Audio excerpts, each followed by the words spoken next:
Hey, Sushi. Are you there?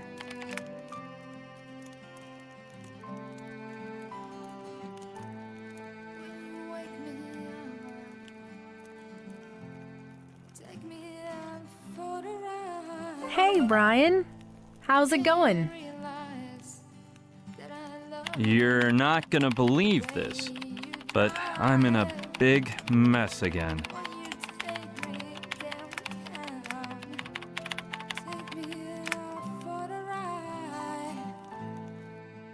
LOL.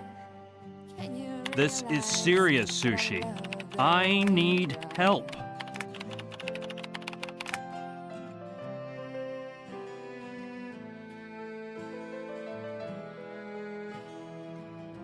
Okay, calm down. You can count on me. What's happening?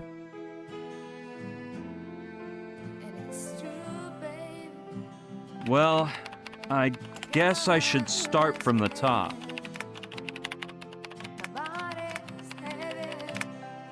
Here's what happened. A few days ago, Gina and I were on vacation in Hawaii. You know, sun, sand, daiquiris, the hula. Anyway, the thing is that Gina wanted to go to Tiki Falls on Mala Island. So, even though I didn't feel like it, we got up early one morning to go on our ill-fated little day trip.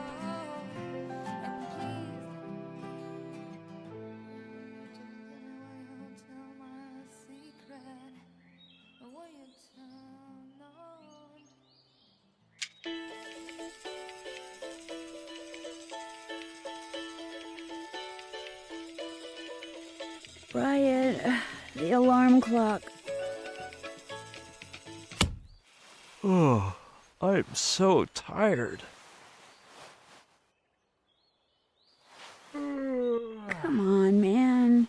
I bet we're gonna have an amazing time. If you say so. Come on.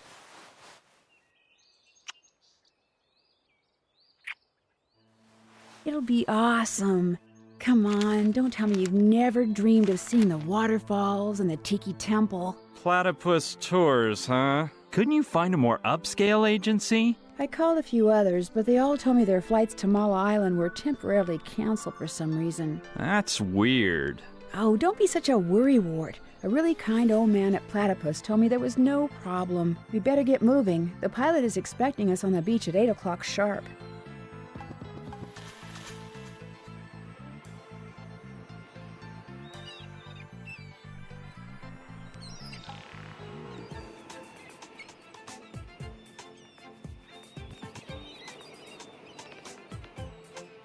Well, kids, sure is a fine morning, isn't it? Just perfect for flying over Zamala Island. I'm telling you, you're just gonna love them Tiki Falls and Temple. They are, like you kids say, totally awesome. Don't take this the wrong way, sir, but aren't you a bit age-challenged to be flying a plane? Ryan, don't you think that was a bit rude? Forgive him, Otto. I'm sure you're a first-class pilot. Don't worry, hotcakes. I'm used to dealing with smart Alex like him. And don't you worry, dude. This old bird's wings are still a-flapping. So, let's get a move on and fly over to Mala Island. I can't wait to get there. Brian, cheer up that grumpy face and stop worrying. Okay. By the way, Otto, that hydroplane doesn't look like it's compliant with Hawaiian transportation safety standards. Oh, I assure you, there's no reason to fret. This sweet purring machine will keep you safer than Air Force One.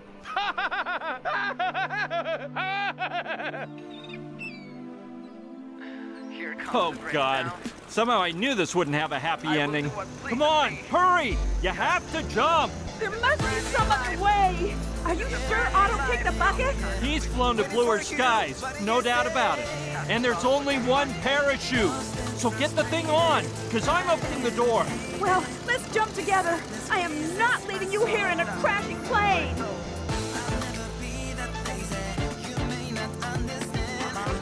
No, Gina, the parachute won't hold us both. I can manage to land this contraption, but it's silly for both of us to risk our lives. No! I never jump without you! Hurry up, Gina. We'll see each other on the ground soon. I promise. No, Brian!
Whoa.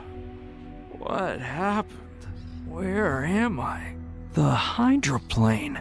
We were about to crash. Man, I can't believe I saved my skin this time. My poor body aches, but I don't think anything's broken. Just a few scratches.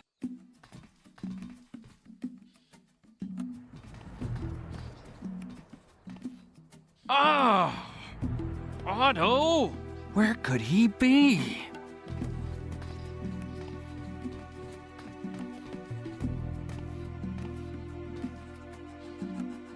How weird. Otto is gone. I don't know. Maybe he was thrown from the plane when we crashed. Poor little devil. I feel awful for him. But he could have chosen some other time to fly the coop. I really get irked by people who make drastic decisions without consulting anyone else.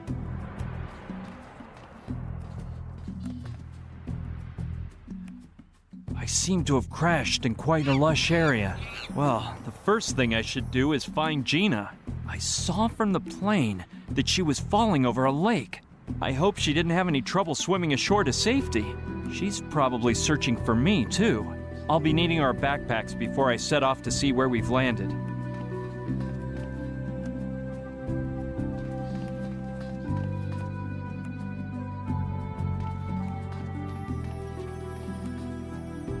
Oh man, they're not here either. Nothing. They vanished without a trace. What a bummer. They must have flown out when we crashed. Well, I'll just have to make do with what I have.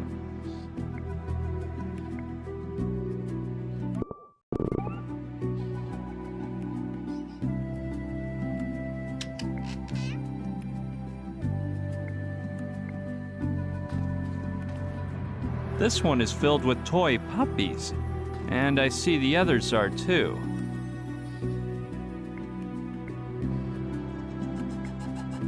I'll take one. You never know. Huh. It weighs more than I was expecting. Obviously, there's some sort of mechanism to make it move. Yeah, it requires batteries. And there are some in it. Wow! It's one of those popular Capote puppies. I read it's the most popular urinating toy to come out in decades. Apparently, they're all the rage over in Europe.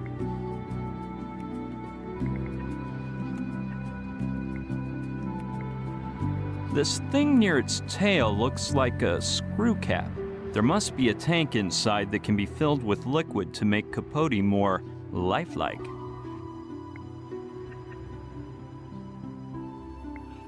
It's locked.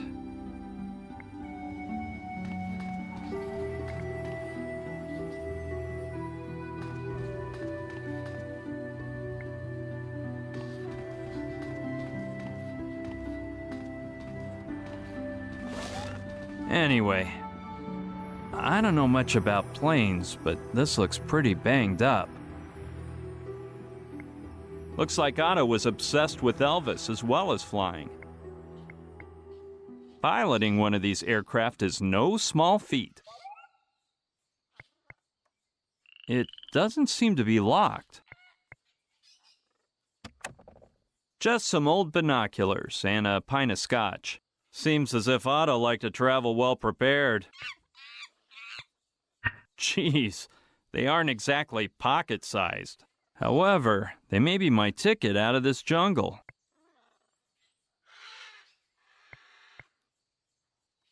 "12-year-old scotch. Otto sure knew how to take care of himself."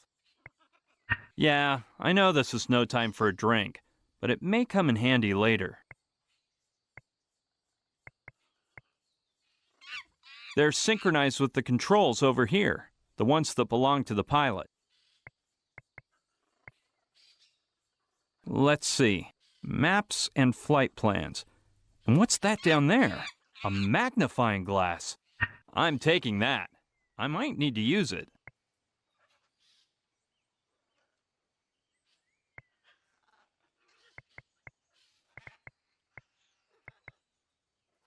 There's just a filthy old thermos inside.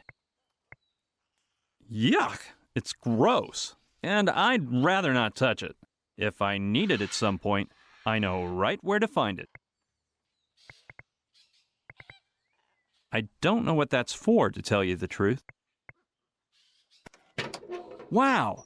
I got the front hatch of the plane open. It's just amazing how much I'm able to do without having a clue what I'm doing. It's stuck, and I don't like the idea of ripping it off. It's hard to explain, but it gives me the creeps. Might make Otto angry.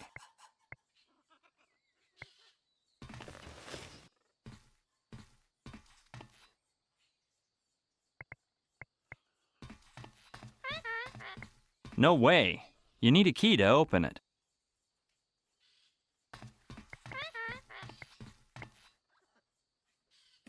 Thanks to the crash, a lot of boxes piled up there. It's a shard of glass from that broken window over there. I'm not too big on the idea of carrying a sharp piece of glass around. On the other hand, it may be useful. I'll have to be careful not to get cut.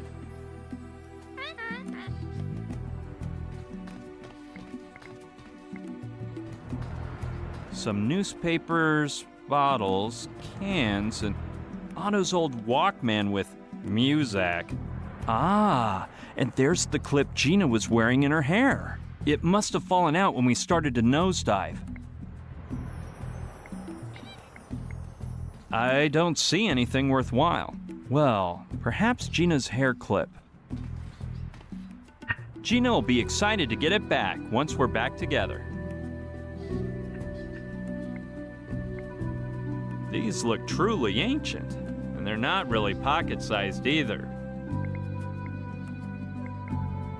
12-year-old scotch. Otto sure knew how to take care of himself.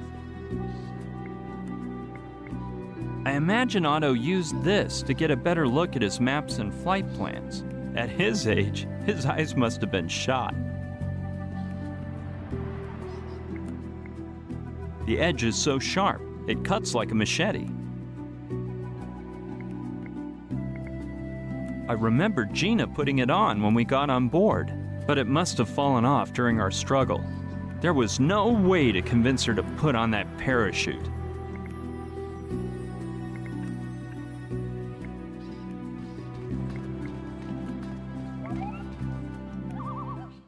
It's hard to be sure, but I must have passed out hours ago.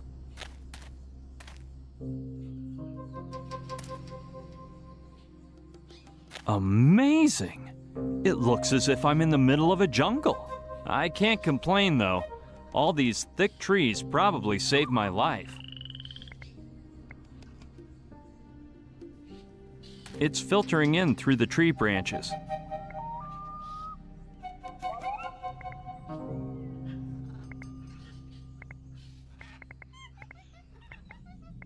It's filtering in through the tree branches.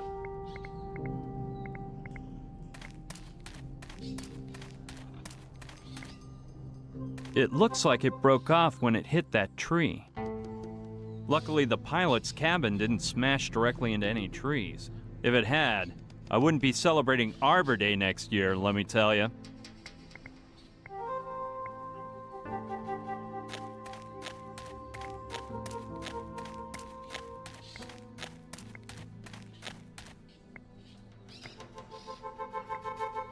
That's the hatch I opened from the cabin. Let's check out what's inside.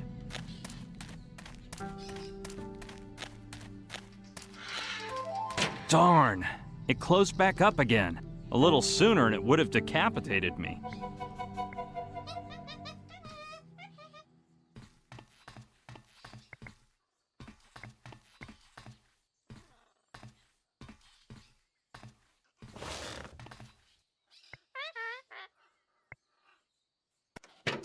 Let's see whether the lever holds a little longer without moving.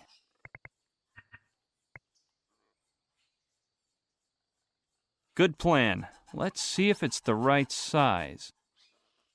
Perfect.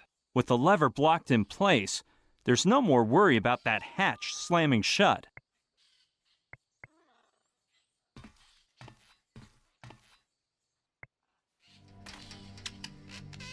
Hey, something fell down over there. It belongs to Otto. Where in the world did it fall from?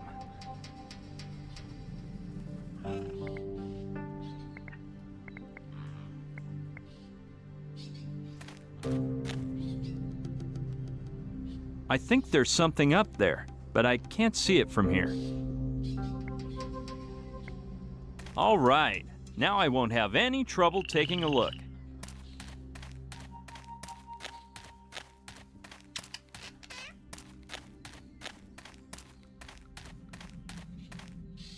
A tank of water is always useful. It weighs quite a bit, but if I get thirsty, I'll be happy to have grabbed it.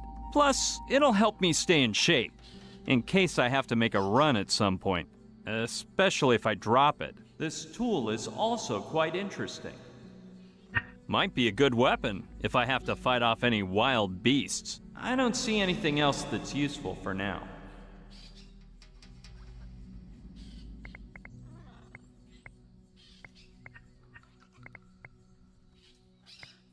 It looks like a wrench for turning bolts and screws, or something like that. Man, that tool is supersized.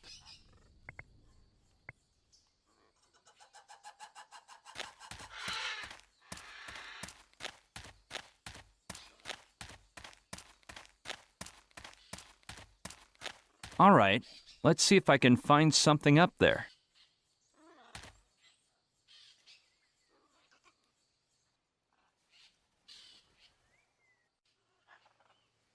It looks like a bag. I'm not positive, but it might be Otto's. That would explain where his pilot's license dropped from. Well, as long as Otto doesn't fall down onto me at some point.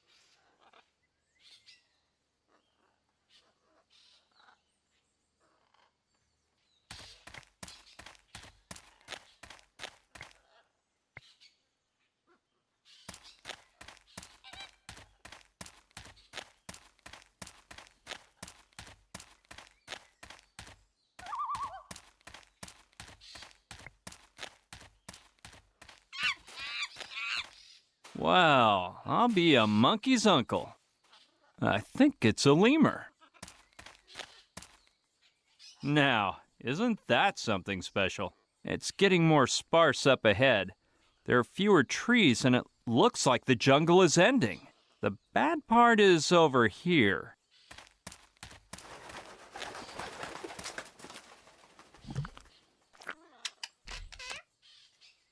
Just what I was afraid of. Quicksand. I'll have to be extremely careful. I think that if I can get up onto that ledge, I'll finally find a way out of this jungle. There's something in there. Why, it's Otto's goggles. How in the devil did they get here? I refuse to believe that.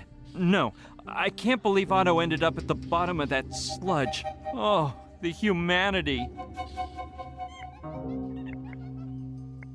It crosses over the quicksand. What a huge boulder. I don't think I can reach them. I'll cut a branch to get to them.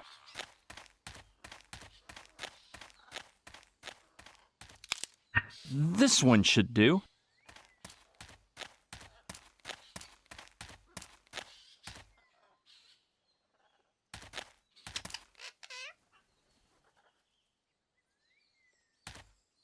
Luckily, the lens wasn't too stained by that muck.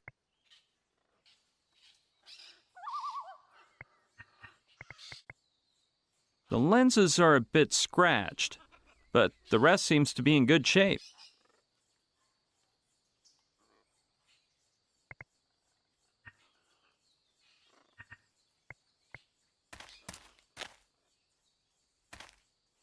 Holy smokes! What a drop! It must be thousands of feet down. I think climbing the ledge is a bit too dangerous. If I slip off to the left, I'll end up in the quicksand. And if I slip off to the right, I'll break my neck. I'll just have to find another way up there.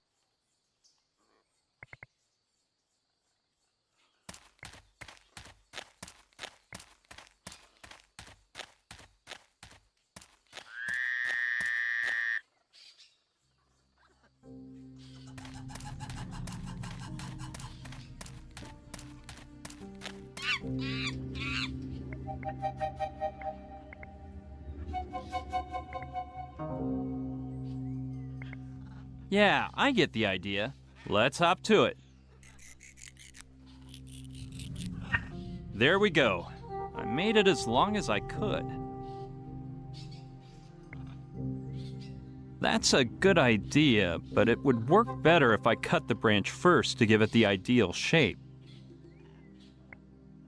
Yep, I just need to change the shape a bit. Bingo! It's just the way I wanted it. Yeah, I think I did this on a field trip once. Done. I've made the perfect slingshot.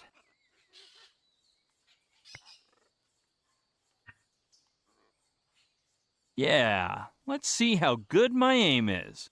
I wonder if I can knock the bag down.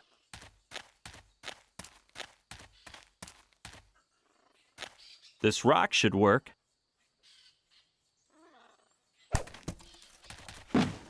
Presto. Yep, no doubt about it. It's Otto's bag.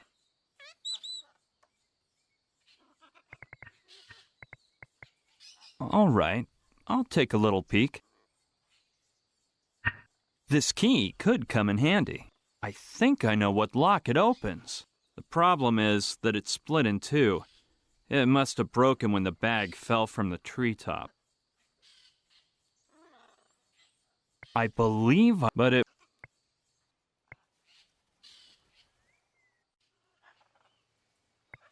Okay, I'll take another peek.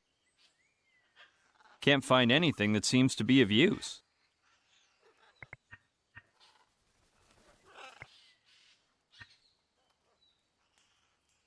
Hey, that's not a bad idea. If I guide it through the magnifying glass, the sun will be turned into a super strong beam of light. But in order to be of any use, I'd have to aim the magnifying glass at something. And I don't see how I'd do that right now.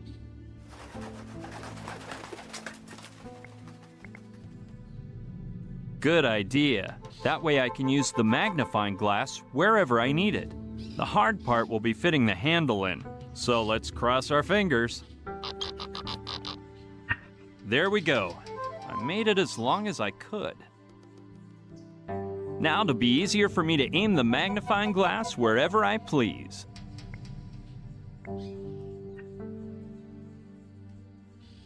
Yeah, now that the handle is much longer, I can probably attach it to something.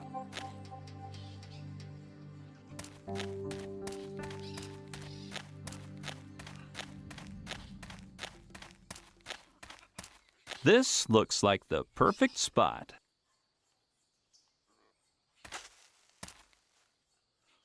Ta-da! The beam converges through the lens and turns into a high-powered light beam.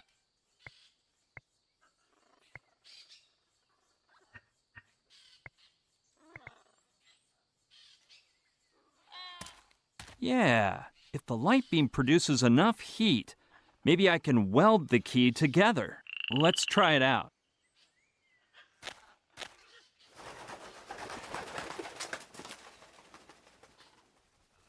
Yes, I deserve the locksmith merit badge. And it seems to be pretty darn sturdy. It's filtering.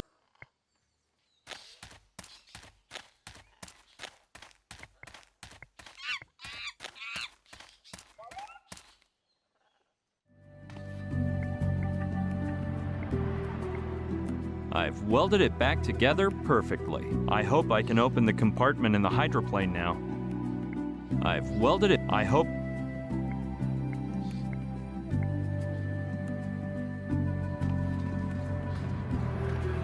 Let's try it. I hope the welding holds.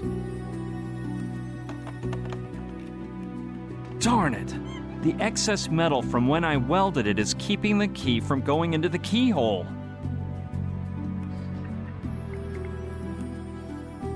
That doesn't sound like a bright idea to me. Yes, that should help remove the excess metal. Let's be careful. You might bust the key again. Presto! It should work now.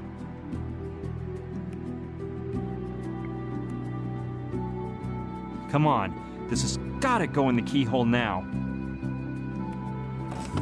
Yes! Finally! That took some effort, but now it's open.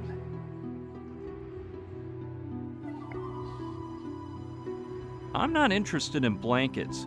I don't even think they have a winter around here. And at this rate, I don't think a first aid kit will do me much good. Something tells me these snowshoes will come in handy anyway. They remind me of the Neanderthals, but hey, Neanderthals knew their snow. Some blankets and a first aid kit.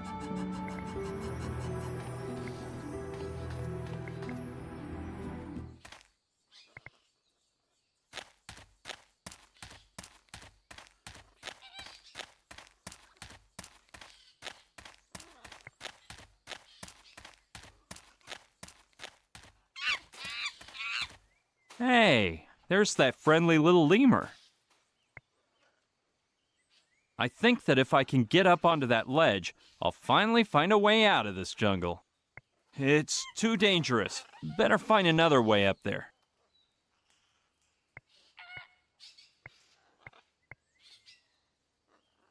That's not a bad idea. From the top of the rock, I could reach that fallen tree and use it as a bridge to avoid the quicksand. Here it goes. That rock is as slick as ice. I can't climb it.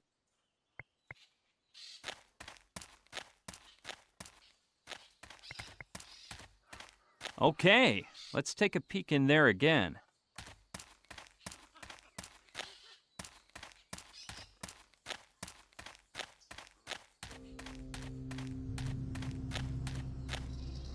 Yeah, that can there may be just what I need. It's anti-slippage spray, and it looks like the can is almost full. I don't see anything else that's useful for now.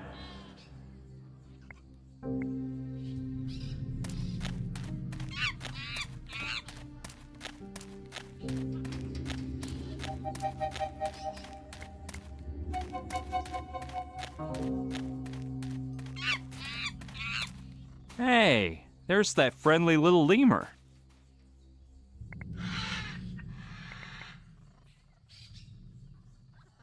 Good plan. Maybe that'll make it less slippery.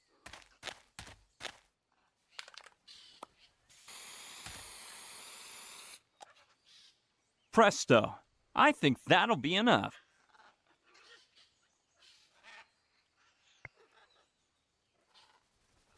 Okay, let's see if I can make it now.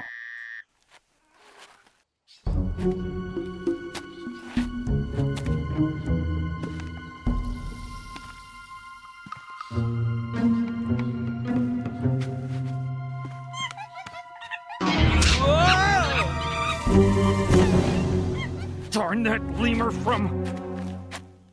Looks like we've got ourselves a mischievous little lemur.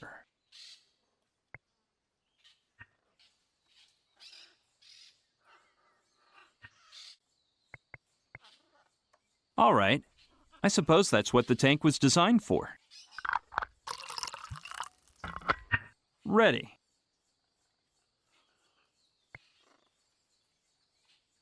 The tank is full of water. How neat! Now I know why they're so popular. I doubt that'd work.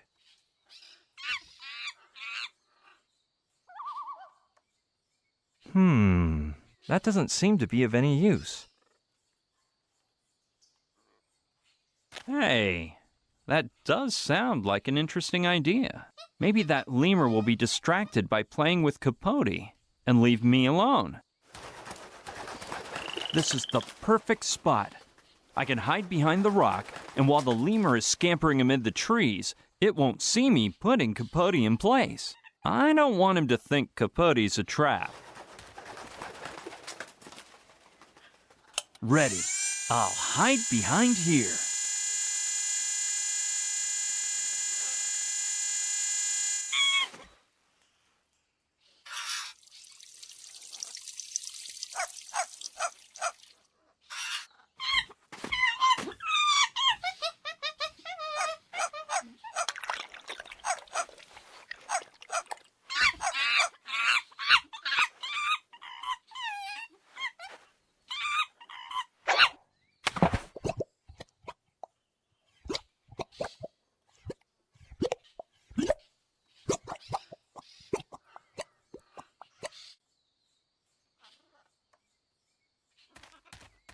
Man, that is one vicious little beast. It's not going to be easy to fool him.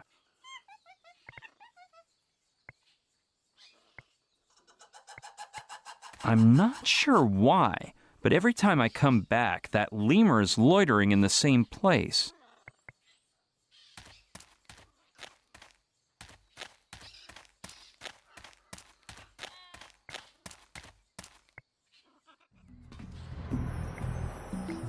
Sure, I'll take one more. Let's hope this one doesn't end up drowning in the mud like the last one.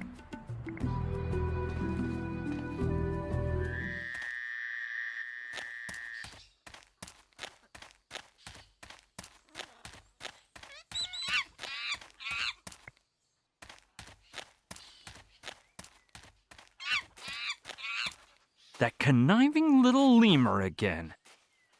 Hey, you filthy monkey! If I get my hands on you, you're gonna regret it.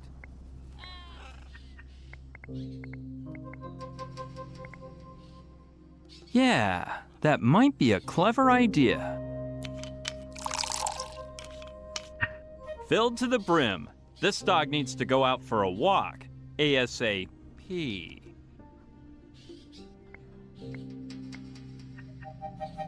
Let's see if that prehensile prankster can drink as much whiskey as water.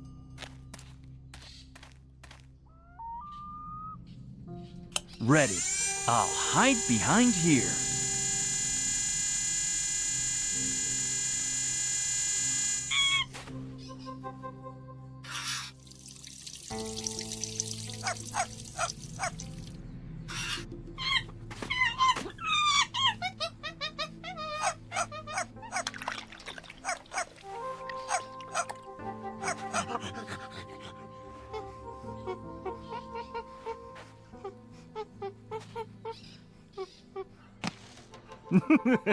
Looks like we can't hold our liquor, can we, my friend?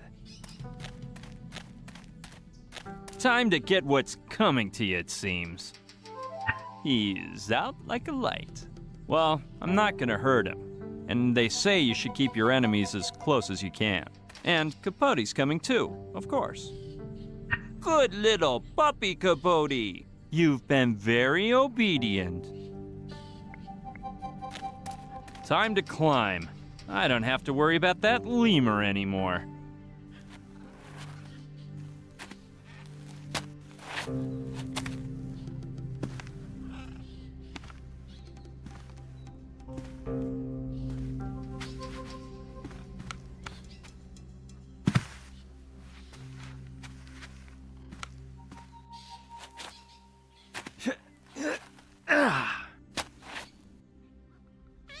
Finally, I made it up.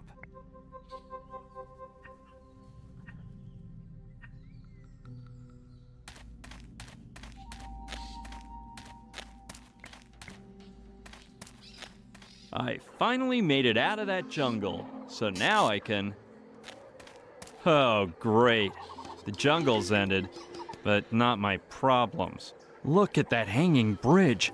It's scary just looking at that rickety thing.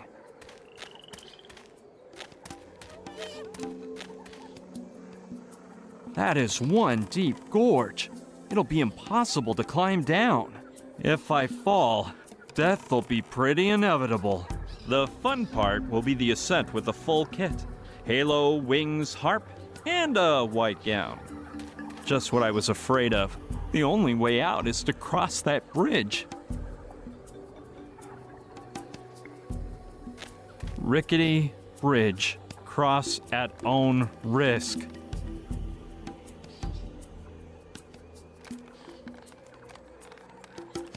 After reading that sign, I wouldn't cross it if I were on a reality TV show. On that side, I can see paths and stairs carved into the rock leading to the bottom. This is amazingly high up. One false step and I'd be hamburger meat.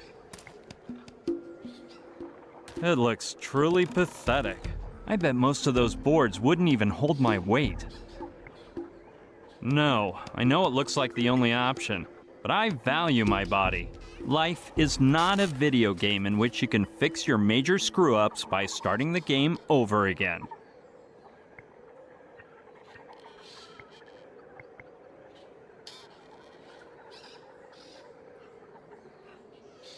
Wow, I knew I'd find some use for them. If I put the snowshoes on, my weight would be distributed across several planks of wood. It sounds crazy, but I have to try it. And not only that, but I should get rid of all my extra weight too. I'm gonna hide all the stuff I don't really need. This has to go, and this too. I'm taking the lemur with me. If I leave him here, he might shake the bridge just for laughs, or something worse. Darn that lemur. He must have woken up, and the first thing he did was polish off the whiskey. Okay, that should be enough. I really do feel quite a bit lighter now. Well, here we go. It's been nice knowing you, world.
Well, at least the worst part is over. Now I just have to keep on climbing.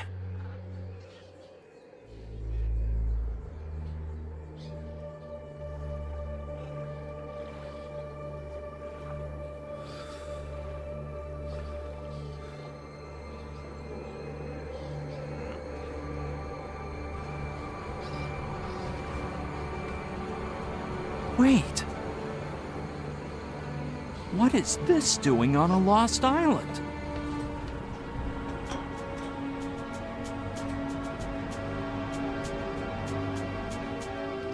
What's going on here?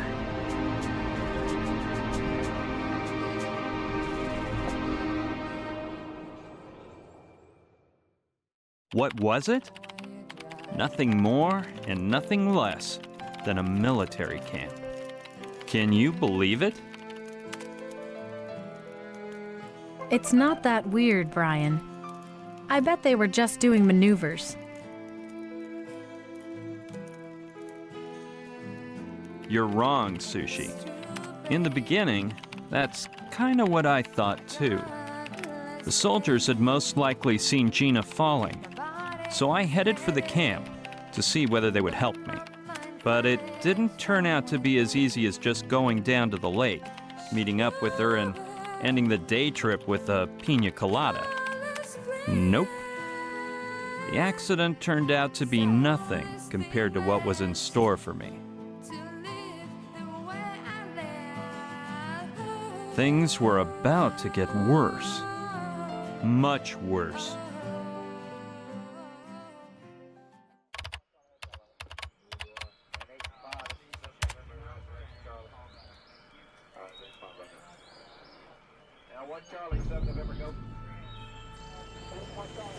Well, here I am at last. I never thought I'd make it. I hope the hike was worth it, and those soldiers know something about Gina. Freeze! Hands behind your head! But I said hands up, mister! Okay. All right, man, keep it cool. Listen, pal, it's nothing personal, but you can never be too careful. This is not necessary. I'm unarmed. I just wanted to ask if you guys saw a girl fall into the lake this morning. How would I know? All girl stuff is part of the Colonel's privileges. Yo, get over here!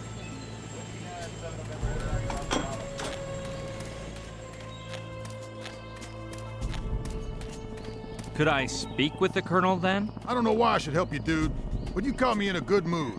Wait here, and I'll go ask him. Don't take your eyes off him, Felton. Leslie, a civilian wants to talk to the Colonel. All right, Felton, accompany the civilian into the Colonel's tent. As you order. Leslie, this is the guy who wants to have a word with the Colonel. One moment, my Colonel. Thank you, Felton. You, come here, please. Caught him by surprise. Mr. You stupid old Theodore. Uh-huh. The gun as usual. I've taken note, my Colonel. Caught him by surprise. Your name? Brian Basco. Well, Mr. Basco, wait here. Mr. What's-his-face wishes to speak with you, my Colonel. Who?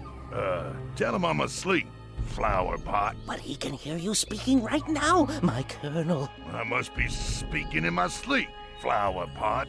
No, Daddy, you're more of the snoring type. Flower pot, that memory of yours is worse than a senile old general's. Get it through that thick skull of yours that there are no mommies or daddies in the army. Get over here a minute. I need to explain something. And pull those shirt tails right out of your pants. You look like a mama's boy. Look here, Lester. Why do you think I call you Flower Pot? To belittle you? No. It's such an outlandish surname that nobody will suspect it's fake. If the troops knew I sired a dim-witted boob like you, they'd lose their confidence in me, and I'd be shafted. You get it, son?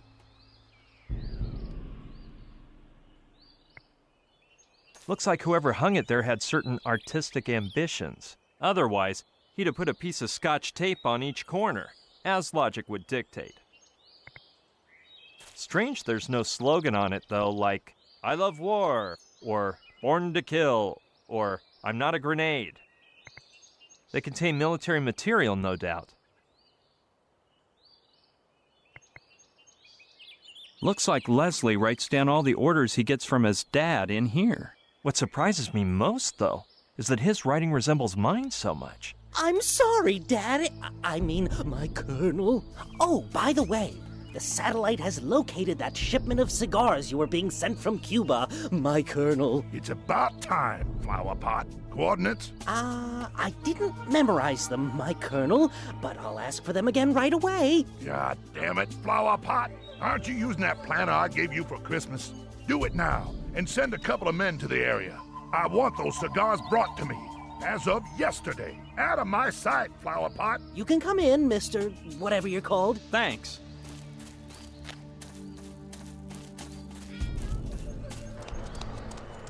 Well then, Good morning. My name is... is that what you came to tell me, civilian?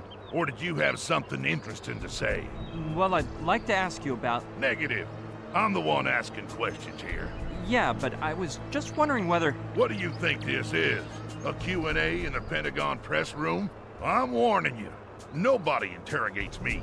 It's really just a quick... Look here, civvy boy. Are you dumb or am I explaining this all wrong? If you ask me one more question, you're gonna spend the next 15 days in my refrigerator. Got that? In the refrigerator? Well, if you give me a baseball to toss around... Okay then. Now, answer this. What in Sam Hill are you doing on my island?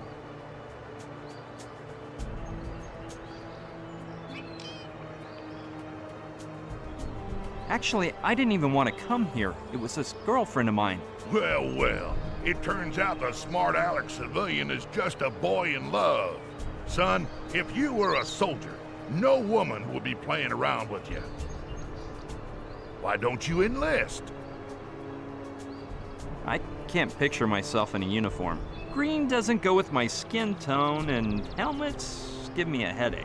So this is what goddamn civil society has made us sink to? You keep in mind, boy, that I only tolerate 3 kinds of civilians. Women, kids, and the cripple. The rest of y'all should be under military command, killing for your homeland and dying in combat. But those dang politicians and scientists back in D.C. are all fooled with their welfare state, human rights, and atomic weaponry systems. They're trying to do away with the real army and values that make men men. It sounds truly exciting, but I don't want to have to kill anyone. So you're that kind of folks. You say that because you never tried. But once you acquire a taste for it, you'd kill to try again.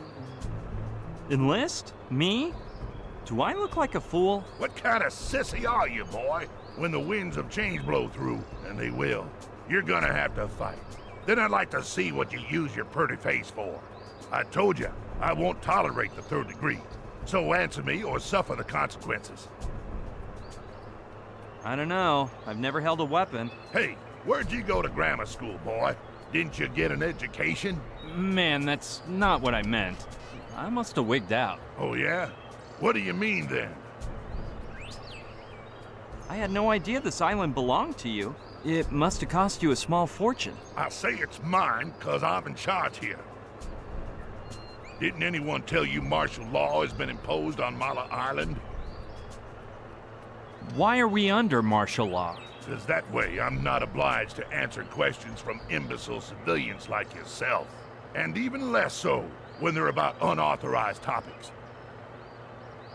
No way. I didn't know we were at war. Well, we aren't, unfortunately. You know how much I miss the old days back in Nam. There have been others since Vietnam. You must have been in some later conflict. All of them. Even a few you ain't never heard of. Like that time the Reds put fluoride in the water supply to poison our minds. But none was as fun as Nam. You must be the only person alive who misses a lost war. I should have kicked the bucket in that war, you know. They riddled me with bullets. So I knelt down and raised my arms for a more photogenic demise. And then some bird brain came along, threw me on his back, and saved me. So here I am, on a 2-bit island with no way to die heroically. Quit complaining. You're on a paradise island now. Don't overestimate the fun here. There ain't no enemy battalions at the beach, shrapnel with breakfast, or flocks of vultures hovering over the trenches. Now that would be paradise. I see you're a man of action. Like any man with a sense of self-worth, civilian, like the men of yesteryear, those soldiers who killed at gunpoint. They didn't depend on them bureaucrats and their nuclear arms. But the old days are making a comeback. You'll see, soon. Getting back to what I was saying, I can tell you're dying to explain why martial law has been declared. The reason has to do with a big, fat military secret. I wouldn't divulge it to a civilian, even if I was authorized. And definitely not to the likes of you. I couldn't care less about the martial law, but I'll tell you why I'm on Mala Island. I knew I could get you to sing in the end. Come on, fess up. A girlfriend of mine fell into the lake, and I think you guys rescued her. Negative, civilian. My men monitor every centimeter of Mala Island, and they ain't seen none of that. You sure that happened on this patch of land? In fact, I think she's being held here against her will. You don't say. There may be another possibility. She might be hiding from you. Yeah, if you haven't seen her, it's because you're all half blind. Sorry. Are you mocking me, civvy boy? Just remember, if I get a hold of your girl, I can give her a real hard time. Well, she didn't exactly fall. I threw her out in mid-flight. Something was telling me you're not all bad, boy, and I was right. Turns out you're my kind of man. So, did you enjoy that experience? It's not what you think.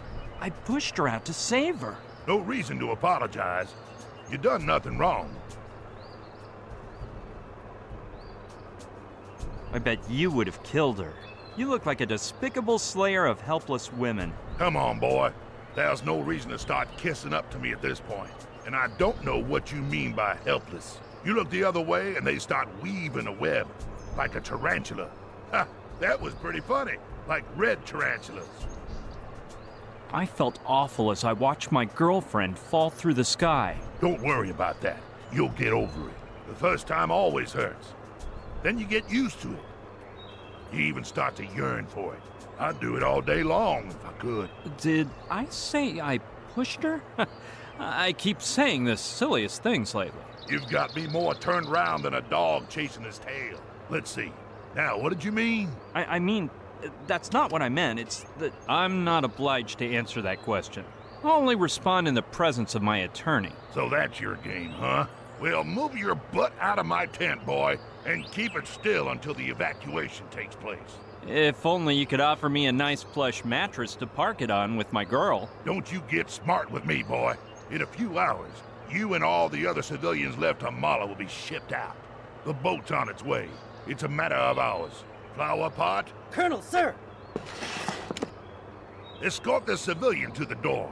And if he makes any funny moves, kill him. That guy rubs me the wrong way. I don't want him turning into a relentless pest. Tarantula. I don't know why, but I get a sneaky feeling that the Colonel is hiding something. What's more, when I came out, I saw a girl being escorted by a soldier toward Kortzmeyer's tent. For a moment there, I thought it was Gina, and I almost bumped into her. She was blonde and wearing a very tight red leather outfit, but what in the world could that insane Colonel be up to? It's clearer and clearer to me that Gina's being held somewhere inside the camp, but they're watching every step I take, so it's impossible to get a good look around. I'll have to find some other way to get in, no matter how hard I have to try. But it won't do me any good to rescue Gina if we have no way out afterward. With all travel by sea and air cut off, those military types would find us in no time. It's obvious. I'll have to cook up a plan to sneak into the camp and find a way to escape from the island. However, with the little help I have, that's gonna be one tall order. My only support is a plastered primate, who I'm gradually becoming fond of, I must say. And now that he woke up, his little eyes look so sad. They remind me of a little basset hound puppy I once had in New York. I'll name the little lemur after him. Little Demon.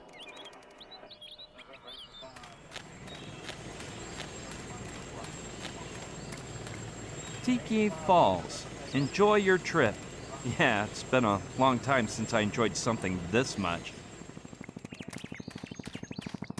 I believe it's some sort of motion detector. And judging from those flashing lights, I'd say it's connected to the rest of the poles. I guess they activate an alarm when something passes between two of the poles. That's where I just came from, so it'd probably be better to explore in another direction.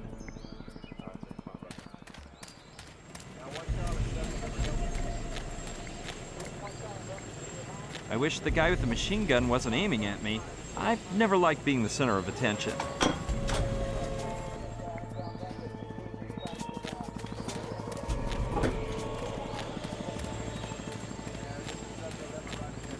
Looks like it leads to a crossroad. I'll go see what I find. I can't take one more step. I feel like someone poured a pot of boiling soup into my shoes and I'm cooking noodles between my toes. But it was worth it. Finally, some contact with civilization. There's another soldier with a car. I hope this one doesn't give me any flack. Let's see what the area has to offer.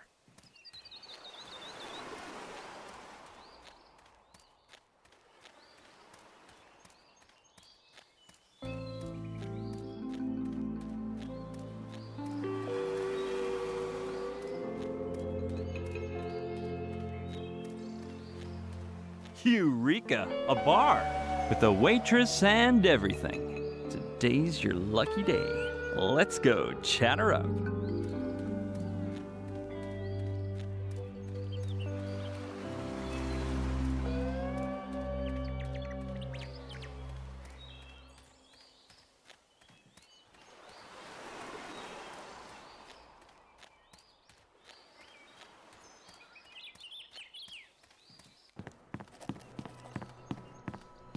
Hi there.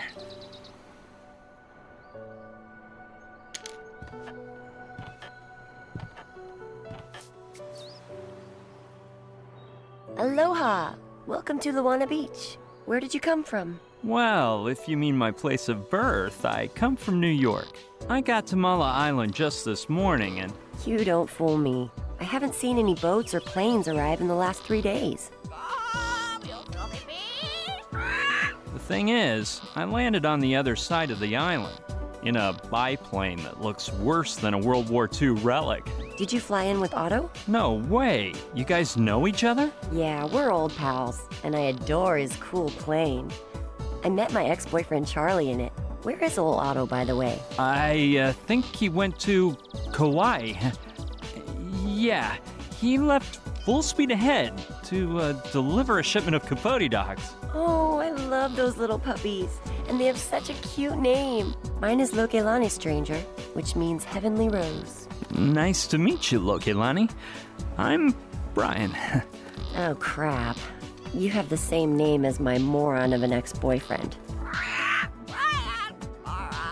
I thought his name was Charlie. No, that was a different boyfriend. Brian was this loser I'd prefer to forget about. So I'll just have to pick a different name for you. Do you like Kaimi? It means he who searches in Hawaiian. I like the way it sounds. And if you knew me better, you'd realize it suits me to a T.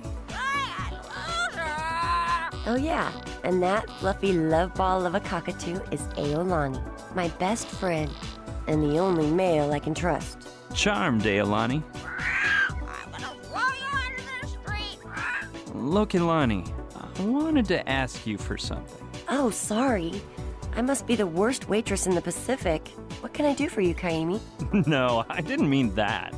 I just wanted to chat with you. I don't know whether to believe you. Whenever my ex said some girl had just chatted with him, I knew to expect the worst. Brian did that?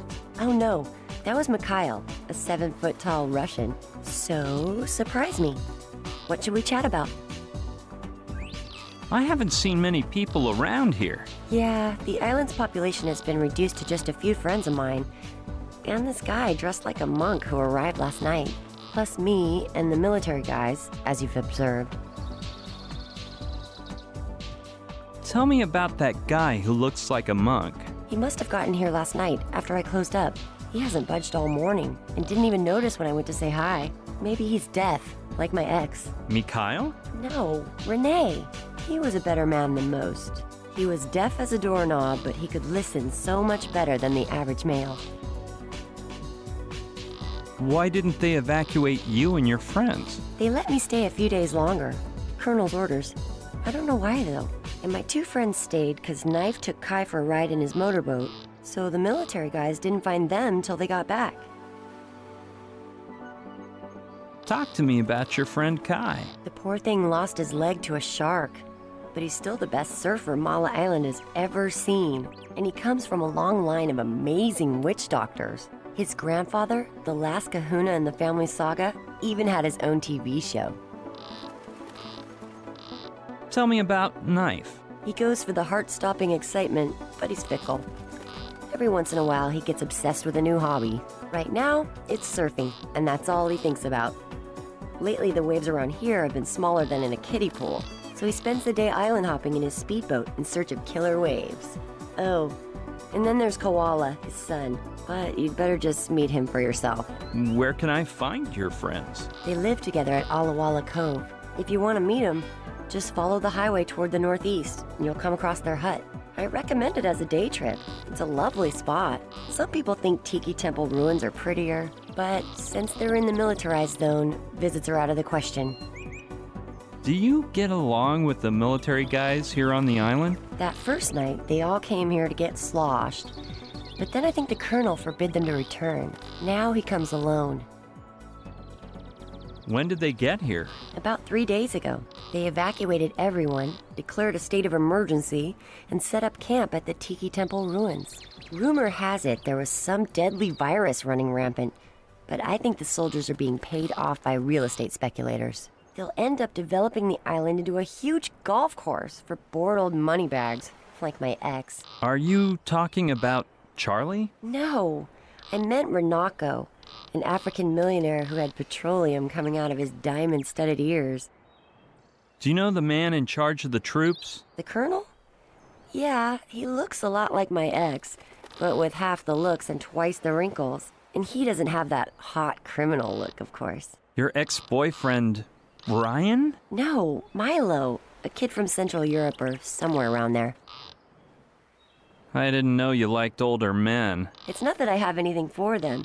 The only difference is on the surface, really. Inside, all men are equally childish, no matter what their age. But don't worry, most of us women like children. After talking with him, it sounds like you got him sailing the Love Boat. Love Boat? Well, he can batten down the hatches and lower his mast, because there's no way I'm riding his love vessel. Plus, I can't stand tobacco smoke, and last night he came here smoking this big fat stogie. It gave off a hideous stench. I don't like talking about that guy. Don't look at me. You're the one who brought him up. Military men bore me. I'm changing the subject. Well, my ex-boyfriend was a military thug, and he really made me laugh. Mikhail? No, Tiru, a hilarious sergeant from India. I suppose you didn't hear any of those soldiers mention a girlfriend of mine who fell into the lake. Well, well, a girl. And here I was thinking you didn't have a girlfriend. No, she isn't my girlfriend. You sure? Look straight into my eyes and tell me she's not your girlfriend. Into my eyes, Kaini. A little bit higher. Higher. There. She is not my girlfriend. Well, that's just too bad for her, isn't it? You're a bit of a liar, but an adorable one. You're wrong. My friend is really a soccer ball, necessary on any worthwhile desert island. Men, the only time they don't think about balls is when they're playing with them. She's my cousin. You lie worse than my ex. Charlie? No, Lopati, a gorgeous Polynesian hunk. Hey, look! It's a cockatoo impaled on a stake. Talk about getting off topic. Let's talk about something else. All right, if that's the best you can come up with. It doesn't seem like you have much work. Well, before the military got here, my boss didn't give me a moment of tropical island peace. Wait on the bar. Go down to the storeroom. Clean up the photo stand. Shoo those lemurs off the bucking bronco. Put on a skippier outfit.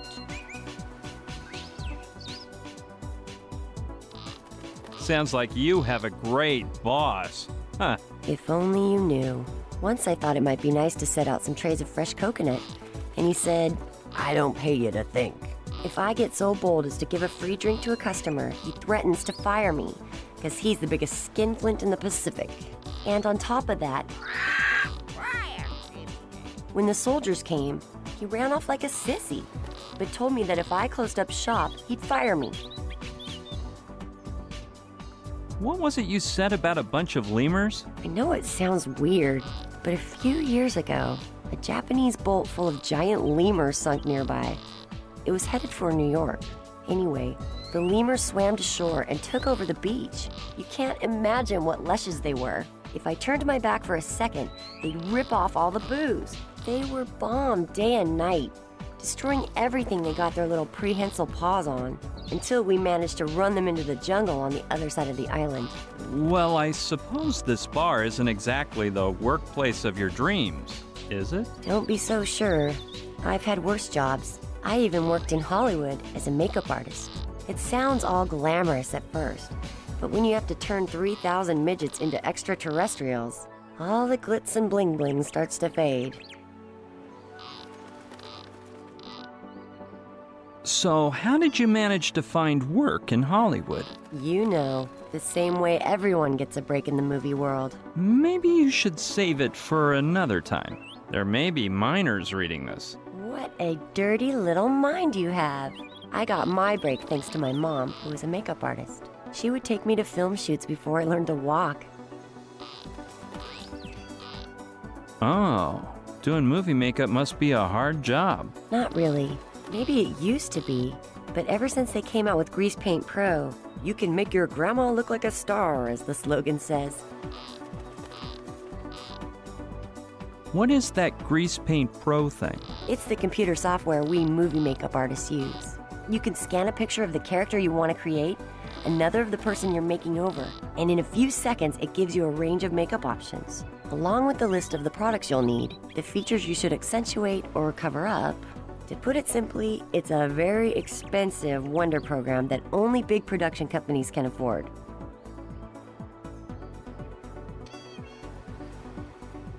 But with Grease Paint Pro alone, it's not enough, is it? I bet it's useless without your talent. They're all essential. The computer, the talent, the scanner, the printer, and of course, the makeup products. I don't mean to brag, but I have them all.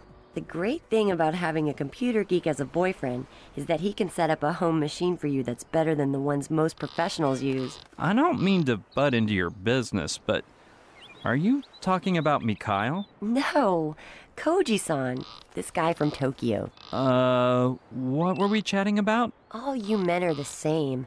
You're so busy looking at our cleavage, you can't pay attention to what we're saying. So it makes no difference. We can talk about whatever you wish. Did you work on any famous films? I wouldn't know. I never go to the movies. I mainly worked in horror movies until I met this director. We started going out, and he hired me to do 3 movies all at the same time. You don't say. I bet his name was Andy.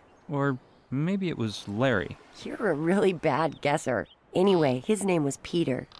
He made films in Australia, or did something down under. You don't look like a makeup artist. Or a waitress, for that matter. I'm not sure if I want to know what you see me as. I'm gonna take a stroll. See ya later on. See you around. Special cocktails for $5. It's full of sand, ash, cigarette butts, and that looks like a cigar holder. What an unpleasant winged rat. Despite its bad temper, I bet it's got a bigger brain than some people I know. I'll try to win over its trust, and then maybe it'll leave me alone. Hello, my pretty. What in the world did I do to deserve such hatred? Let's drop it. It's not worth it.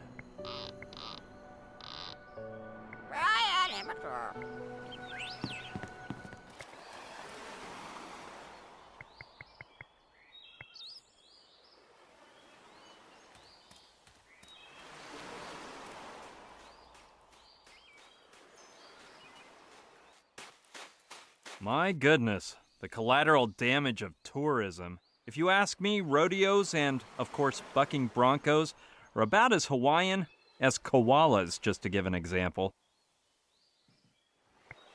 It looks more like a buffalo than a bull, but what's the difference in Hawaii?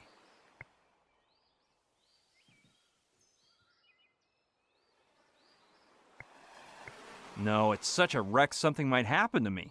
Plus, it probably doesn't even work.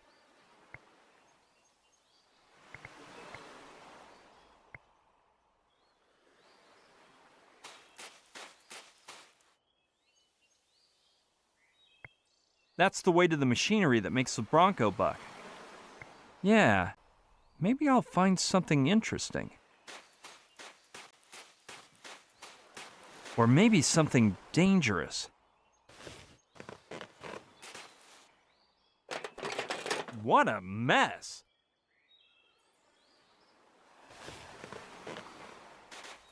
The only danger inside there is getting tetanus with all that rusty metal.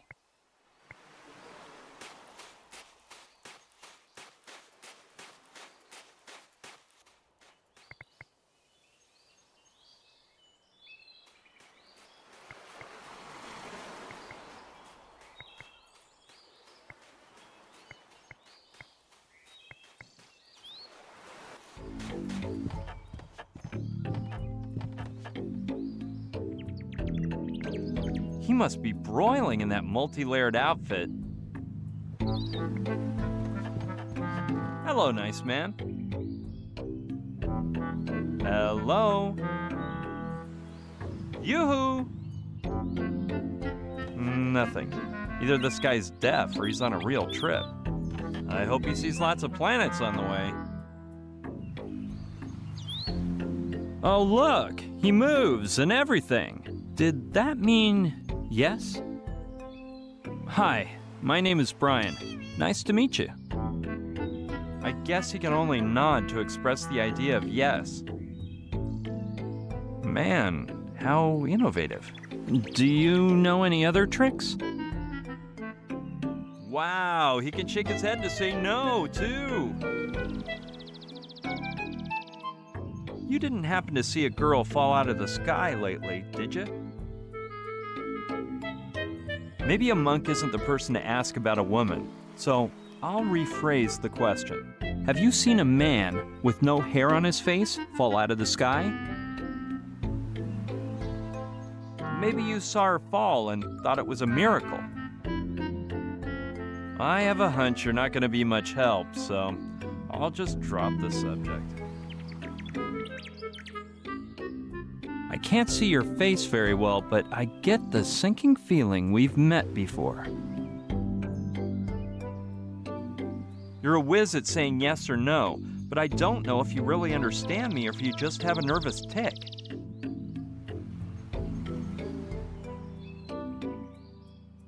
Did you stop nodding and shaking your head for some reason, or are you a member of a binary sect? Do you understand my language, or do you just say yes and no at random? Maybe you don't make any other gestures out of spite. You're not a big talker, so there's no reason to ask whether you can read or write. I think I've gotten a bit mixed up, so let's change the subject.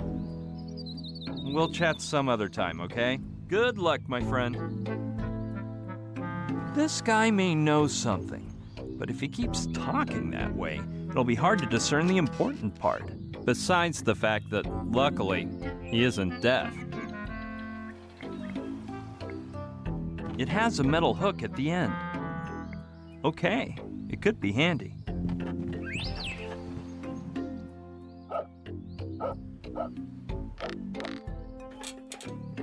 Huh, it looks like the other end of the cable is hooked onto something down there.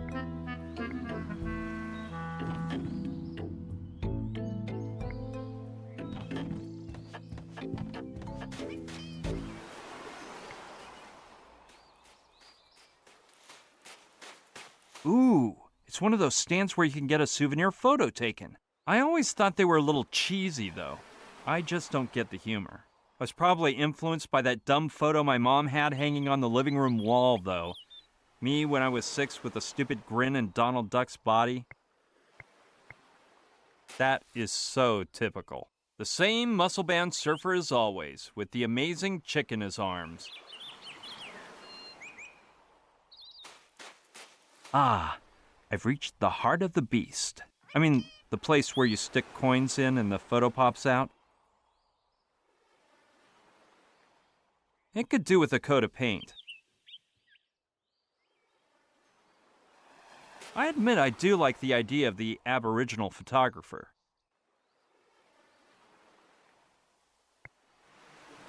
No can do. It must be hooked up to the rest of the machinery, and if I unhook it, it'll probably stop working.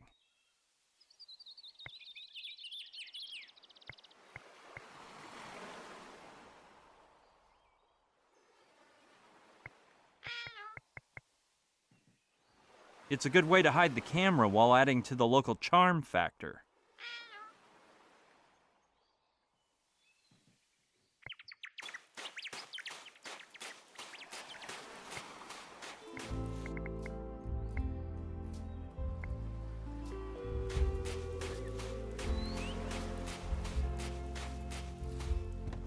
Oh, the lights are turned off.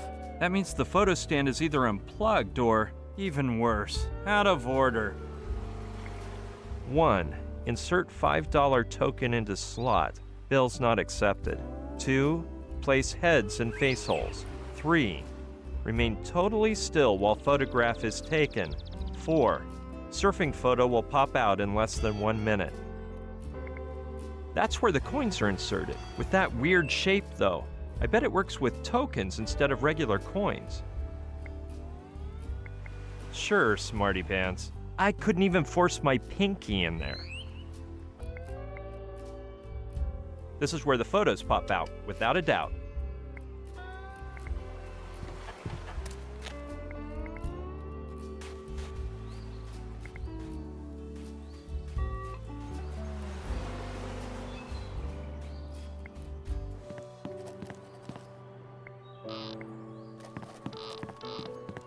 I bet I can find some use for that. If I remember right, that's the brand Kordsmeyer smokes.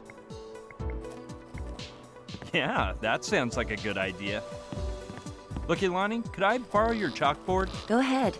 Nobody's ordering any cocktails around here anymore. It comes with chalk, too.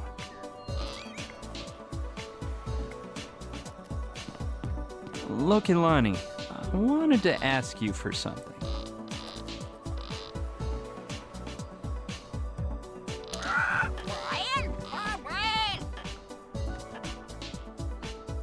Oh, sorry. I must be the worst waitress in the Pacific. What can I do for you, Kaimi? No, I didn't mean that. I just wanted to chat with you.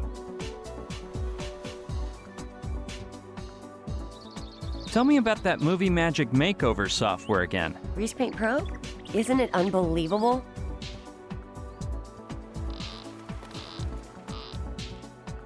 What were we chatting about? All you men are the same. You're so busy looking at our cleavage, you can't pay attention to what we're saying. So it makes no difference. We can talk about whatever you wish. You know, I've never ridden a bucking bronco before. Well, unfortunately, you won't be riding this one either. It's been broken for a long time. I think the last guy to ride it was my ex. That was Brian, for sure. No, that was Georgios. He would saddle up and scream, "Hit it, Loki, this one's for you, baby." I would activate the button underneath the bar, and he'd buck back and forth until his perfect little behind was sore. Then I'd turn it off. When did that bucking bronco stop working? Let me calculate. Since Georgios returned to Greece, let's see. Georgios was the one before Atahualpa. Atahualpa came before Vincenzo. Vincenzo was right before Nanook. And a bit later there was Joao. Then Victor. Then Abbas, Wool, Lars, Sean. Yeah, so I guess it was about 12 or 13 X's ago. Your ex was such a lummox that he busted the bucking bronco? No, but he came from an island where people jump onto bulls. He would hop on and start doing handstands and backflips. He said it was all a matter of balance and foresight, but it didn't seem that simple. What do you know about that photo stand over there? Oh, it's just another money pit for tourists that my boss set up. And why isn't it working? No, it actually works fine. It's probably just not plugged in. Where can I get my hands on some photo stand tokens? Do you sell them? No, they normally sell them in the souvenir shop, but since it's closed, if you had a tow truck, you could lift the photo stand platform, because lots of tourists drop coins in the cracks between them, and there they stay until my money-grubbing boss does a full sweep to gather them up. I'm gonna take a stroll. See ya later on. See you around.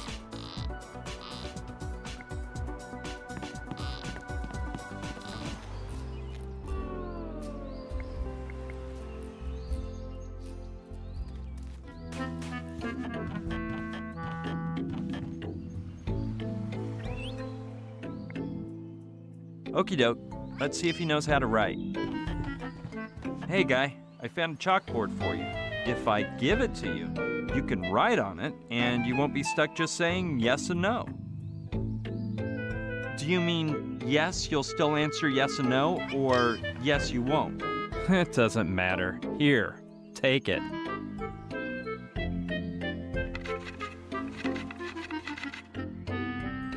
Thank you. You're welcome, man. You see, I wanted to ask you a few questions.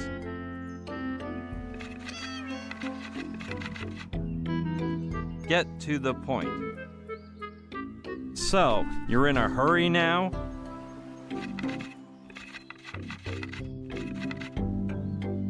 No. Running out of chalk.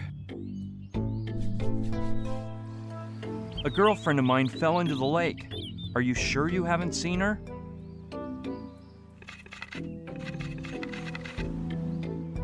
Very sure. What are you doing here?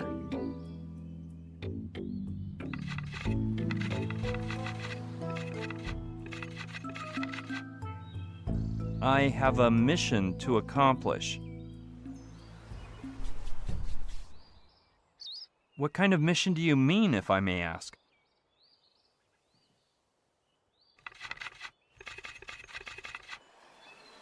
You may not.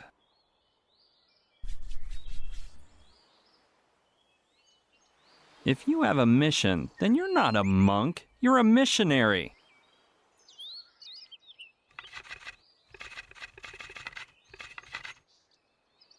And you are a twit. Maybe it'd be better to change the subject.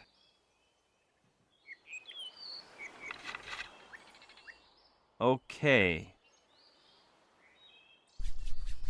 Father, I have sinned.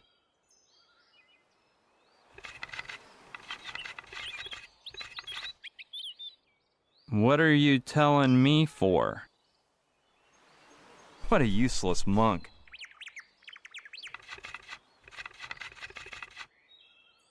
I am no monk. Are you mute or just pretending?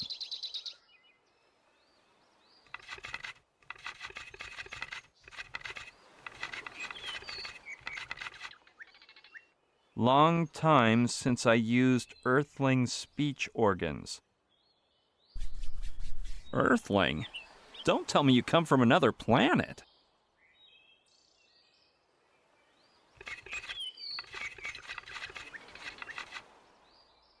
Chalk almost gone. So soon? Well, it did last quite a while.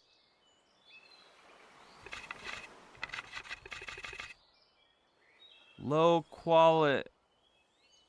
Shoot, it ran out just when this was starting to get interesting. Anyway, man, if I find something else for you to write with, we'll continue this convo.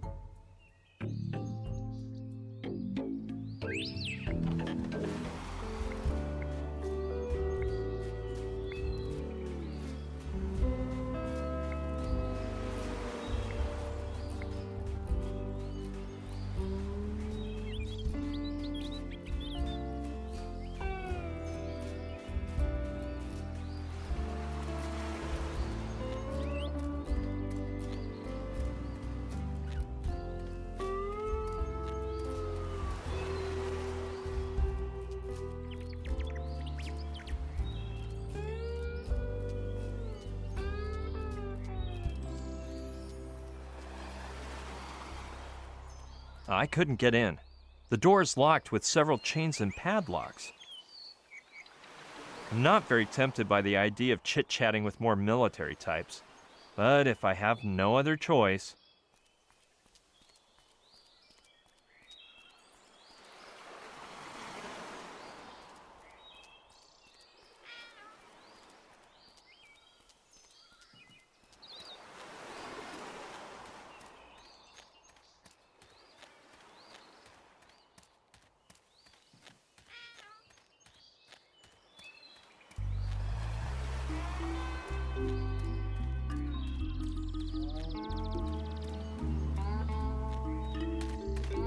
Huh. This guy's reading. I hope that good habit makes him act nicer than his cohorts. Hello there.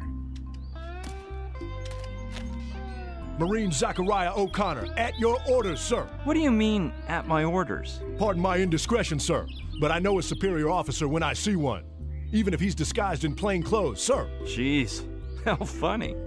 Why do you think that? Because you wear flashy colors to draw attention to yourself, sir. And that is precisely what nobody would expect of a soldier going incognito, sir. If you allow me to make a remark, I believe that was a very intelligent idea, sir. Well, if you say so. By the way, you could try not to yell when you're talking. Impossible, sir. I'm hard of hearing, and if I don't speak up, I run the risk of not knowing what the devil I'm saying, sir. Okay. Let's see. What do I say to him now? Soldier O'Connor. Sir, yes, sir. You didn't happen to see a girl dropping out of the sky today by any chance? No, sir. I always wear my ball cap this way, so I'm usually blind as a bat, sir. Why don't you wear a hat that lets you see? It's a lumberjack custom to protect our eyes, sir. Keeps the sawdust out on the one hand, and on the other, it keeps the bird doo-doo away when you climb a tree, sir. What in the good Lord's name can you do for your army if you're half deaf and blind as a bat? My main task is as a lookout, sir. I used to work as a lumberjack before enlisting, and there's no one in this regiment who can climb a tree as fast as me, sir. I'd like to see you climb a tree. With pleasure.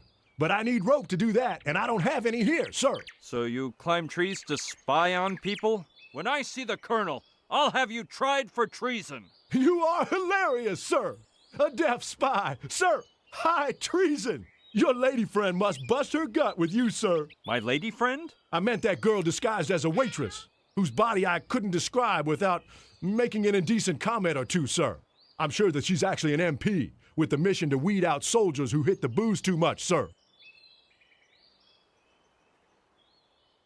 Got a piece of chalk on you? No, sir, but at school, I learned to make them. It's quite complicated, sir. You have to grate a bit of plaster, mix it with gum arabic, and place the mixture in a test tube, sir. Okie doke. So what's the complicated part? That's all, sir. I see. Hey, I have another question, O'Connor. Take me to the camp. Shoot, sir, I can't. People would be surprised to see a civilian snooping around. Someone would recognize you and it would mess up your plans, sir.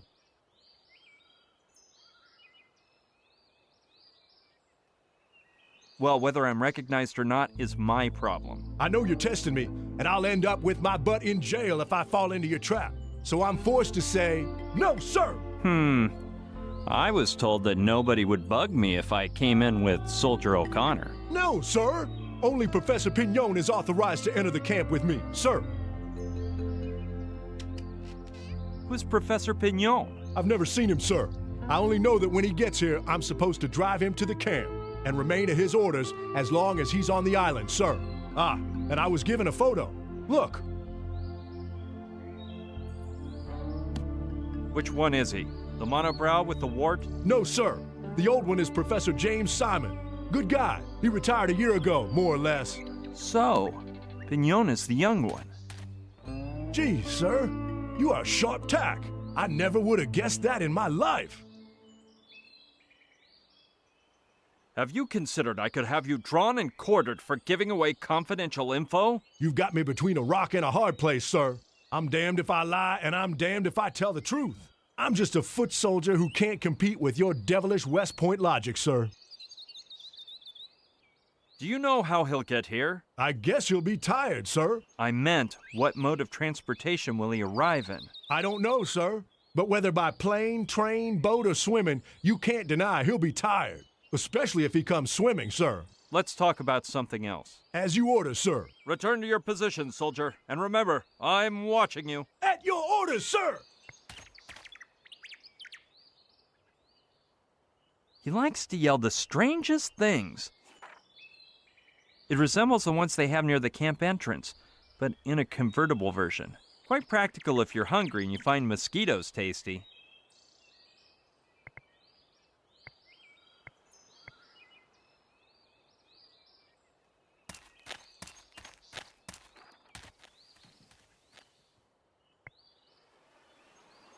Yeah, I'll keep inspecting the island.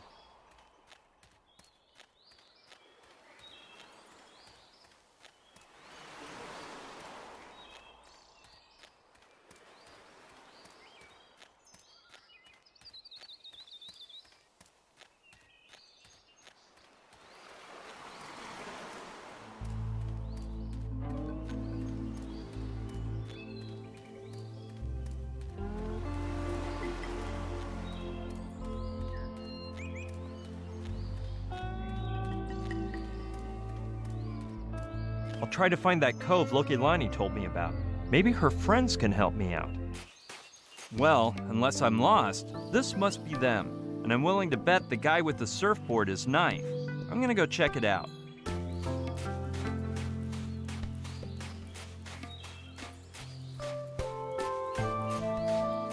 Hey, you're Knife, right? Sure am, mate. Have we met? Actually, I haven't, but I've heard about you. Gnarly, mate. My fame back at the University of California remains. I'm not surprised, though. After so many years trying to finish school, even the professors know me. No, Lokilani's the one who mentioned you. Lokilani's one hot babe, eh? She's like totally for my bones, mate. But don't tell Kai or he'll go aggro. Okay. Hey, I haven't introduced myself. My name is... I heard that, bro. You just told Brian that Lokilani thinks you're the kind. And no one's gonna swallow that, bro. He is like totally full of himself sometimes. He thinks the fact that some shark chowed down on his paw is enough to impress a Betty like... Wait, what did Lokilani say about me? Not much. She just said you're crazy about surfing. How could I not? I was born in Byron Bay. Where? Byron Bay, in Australia, mate. The place with the bitchinest airs on the planet, buddy boy. Thing is, when I was a kid, I didn't like surfing. I was all into underwater diving. California's where I got all hyped on surfing, but crikey, over there in Cali, it's majorly packed. You know you gotta reserve a wave at least 2 days in advance? No, I didn't. Hard to believe. I'm telling you, and don't think that means you get to ride it alone. Nah, they rent it out to so many mates at once you feel like you're surfing in a public toilet. So of course you decided to come here for the peace and quiet. For Kai, too. When I was a freshman in Surfin' Sciences, I saw him do a demo in a video. And it was so gnarly that I dropped out of college to become his student. Kai rules, mate. People say he's a bum just because he spends 16 hours a day resting. But all the masters have to meditate. I guess that video was recorded before he lost his leg, right? Negative, mate. The most awesome thing is that his mastery is greater with that iron leg than most people with... Hey, you're not trying to get him to give you classes, are you? Don't worry. Surfing's not my thing. You're not into surfing? Whoa, what's up with that? I knew there were some freaks out there, but... So, what brings you to Mala, then?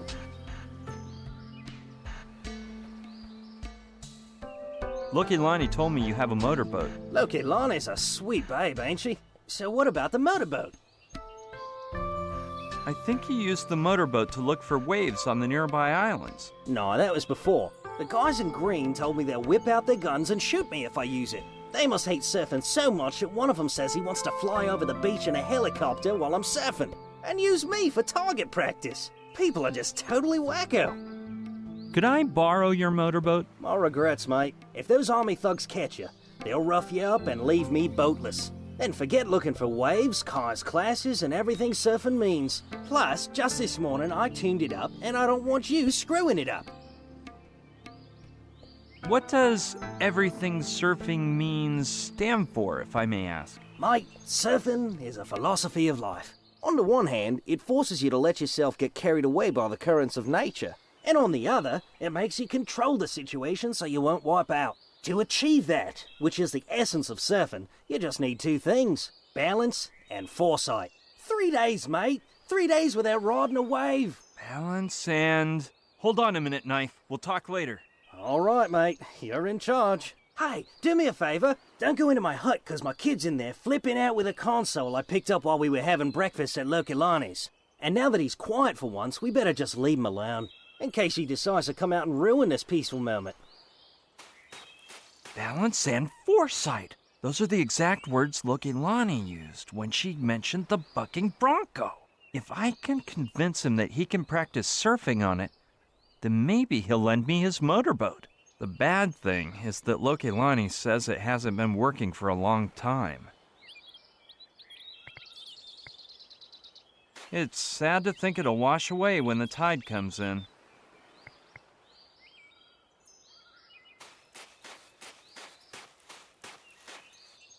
Perfect Complexion Ink talcum powder. It may be of use. I don't know why they say talcum powder smells like babies. To me, it smells like talcum powder.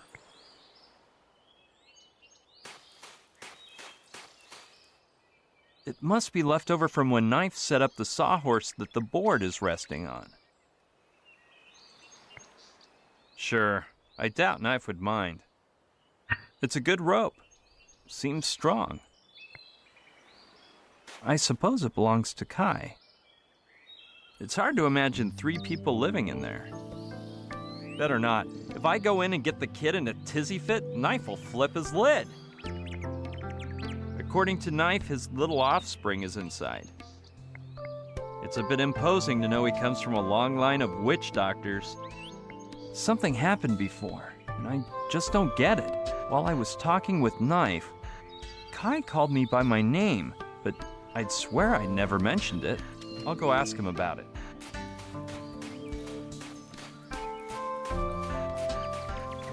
Excuse me for bothering you, Kai. Aloha, Brian. But how do you know my name? You mean you never mentioned it? Not as I remember. Well, I must have heard it around town, brah. That's funny, because I just got to this island. Welcome, then. Do you plan on sticking around, brah? No way. I'm just passing through. Or more like I just dropped in by chance. No. Stay as long as you want, brah. I like it when you Malihini come to live here. As long as you don't make noise and you let me meditate in peace. There's fewer and fewer of us who speak Hawaiian, though. And it's sad to see the traditions disappear. I bet you don't even know that Mala, the name of the island, means garden. I'd love to learn Hawaiian, but I have no time to waste. Hang loose, brah. Nothing in life is worth running away. First, you have to ask yourself about the mana'o and things. What they truly mean. And the best way to do that is to lay down and take a load off for a while. Darn, the main reason I came was to ask you a few questions. Whatever you want, brah.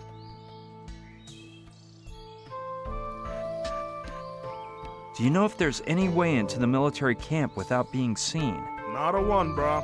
Those soldiers are as wa'awa'iki as they seem. They set up around the Tiki Temple, and that place is practically impenetrable. I've heard you're a surfing hero, even though you're missing a leg. No big deal, brah. People who don't think exaggerate all the time. Lots of talking, lots of hurrying, and little meditating. People should spend more time lying in a hammock. Plus, if that shark hadn't gnawed my leg off, nobody would talk about me. It must be hard to live with a prosthetic leg. Maybe at first. Until you find someone missing the opposite leg who has the same taste in shoes as you. So just imagine, I'm saving a fortune. What a faux pas, that shark mess. Not as much as you think. Since then, I look at things from a much calmer perspective. And I appreciate certain things I wasn't interested in before. I got my parents' house back and moved into it. I took Knife in as a student to convey my knowledge to him, and I started to study my own island. Its past, its animal life, its customs, but mainly it helped me discover my true calling. Meditating. I'm curious about your peg leg. It's a leg made of flexible black metal, especially for athletes. But I don't think you can see it, brah. Knife's kid Koala stole it from me this morning. The little rugrat was playing with the sand, and I guess he used it as a shovel. Who knows where he hid it? Getting back to what we were discussing, according to Lokelani, your grandpa was a witch doctor. Nani Koki, Lokelani, huh? Yeah, my grandpa and my great-grandpa before him was the island's official kahuna and official witch doctor of the poultry god. His specialty was bringing poultry shop chickens back to life. Is it true that if a bird dropped dead, your grandpa could revive it? That was his specialty as a kahuna.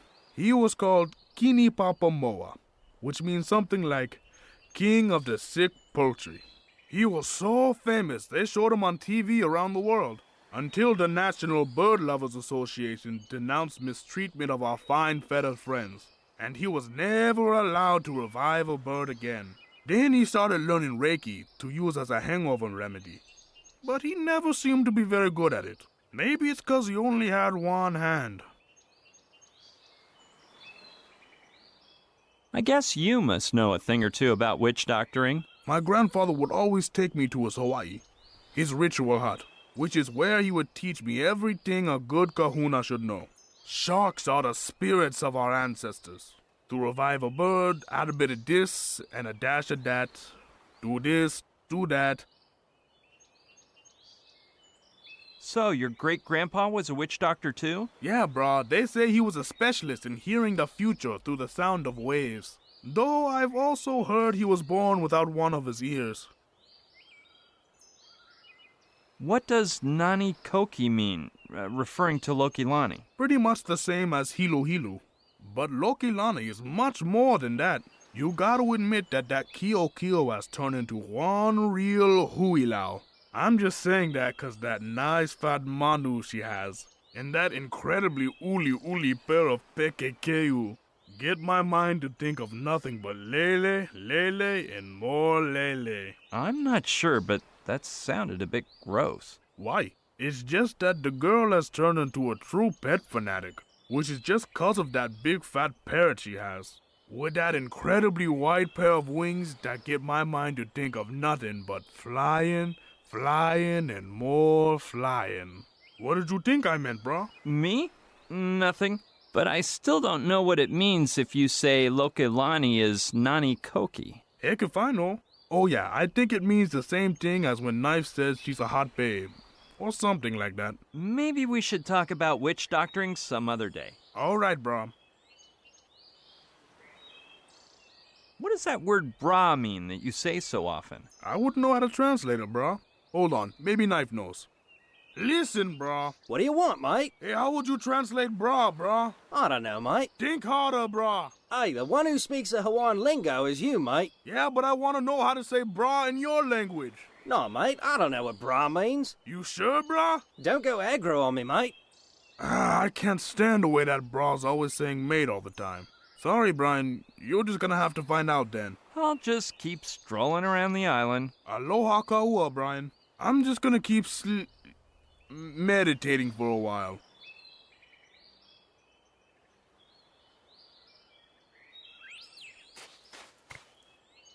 There's a cute little miniature-sized dock and a motorboat which, of course, must be the one that belongs to Knife.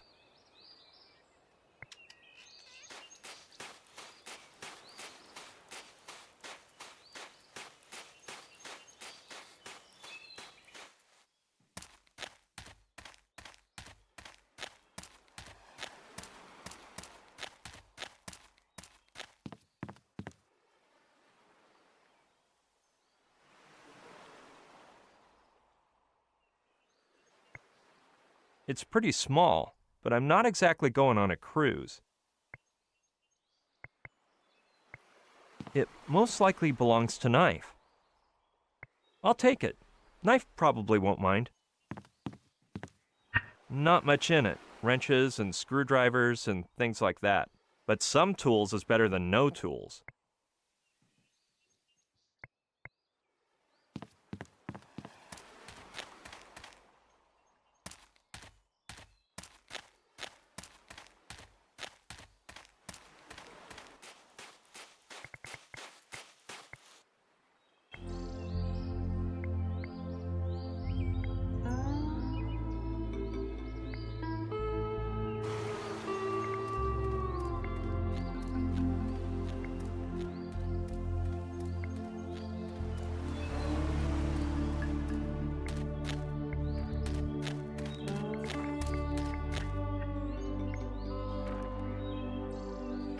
Yes, that way he can climb up the trees and I can get rid of him. Just watch how riled up he gets. O'Connor, I have something for you.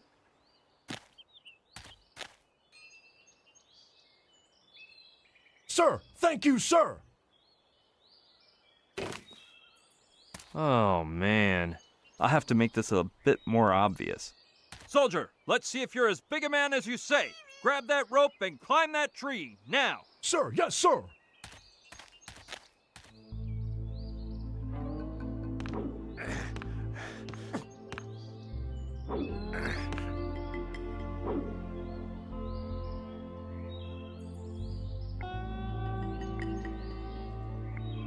I believe it's a weapons manual.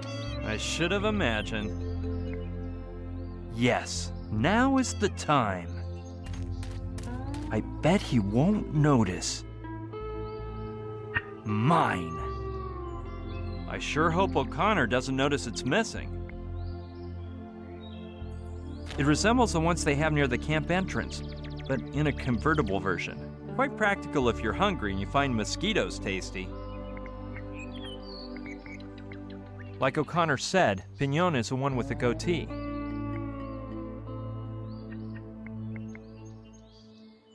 Looks like he's a-climbing down already. Better just fake it.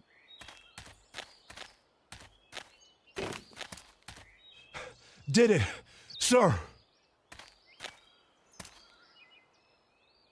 Well done, soldier. At ease. At your orders, sir.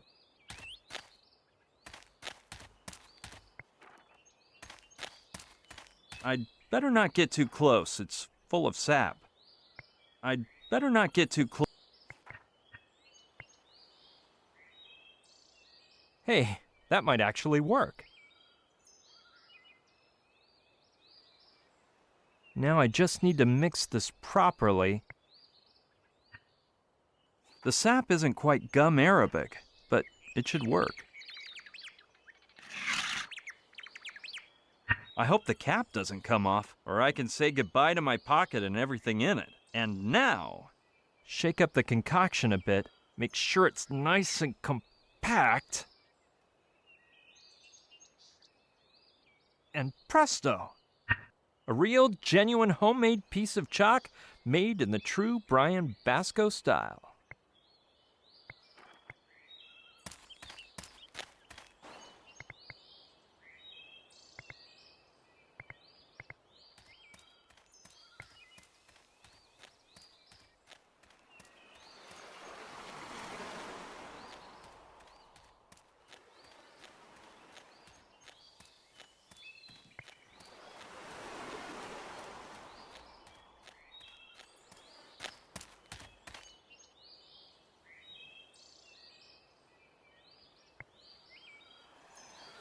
They must lead to the basement. I can't do it unless I remove that board first.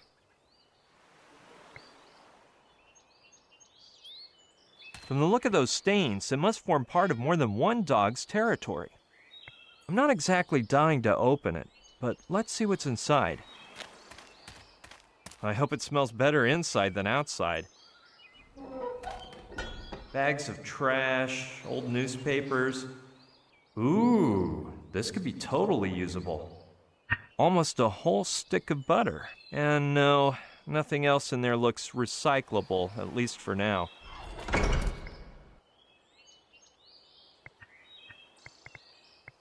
It's practically a whole stick.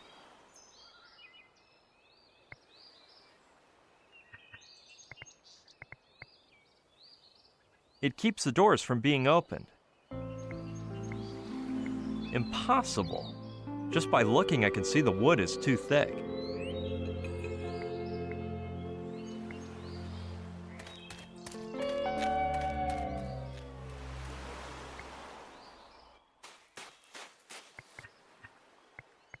I picked this up near Knife Speedboat.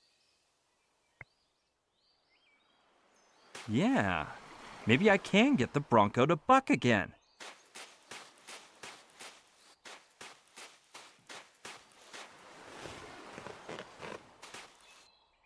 What a mess! Only a genius could fix that mechanical nightmare.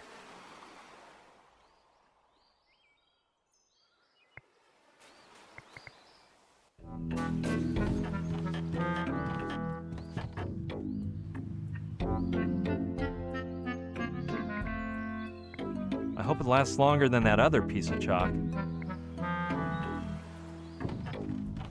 Here you go, mister. Now we can continue our little chat.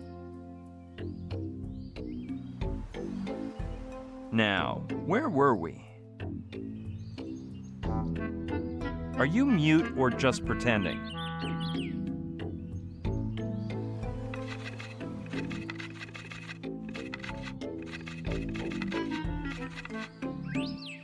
Long time since I used earthling speech organs. Are you sure you and I have never talked before?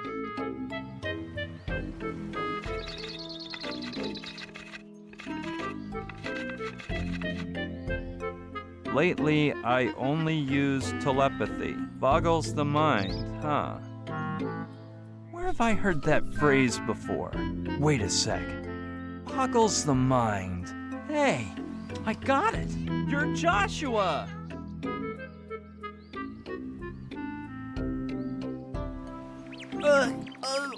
Of course, Joshua Nakayama Smith, to be precise. I know you. Hey, but you can talk.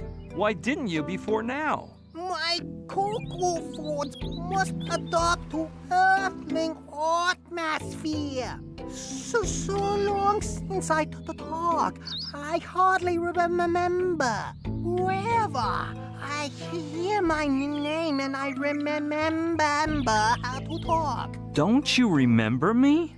I'm Brian. Brian. The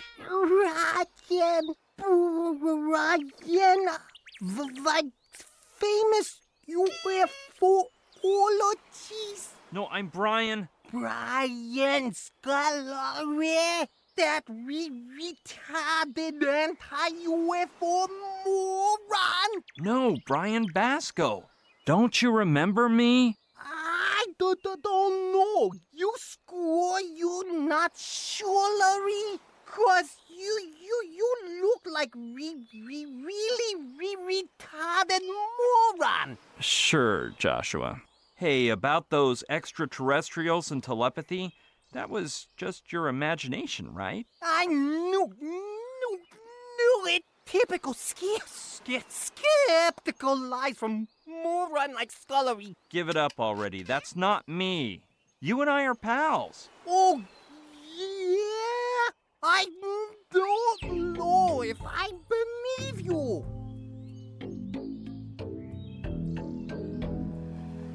I remember you were great with your hands. Could you help me fix a bucking bronco? You brought a goblin, Scullery? I not give you water in desert? Give me a full explanation about this other planet now. As if I were going to explain it to you, you moron! I'll help you get in contact with the extraterrestrials. Oh, yeah? Tell me how. I met you in a crater near Douglasville.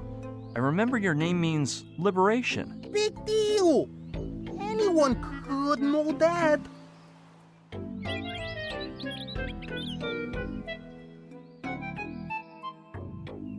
I helped you fix your contacting machine with a bicycle chain and a 10-gauge wrench. Yeah, I think I remember you. You sure that was you? You had a telepathic helmet to communicate with UFOs and that kind of stuff. It's true. Whatever happened to it? I figured out the musical password which, according to you, opened the dimensional gateway. Then you rose into the sky wrapped in a halo of light and said, "You don't know how much love I'm taking with me, Brian." Oh, yeah. Now I remember everything. Oh, but you look so different, Brian. I remember remember you much less debonair and a bit more geeky. So tell me, what do you want to know, my friend?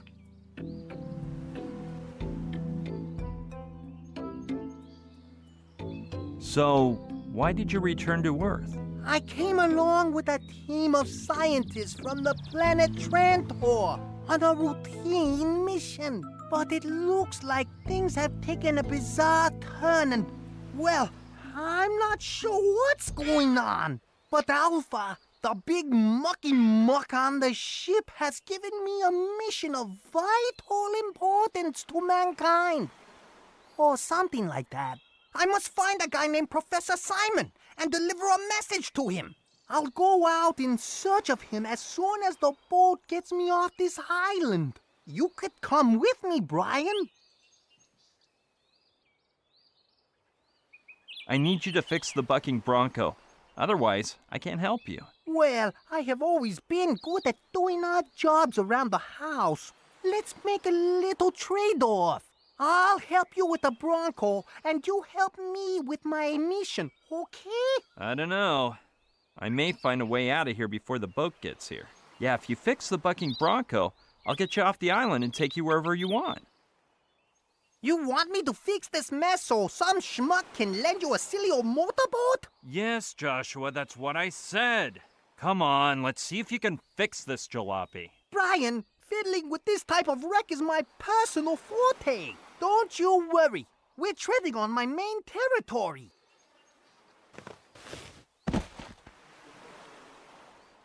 Are you okay? Yeah, I broke the fall with my own skull. Yeah, just got a little bump on the noggin. You think you'll be able to fix it? I didn't break anything, but thanks. I was talking about the Bronco. That old antique is practically from the Wild West. But give me a while and I'll figure out why it's not bucking. For now, just find me a 10-gauge wrench and some oil to grease the machinery. 'Cause it's drier than Scullery's brain. This guy's totally obsessed with 10-gauge wrenches. I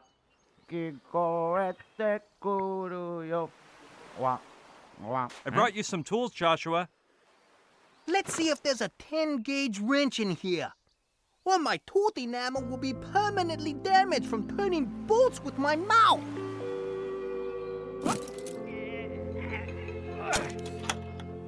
Well, there's no 10-gauge. I'll have to make do with this 6-gauge and this 4-gauge together.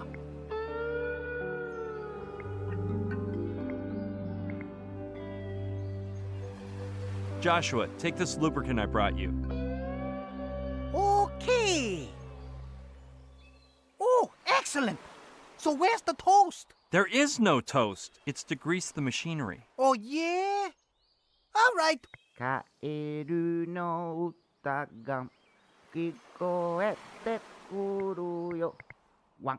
No, I'd better let him work. How's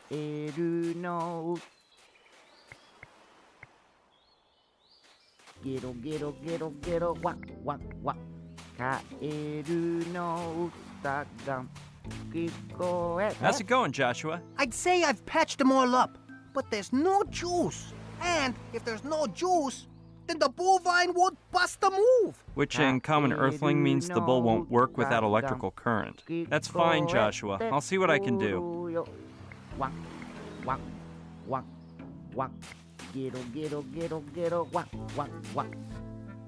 It looks like the butter I gave Joshua. Hey, Joshua, you need any more butter? No, but I can't believe it's not oil. This is as greasy as the table at a cheap diner. Why not? It's so effective I can't believe it's not used by mechanics. There's still a nice chunk left.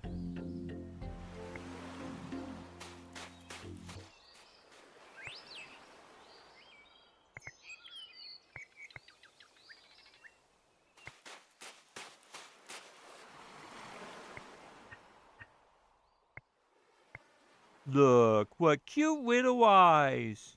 He's sweet. I'm glad I kept him. Try to get the long-tailed troublemaker to go under there, grab a token, and give it to me? That would rank #1 on any list of outlandish ideas, but In my particular case, I've done nuttier things, and they've worked out in the end. Knowing that lemur's nasty ways, I doubt this'll work. But times are desperate. Come on, little guy. Bring a pretty token to nice old Uncle Brian. That's it, you lovable furball. In you go. I wonder if he's actually following my instructions or lunching on sand crabs. Hello? Good primate. Hey, wait!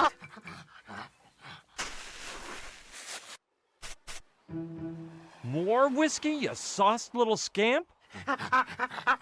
No? What now? Beer. This is insane. Well, I guess I have no choice but to find my alcoholic lemur a brewski.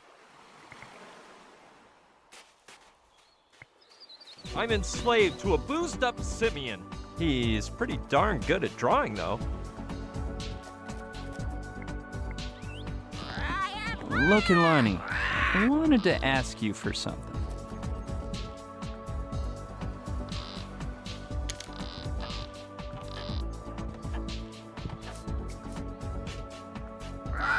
Oh, sorry. I must be the worst waitress in the Pacific. What can I do for you, Kaimi? No, I didn't mean that. I just wanted to chat with you.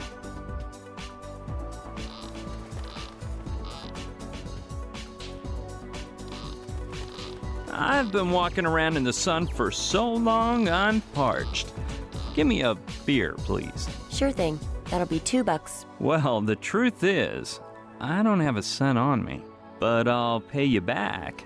You can trust me. Sorry, my boss doesn't let customers run a tab, and I don't trust men that much. While we're on that topic, there's something I wanted to mention. I'm listening. Here's the thing.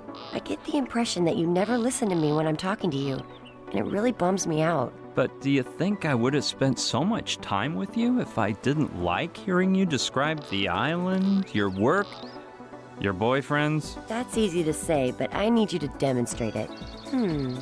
I've got it.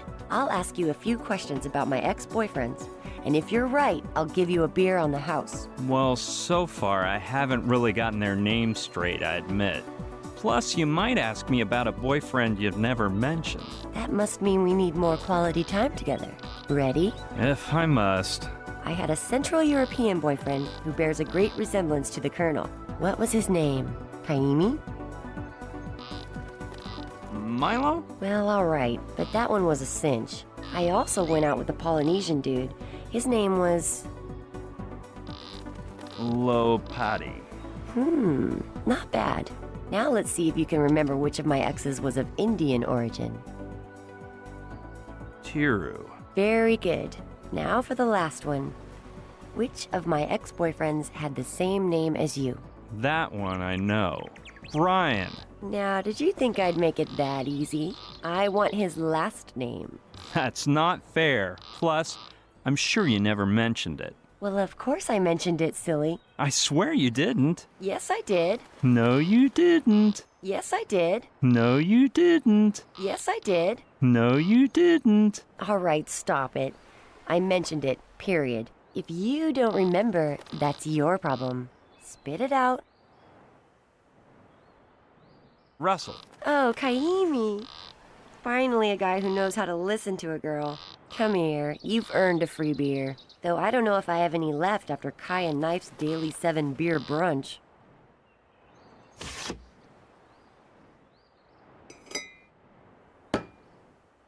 Oh, you're in luck. There's one left. Thanks, Lokilani.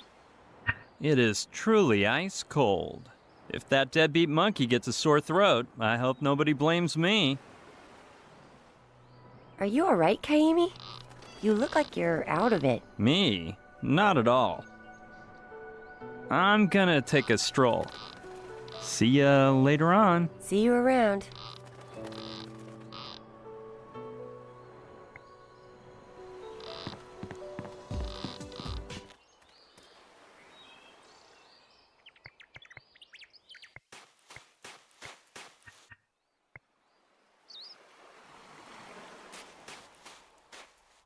Little demon, look what your slave brought. I hope he doesn't pass out down there. Little demon? Why, you... That's better. It's so much easier to get tokens back on Coney Island. Well, kid, nice to have met you, but I think it's time to go our separate... Okay. Oh, jeez, he's hitting the bottle again. Where would he end up if I wasn't taking care of him?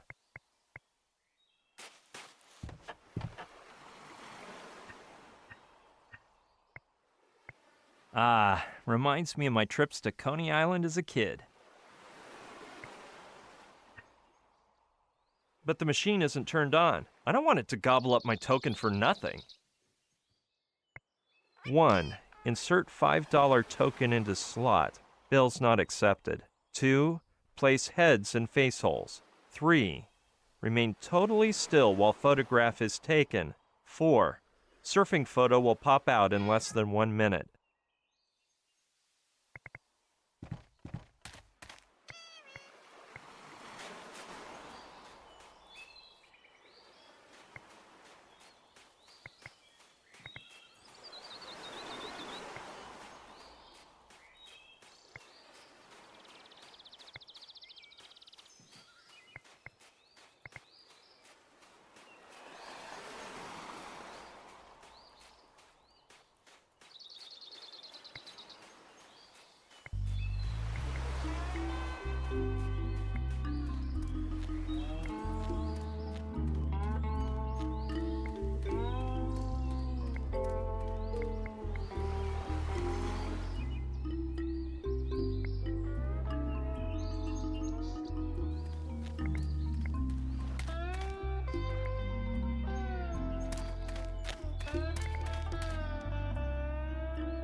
It's not that he's dumb. His brain works with the precision of a Swiss watch that nobody has wound up in a long time.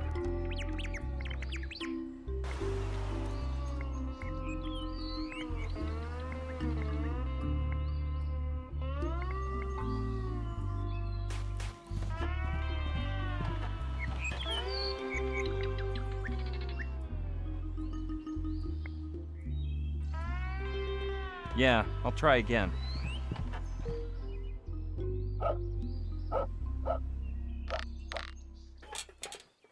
No good. It's really stuck.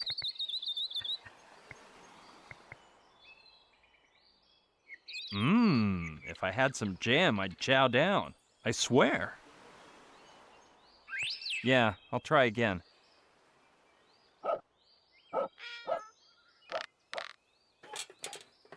No good. It's really stuck.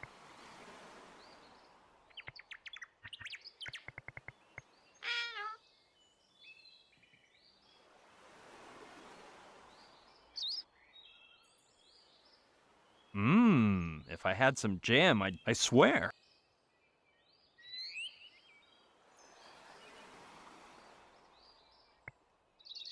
Sure. I'll take a glance under the shack. It's pretty dark. I'll get a little closer. I knew it! The cable is caught up in the roots of a palm tree. He must have been stuck here for ages, and I can't get it untied.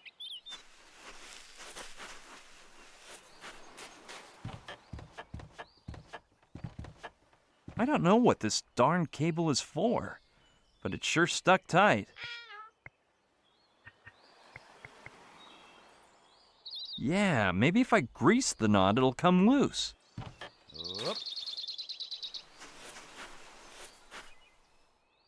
Presto, it's untied. With all that effort to untie it, I'm not leaving it there.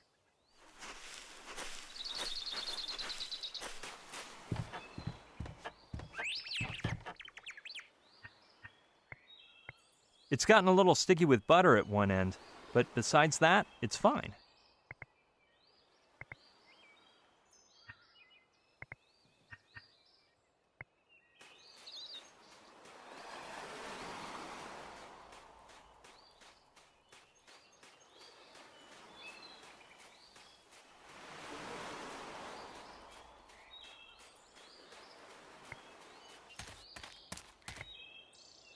It keeps the doors from being opened.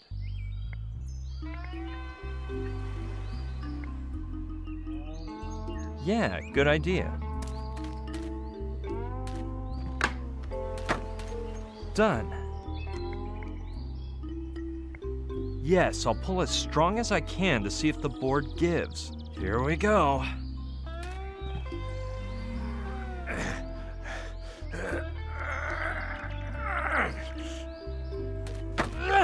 I think I'll need to pump some iron at the gym if I want to break that board.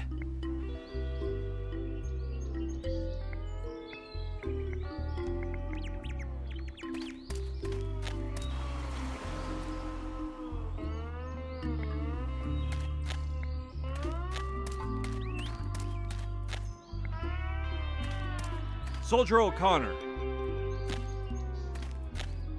Sir, yes, sir.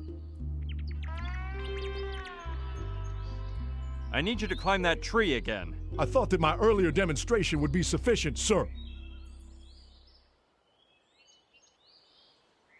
The sun was shining in my eyes before, so I couldn't quite appreciate the beauty of the moment. I'll climb up again, but allow me to advise you to put on a lumberjack-style cap, sir.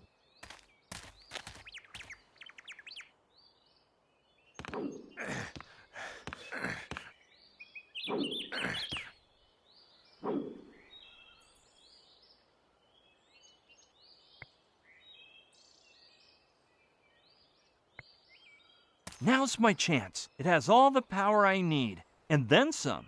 I'll just use it for a sec, and he probably won't notice.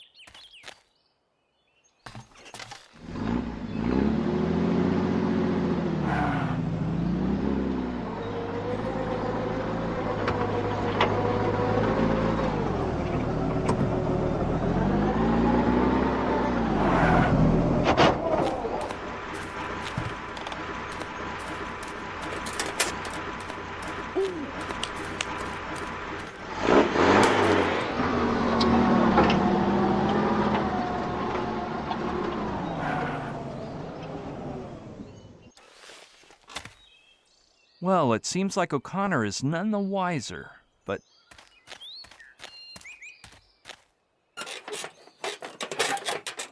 That way I'll tie up all my loose ends, 'cause you never know, I may use it again. Just in time, O'Connor's coming back. I'll just be sliding back over to where I was.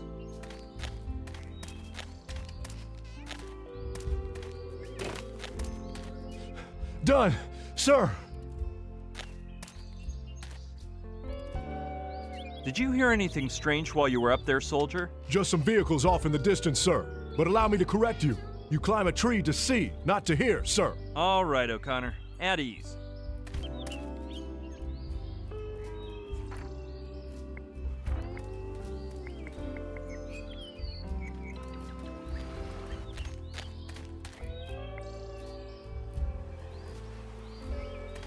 Okay. I already looked at those. So now what? They don't look like they weigh too much. Jeez. Looks like we're making some progress. Whoa, dude. It's too dark from up here, and my spiky hair is blocking the sunlight. I'll go down and see if there's a better view from inside. Okay, down we go.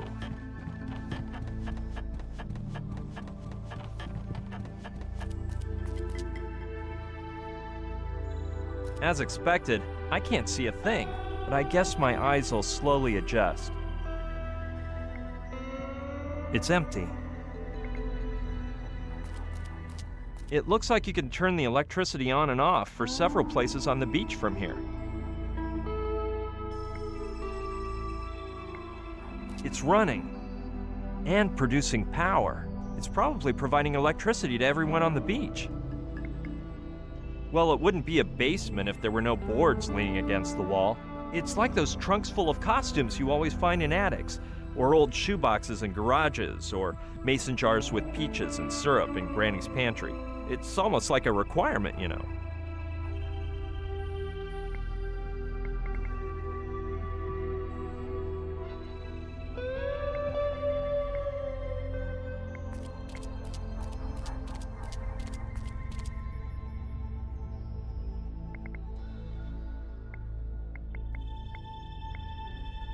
It has a little cord to turn it on and off. I imagine it gives off a little light. The glow-in-the-dark yo-yo would be brighter than this, but oh well. That's where the gasoline odor is emanating from. Well, that and the pools of gasoline all over the floor, of course.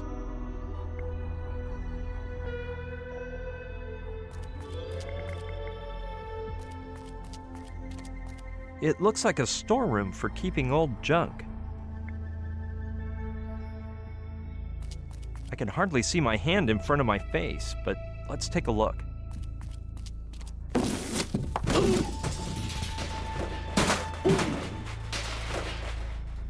Oh, holy mother of... I think a sack full of sand just fell on my head or something like that. And that rod of iron I just ran into. Hey, it's a metal detector. I'm definitely holding on to that for later use. Plus, I'll avoid having it fly into my face again. Ouch, that hurt! The worst thing about these tumbles is you get struck by all the objects you're carrying, and I don't exactly walk around empty-handed.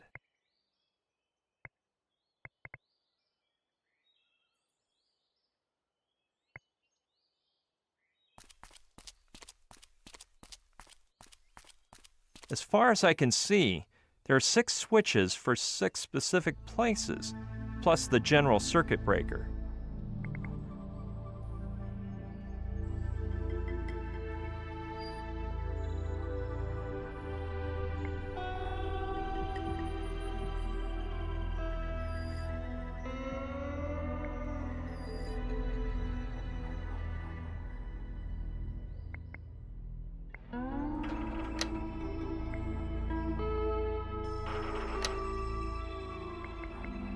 I don't know much about electricity, but I'd say these are fuses.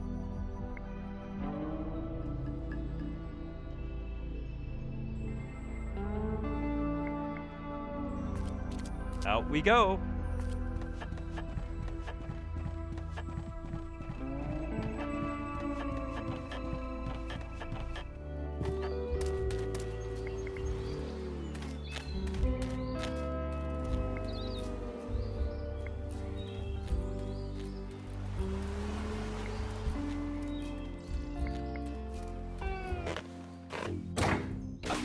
So, Brian, you feel like taking a ride on an automatic cow? Don't tell me you fixed the bucking bronco. I just finished up my little handiwork.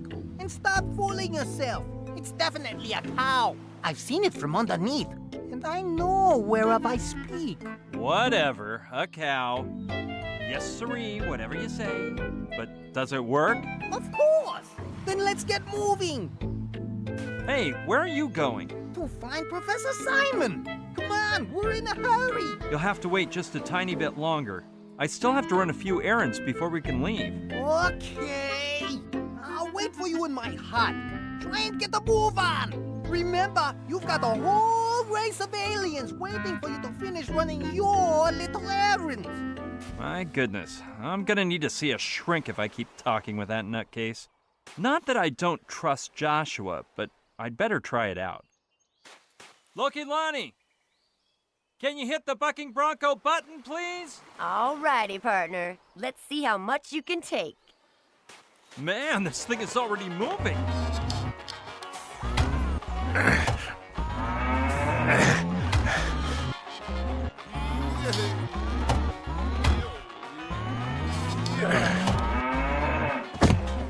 Now that I think about it, there aren't many cows in New York, are there?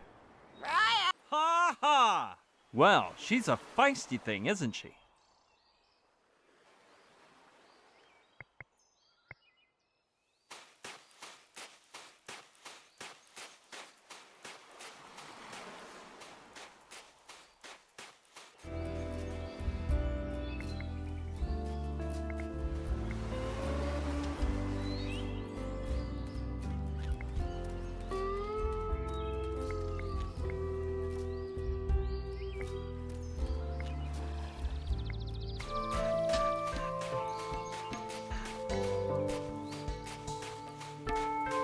How's it hanging, Knife?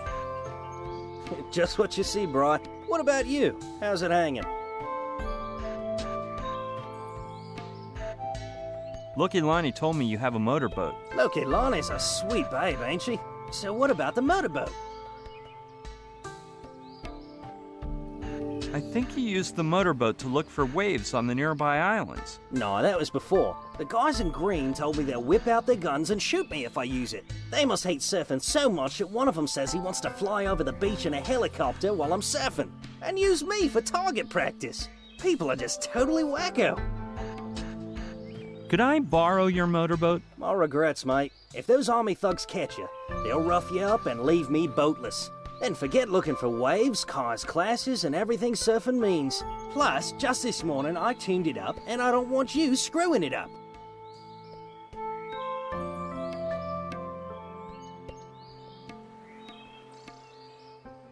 Let's talk about your motorboat again. Isn't that like totally rad? What were we talking about before? I don't know, about surfing maybe?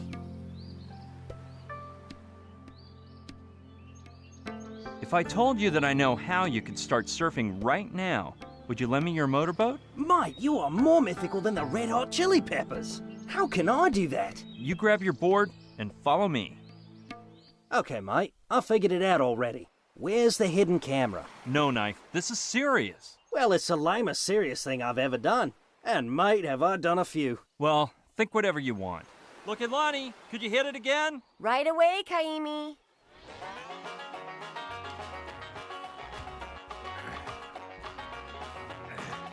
Well, man, what do you think? Awesome, mate. So, is it a deal? Can I use your motorboat? Like, totally, mate. It's all yours. Yes. The first part of my plan is complete. Now I have to concentrate on the rest. Sneaking into that camp.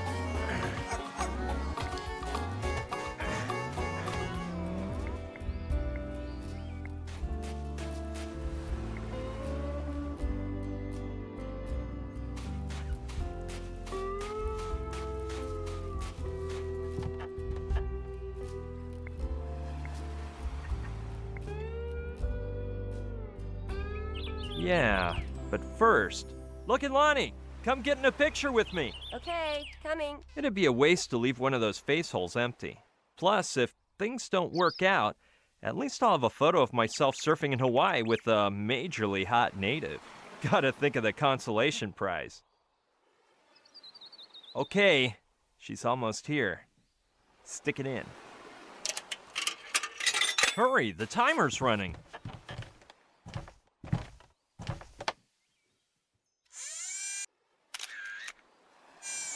Well, wasn't that fun? Sure. Hey, I'm heading back to the bar. I don't like to leave Aolani alone for long.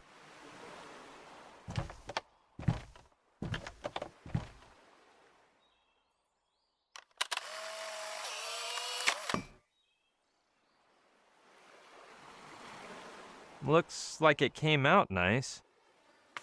Perfect. You can tell from a mile away that those bodies are fake, but I like it anyway.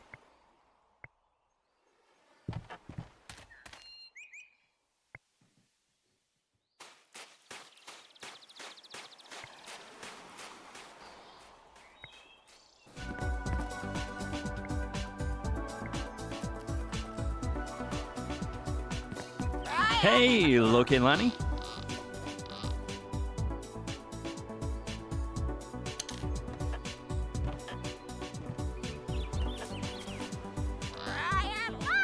What's on your mind, Kaimi? Tell me about that movie magic makeover software again. Grease Paint Pro? Isn't it unbelievable? What is that Grease Paint Pro thing? It's the computer software we movie makeup artists use. You can scan a picture of the character you want to create, another of the person you're making over, and in a few seconds it gives you a range of makeup options, along with the list of the products you'll need, the features you should accentuate or cover up. To put it simply, it's a very expensive wonder program that only big production companies can afford. But with Grease Paint Pro alone, it's not enough, is it? I bet it's useless without your talent. They're all essential. The computer, the talent, the scanner, the printer, and of course, the makeup products. I don't mean to brag, but I have them all. The great thing about having a computer geek as a boyfriend is that he can set up a home machine for you that's better than the ones most professionals use. Could you use Grease Paint Pro to make me look like somebody else? Yeah, but you'd have to bring me a picture of the person you want to look like, and one of yourself. Why don't you take my picture? I bet you have the latest state-of-the-art digital camera. Had is the word. That's the only trouble when your boyfriend is a professional thief. What were we chatting about? All you men are the same. You're so busy looking at our cleavage, you can't pay attention to what we're saying. So it makes no difference. We can talk about whatever you wish. I'm gonna take a stroll. See ya later on. See you around.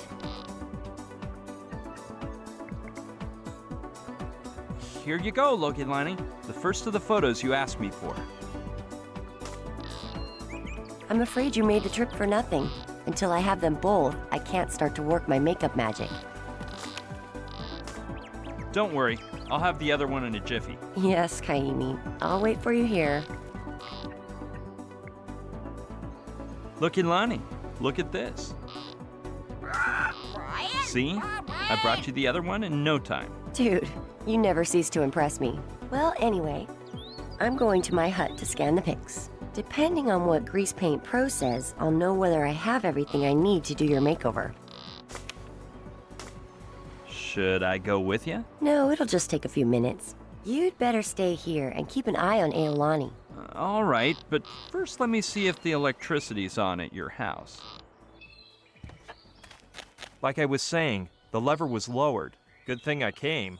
It's ready, whenever you want. Kissy kiss, who's gonna be a good boy now? Mama's only going to be in minutes, so in the meantime, Aolani will play with Uncle Kaimi, won't he? Give me another ride, hot babe. Don't worry, I'll take care of the parrot. Cockatoo, Kaimi. It's a cockatoo. Whew. Finally, some peace and quiet. Maybe I'll have myself a drink. And despite what Loki-Lani said, I'm sure there's some beer. Come, hey! You dumb furbag. Now look what you did. Can't I mention the word beer without having a drunken lemur ruin my day? Now I'll have to go find that parrot before local... Oh no. She's coming back already. Can't let her see me. Oh man, where can I hide? That was a close one. And now I have to go hunt down a foul-mouthed parrot. It's the only way to keep Loki-Lani from hating me forever. Which is not what I want.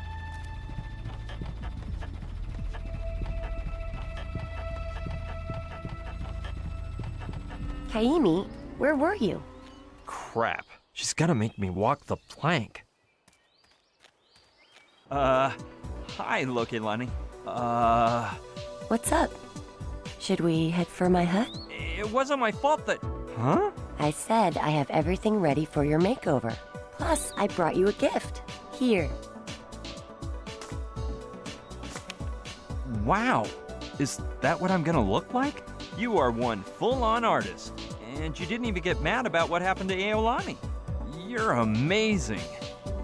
Aolani? What's the matter with my cute little... Hey, where's Aolani? My poor little birdie. Where in the world could he be? So, should we start heading for your hut then? I hope you have an explanation for this. Yeah, well, where to begin? You see, suddenly like 10 or 20 drunken lemurs showed up. So I jumped onto the bar, brandishing a bottle of scotch, and warned them, "Back, you filthy beasts, or you'll get a taste of my jagged-edged bottle." Then they said, "Blast it, this roguish fiend must be selling his grog for a hefty sum." I started swinging and hitting left and right until... Activating boards to the confines of the jungle, I finally managed to safeguard your fine establishment. However, upon my return, Aolani had vanished. Pretty freaky, huh? Scotch, lemurs.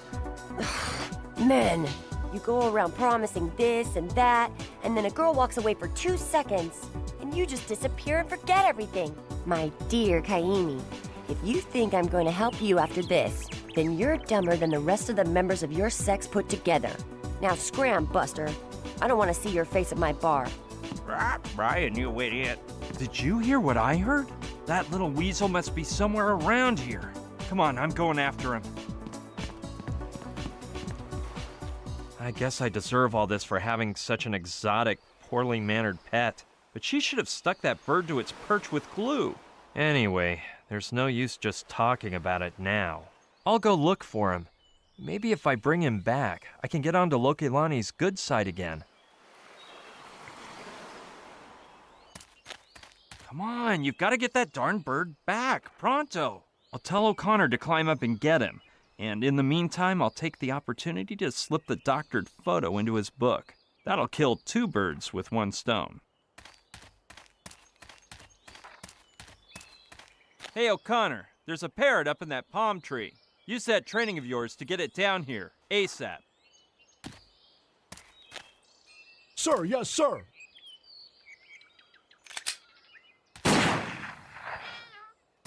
No! Poor little beast, you killed it! Oh, man. I better hide the carcass quick before Lokilani sees it. Lucky thing my pockets are huge and I can keep Aolani far from Little Demon. Everyone knows how wild animals can get after a long siesta. It's strange, though. I didn't see any blood or a bullet hole. Of course not, sir.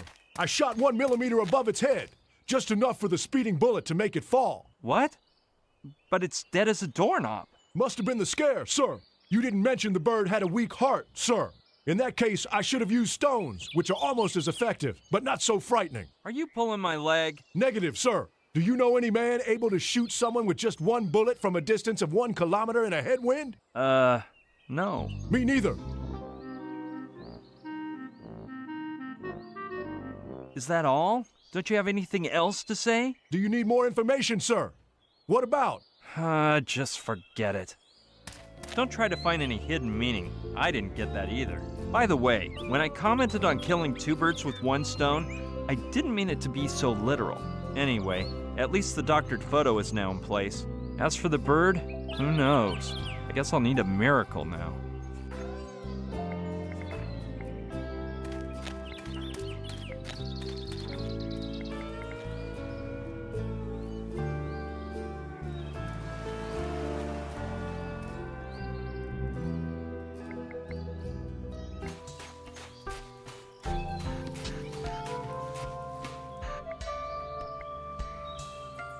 It's a bit imposing to know he comes from a long line of witch doctors.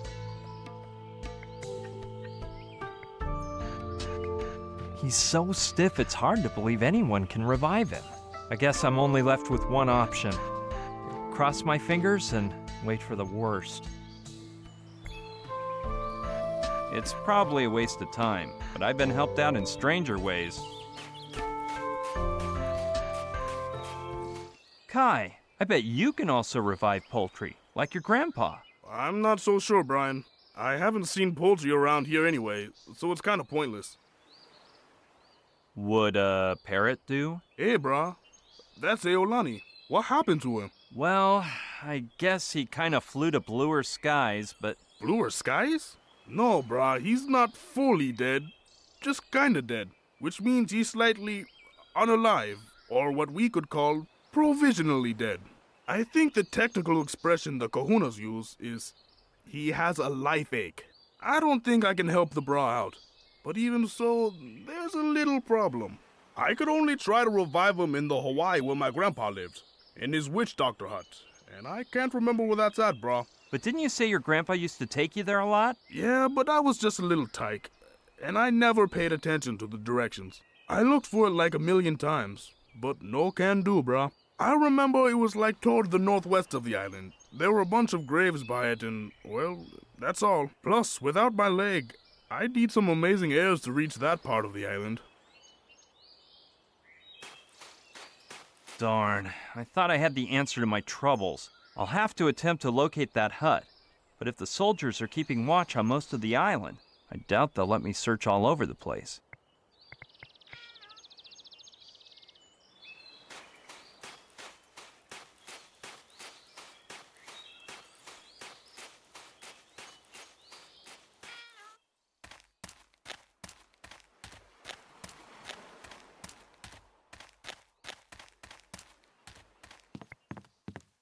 No, first I have to rescue Gina.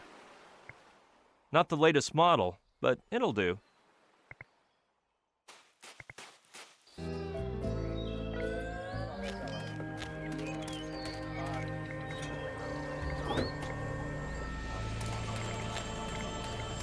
I wish the guy with the machine gun wasn't aiming at me. I've never liked being the center of attention.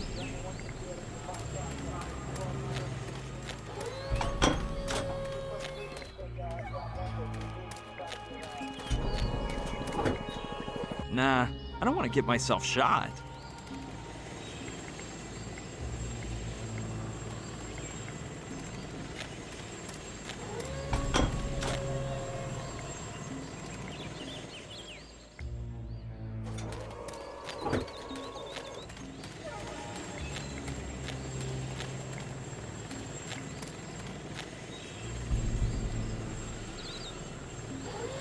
I'd like to talk with the Colonel again.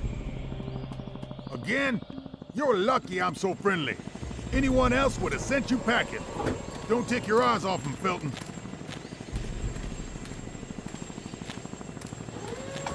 Leslie, that civilian from before wants to talk to the Colonel again. All right, Felton, accompany the civilian into the Colonel's tent. As you order. Leslie, this is the guy who wants to have a word with the Colonel. One moment, my Colonel. Thank you, Felton. You, come here, please. Huge trunks. Mr. The gun as usual. Uh-huh. Caught him by surprise. I've taken note, my Colonel. And the mine was too cute. Your name? Brian Basco. Well, Mr. Basco, wait here. Mr. What's-his-face wishes to speak with you, my Colonel. Who?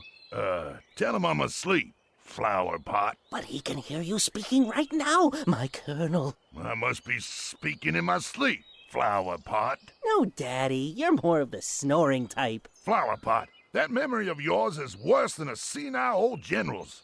Get it through that thick skull of yours that there are no mommies or daddies in the army. Get over here a minute. I need to explain something. And pull those shirt tails right out of your pants. You look like a mama's boy. Look here, Lester. Why do you think I call you Flower Pot? To belittle you? No.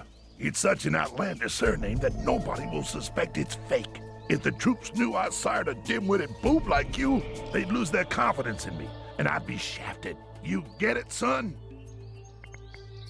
Leslie and I truly have identical penmanship. Why the heck not?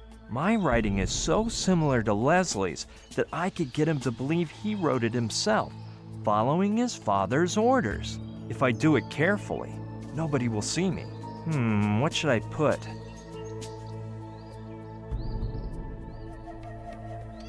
I may not get anywhere by doing this, but what the heck?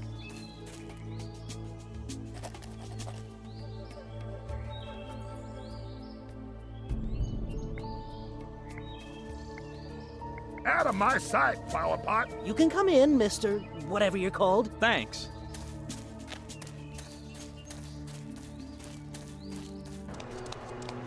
I see you're still alive, civilian boy. Did you finally come to tell me what the heck you're doing on my island?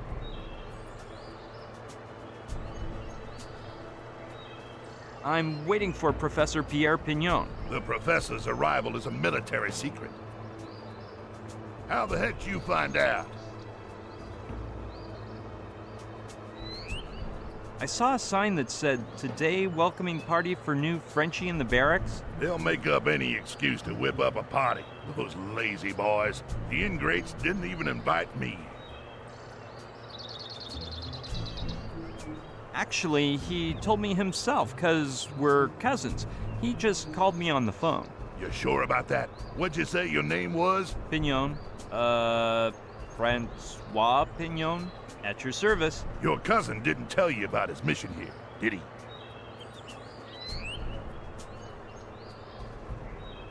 Hey, there's something else besides my cousin Pierre. Well, spill your guts.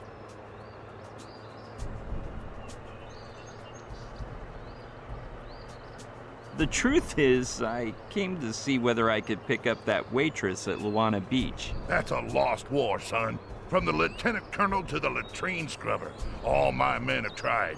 But that lady is the toughest coconut to crack in the Pacific. What about you? Have you tried?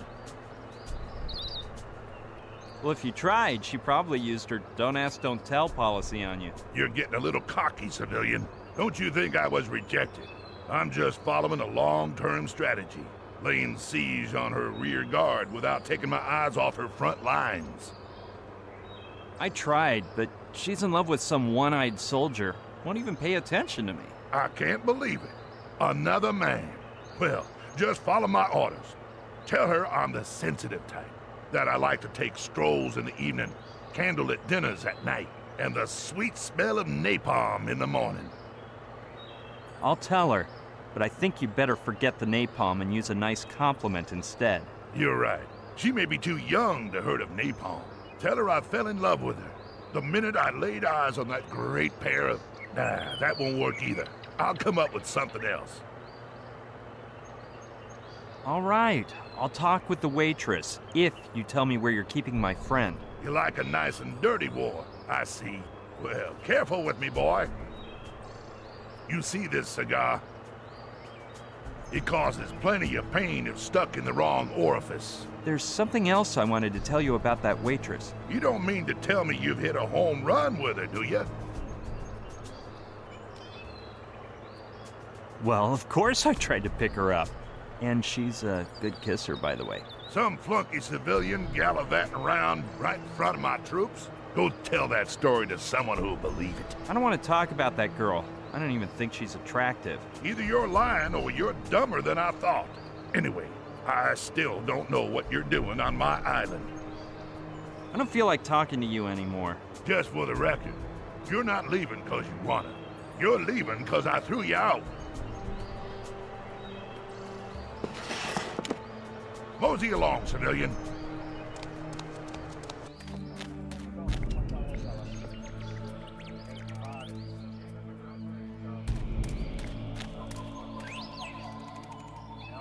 I didn't have any breakfast. Mind if I go to the mess hall for a sandwich? Only the colonel can give you authorization to see the camp, buddy. I'd like to talk with the colonel again. Again? You're lucky I'm so friendly. Anyone else would have sent you packing. Don't take your eyes off him, Felton.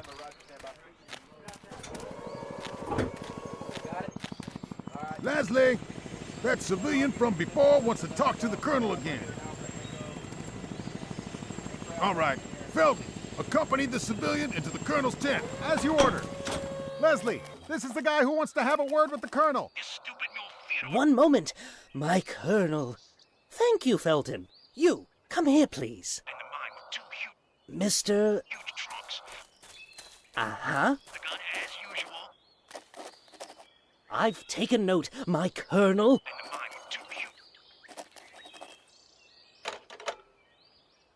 Your name? Brian Basco. Well, Mr. Basco, wait here. Mr. What's-his-face wishes to speak with you, my colonel. Who? Tell him I'm asleep, flower pot. But he can hear you speaking right now, my colonel. I must be speaking in my sleep, flower pot. No, Daddy, you're more of the snoring type. Flower pot, that memory of yours is worse than a senile old general's. Get it through that thick skull of yours that there are no mommies or daddies in the army. Get over here a minute. I need to explain something. And pull those shirt tails right out of your pants. You look like a mama's boy. Look here, Lester. Why do you think I call you Flower Pot? To belittle you? No. It's such an outlandish surname that nobody will suspect it's fake. If the troops knew I sired a dim-witted boob like you, they'd lose their confidence in me, and I'd be shafted. You get it, son?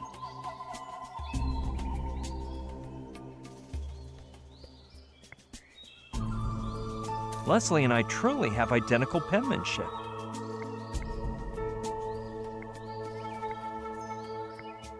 Yeah, sure. One in each hand and another in my mouth. Gotta wonder what's in the ones marked danger. Looks like whoever hung it there had certain artistic ambitions. Otherwise, he'd have put a piece of scotch tape on each corner, as logic would dictate. Just one more thing, sir. The coordinates of the uninhabited hut are 24 minutes, 38.1 seconds north, and 157 degrees, 2 minutes, and 10 seconds west. I better jot that down before I forget. And why in blue blazes would I care about that? Pull those shirt tails out of your britches. You're not in grammar school anymore.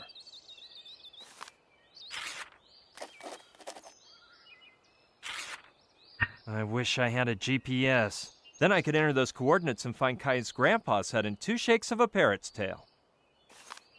Out of my sight, flower pot. You can come in, Mr. whatever you're called. Thanks.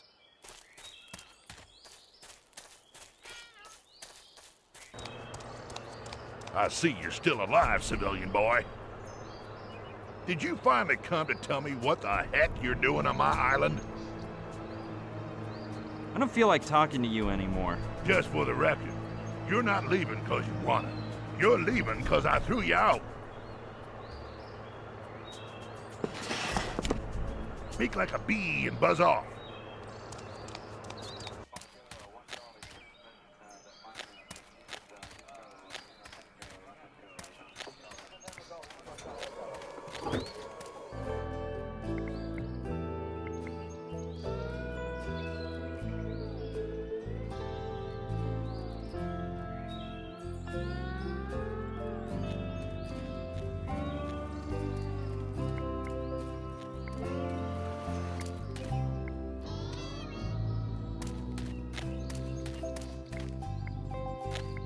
Soldier O'Connor. Sir, yes, sir. You weren't equipped with a GPS device by any chance, were you? Shoot, sir. I knew you'd find me out in the end. Excuse me? I've been a fool, sir.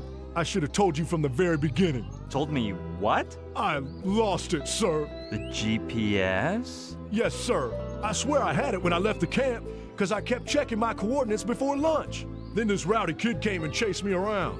Maybe someone took advantage and stole it from me then, sir. Well, don't get your khakis in a knot over it. I will accept my punishment with honor and integrity, sir. Nobody's gonna punish you, O'Connor. However, if you do remember where you left it, or who might have stolen it from you, let me know. Thank you, sir.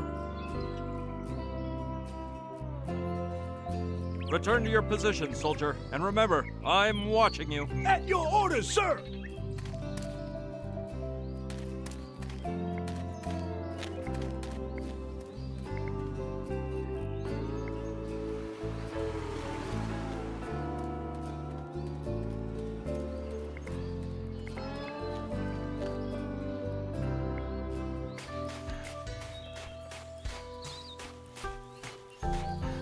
I wish my friend Saturn were here.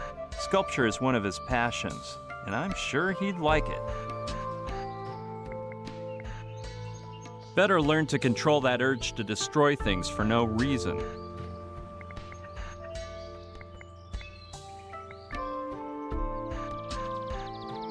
Why didn't I think of that before? If the Rugrat has been using the prosthetic leg as a shovel, it may be buried near the turtle.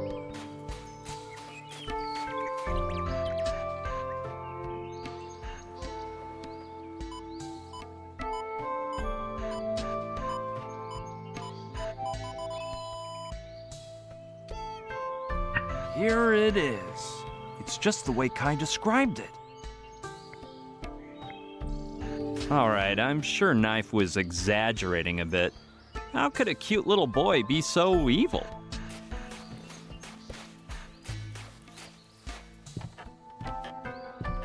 Look at him. Just an innocent child playing with his console. I'll go talk to the cute thing. Hello, Koala. Wanna chat with Uncle Brian? Well, I'll take that as a yes. Don't you know how to talk yet? Well, this is just what I needed. Getting this kid to speak is gonna cause more blood, sweat, and tears than it did with Joshua. He doesn't seem to have anything I need anyway, though. I'd say people exaggerate when they say what a troublemaker he is. He looks quiet to me. I can't see the screen, but from the sound. Wait a minute. O'Connor said he lost his GPS when he was chasing after some rowdy kid. Of course, it all adds up. Kai and Knife went to have their beer brunch at Lokelani's bar, and in the meantime, Koala was driving O'Connor nuts and stole the GPS, thinking it was a video game console. The idea of stealing from a child doesn't exactly make me feel proud. In fact, I haven't taken it from him yet, and I already feel totally ashamed. But Gina's life and a foul-mouthed parrot are in jeopardy, so I better go for it. That snotty little brat! He almost bit my finger off!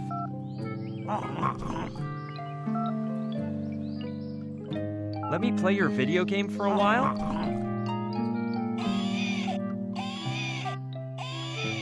Guess that means no. I bet you really know your way around this island.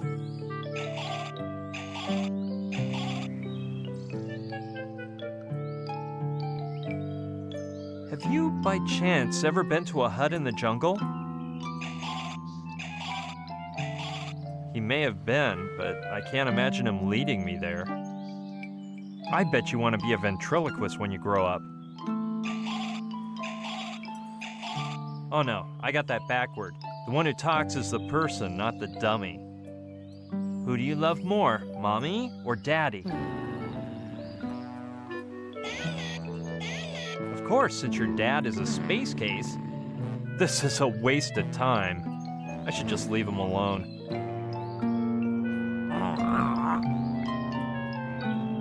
No. Great idea.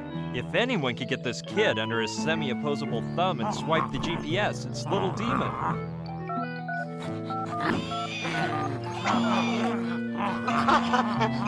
This could get ugly. I'd better be moving along. Something tells me those two are gonna get along just great.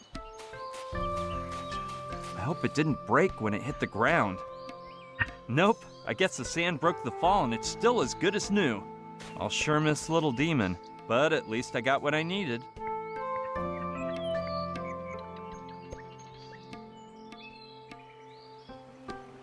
Let's see if I can figure out how to use this contraption.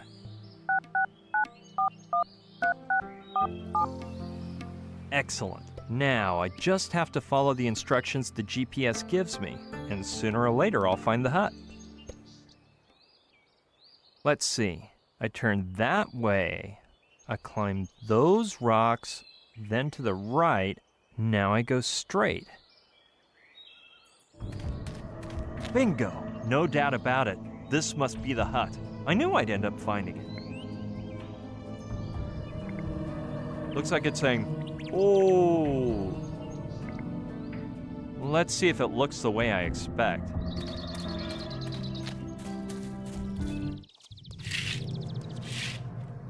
Now there's no doubt about it. This could only be a witch doctor's hut. It's truly grotesque. Remember reading that they were used for almost everything in some cultures, from cradles for babies to battle shields, and even in ceremonial outfits. Well, it's probably some sort of shrine. They just look like kitchen utensils at first, but then you start to wonder what's been cooked with them. It looks like a primitive throne. Primitive and spooky, if you ask me.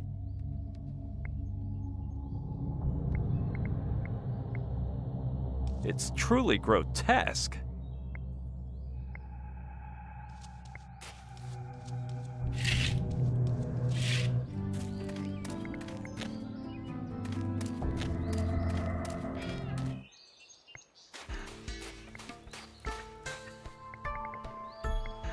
Kai's mechanical foot. I believe it's the latest in prosthetic devices for sports.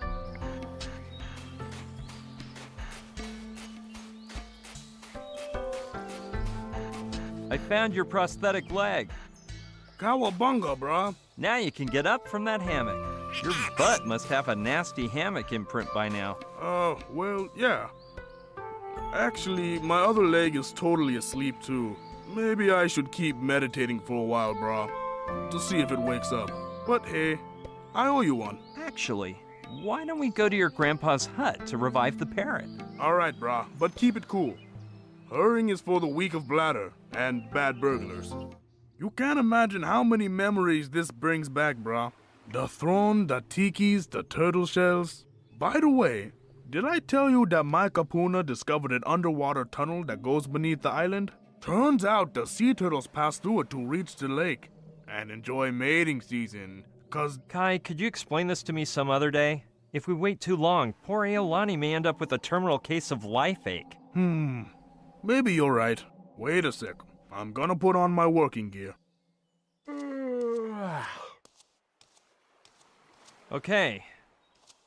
Let's just hope he doesn't doze off while he's changing. Bad news, brah. Man, that was speedy. I can't find my kapuna's grammarium anywhere. Grammarium? Yeah, his book of spells. That's where his poultry reviving spell is. So if we don't find it, I can't get Aolani to snap out of it. Maybe we should split up to search around. Alright, where do you want me to look? I got it. You search the physical plane of existence, brah. And I'll explore the spiritual side. I'm gonna start meditating right away to see if I can find it. Man, is he a lazy bum or what? Well, better get down to searching.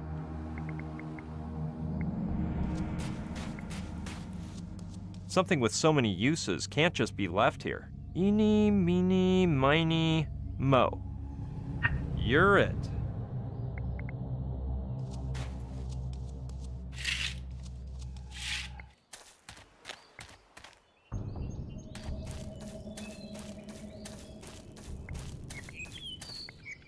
His eyes are humongous. Looks like a primitive cemetery. It doesn't even have a refreshment stand. With all the great scenery around here and I'm staring at graves?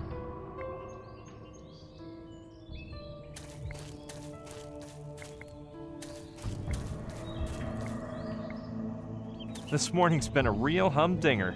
I pushed Gina out of an airplane. I got a lemur sick. I've lied like there's no tomorrow, and I stole a toy from a child. In conclusion, I don't think I have any nerve left to start randomly desecrating graves.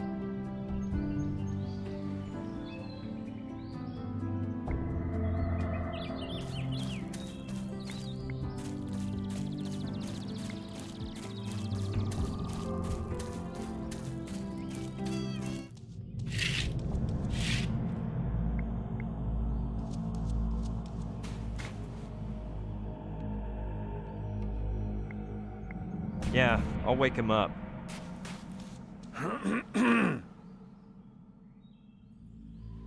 Kai? Kai? Kai? Yikes! Hey, brah. How's it hanging?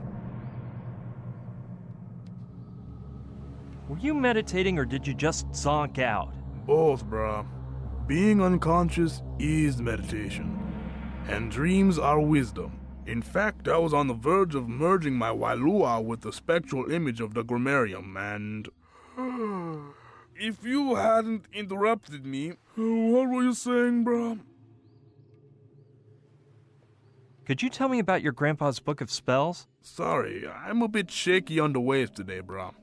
But that always happens when I get back from the astral plane. Just now, I was gazing at the statue of the poultry god, standing in the Tiki temple. It's awful that those soldiers took over a site that was so sacred to my people. What do you want to know about the grammariums? Could you describe your average grammarium for me? There's not like a general rule, brah. Every kahuna makes and decorates his grammarium whatever way he wants. However, the more it weighs the better, because that means it's got lots of spells inside. My kapunas was pretty lightweight, but he won several intra-insular design competitions thanks to those metal book covers. There's no special place where gramaria are usually stored? You never store grammarium, brah. A good kahuna is always supposed to keep it on him, until death and beyond. So it's probably inside your grandpa's coffin. Well, yeah, now that you say so, that would explain why it's not sitting around. Well, getting back to our previous topic, see ya. Sorry for disturbing your spiritual search. Don't sweat it, brah. I can shift between the material and metaphysical planes faster than a tidal wave. And anyway...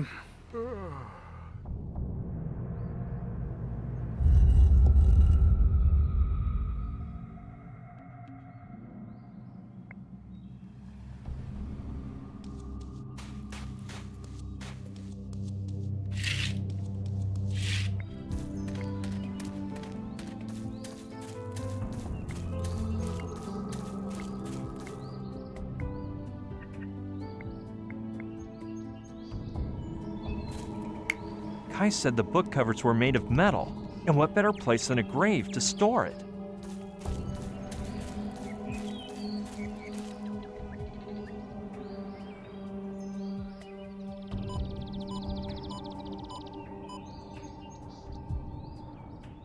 Not here.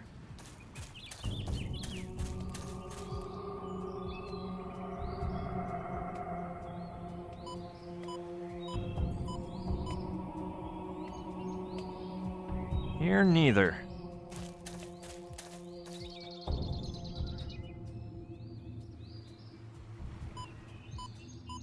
Bingo.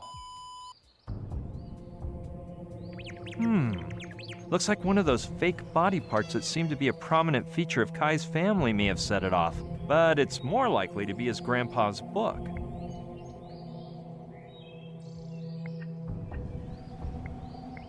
It would work great as a shield, if I ever needed one, or a first-class shovel. This isn't exactly the handiest shovel, but it'll do the trick for digging. The truth is, my stomach is a bit upset over the idea of what I might find in there. I wish I didn't have to look while I dig. Hey, this isn't gonna be pretty, so, I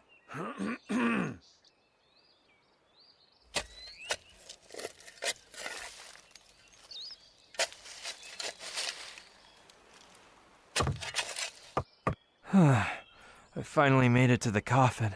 Let's open the lid respectfully. Oh shoot, it broke. Whoa, this guy sure got hit with the ugly stick. And he's missing an arm, just like Kai mentioned. So where's the book? I'm not seeing it. Oh, ugh. They must have placed it over his chest. But for obvious reasons, it gradually fell a bit lower. And now it's caged between several ribs. I guess it's time to operate.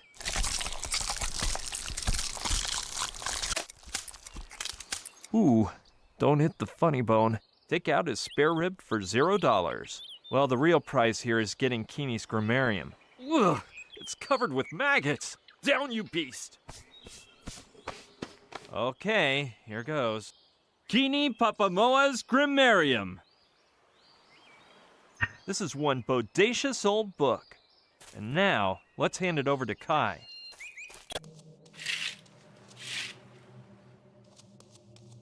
Wait a minute. If I don't give it to him, the parrot will die all the way. But if I do give it to him, he'll know I opened his grandpa's grave, and then I'll be in yet another mess. Well, I'll just have to risk it. Brah, I was just about to go looking for ya.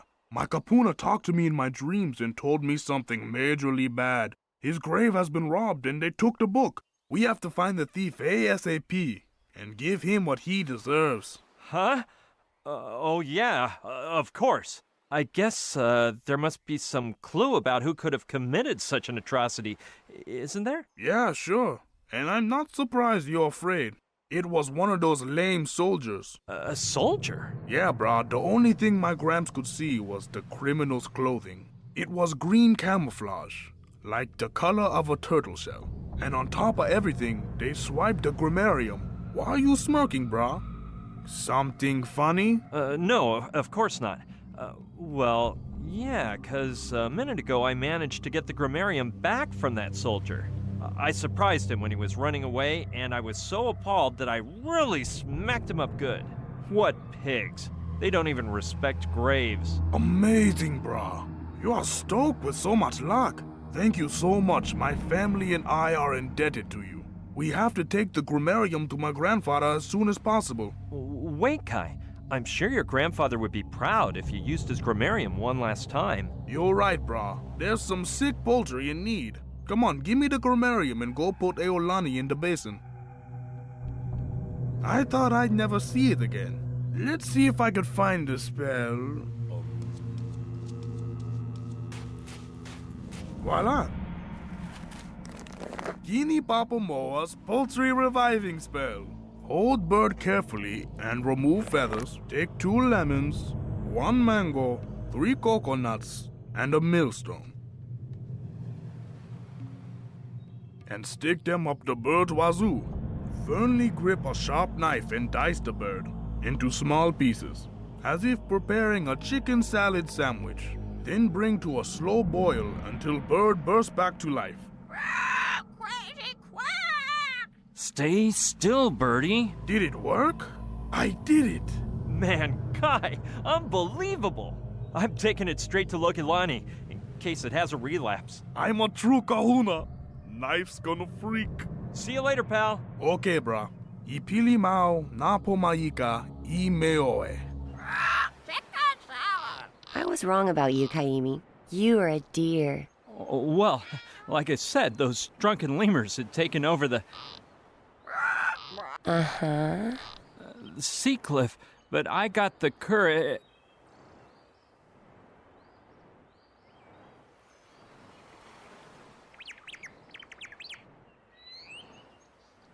But close your little mouth. Let's go to my place. Come on, Eolani.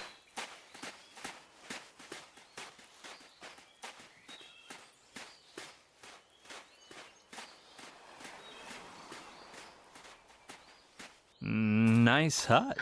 Weren't you in a hurry?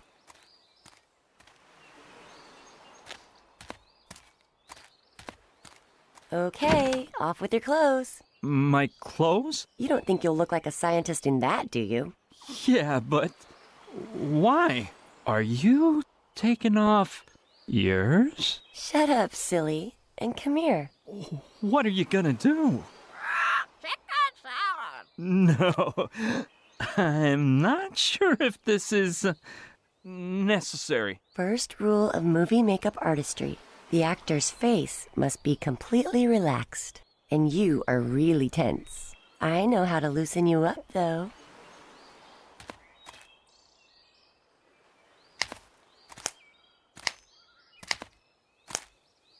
Just a minute there. You sure seem happy. Gina's disappeared. We don't even know whether she's alive, if she's a prisoner. Nothing. Hey, don't listen to that guy. You can't pass up an opportunity like this. You had to, so you did it. Ignore him. It just doesn't seem right to me, and you hardly know that girl in there, and... Come on now. Didn't we talk about how there are times in life when you have to know how to say... Hey, what the heck? Kaimi, get in here. When the times get tough, the tough get a little crazy. Stop messing around. We've got a lot of work to do. Oh. Come on, sit down. I'll start by cutting your hair. No way. I've been letting it grow for months. Look, do you want to look like the guy in the picture or not? Yeah, but... But nothing. By the way, this may be a good time for you to explain why we're doing all this, don't you think? You're right. It's the least I owe you, but get ready, 'cause it'll take a while. My friend Gina wanted to visit Mala Island, so this morning we woke up early to... Perfect. My former boyfriend Zabi's clothes fit you like they were tailor-made. Do Naguki's glasses bug you? No, we seem to have the same lens prescription. Yeah, his eyesight wasn't really that bad. But since he was a physics student and a boring, shy bookworm, they looked right on him. Yeah, I know some guys like that. Well then.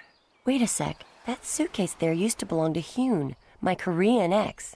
I threw some clothes in, just in case they examine your personal belongings when you enter the camp. Now you're just perfect. Oh, are you leaving already? Yeah, I have no time to waste. Goodbye and thank you for, everything. Thanks to you, Kaimi. By the way, don't forget to tell Joshua to wait for me at Alawala Cove. And remember, when the real Pignon gets here... Don't worry. I'll know what to do. Yes. See you soon. Mwah. Bonjour. My name is Pierre Pignon. Yes, sir, but not that I don't trust you, sir, but you can never be careful enough. But of course, soldier. Correct. Welcome, Professor. Marine Zachariah O'Connor, at your orders. I'm completely at your service, Professor. Is everything in order? Alors, to the camp!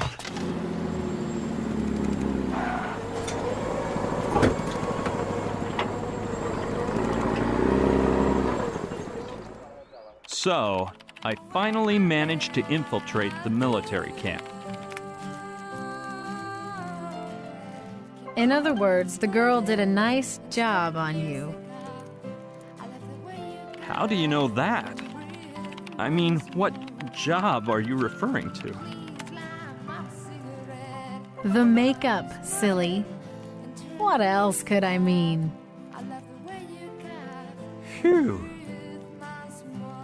Well, anyway, this Lokelani took the cosmetics and some clothes to the bar, did my makeup real fast, and then afterwards I changed behind some bushes and...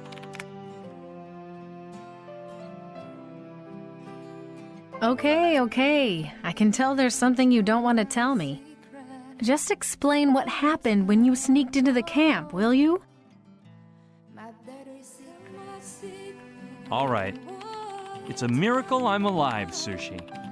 The whole thing made a 180-degree turn, and nothing had prepared me for what was waiting inside. What I did figure out fast was that they were desperately awaiting Pignon's arrival. No sooner did I set down the suitcase in my tent than O'Connor told me the colonel was requesting to meet with him immediately. I tried not to get nervous. If Kordsmeyer recognized me, my fate could be sealed. And when I got to his tent...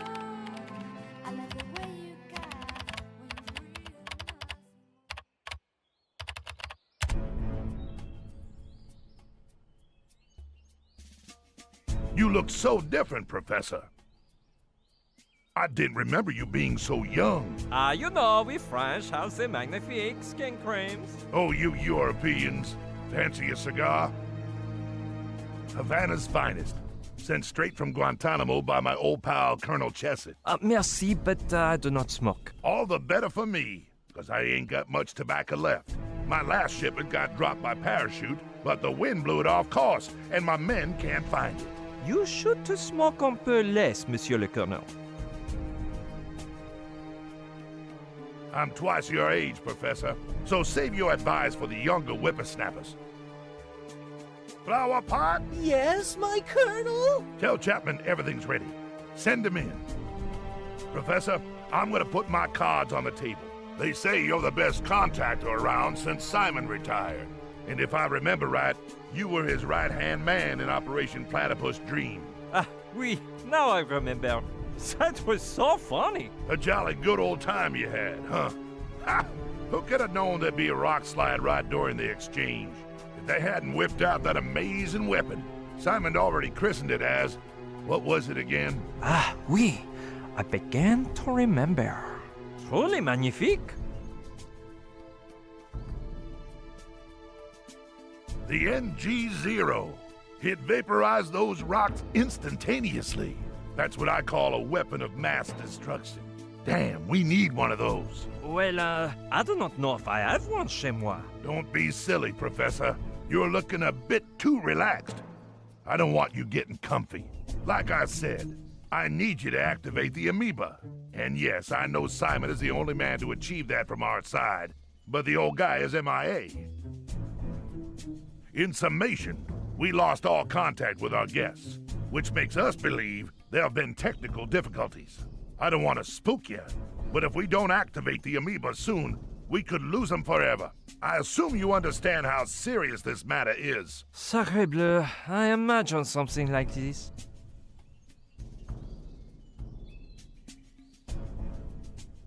I can't quite figure out your accent, Professor.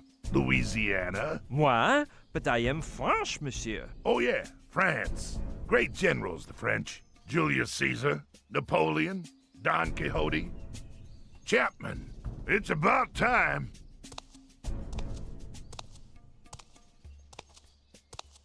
Sir.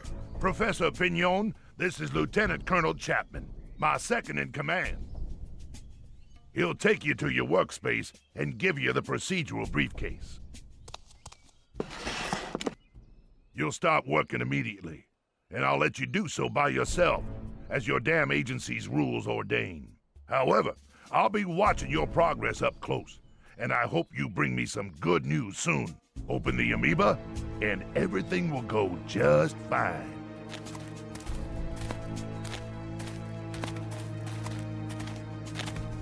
This way, Professor. Careful with the stairs.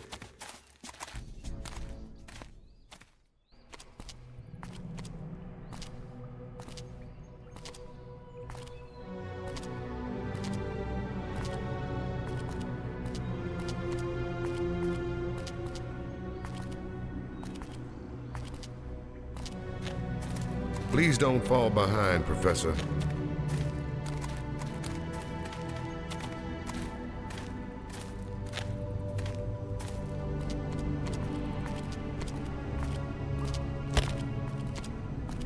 Okay, Professor, here you are. Ooh la la, c'est magnifique. This was the first room the archaeologists excavated.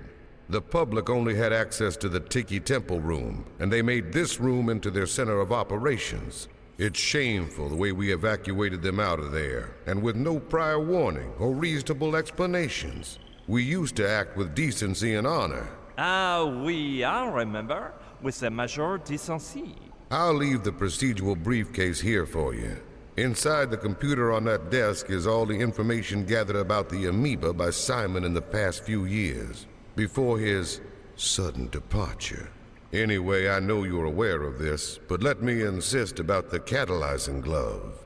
As you know, the original was accidentally broken during the dream of the hippocampus, and the budget to make this replica was more than all the lunar missions combined. So don't forget, protect that glove with your life. Do not worry, Monsieur Chapman. Merci for reminding me. Don't thank me. As you know, I merely obey orders I disapprove of. Well, Professor, I'll let you work. God help you. Au revoir.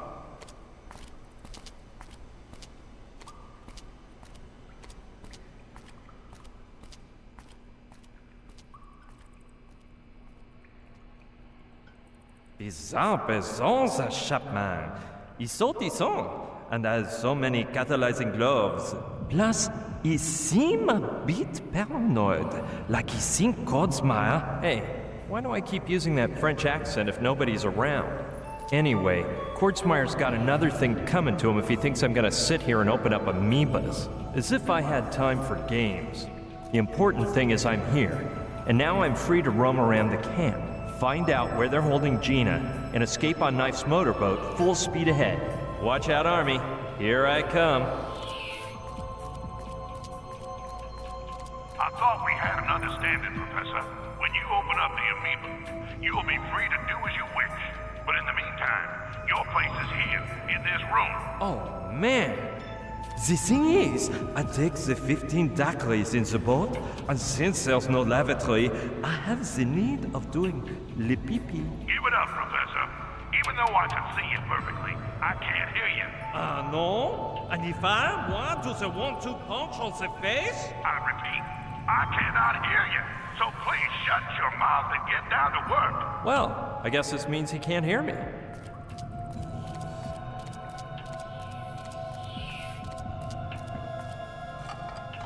That's better, Professor. Don't forget, I'm watching you. Let's see what I can cook up to get out of here now. And fast, because Pignot might arrive at any moment. I hope Lokelani can keep him stalled at the beach. Hey, Lukeloni? How long do you say it'd take to pick me up? I hope long enough for me to get to know you, Professor. May I call you Pierrot? Yes, but maybe I'd better head for the camp on my own, no?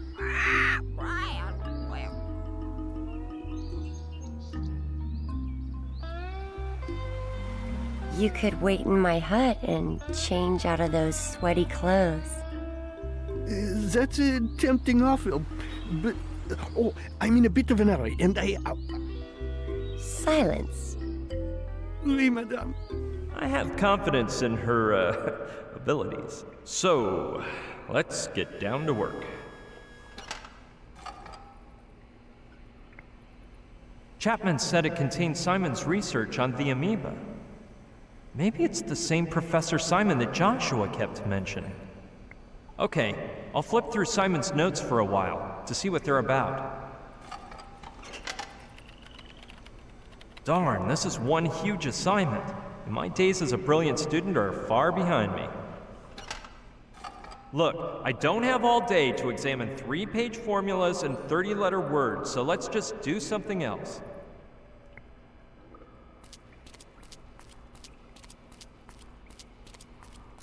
If it's full of cash, I'll have a true moral dilemma on my hands, followed by undying remorse for the rest of my life. It's locked shut, but I don't see a keyhole. I'd better stay out of its field of vision or Kordsmeyer might spot me. There's not much light in there.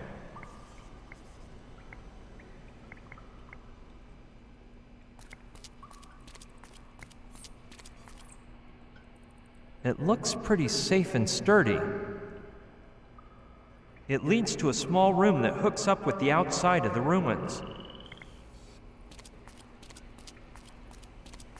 There are just bottles of paint and a box full of plastic bags. The bottles are of no interest to me, but I'll take a bag. They look strong. 4-ply is my guess. It's made of several-ply plastic and zips, hermetically shut.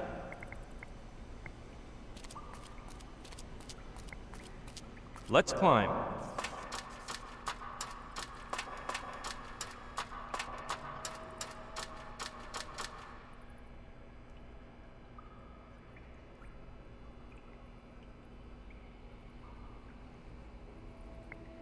That is the largest tiki I've ever seen.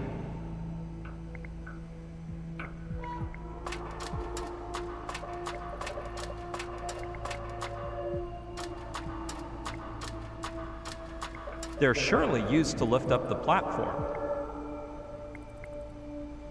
It has some sort of motor underneath, probably to raise it up.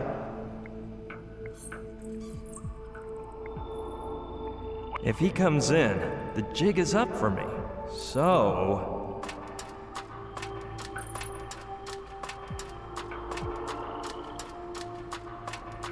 better get back down. Darn.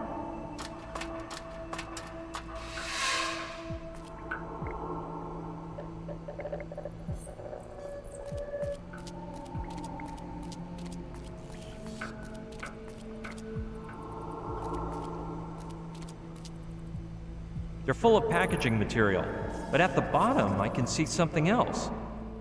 A socket cam.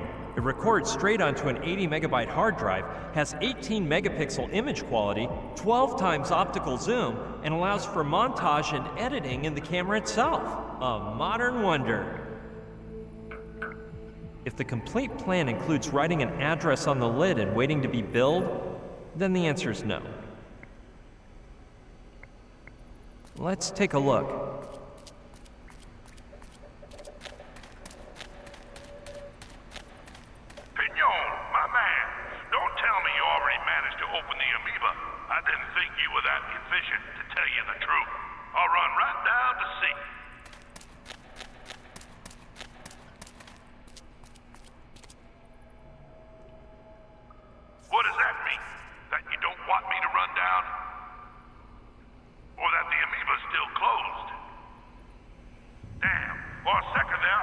it finished.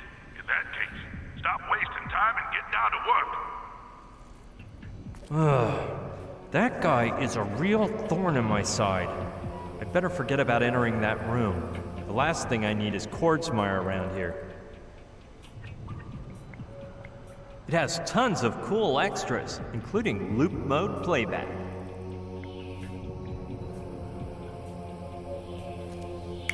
Let's see.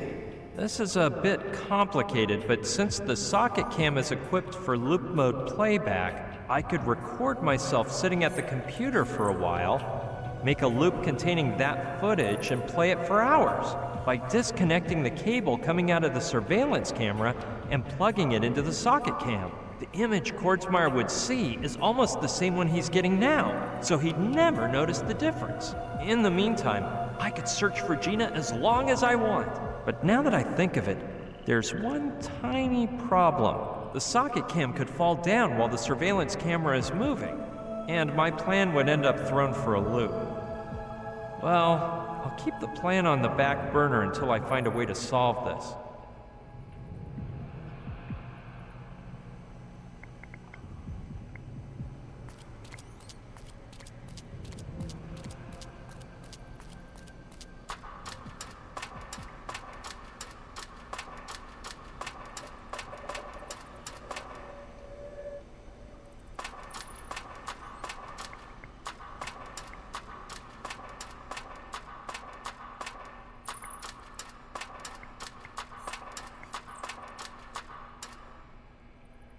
It contains that thick paste archaeologists use to restore artifacts.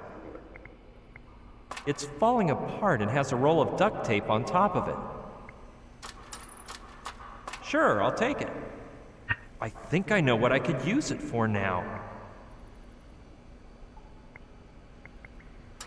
Let some other dude get it.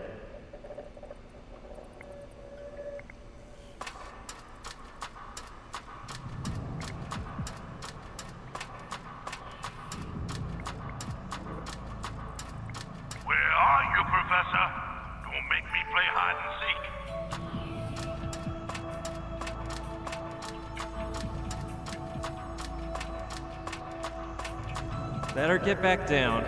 Darn.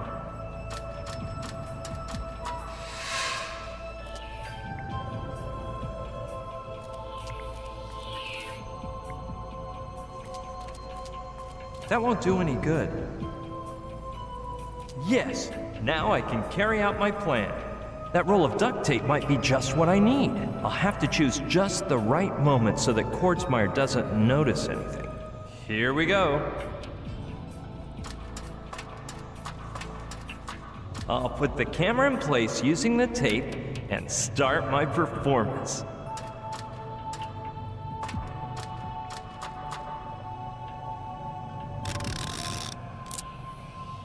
And now quickly to the computer.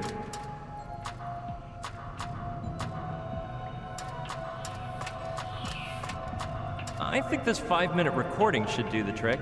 Now I just have to put it in loop mode so that the recording plays for hours, and then plug the surveillance camera wire into the socket cam.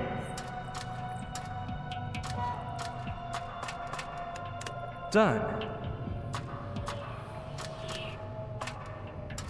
If everything goes right, I'll be able to escape from this room without any flack from Kordsmeyer.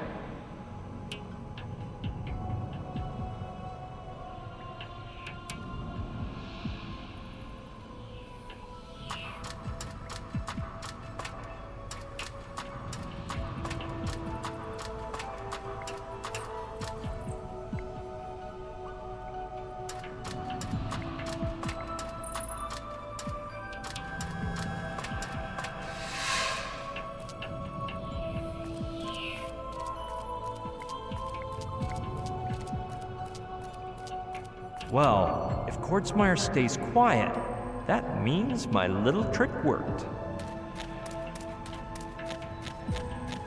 Kordsmeyer isn't saying anything, so I guess I passed the test. Hey, what is that? Could that be the amoeba Kordsmeyer's so uptight about opening? Must be something mighty special, because it's protected under a cube of glass like a museum piece. A ball with 3 holes in it. A bowling ball? I don't see what interest the Army could have in a primitive bowling alley, even if it's the archaeological find of the millennium. The cube seems solid, and though it looks like glass, it's hot. In some way, this all reminds me of a petrified mosquito in a piece of amber I used to carry around as a good luck charm. The ball is there, but where are the bowling pins? To do that, I'd also have to grab the hard glass cube, and that seems like a bit of a challenge. The ball is there, but where are the bowling pins?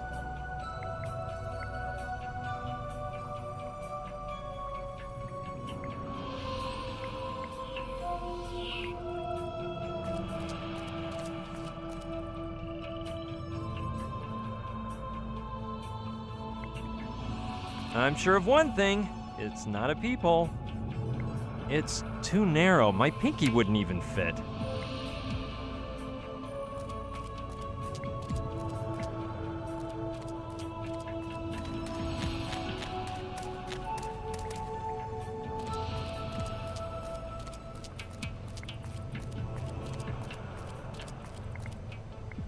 Well, if Kortzmeyer stays quiet, that means my little trick worked. Hey, 18!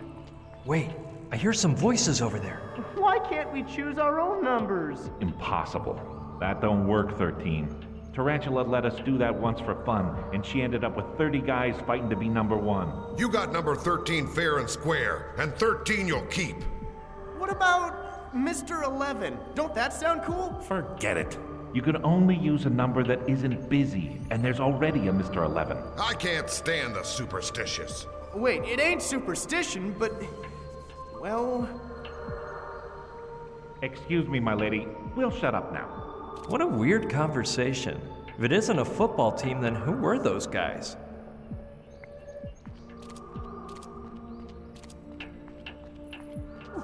It may be a tribute to that poultry god Kai kept mentioning. Absurd. You're not They may have some arcane and powerful meaning, or maybe they just say exit and post no bills. You never know with these ancient civilizations. Sure, let's take a peek. So what? Good Lord. Put a muzzle on it. Ugh, nice stairwell. Wonder where it leads. There's a couple guys up there. What about 88? Oh, it sounds so forceful and... Shh! Who goes there? Bonjour, messieurs. It is moi, the professor. I can't stand professors. Exactly. Whoever you are, where do you think you're going? I was just stretching a bit the legs on the... Listen up. You go up one more step and you won't have any legs. D'accord. I will be leaving. Hey, we really spooked him, huh? Damn soldiers. That black uniform strikes me as odd, too. It doesn't look anything like the ones I've seen before. I don't know. Maybe they aren't soldiers, but they're sure watching that entrance like hawks. So there must be something interesting inside. There's probably a crushed soldier against the door, but I'll give it a go. There were only 12. Now keep quiet.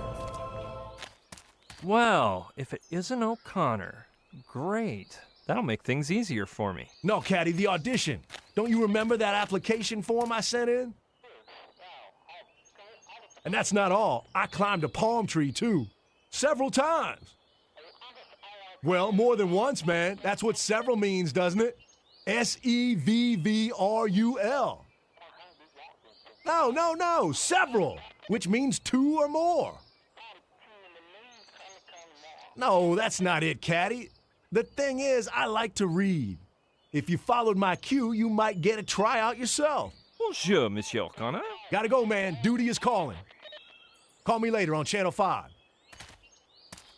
Professor, you're gonna get me in big trouble. The Colonel has told me I'm absolutely not to let you out of here. Tranquille. Right now, Monsieur Kortzmeyer is seeing my hard work in the control room. You got me on that one, sir. I don't even want an explanation. I've had quite a mixed-up day today, sir. Pardon? Why have you called me Monsieur? Shoot, sir. Sometimes I mix people up, sir. You'll get to know me better and see, sir. Hey, Professor. It's the same. Call me Monsieur if you wish. Whatever you order, Professor. Sir. With who were you speaking on the walkie? With Private Cadwallader, sir. He's an utter fool, but he's my best buddy, and I'm teaching him to add up numbers. It ain't easy for him, 'cause his fingers are all twisty, and he can't stretch them out right.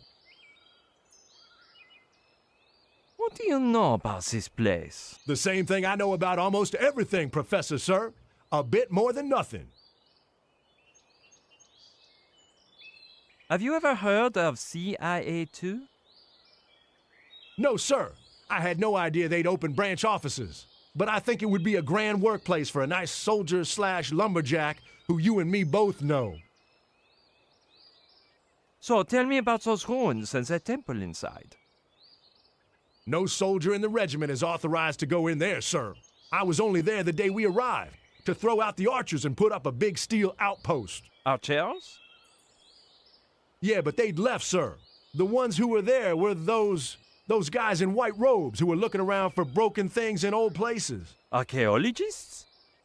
Dang, sir. I just sounded like a complete idiot. Do you know what the Ameba is? No, sir, but I'm sure it's not that complicated. My grade school teacher always said, "Zachariah O'Connor, you are simpler than an amoeba." You haven't heard of the Operation Platypus Dream, have you? Not a thing, sir. And I'll be a furry duck if I know what a platypus is used for. If you don't know anything, I probably shouldn't ask. My teacher used to say that too, sir. Dang, I messed up already. What do you use that big head for, O'Connor? Well, it makes the rest of me more attractive, wouldn't you say? We speak after, O'Connor. Sir, yes, sir. I was supposed to deliver a message to you when you came out of the temple, but I forgot. And why you not give it to me now? Sir, you are devilishly sly. You seem to figure out everything, don't you? For Professor Pierre Pignon. How did you get this? The boys over at Highway Patrol warned me a while back. The waitress at the beach told him to give it to O'Connor and nobody but. Merci, O'Connor. After, I return and we chat for a while. I wouldn't do that if I were you, Professor, sir. Why alors? We got orders to intercept you and take you to the Colonel if you exit the temple, sir. But you have not done this. 'Cause where we're at, nobody can see us, sir. But if you walk just a ways from the temple and get into the guard's line of vision, you're in for a nice thrashing. Très bien, O'Connor. Merci for the warning. Sir, you're welcome, sir.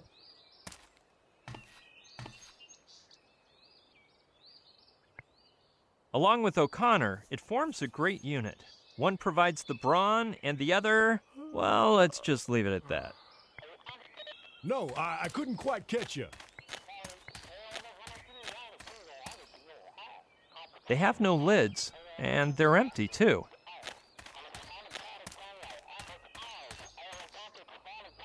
Same goes for these.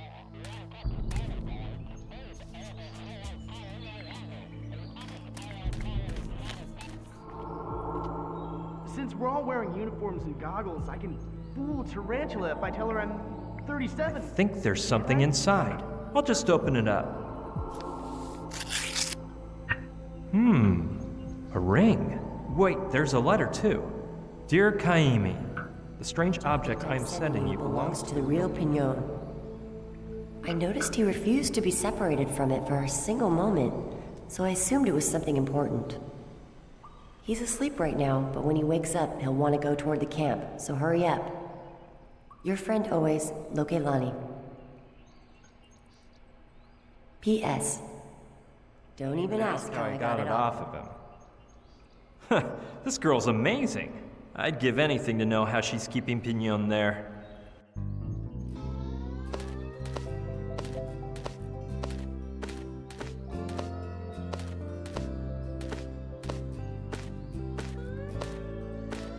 Hello, my dear.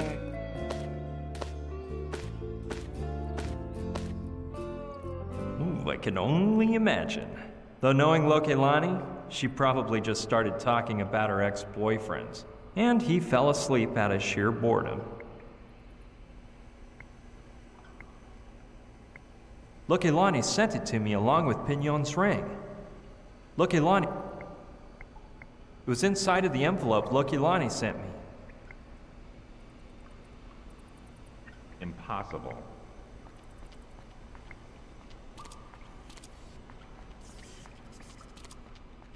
I'm supposed to do something with it, but I have no idea what. Yeah, the triangle on the ring matches the one on the handle. Let's see. Man, what is this?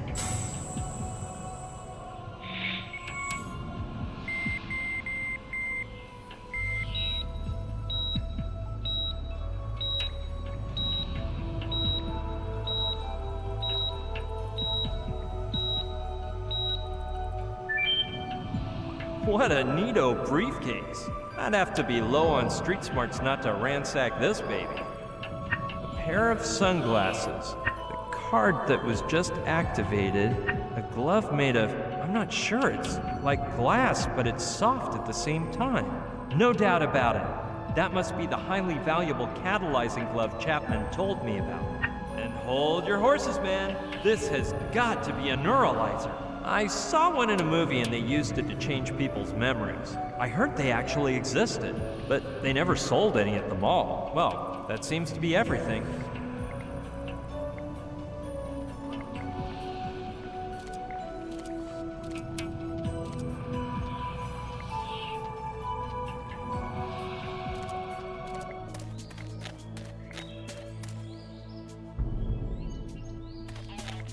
Monsieur O'Connor. Caddy, we'll talk later. Yeah, I'll keep it on Channel 5. At your orders, Professor. Sir!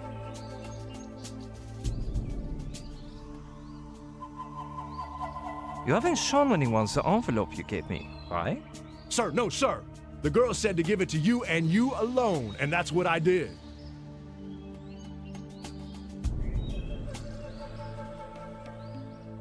Tout bien, Monsieur O'Connor. I'll leave you alone. Yes, Professor, sir. You know, I'd like to ask you something, if it isn't too much. How's the audition going, sir? Of what are you speaking about? Dang it, sir! The audition you're doing on me right now. If I pass, I swear I'll be a brave, hard-working soldier, just like I put on the application form for the intelligence service. And me? What do I have to do with all this? There's no need to pretend, sir. At first, I was a smidge confused. But then I realized you're not Pignon. You're the policeman disguised as a civilian who interrogated me at the beach. And when I saw your intelligence colleague with that envelope, I said, Zachariah, that officer has come here to scout out your talent. So don't mess up the audition. You talking to me about the CIA was the humdinger, sir. So, how is it that you, of all people, recognized me? I can't figure it out either, sir. Do I get extra credit for that? Man, this is unbelievable. I need to rest. See you around, O'Connor. At your orders, sir. He's a total wild card. I don't quite get that story he's cooked up in his head about the audition, but he could obviously blow my cover at any moment. Colonel Kordsmeyer, that agent disguised as Pignon said blah, blah, blah. I better do something about this, or it could be my neck. I think it's used to manipulate people's memories. Yeah, this contraption will erase O'Connor's memory, and I can make him believe I am the actual Pignon. Better put on the sunglasses to make sure the blast doesn't neuralize me, too. Soldier O'Connor, stare at this object, please. Gotta go, man. Duty is calling. Call me later on Channel 5. Sir, yes, sir. Listen carefully. This is not a test, and I am not an MP. My name is Professor Pierre Pignon, and any memory you have to the contrary will now vanish forever. Oh, and from now on, you'll read no more weapons manuals, just Barbara Cartland romance novels.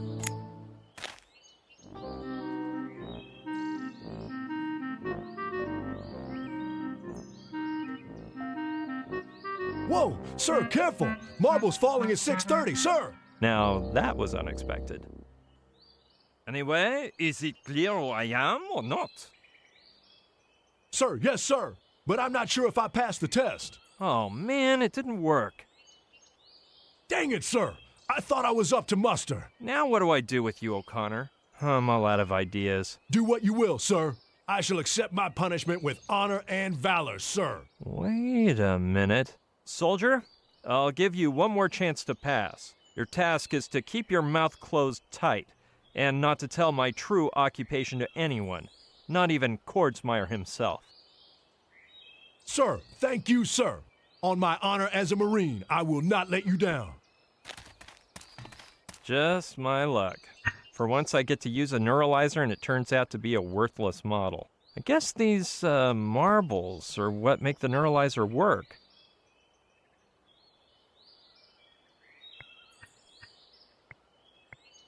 They were inside of the neuralizer.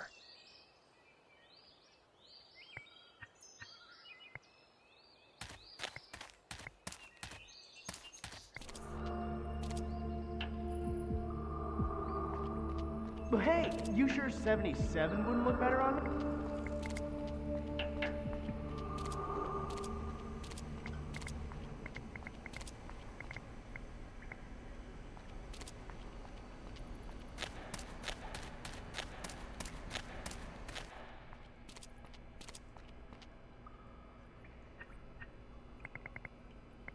It was automatically activated when I opened the briefcase. Like an ATM machine? Well, the size matches, and weirder things I have seen.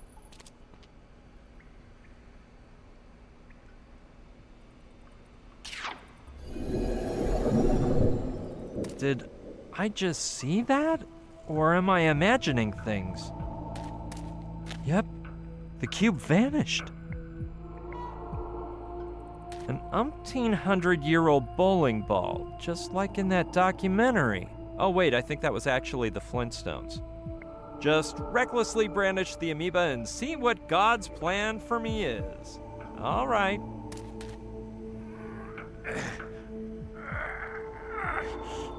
No, impossible. Either it's stuck to the ground or it weighs several metric tons.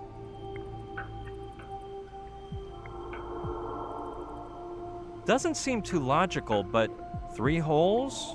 3 marbles? What the heck?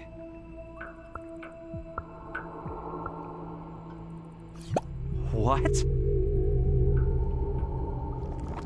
Holy mackerel! Amazing! It's just floating there in midair!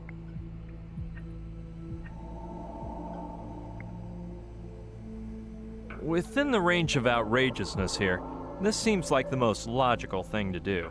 Plus, I'd say the lines on the glove match up nicely with the grooves on the ball.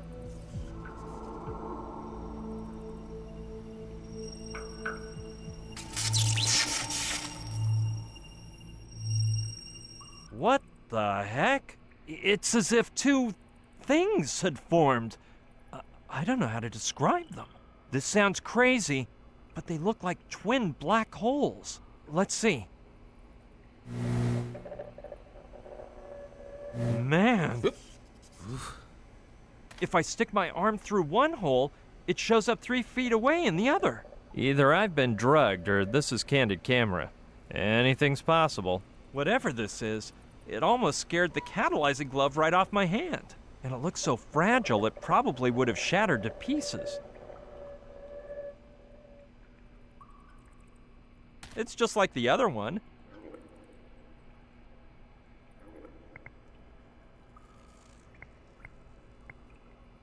Well, I can try. This doesn't seem to be working.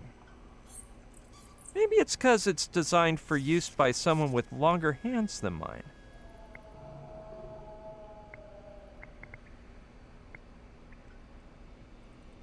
How weird. It's as if there were a force field in front. Maybe this point can only be used to leave and not enter.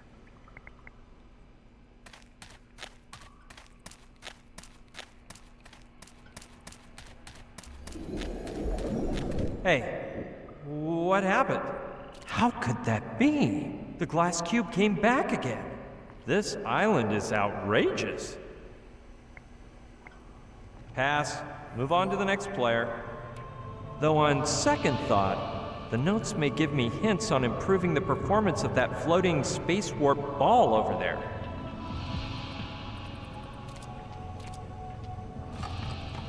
Each of these docks is longer than the Baroque trilogy. I guess I'll have to tap into my speed reading skills.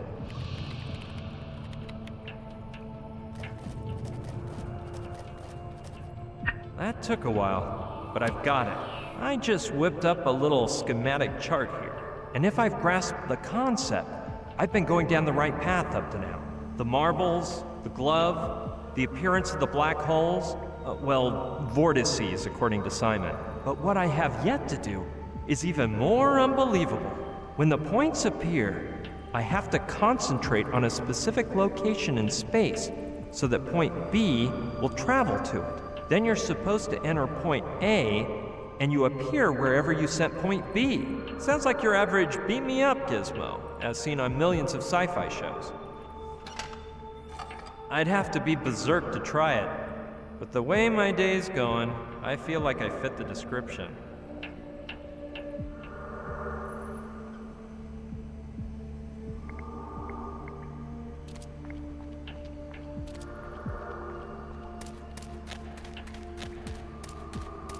Damn, that lame cube again.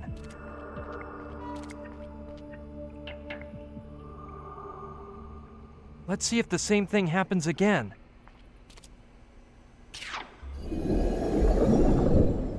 Hey, I knew that once I figured out that trick, life would be simpler.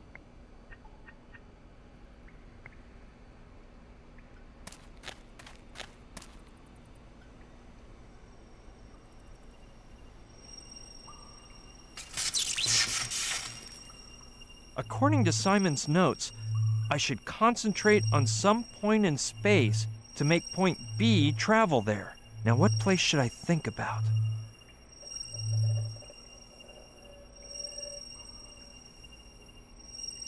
Yeah, it wouldn't be a bad idea to check whether the motorboat is still there, and make sure Joshua isn't up to any shenanigans. Well, at least not up to anything that's highly damaging. Neato! I can feel something. I think it's working.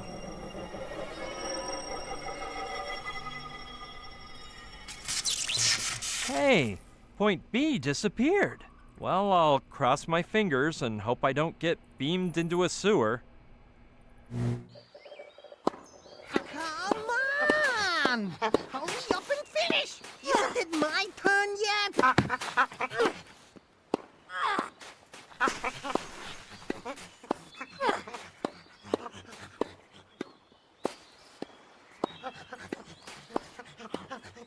Ooh, that must hurt.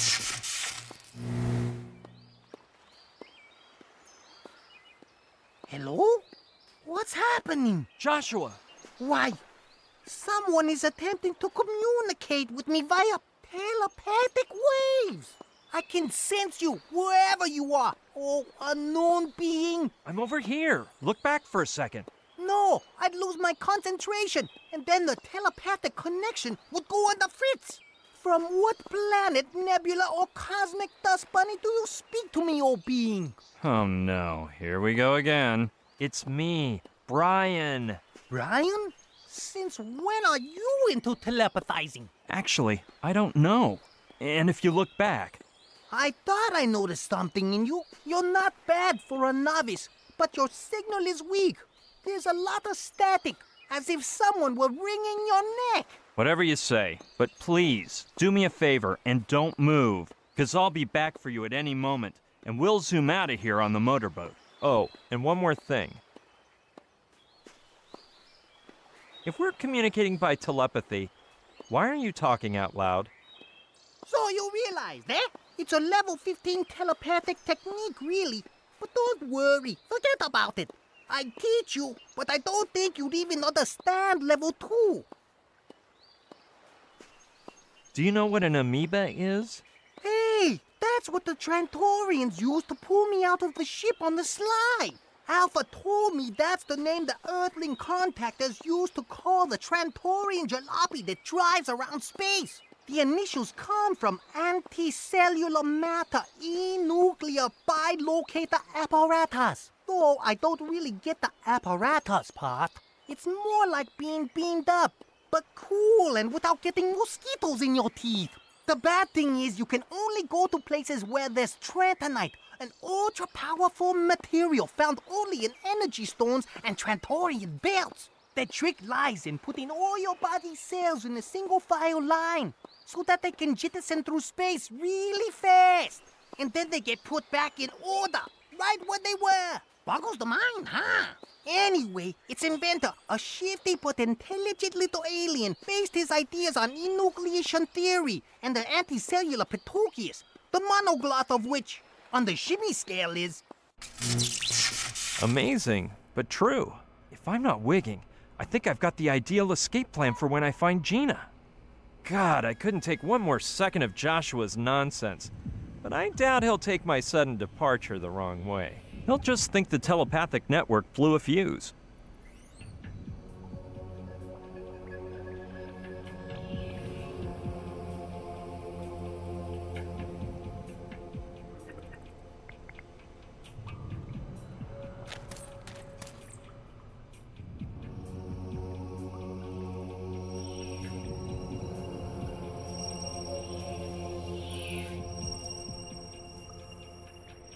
Yeah, here we go.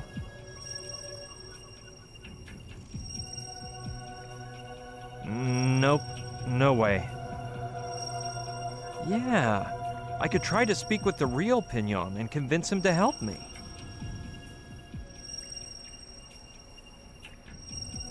But no Pignon, no Lokelani, nothing. I bet Sushi would do anything to help me. But I don't know what that would be right now. It worked before. I hope I can do it again.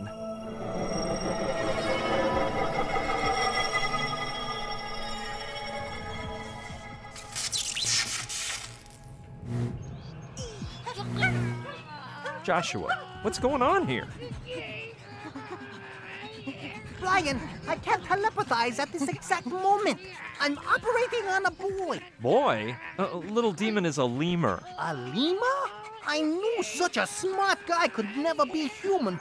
Well, it turns out the paddle slipped out of the other guy's hands, flew off, and got stuck in this poor thing's teeth. It was a tragic scene. But luckily, I was on hand. This kid brought me a couple of packages filled with molar repair gadgets. So here I am trying to remove the paddle. Oh, you're familiar with dentistry? Not a thing. But we geniuses take advantage of our inquiring minds.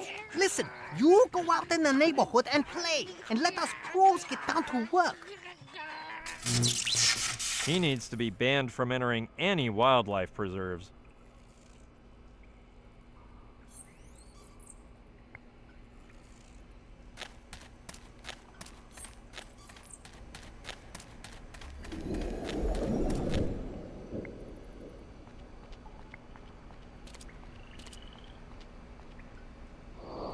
It says it belongs to the Contactors International Agency, whatever that is.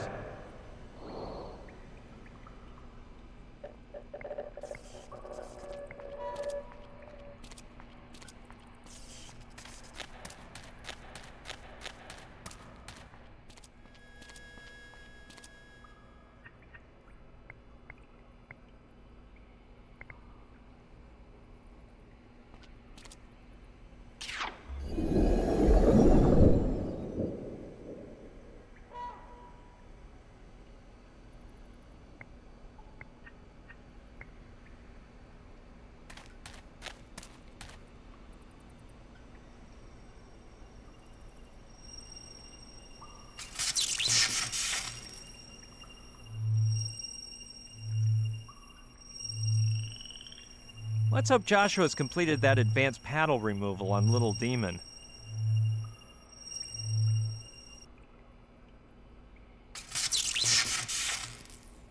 And it may sound gross, but it saved my life when the toilet was busy, cause I'd place my derriere through the Ameba and into the next toilet over. Unless... Joshua. Jeez, don't rush me! I'm finishing already. So anyway, Alpha says that... Wait, just answer one question. Okay. What a pain in the neck.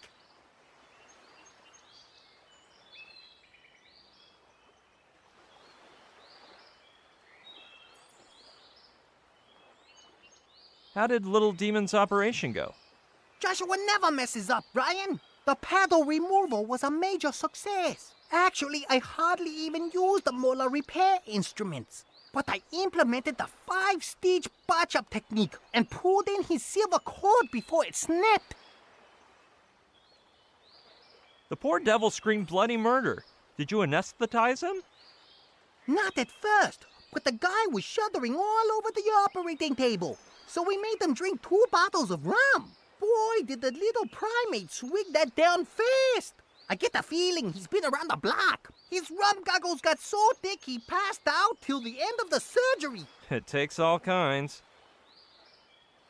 Are you sure he's okay now? Do you doubt my work? That guy's right in the hut, playing with that brat to see who can pull harder on a rope. With their mouths, of course. Did you lend me the dental instruments you used on Little Demon? I would, but you know how weak my telepathy is when I try to work with material objects. I could never do it, but you're a genius. I bet if you concentrate hard enough and throw the instrument straight up, you'll break the time-space continuum barrier and I'll catch him. I see you're getting to know me. Well, I'll try to make you happy. Which do you want? The probes or the removers? Probes? Okay, catch. Here they come. Shoot the glove! Chapman even warned me. I find an amazing way out of this camp and my invention gets messed up before I can even use it. At least I got my hands on these dental torture tools, which I plan to take full advantage of. Without a glove, there's no way to open the amoeba. So I'm basically shafted. Well, the truth is the points are still there, and they won't disappear till I leave this room.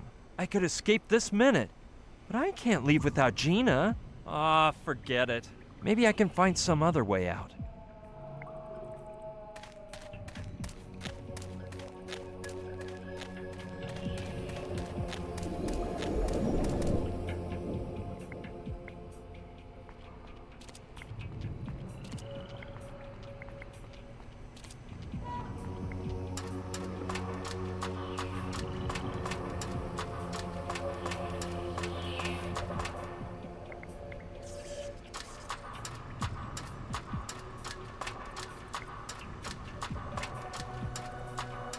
They're surely used to lift up the platform. I'm not gonna get far. The machinery isn't turned on. Having them in my pocket makes me feel like a movie psychopath.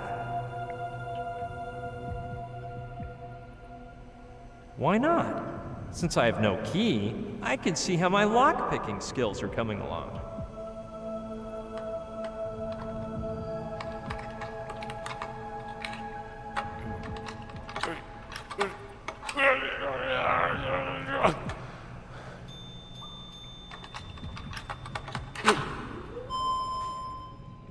Bingo!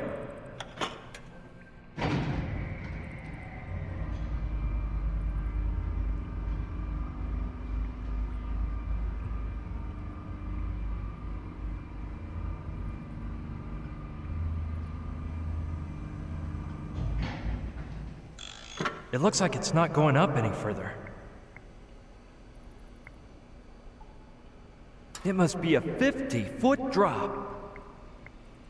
It seems to be hollow inside. I'm not sure if that's an ear, a horn, or both at the same time. It's really seen better days.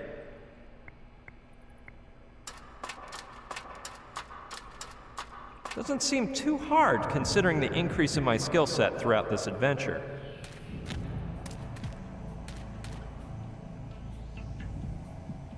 Huh. Seems like the archaeologist's budget ran out for lighting in here. Or maybe they just installed the motorized platform right before the soldiers got here. and they didn't even have time to take a trip up here. Hey look, it's Humpty Dumpty, the talking egg from Alice in Wonderland. Oh no, it's just another boring old skeleton crushed by a rock. The way he looks with all that dust, he must have gotten here 50 years ago. A hat? A whip? Well, one thing's obvious. The poor stiff was not a very good archaeologist. It's so old it might fall apart if I touch it. I don't think I'll ever wear it, but why not? Ah! Holy tarantula as big as a cow! Lucky it didn't move.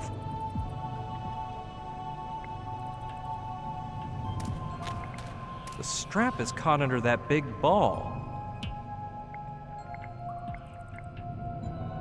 I don't know if I could get it out of there, but it's such an antique, it's probably useless anyway. What I will do is search inside to find something special. A bottle full of dust. Let's read the pretty label. Stenchazole, 'cause everybody hates snakes. Sounds like a home consumer club special. Let's read on. Genuine miraculous stenchazole with a formula based on the age-old recipe created by legendary Dr. Jimmy Snake Slayer Canyon. The enhanced formula contains 13% more anhydrous sulfur and sulfuric acid, potent noxious odor stabilizers. Therefore, the pestilence from just one bottle of genuine stenchazole keeps your home free of reptile invaders for weeks on end. Purchase now to obtain the vermin repellent recommended by the Royal Agglomeration of Adventure Seekers and the Kensingtonshire Homemakers Union. Not available in shops. Warning: once open, do not breathe at a distance of under 100 feet. Extremely malodorous vapors may cause irreversible damage to some users' olfactory glands.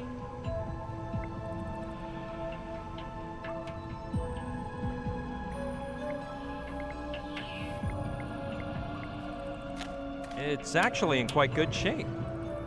Hope it's luckier to me than it was to him.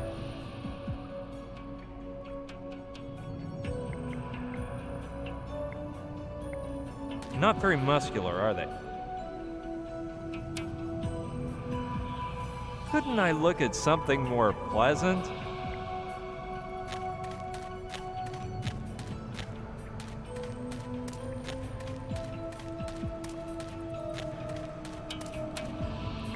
Sure, let's see where it leads to. I can't wait for one of those huge rolling balls to appear and smash me up against my hat-wearing friend. I'll have to take it slow. It's pitch black in here.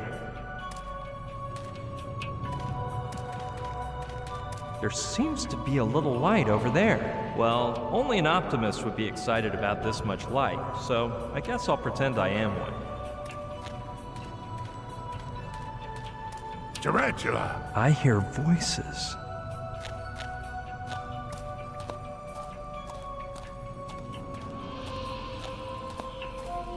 Did you come for John Doe's clothing? No, I'll send someone later to take it to the lab. Right now, the scientists are too busy with the trantonites he brought us. Have those dumb items he ordered been delivered? A while ago. As soon as they were taken to him, he put on the soccer uniform, drank 2 cans of onion soup, and lay down to watch a TV movie. It was quite a disgusting scene. What about Pignon? I didn't want him to see me. He thinks I'm watching him like a hawk through the surveillance camera. It's better this way. I need results, and I don't want him losing focus for a second. Something doesn't add up, Nathan. If what you want is NG0, why didn't you make Doe bring it, instead of those rocks? Trantonites, doll. I wanted our contact to be someone else. But Doe is really just the chef, and it would have created suspicion if he droned around the NG0. That's why I thought of the Trantonites. Simon said they weren't controlled by any security systems. Some poppycock about how Trantor, its inhabitants, and Trantonite are all the same being. Their existence, therefore, depends on those rock things, which none of them would even think of damaging. Except for Doe, right? These 40 years in the service have taught me the world's full of embittered sourpusses, and it ain't hard to turn them into traitors. Finding Doe was just a matter of time, just like now. Ha! As soon as Pignon activates the Ameba, we'll go in through the NG0. Without their Trantonite, They'll be so weak we can mow them down. And then... Then what? You'll do as with Doe. You'd betray your own people and act behind the president's back. Negative. I'll protect him from himself. I'll clean things up and get rid of the sissies who are using him. Wimpy hamburger-devouring civilians who don't have the balls to grab a machete and cut the bull's head off. What the heck? This country was founded by generals, by soldiers. Calm down, little soldier. I'm with you. As long as you keep paying me what we agreed, that is. Tarantula, I've got some news. We think that spy is around here, in the camp. The signal ain't clear, but we're trying to zero in on him. Damn that two-bit civilian. Mobilize everyone. Let no one sleep until we catch him. Ha! He's walked into the wolf's den. No doubt about it. He's in cahoots with that parachute girl. Gina! So don't repeat the same mistake as this morning. She jumped out over the lake. She had to be eliminated. She should have been captured and interrogated. Well, you can just forget about her. The underwater camera recorded footage of the girl sinking to the lake bottom. She's not talking to anyone anymore. No, it can't be. Gina can't be dead.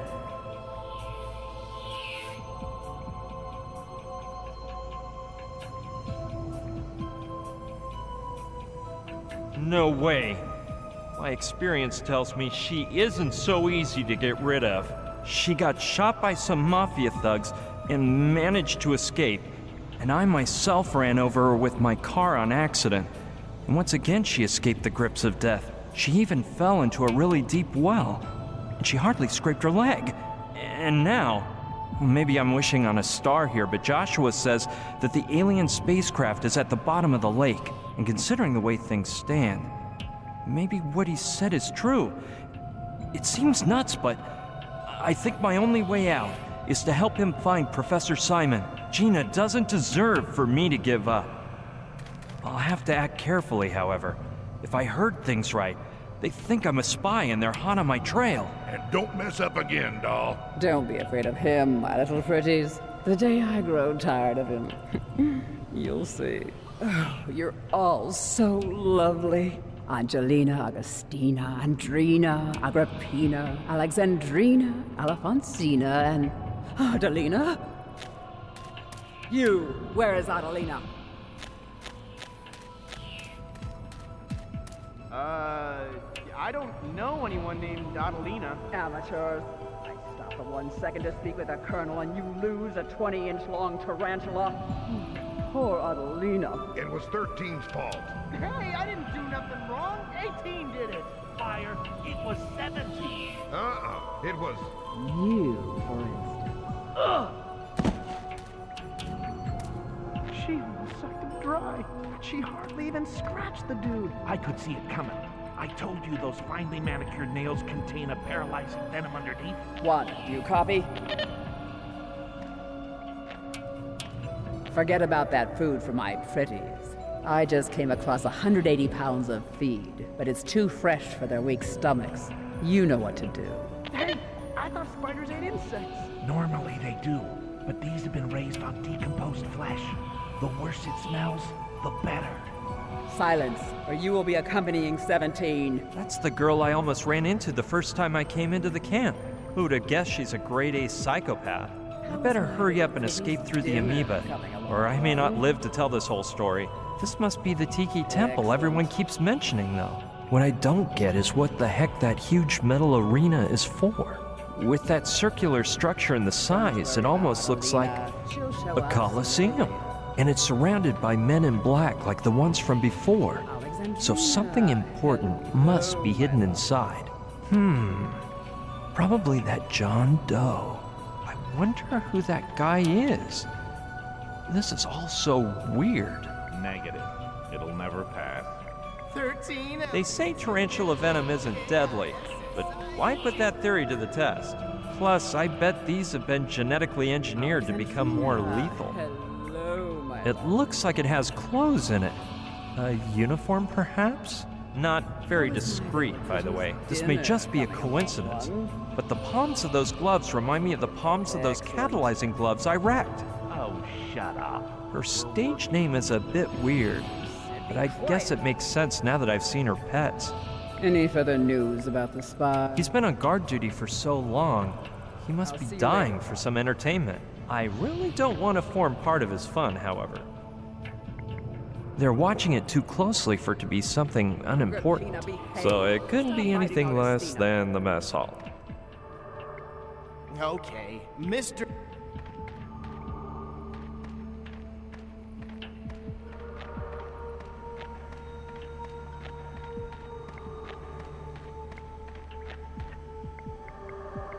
Archaeologists must use these types of bags to save their valuable artifact discoveries.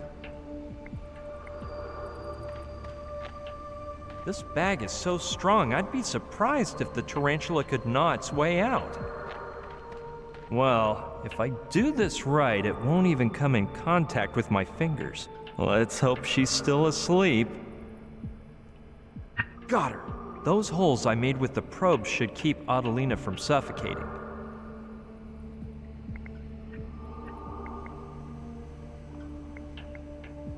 If I told anyone I'm carrying a tarantula around in my pocket, they'd send me straight to the loony bin. In fact, I may just move into one anyway when this is all over.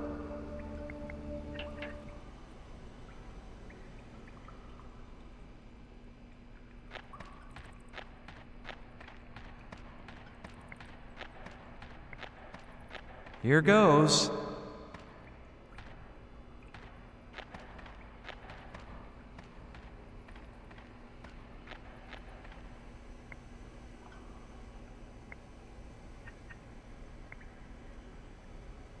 Of course, the spider will run out, tarantula will follow it, and I can go grab the glove. Wait, what am I saying? How could I be sure the spider won't make a beeline for the terrarium? Darn, I'd better forget it.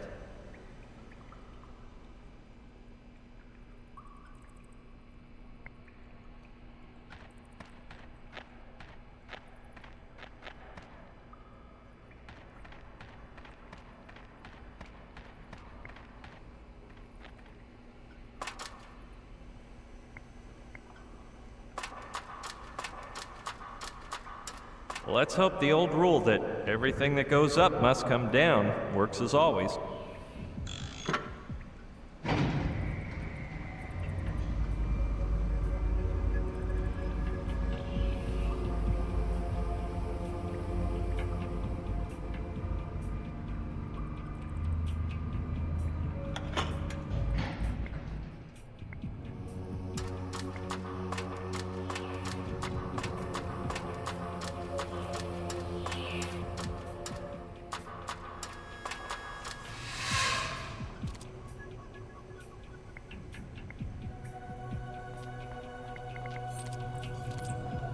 Hey, I'm sticking with number 13. Screw superstitions.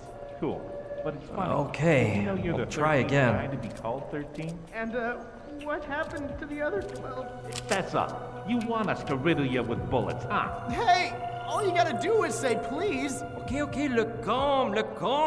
Yes. You saw what happened to 17. Oh God, I have to ask Tarantula to switch it for me. Typical. I hope I don't have to open it because the bottle says it reeks. That's what the other 12 did. Great idea. If I put the bottle in the right spot, I can get that aromatic rotten beef smell to drift over to the Tiki Temple. Okay, forget I said anything. I won't be able to get beyond this point without being caught. Okay, I'll open the bottle and hide it inside this crack. Crap! This bottle's so old, I can twist it open. I'll have to put the creative juices to work. How about Sir 12.999? That's almost... Yeah, that one on the right will help me get some leverage to twist off the lid. Oh man, disgusting. For once, an advertising slogan that doesn't lie. This could raise the dead. If I hadn't closed the lid right away, it would have knocked me out. No. And if you keep blabbering... So now that I managed to your open mouth that shut. thing, it's time to put my plan to the test.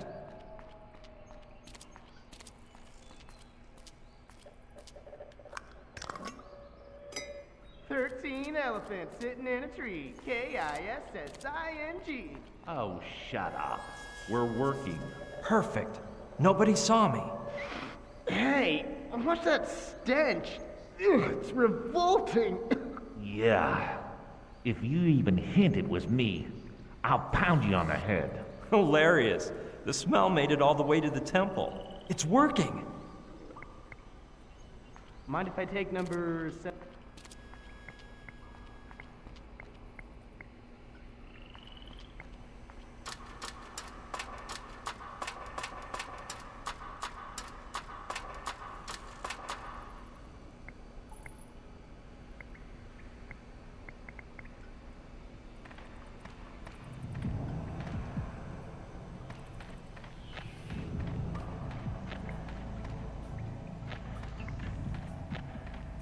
Here goes.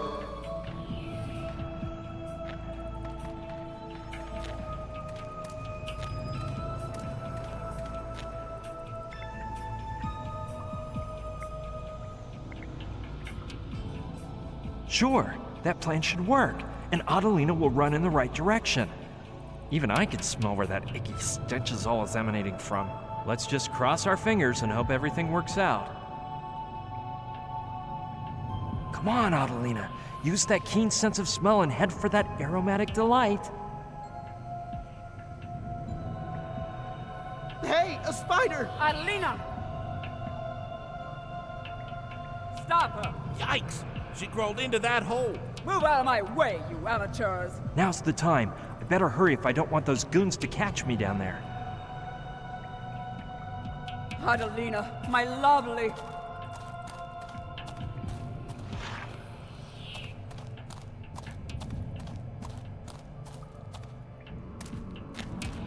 The right glove is the one I want. Good. Now, wait, I heard something. It's Quartzmeyer. Tarantula, is Pignon here? No. What's got your gun all cocked, soldier boy? You're not jealous of a scientist. Pipe down. It was that damn spy disguised as Pignon. He messed up the security camera and escaped. What spy? I thought his face looked familiar. Of course. Now it makes sense. A while back, my men told me that the spy was here inside the ruins, according to the signal. I couldn't imagine such a system breach, so I told him to fix the locator system. So, if he's not in here, he must be in the other room. Come on, doll. Let's go swat him. Damn, they caught me. Hey, wait! My twin!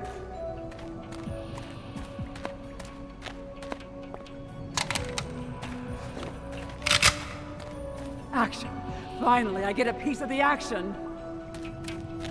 Talk about bad luck. Right when I get the glove to escape, they find me out. If only I knew what that locator was made of, and how they managed to find me.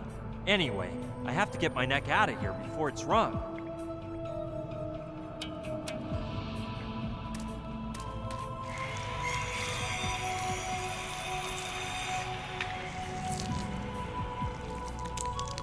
Have you finished, number one? Yes, Tarantula. I'll take the bits and pieces up to the roof. With all this sun, they should be ready in just a few days. Remember, it has to smell truly vile in order for my pretties to devour it like gluttons. They're just particular that way. And remember, once you find that spy, get everyone looking for Adelina. Yes, ma'am. Tarantula. Did you hear that, my pretties? You'll soon get a waft of that pungent odor that drives you mad. And then you'll have a true feast. You'll just have to be patient a little bit longer. I can almost smell it already. That's the one Tarantula was using. She left it behind when she grabbed those two big guns. Yeah, not a bad idea. Maybe I can overhear the info I need to escape. I've gotta hurry and keep those men in black from seeing me.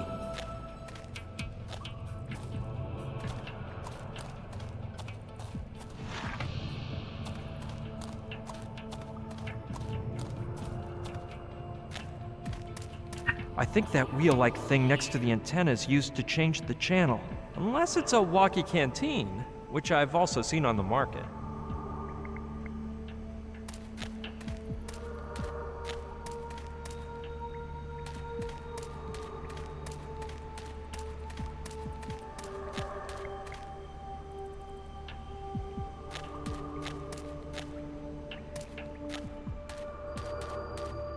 My men have combed the room, and he's nowhere to be found.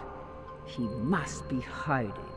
Then we'll stand guard until he comes to the surface. Did you hear me, you infiltrator? You're surrounded. Darn, it'll be impossible for me to get to the Ameba like this. They'll probably spot me if I lower the platform, and I'm certainly not going to be able to get down using it without being seen. Better not move till I come up with a bright idea. Hey, who are we looking for again? I need to kill someone already. I need to kill someone already. That might already. be good. If I use it a la Indiana Jones, I could swing to that outcropping on the wall and make my way down to the Ameba room. Though it would be in cadaver form, since they're sure to see me jumping. Hey, wait. If I remember right, O'Connor said he would be on Channel 5. If I call him on the walkie-talkie and get him confused enough, maybe he could do the distracting. It's a little convoluted, but it can't hurt to try.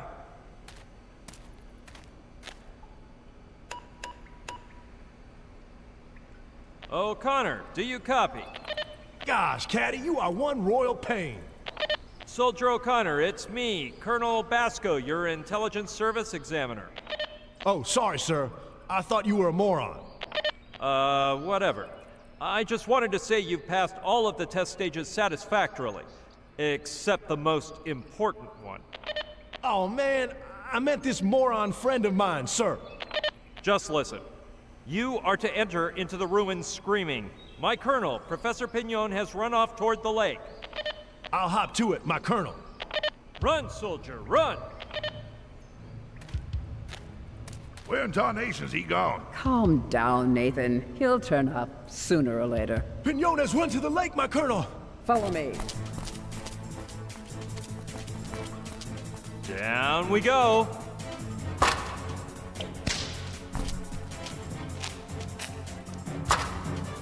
Wait, I heard something.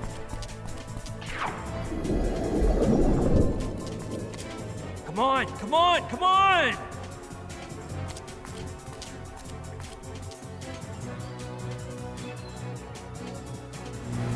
Run, Joshua! Hey, what's the big rush?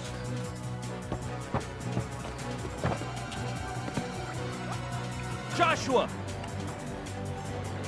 Hold on tight!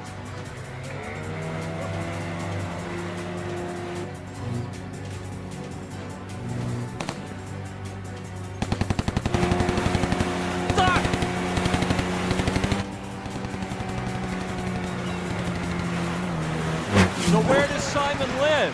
Alaska! Alaska? They're getting away, my lady. I'm real sorry. You won't be for long.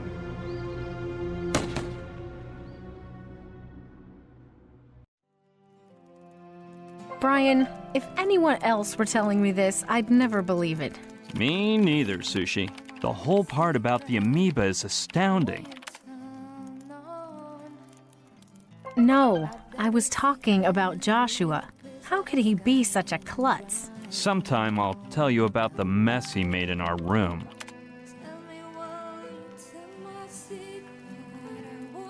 In your room? Yeah, when we left Mala, we passed by the hut I'd rented with Gina.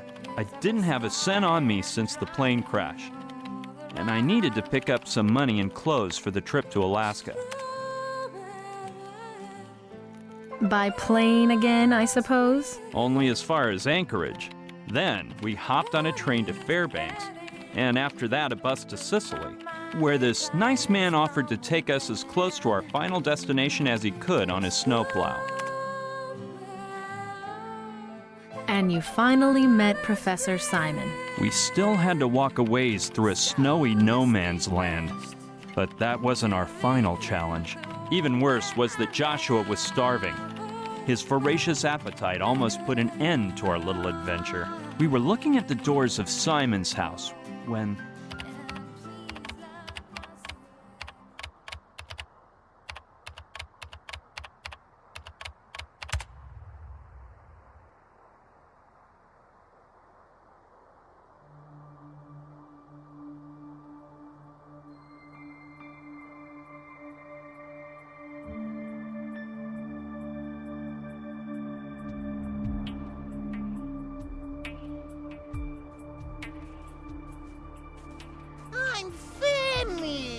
We're almost there. Professor Simon will give us something to eat. Thank goodness we made it. The sun's going down. These berries look delicious. Who is it? Hello, my name's Brian Basco. I need to speak with Professor Simon. The man who knows does not speak. What? Excuse me, are you James Simon? Please, listen. I have a very important message for you. Not interested. Hey! I think I forgot to mention, you have to say a password before I let you in. A password? Of course you didn't say anything. Let's see. What could that darn password be? And quit eating those berries. They could be poisonous. Hey, leave that alone. Tell me the password once and for all. You see, Professor Simon will say who knows what about the man who knows. And you have to answer him. Yes, you must tell him.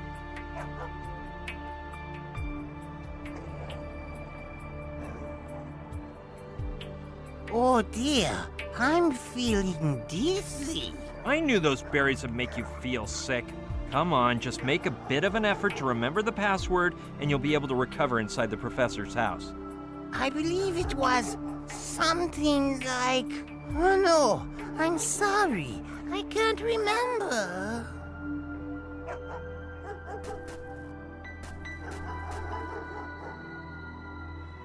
It's all right, calm down.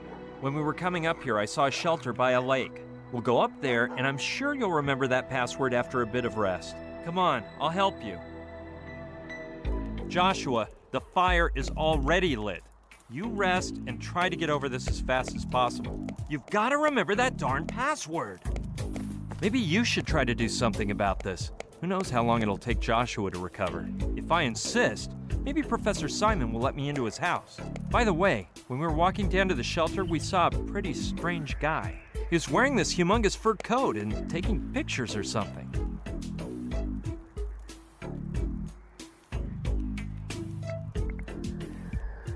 What a weird table. The legs must have broken and someone replaced them with a barrel.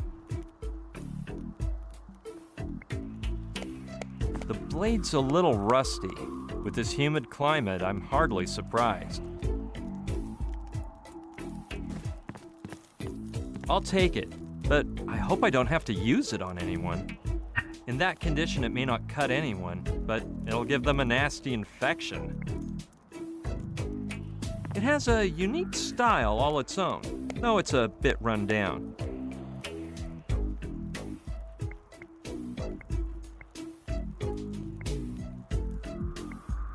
Looks like a nice red.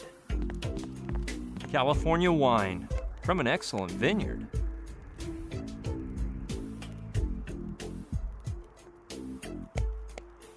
Cool item. Granny used to have one just like it. Okay, if there's any oil inside, I might be able to use it. Looks like it's not full, but there's a little bit inside. I'll take it. That might be handy once the sun is set.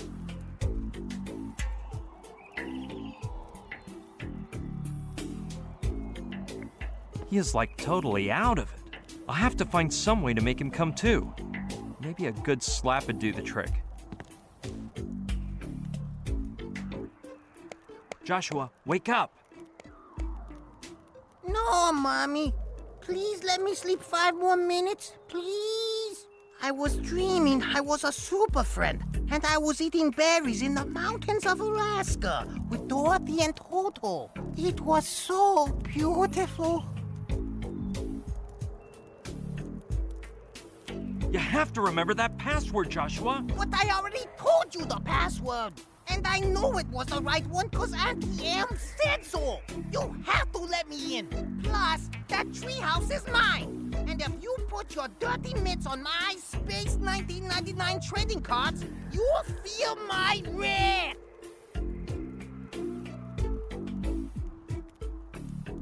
Man, your zipper's open. I can see your Woody. Daddy, no. I didn't kill little Woody. I swear. He flew into the path of my self-propelled intergalactic rocket on purpose. To break it.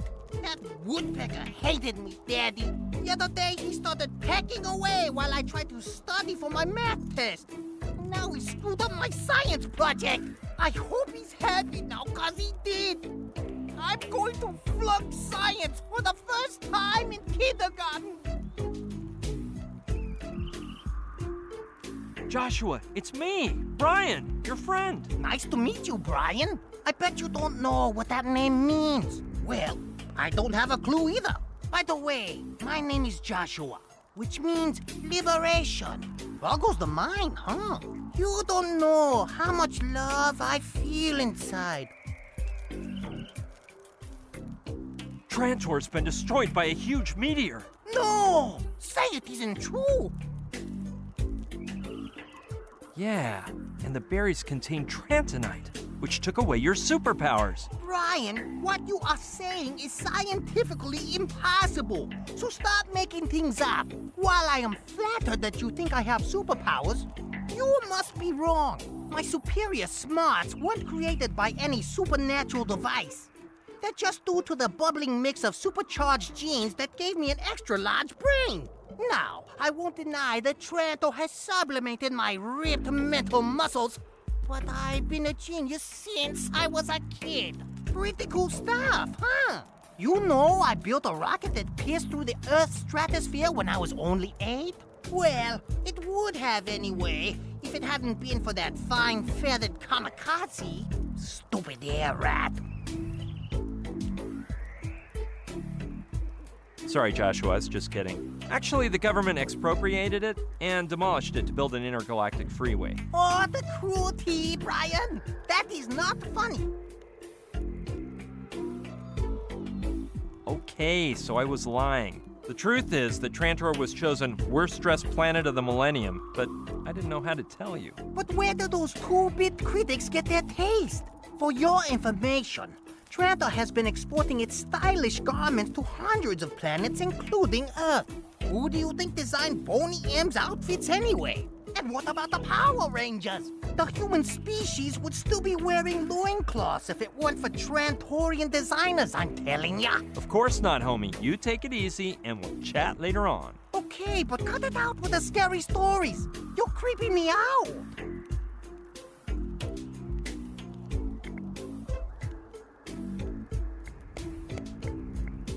One of them might have a solution to all my problems. Back in my dark period, I would have loved this 19th century French lit, but fortunately I got over all that.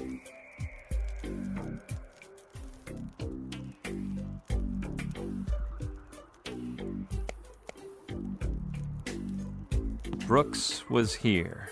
That reminds me of a movie I just loved.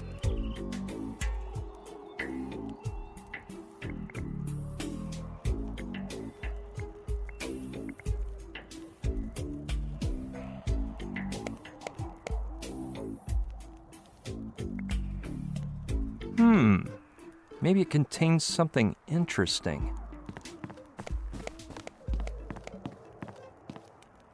Ugh, I'd rather not tell you what's inside.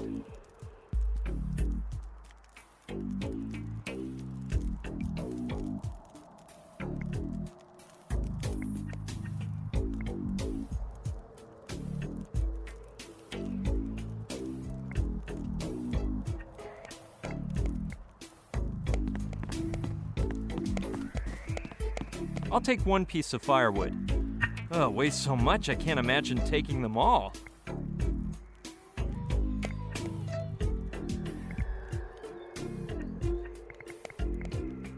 Well, I guess it's for the best. I'll attempt to go find help to get us out of this crazy mess.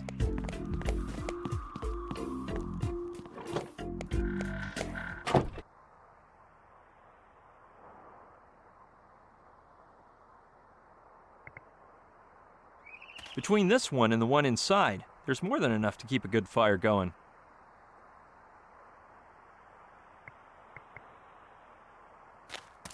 Looks like a gas tank. Okay. Too bad. It's empty.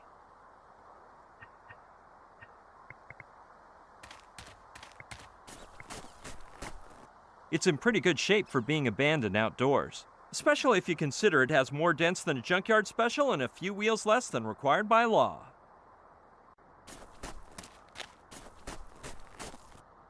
That's one of those doohickeys they use to drag heavy things with. The cable is released, then pulled in by a small motor. I think it's called a winch. It's the mascot of a pizzeria. How appropriate for this region.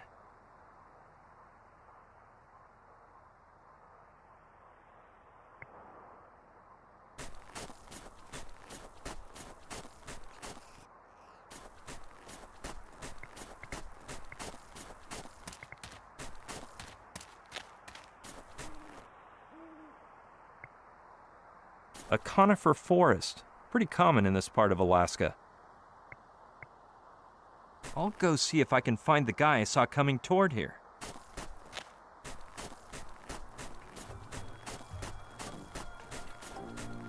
Hello there, my friend. Hello. My name is Brian. Wazowski. Ben Wazowski. Pleased to meet you, Ben. I couldn't stop to say hi before because I had to take my friend to that shelter down there. Yeah, I saw you too. What? So you needed to warm up a bit and you went overboard on the whiskey, huh? No, not at all. He was fine until he ate some berries from a shrub. Some big red juicy berries that look like cherries? Yeah, those are the ones. Don't say another word. I bet he's dizzy, has muscle aches, a hallucination, short-term memory loss. Exactly. How did you know? I've been observing the behavior of bears for years, and I see how they react when they ingest those berries, which they love, by the way. I myself have tried them on occasion for experimental purposes. The effects take several days to pass, unless... Unless what? Salmon. Salmon? Yes, salmon. Eating salmon practically counteracts all the effects of those berries. I myself have experienced it. Well, that's good news. So I just have to get my friend to eat some salmon and he'll go back to normal? Yep, that's it. Well, but there's a little detail you have to know. What? The salmon will only work if he eats it raw. In my earliest experiments, I tried cooking one over a fire with some W ketchup as a condiment and freedom fries as a side dish, but it was no good. Tasted fantastic, but it wouldn't counteract the effects of those berries. At first, I thought there was some difference between humans and bears' digestive systems, but then I got the idea to eat it raw, like a bear. And what happened? It was completely different. It tasted much better on the grill. I meant about the effect of the berries. Oh yeah, they completely disappeared. Listen, Ben. What's on your mind? Impressive costume. Well, it isn't exactly a costume. It's actually a bear suit, but I haven't finished it. Well, like I was saying, a bear costume. I don't like you calling it that. Makes it sound like it's not serious. Costume sounds like it's for a party, and these are my work clothes. Actually, it has more in common with a camouflaged uniform, more than a mere bear suit. Yeah, now that you mention it, you're right. But the only bears with glasses that I can remember were in a fairy tale book. No siree. I wear them because I'm as blind as a bat. Plus, the bear suit is incomplete. I asked the guy from the pizzeria in Sicily, the closest city to here, to order it from the same website he bought his moose suit at, but they sent it without the head. And so I asked myself, what is a bear without a head? I don't know. The extra part of a hunting trophy? No, my friend. A bear suit is the same as a certain death. If I make my way into the pack looking like this, the bears will say, that one there, he isn't one of us. And whammy, they'll pounce on me, rip my head off with their paws. So I have to postpone my plans until they send me the missing head. So, how did you get into bears? I used to play ice hockey on a pro team. You know, we go on a tour throughout Asia every summer. But one day, after a big fight, that left me in a daze, I got sick of it all. I escaped from the hospital, went home, started surfing channels, and without realizing it, I watched a whole movie about a bear that danced with bananas on its head. Afterward, they put on a French movie about an orphan bear. I cried my eyes out.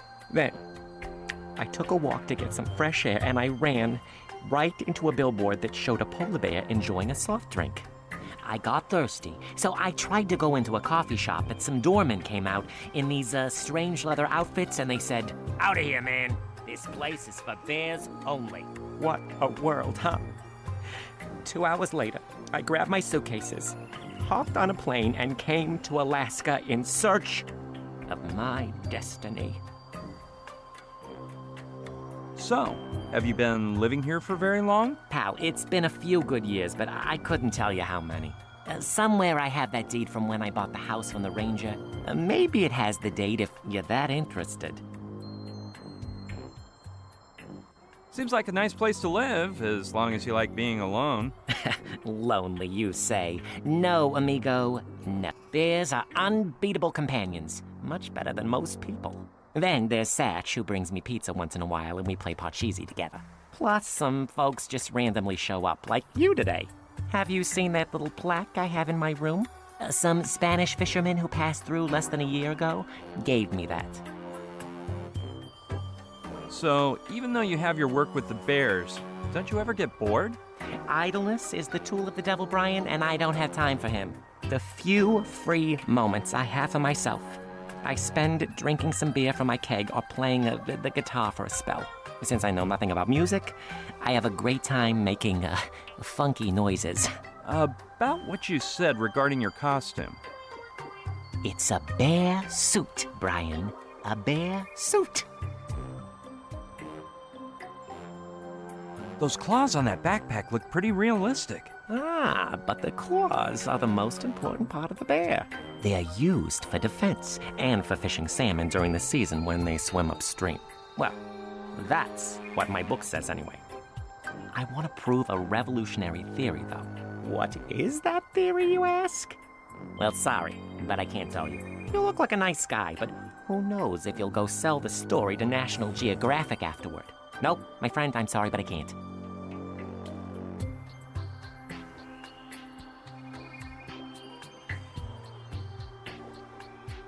Could I borrow a fishing pole? I could if I had one. But the last time I went fishing, I accidentally pricked a cub in his private parts with a fishhook. I don't think it did him much harm, but boy, was he mad. He chased after me till he wore out. We ran in circles for hours around Professor Simon's house. When I got back to the river, my fishing pole was gone. I never saw it again. I hope you can prove your theory as soon as possible. Well, I'm on the verge. Everyone believes bears scratch their backs against trees because they itch. But it isn't true. Look, we humans didn't discover the properties of birch sap until 20 years ago, and they've known for centuries. And that's as far as I can read. What time of year do the salmon swim back upstream? Oh, it lasts almost half the year, from mid-spring to well into the fall, so the river is teeming with them now. But be careful with that ice, 'cause it can crack. And some careless bears have ended up at the bottom of the river. Could you show me how to fish like a bear?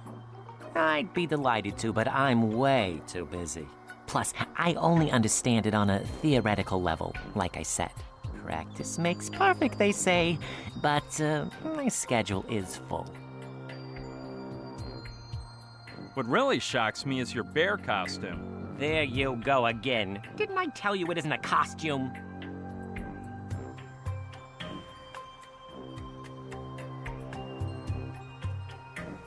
What will you do when you finish making the bear suit? What am I gonna do? Infiltrate the group and demonstrate my theory about... No, I better not tell you. Anyway, I'll be joining the den of bears, and they'll think I'm one of them. Will the suit be good enough, you're asking? Oh, no. But I can pass it off if I put some bear essence perfume on first. I make it myself. Bear essence? Don't tell me you liquefy bears to make perfume. No, pal. I make the essences using bear droppings. I won't be so rude as to explain all of their bodily fluids, hairs, and the solid waste they produce. But I will tell you, I need gloves and my hockey mask to gather it all up. How many kinds of bear essences do you have? I have essences of newborn cub, she-bear in heat, Republican bear, ferocious bear, Buddhist bear, myopic bear, Honey loving bear, Papa Bear, the bear by the strawberry tree, an ant-eating bear, a bear with a gastric disorder. Oh no, sorry, I drank that one on accident. Intellectual bear, and who knows how many more. More than the essences? What I like is your costume. But will you never learn to call my suit by its proper name? I have nothing against bears, Ben, but your lecture about them was a little over my head. No, man, don't you worry. We all have our little flaws. Do you know Professor Simon? The guy in the big house up there? Not very well. I've seen him hiking around from time to time, and once in a while I walk by his house, but we haven't chit-chatted much. I think he's kind of a loner.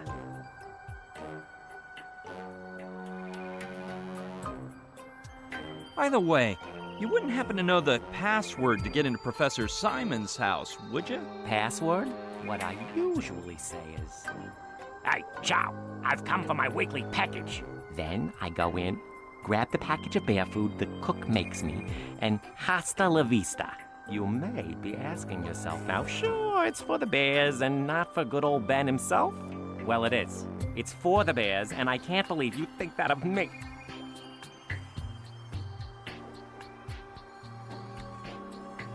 Could you tell me if there's more than one door leading into his house? I can assure you it's not true. The wall goes around the perimeter of the house, and the only gate is the one by the intercom. I'm telling you, I went all the way around it with a mad bear in hot pursuit. Behind me. You think they'd open up if I pretended I was you? Since there's a camera as well as the intercom, and it wouldn't be good enough just to say you're me, I get the idea you're asking yourself. Will Ben lend me his bear suit so I can pass for him? Well, let me make things clear. The bear suit is sacred, and I don't lend it to anyone for anything in the world. I think I can sneak into the house if I hide while you talk on the intercom. You had a stroke of bad luck.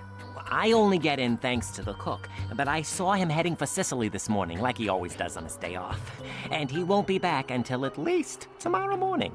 Getting back to what I was saying. Yes. Getting back to the topic of those berries and the salmon. Uh-huh.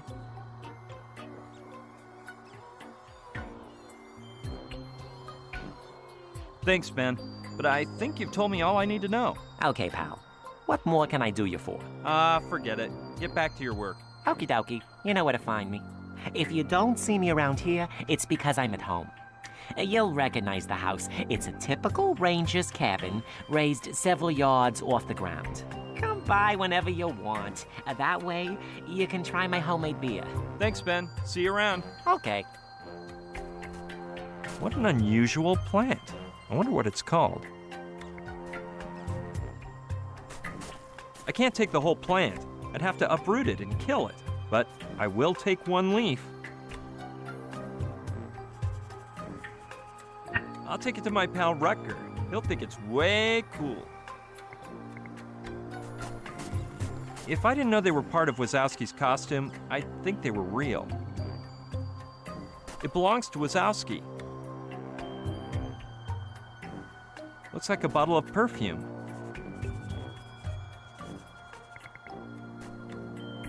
The zoom on that camera is amazing. Yes, sirree. It ranges from 25 to 250 millimeters. Yeah, I'll take a look over there. Wow, I've never seen a completely frozen river before. I'll try not to walk across it just in case the ice breaks.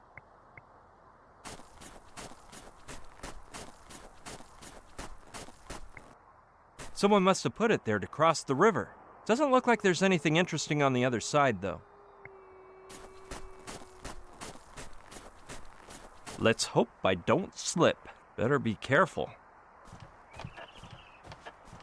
It's hard to see through the ice, but it looks like there are fish swimming by underneath.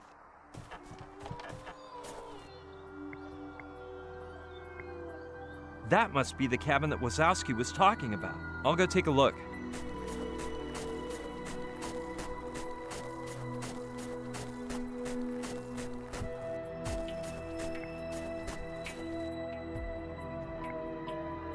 It looks like Wazowski cuts his timber the old-fashioned way. Nah, better leave it where it is. If I need it, now I know where to find it. It leads up to Wazowski's cabin. I'll just take a quick glance inside.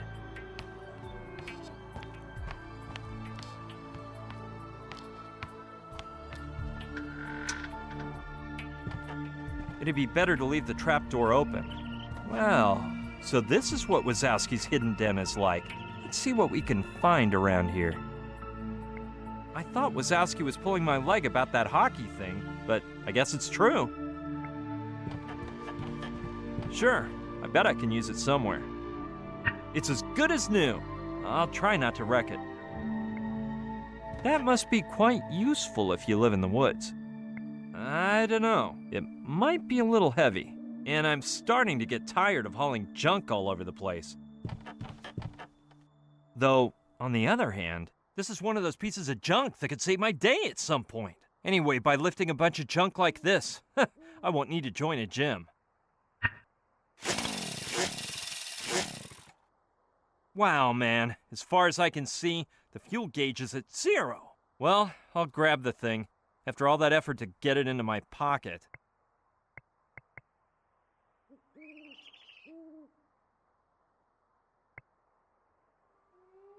I get drowsy just looking at it. Let's see if it's about something interesting. Workplace harassment, stress, and associated disorders in polar bear cubs between the ages of 6 to 8 months with small deformities on the lower left limb by Benjamin M. Wazowski. Sounds like a bestseller. A guitar! Too bad I have no idea how to play. Those look like perfume bottles. Newborn bear essence, pheromones of she-bear in heat, Republican bear extract. They appear to be the essences that Wazowski was talking about. The Great Wazowski's Hockey Skates. It's turned off.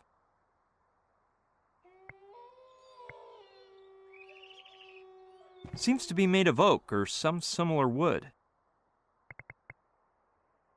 Haven't seen a tea kettle like that for years. Now, don't take this the wrong way, but I bet some she-bear and heat pheromones could come in handy. I'll have to make sure not to spill a single solitary drop. Smelling like that goop with wild bears roaming around is the last thing I need.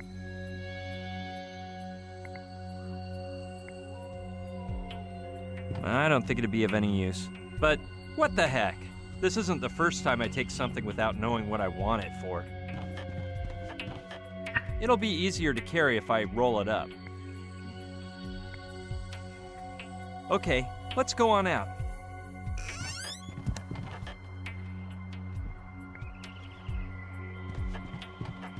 It's a clear plastic tube.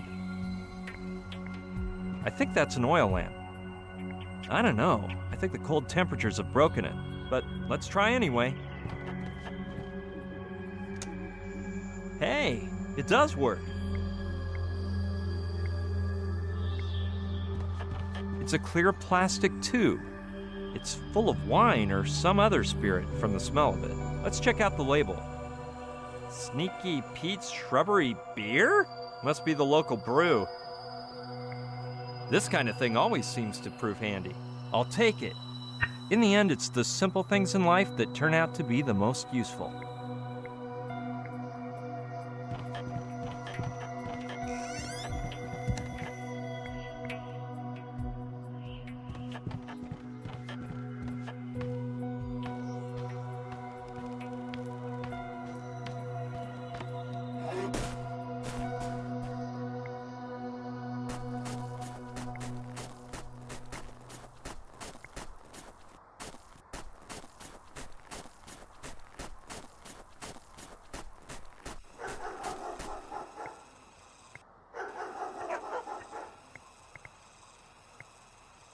I grabbed it when I dropped by my house, just in case I needed some cash.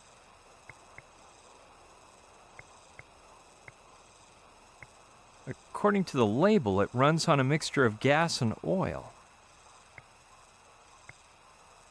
No, for some reason I don't think a chainsaw can run on the fumes in an empty gas tank. It's just a sneaky feeling, but I think this item would be better if not lubricated.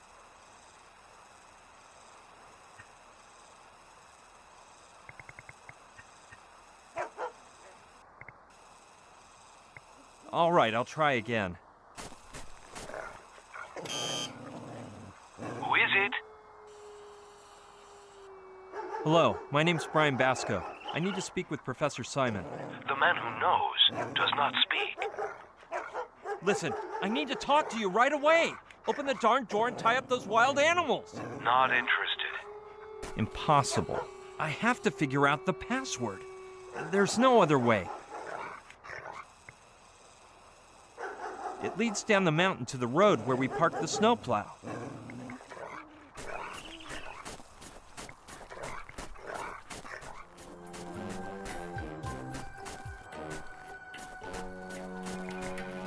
I'm gonna go check on Joshua.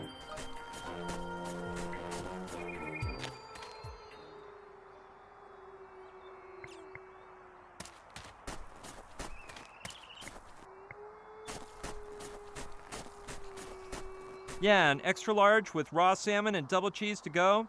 Just a little humor to break the ice.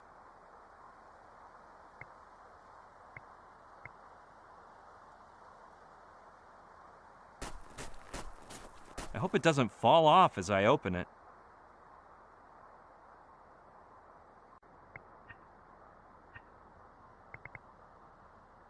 This is gonna leave a gross aftertaste, but oh well.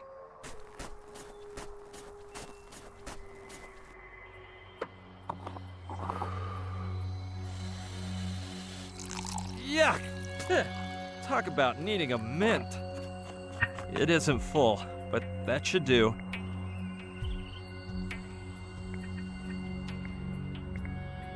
I bet the chainsaw won't run on just gasoline alone. I'll just approximate the amount of oil. Maybe it's my lucky day.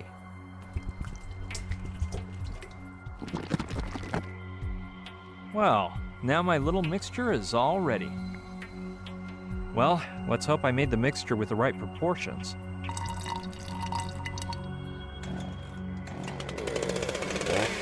Yes! It works!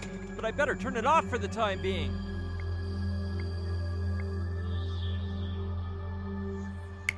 Hey, that might be a good idea.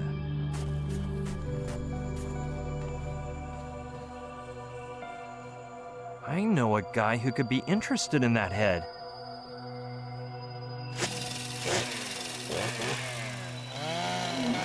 It's not exactly a bear head, but anyway. Now that I think of it, if I took off the antlers, it would look pretty much the same, wouldn't it? Okay, let's flex that muscle. Much better, yeah.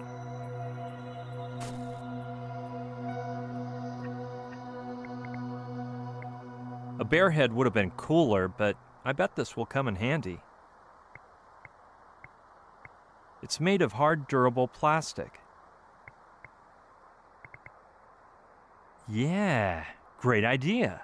The knife's not very sharp, but I could use it to cut a lengthwise strip which could then be lifted like a visor. That way, whoever puts the head on can see where they're walking. Done. Hope it works.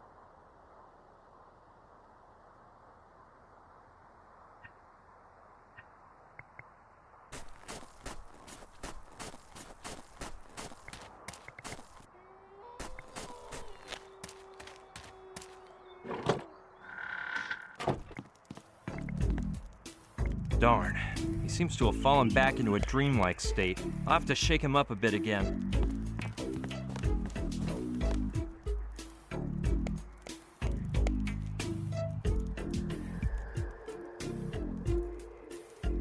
Joshua, it's me, Brian, your friend. Nice to meet you, Brian. I bet you don't know what that name means. Well, I don't have a clue either. By the way, my name is Joshua, which means liberation. Boggles the mind, huh? You don't know how much love I feel inside.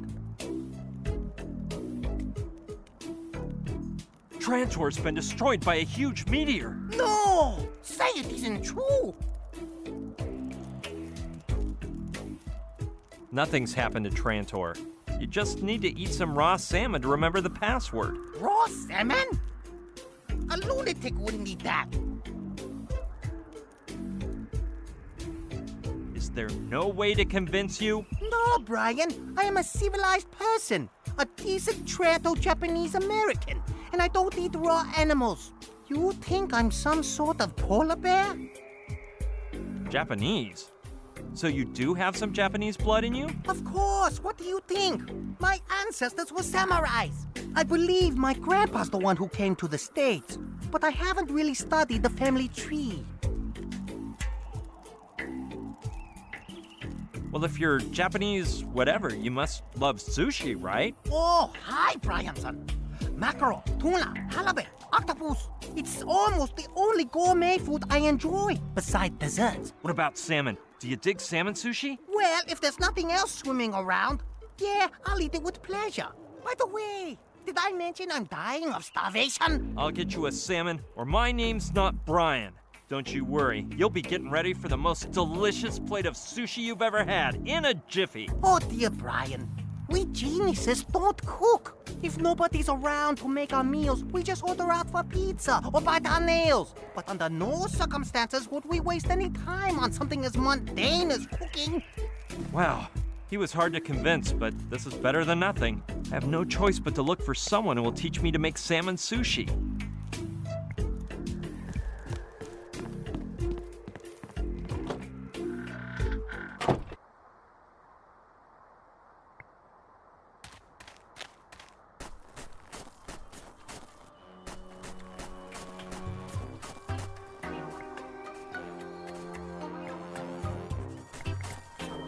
Listen, Ben. Well, what's on your mind?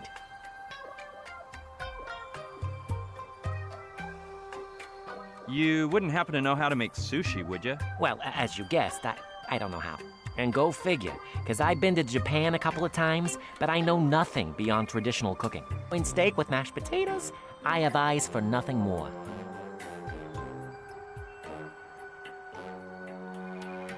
And I'm assuming you don't have a book with the recipe for salmon sushi? For sushi?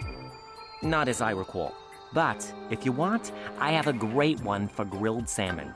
I could win the Iron Chef with that recipe, especially if the salmon's fresh. Do you know anyone in this area who knows how to make it? If anyone would know about that, it's Professor Simon's cook. I think he's from China, somewhere around there. But today, here's his day off, so I doubt you'll find him around. Well, then there's Archibald, but if I were you, I wouldn't want to meet him. Archibald? Who's that? Some say he's either Bigfoot, a serial killer, a 200-pound gremlin, or a war criminal. People say the darndest things. Satch, the pizza guy from Sicily, says he saw him a short while back. He was coming to deliver some pizzas to me when he heard a noise in the back of his pickup. When he got out, he saw a running shadow and chased it until he lost sight of it. When he returned to the pickup, they'd stolen the pizzas and opened up the engine. He couldn't get the pickup started, so he had to leave it around here somewhere. He's sure it was Archibald, but actually it could have been anybody. Do you know what Archibald looks like? The last thing I heard is he's 6'7", has a flat head, green skin, and a body full of scars. Do you have any idea how I can find him? No, pal. You don't find Archibald. He finds you. You may be asking yourself, why is Ben saying that? Well, because that's what happened to me. Not once, but twice. So, you say you've seen Archibald? No, amigo. I didn't tell you I had seen him, but that I'd been with him. As for seeing him the way I see you now, never.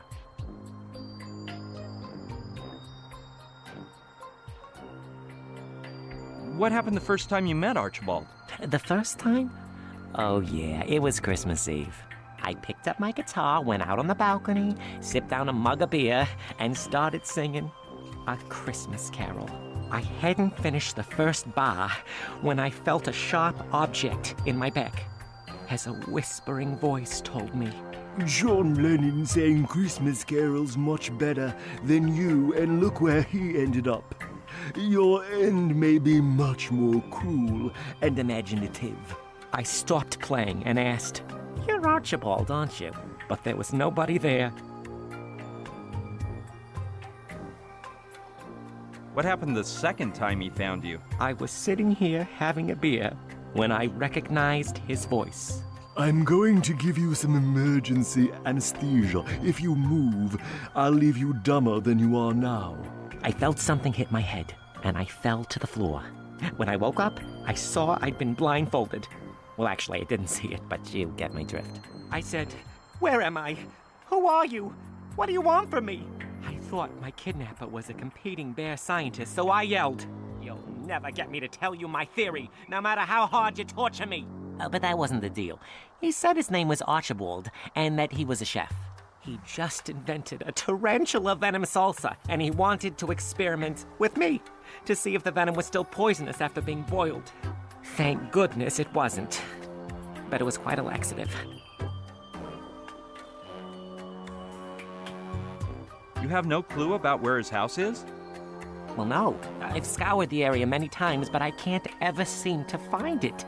I'm starting to suspect he lives in a hole, like a bunny rabbit. Well, let's stop talking about Archibald for now. As you wish, but don't ever call him Archie. He gets mad with rage.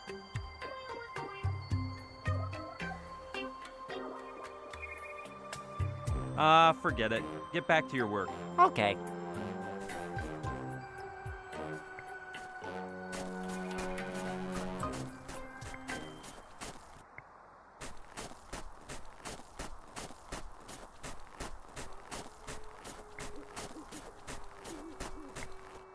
It's hard to fathom how a whole river could turn into ice. Great idea! I'll make a hole in the ice. Let's get to work.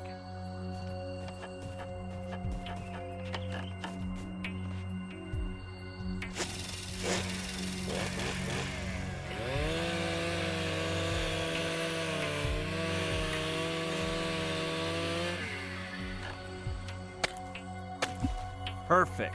Euclid couldn't have drawn a better circle. Dude!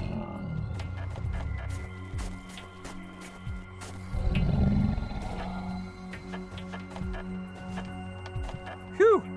I thought he was coming after me. Looks like he just wanted to use the hole to fish in, though. I'll have to come up with a way to shoo him off.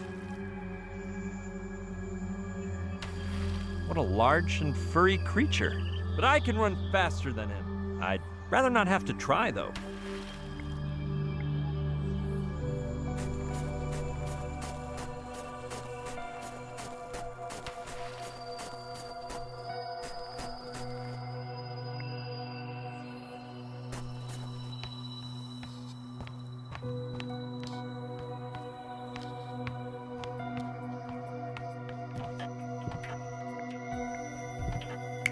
Man, that's a great idea. If I play the right song, maybe I can get that Archibald guy to show up. The only holdup is that I have no idea how to play, but hey, it can't hurt to try. I'll step outside so I can be heard better.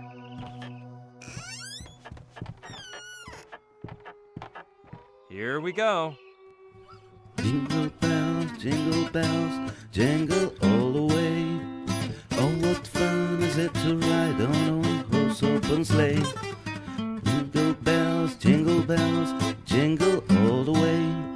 Oh, what fun is it to ride on a one-horse open sleigh? Hey, you! Darn. Wait for me. That's too bad. His nose didn't even bleed. Can you tell me why you just tried to do me bodily harm? Forget it. I don't feel like arguing. You must be Archibald from what I've heard. Well, you must be a moron. And from what I've heard, a worse guitar player than your father. So, how is it you met my father? From hearing him play on that very balcony there. Or isn't your pop that bird brain with the bears? No, I believe you're mistaken. Wazowski's not my dad. I'd swear you guys were family. I find it hard to believe backward evolution is widespread among humans. Hey, he doesn't look like... The same ape-like expression on your face, the same lack of musical knowledge, and bad taste from the look of your clothing. No, there are just too many coincidences. Listen, Archibald, I'm warning you that... All right then, let's look at it from a more entertaining perspective. I know a game called Give Me One Reason Why You Shouldn't Die at this very moment. You'd like it. The end's supposed to be a killer. You have to help me. My friend got sick from some wild berries, and you're the only one who can whip up the antidote. You got the wrong idea about me, mister. Even though I'm smarter than most of them, I'm not a doctor. I've heard you're a whiz in the kitchen. Mister, I am much, much more than that. Where'd you learn to cook? By cooking. How else do you think people learn? But of course, I studied at the finest schools in Paris with the greatest chefs. All I can say is, though, they learn more from me than me from them. You must have worked in the finest restaurants, I'm sure. Yes, all the ones they won't let the likes of you into. But I grew tired of half-baked cooks stealing my recipes and using them to get the best reviews in the Guide Michelin. The truth is, looking at you here, it's hard to picture you in a white apron and a chef's hat. Hey kid, I can easily picture you in a shroud lying in your coffin. Anyway, getting back to what I was saying... Good lord, what an annoying person. If I'd known, I would have acted like a sane individual and made you swallow that bleach. I need you to tell me how to make sushi. I don't have to explain anything to you. Did you explain to me about the expired syrup they gave you when you were born? Do you know Professor Simon? The best thing I can say about him is, I hardly know him. He doesn't bother me with nonsense, and he doesn't make a bunch of noise with a guitar. The guy is nice and quiet in his mansion. Doesn't bug anyone or show his face. Now that I think about it, I kinda like him. I have money. If you help me out, I'll pay whatever you want. Well, obviously there had to be something good about you. But I'm warning you, I don't come cheap. And I don't work for scraps. Are you sure you can't teach me to make sushi? I've mastered the art of cuisine, but I hate the world of education. You want to learn a trade? Commit a crime and sign up for a vocational course in prison. When they let you out, you'll know something useful other than fishing soap chips out of urinals, and you'll no longer be a parasite to society. You charge that much for your services? Price is a relative concept, kid. It depends who asks me, what they want, when they need it, and more than anything, what side of the bed I woke up on. Are you familiar with making salmon sushi? Does the Pope pray? Kid, you stand before the former chef of Japan's Imperial Palace, the man who introduced the West to sushi, tempura, and sake. And if that's the dish you want, it won't cost you a cent. Oh, thanks a lot. Yeah, because I can refuse to make it for you. I only work my cooking magic when I'm given each and every one of the proper ingredients, and I'm missing some essentials for sushi. What ingredients go in sushi? I don't see why I should tell you, but okay. It contains rice, nori algae, soy sauce, wasabi, ginger, a touch of sugar, a dash of salt, and in this case, salmon. Which ingredients are you missing? The salmon to start with, the nori, the wasabi. No, I guess I could achieve a similar effect if I mixed Dijon mustard with apple vinegar and some mint toothpaste. I think I have some soy sauce and ginger around here, so that would be it. Well, I don't have any chopsticks either, or a bamboo mat for rolling up the maki sushi.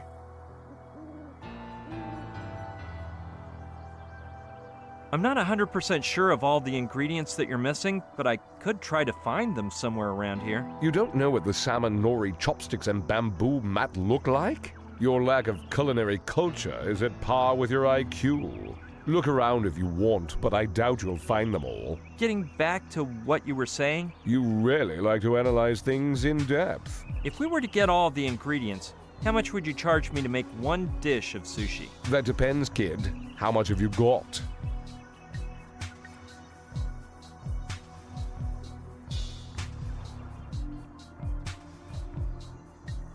Well, I do have a state-of-the-art cell phone with a 3CCD camera.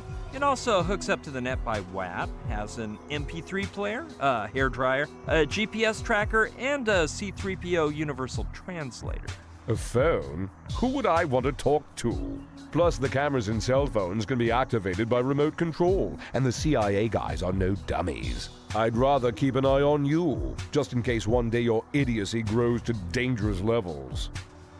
It's not about what I have on me, but rather what you'll be taking away with you. I will make you the recipient of my eternal gratitude, my lifelong friendship, and my unconditional love. Save it for when you try to hook up at AA or the Salvation Army or wherever you end up rotting. I only want money, or you can take your god-awful music elsewhere. I think I've got about $1,000. Is 50 okay? No, 1,000 will do for me. It's a done deal, kid. You get the salmon, the mat for rolling up the sushi, the chopsticks, and the algae. And I'll take care of the rest.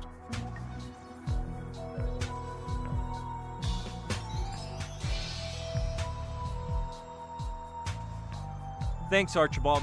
I'll be seeing you. That's a true threat, coming from you.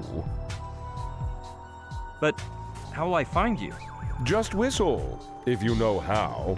But Thanks. you'd better not bother me without a good reason. This feels like one of those old movies. If I whistle, he'll come running. What a nut! Great. The important thing is to focus on getting the ingredients this guy needs to make the sushi for me. It's occurred to me that, yes, I bet I can use that Chinese sign I grabbed at Wazowski's as a makeshift mat. What a relief. One less thing to worry about. And this leaf I picked up for Rutger could be used as nori. It's always nice to know you've got half the things you need without moving a finger.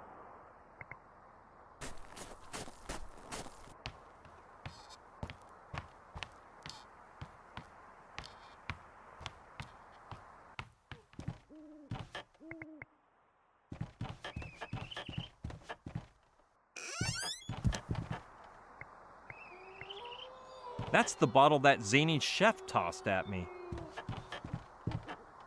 Multi-purpose bleach. Yeah, I think I've earned it. It isn't full, but there's quite a bit left. Luckily, it's closed tight and didn't break when that nutcase threw it at me.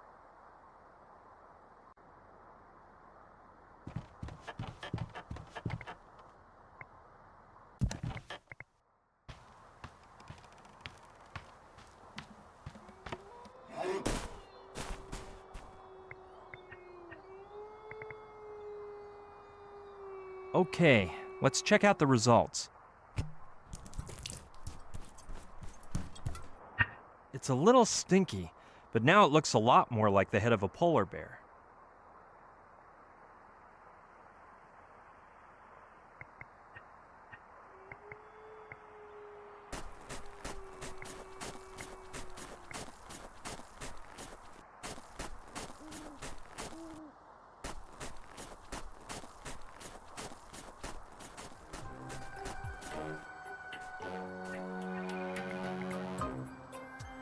All right, I'll leave it on top of his backpack to give him a surprise. There we go. Ben! What's up, amigo? Surprise, my friend. Look what you've got in your backpack. The head of a bear? Very well done, but what variety of polar bears does that head belong to? I can't seem to place it. Well, it's actually from a moose. The moose polar bear? Not familiar with that species, but I've never been to a moose myself. Where's that located? Anyway, I don't think there's much of a difference between polar bear species anyway. Of course not. The time has come, Ben. Now that your disguise is complete, you can totally infiltrate the inner core of the bear community without a fear. And what better way to begin than by trying to fraternize with that bear down there, fishing in the frozen river? Yeah, why not? I've been observing that specimen for some time, and it may be a good contact to start with. It's a youthful cub whose growth isn't complete. Though, you can never trust them. They can rip your head off with one swipe of the claw. Well then, the moment of truth has arrived. Come on, buddy. I know you can do it. Here we go. A touch of ferocious bear essence will help too.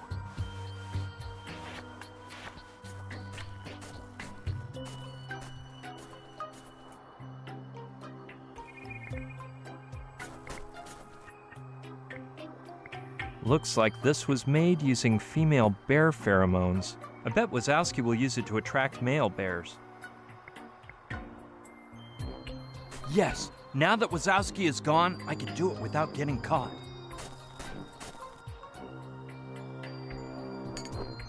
I hope Wazowski doesn't notice.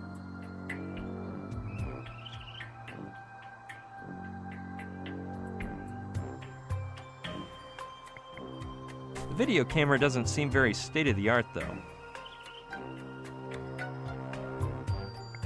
I don't need to photograph or film anything. Nope, I always bragged about being able to carry a bunch of items without needing a backpack or anything else.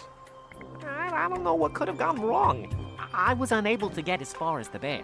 No sooner did he see me than he whipped out his claws, showed off his fangs, and prepared to jump me.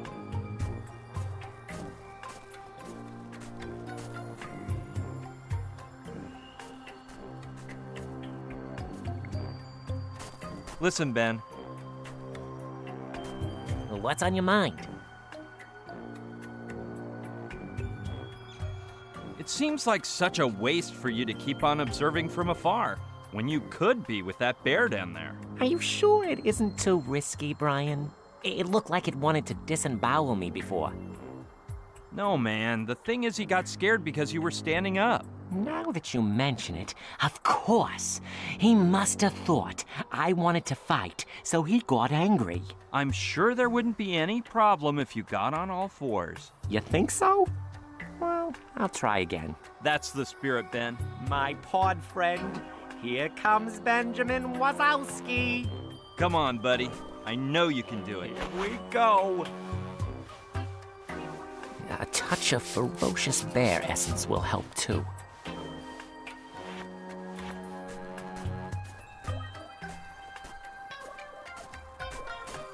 Something tells me Wazowski's gonna be a success this time.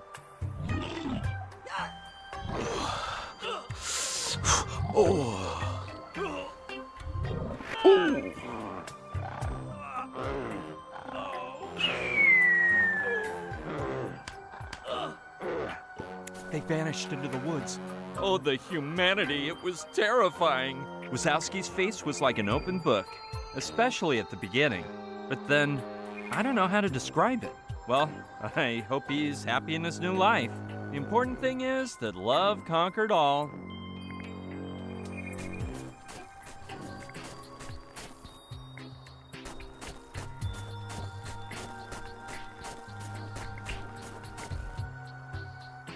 Wazowski must have dropped it during his little, office meeting.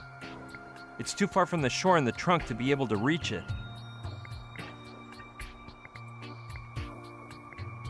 That's Wazowski's hockey stick. That's Wazowski. Yeah, I think I can reach it.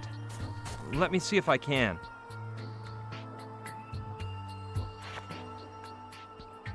I'll return it to Wazowski if he shows up around here. I hope that doesn't freeze back over. I don't believe we humans are equipped to use the fishing technique of bears.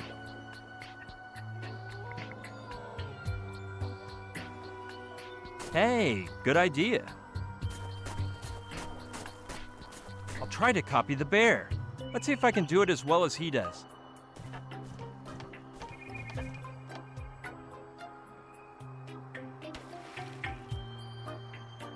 The stick is so smooth and flat that as soon as I touched the salmon, it slipped off and swam away.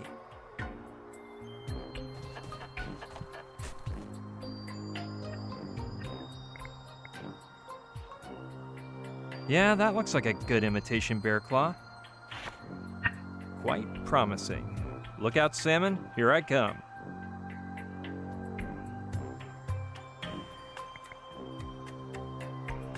Okay, let's hope my idea works now.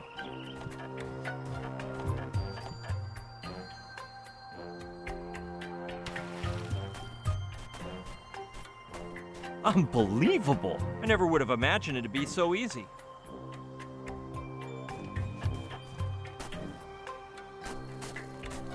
Took some work, but I've got it at last. One perfect specimen of an Alaskan salmon.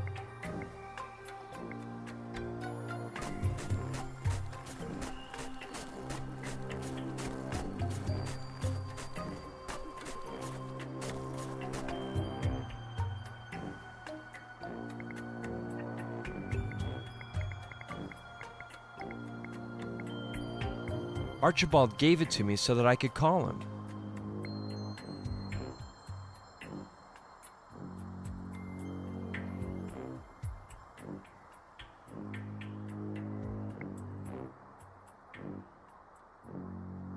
I'll tell him what I've gotten. That way I can be sure he won't forget the deal we made.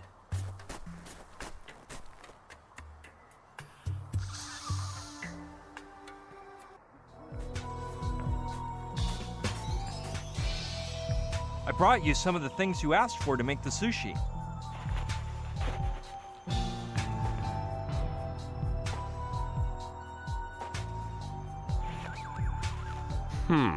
Do you mind if I ask you something, Archibald?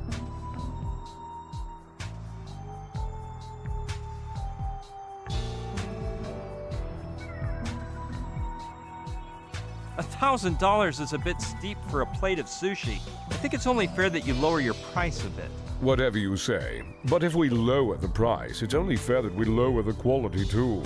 So, in the end, I get less than $1,000. Then you get a dish of sushi with no fish, no rice, and whatever I feel like sticking in. It depends on how well you can take another bottle in your face. Thanks, Archibald. I'll be seeing you. That's a true threat coming from you.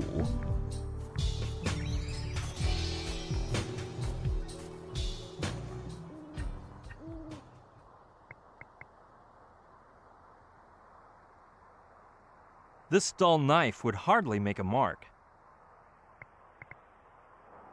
No, the chainsaw isn't exactly a tool for detail work. I'd probably just thrash the chainsaw, and then I couldn't use it anymore.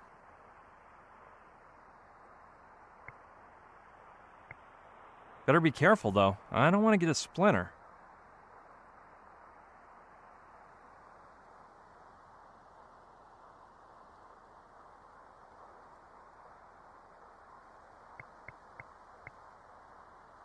It's not the most ideal tool, but if I cut it in just the right spot, maybe I could carve something resembling chopsticks.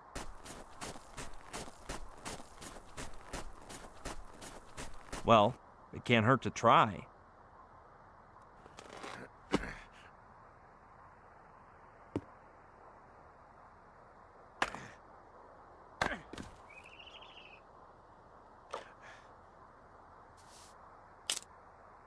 Look at that.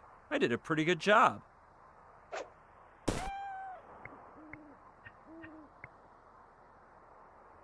Well, maybe my chef can get to work with the things I've gathered.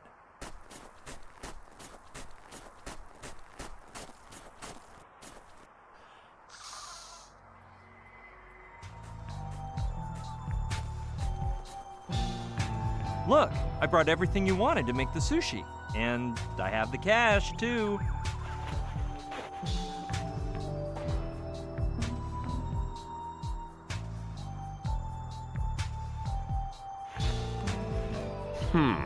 You mind if I ask you something, Archibald? Will you take long to prepare the sushi? Where will you leave it? How long is it going to take you to learn not to stick your nose into other people's work? It'll be ready when it's ready, mister. I doubt you'll understand, but let me try to explain. If you come here and the sushi's nowhere to be seen, then it's not ready. But if you come and see a plate of sushi, that means it's done. Did you comprehend that? Yeah, but if you leave it out here, some animal might come by and eat it.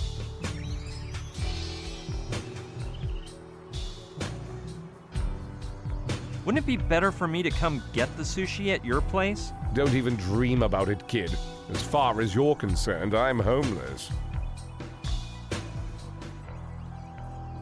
Maybe you could leave it upstairs, inside the house. Never. That house stinks like bear pee, which would ruin the sushi's aroma. It might be safer if you leave it right in the shelter, where my friend is waiting. Well, well. Mama's boy is requesting a delivery service. If that's what you want, call up Sicily and order a pizza. They're gross. You'll love them. I said please, Archibald. Take the sushi to the shelter for me. All right, but favors have a price. That'll cost you more. That's impossible. I gave you all I have. That's nice to know.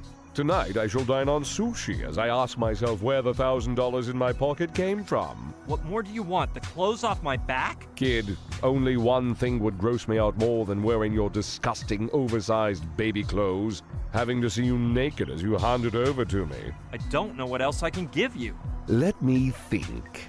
If I'm not mistaken, you have a cell phone on you, right? Yeah, but it cost me a fortune. I was thinking I could resell it. But forget it. I'll take you the sushi in exchange for you leaving me alone and getting out of here for good. My sincere thanks, Archie. Archie? You have the balls to call me Archie? What do you think we are, relatives? Or do you think you have the right to insult my parents' good taste with your tacky nicknames? Sorry, Archie, Not again! You little... All right, give me the cell phone. The cell phone, or the deal's off. All right, if there's no other choice.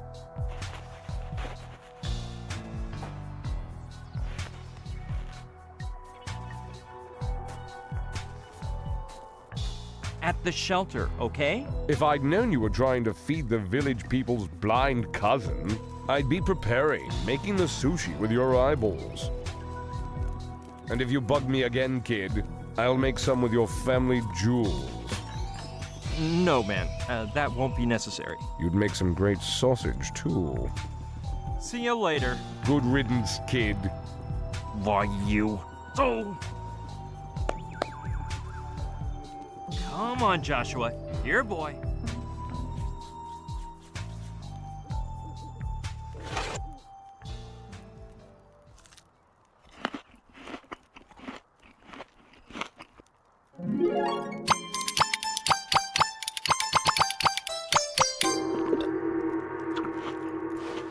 Delicious. What's for dessert? Hey, what about that password? Yes, I remember. Where are you going? Yahoo!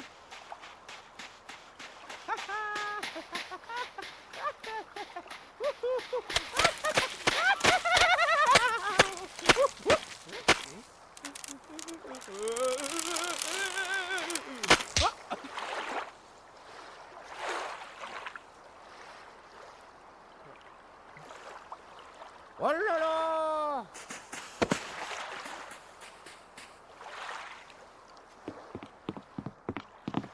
I'm starving. Ah.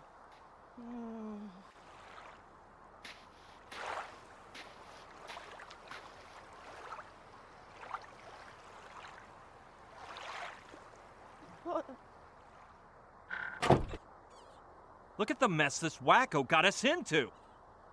Well, at least it stopped snowing. That's better than nothing. Maybe I should have kept my big mouth shut.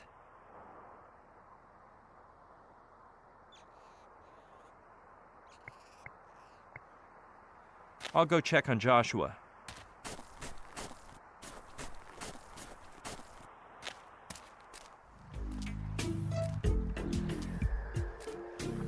I'm not taking one step further. After seeing what happened to Joshua, I'm scared stiff. All this ice could melt at any moment. I hope he isn't too chilly. Joshua, you okay?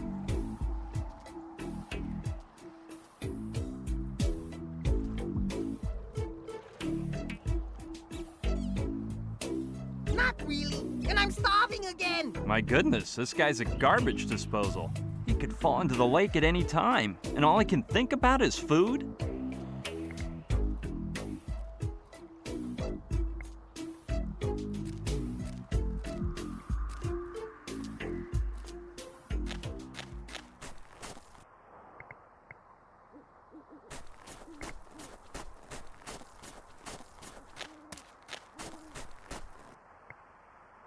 I always liked pickups, but they're prettier in just one color. Hey, I could use it to tow Joshua to shore. I hope I can get it to work.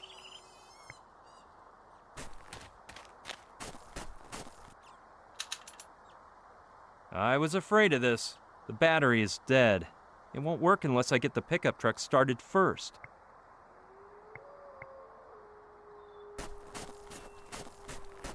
Yeah, if I get the engine to start, the winch will work. We're in luck. The key is in the ignition. It won't start. I guess I was asking for a miracle.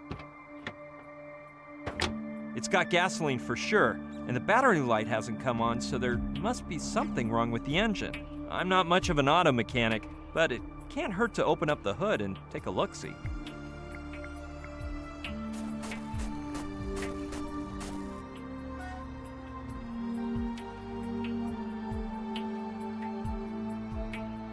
How weird. There's no sign of the rod used to hold up the hood.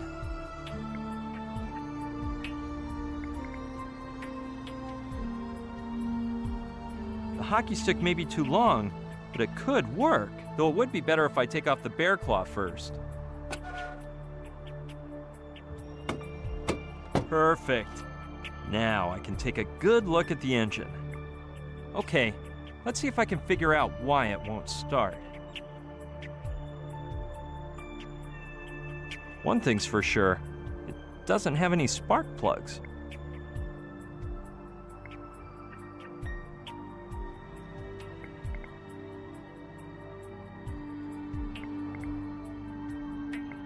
A bit rusty and dull, but that won't keep it from being useful for something.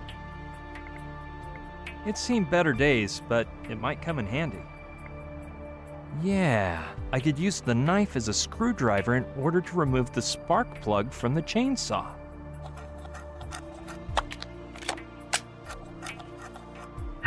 Presto! Now I've got a spark plug. Let's hope that spark plug I took from him will be of some use. Let's see if I can put it in right.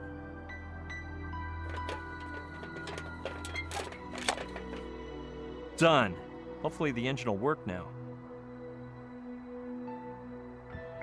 No, better leave it open until I can check out whether the engine works. Cross your fingers. Sweet! Let's hope the winch will work. Yes!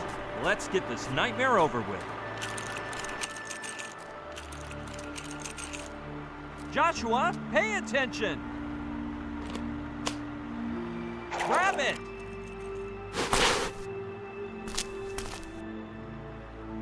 I've got to get that nutcase off the icy lake.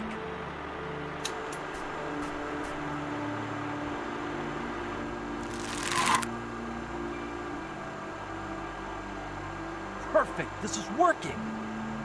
I'll get Joshua's monk outfit from the shelter.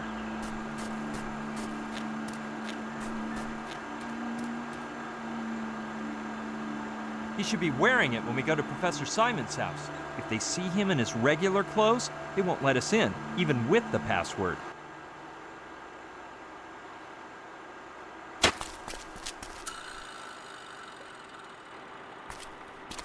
Here, Joshua. Well, here we go. The man who knows does not speak. The man who speaks doesn't know. Come in. Don't be afraid of the dogs. Come on, chop chop. What about those nuts? Those barking dogs? Just one of Simon's MP3s. And I thought I wouldn't live to tell the story, but I had a stroke of luck and managed to escape through the Ameba. My dear friend, you've displayed some exemplary courage by confronting Kordsmeyer. And as for you... My name is Joshua, and I'm starving! I see. Alpha spoke to me of you, the human who lives among Trantorians. You are quite lucky. My stomach's growling with hunger! As is mine, dear friend. Though it's the hunger for knowledge which makes us scientists. I think my legs are going to give out! Joshua, we're short on time, and I haven't even figured out what those Trantorians are doing here. You are new to the field, then. Please, take a seat.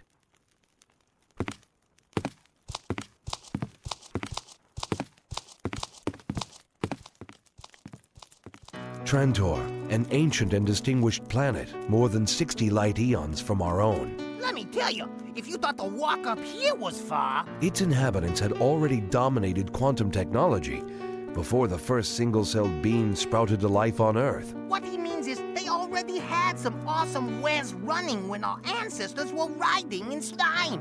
They learned to model the space-time continuum at their whim, to leap from galaxy to galaxy, to alight onto dimensional vortices in a purely tangential manner. In a word, their travel budget was out of this world. Their telepathic mastery is such that they could dispense with their mere physical presence, should that be their whim. Dude, not even Scullery thought of that. As you are aware, their civilization is beyond ours by an exponentially awe-inspiring amount. They do seem to be pretty quick. They could effortlessly make slaves of whole solar systems and shrink them infinitesimally with nothing but a thought. Their brains could fry our sorry bodies into a heap of atoms. Boggles the mind, huh? Yet all that seems to interest them is an intergalactic zoo. He means the only... A what? A zoo? Fascinating, is it not?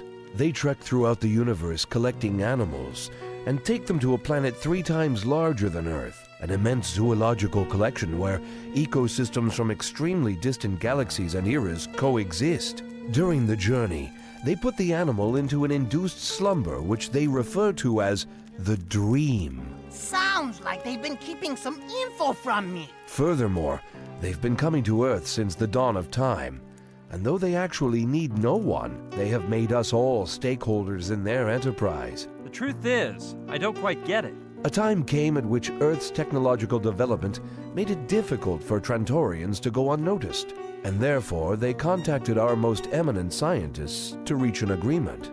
We would protect them when visiting, conceal them from the public eye, and supply them with animals. In exchange, they would provide us with some of their knowledge and most advanced technology. What a deal! Yes, my friend. Don't you find it unbelievable that mankind has carried out the technological revolution of the 20th century with no help?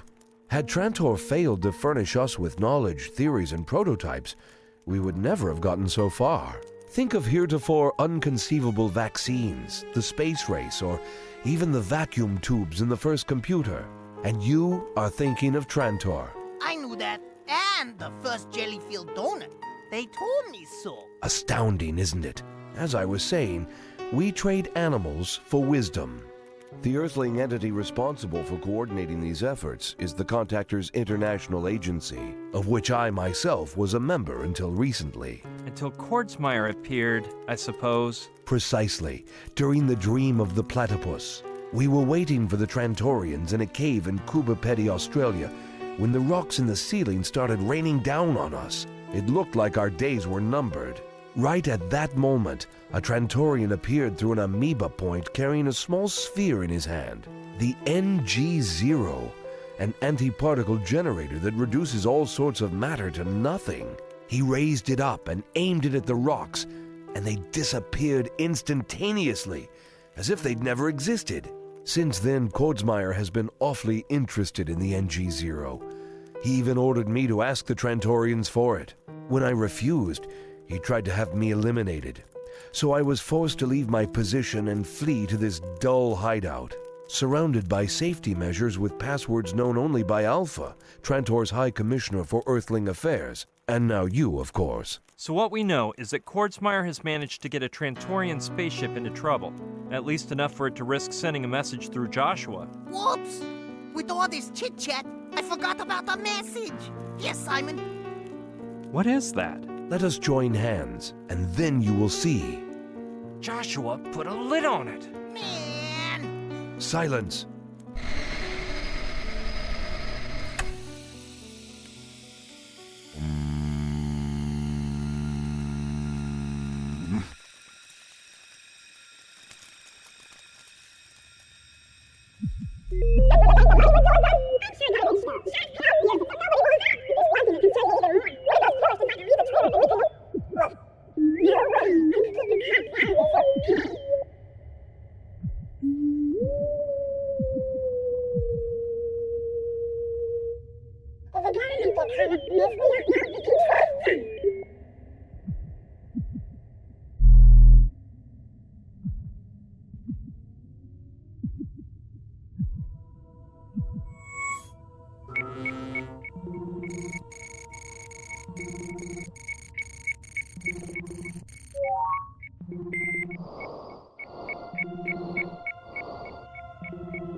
Trantor's High Commissioner for Earthling Affairs with the human name Alpha.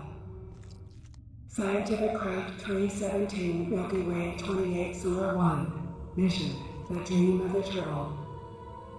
Date, 3/89/7/28/24, Onion 14/7. Hello. Professor James Simon, we require your help once again. Our head chef has stolen the Trentonite from our ship, both the current and spare Trentonite stones, and has given it to the military. Colonel Nathaniel H. Kurtzmeyer will only return them to us if we exchange it for something you call the NG0. We do not want to give it up, but as you know, Trentonite forms part of our very essence, and we cannot survive far from it. As you know, we cannot even breathe long without it. And as if that were not enough, yesterday we found a seriously injured human at the bottom of Tiki Lake, where our ship is located.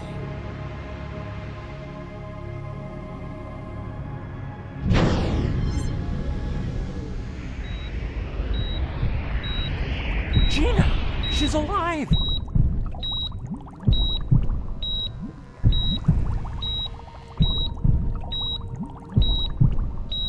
According to our moral code, we were required to help her.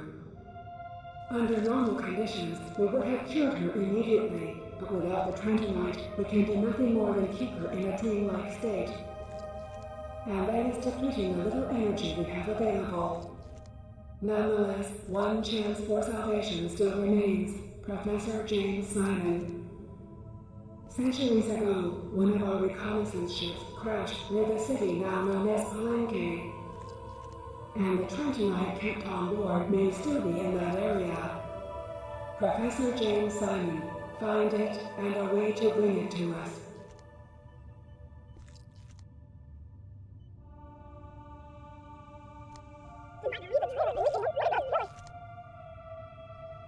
And some of the local onion soup. Every can of senior onion you can muster. Please. Professor Simon, are you okay? Just give me a minute or two. I need to warm up.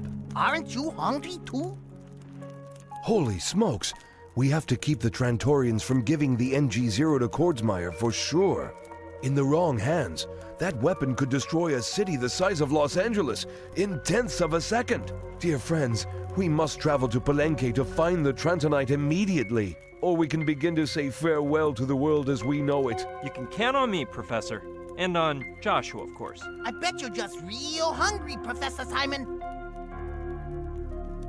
Hey, why don't we call that sushi guy? Good thinking. May I use your phone? It isn't a safe way to communicate, given the circumstances. Do you mind if I ask why? I know of a friend who could help us out.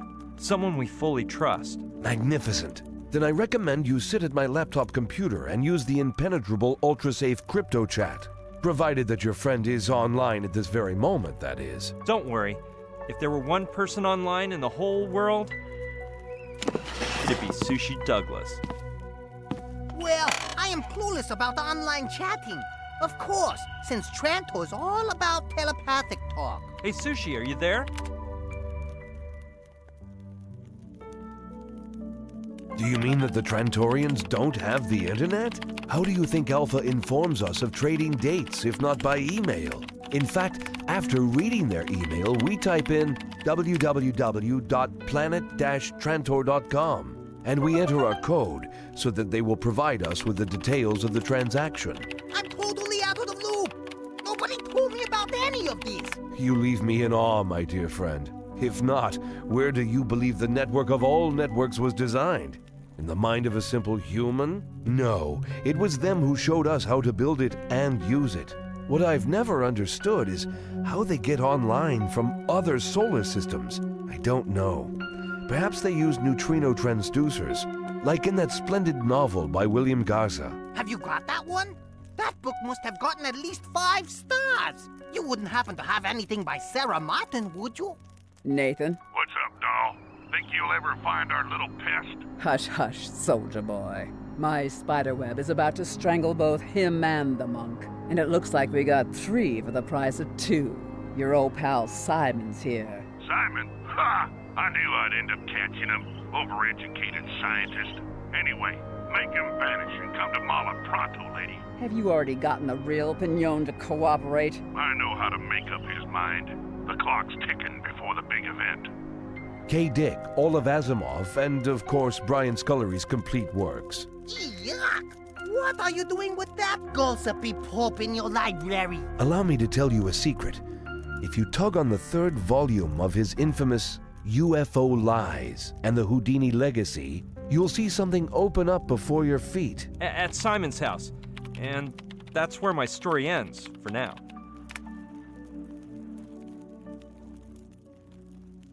Sounds like quite an adventure, but you can count on me.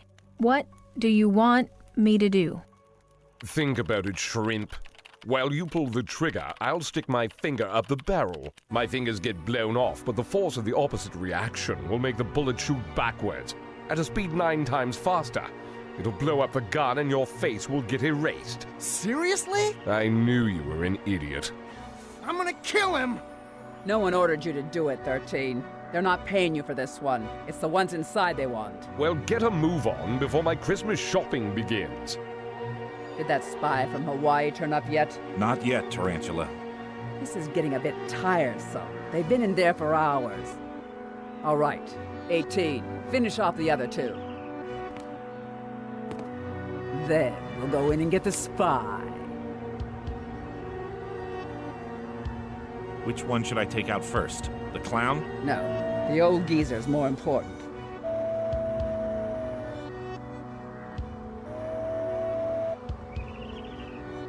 What are you waiting for?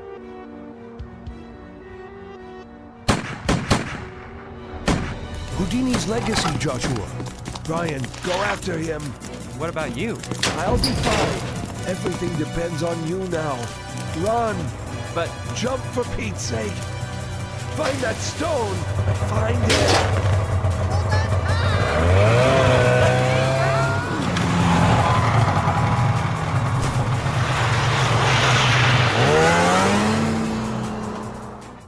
Brian?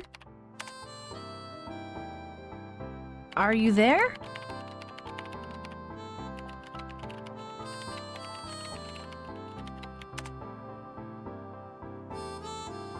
Brian? Something's wrong. We have to leave immediately.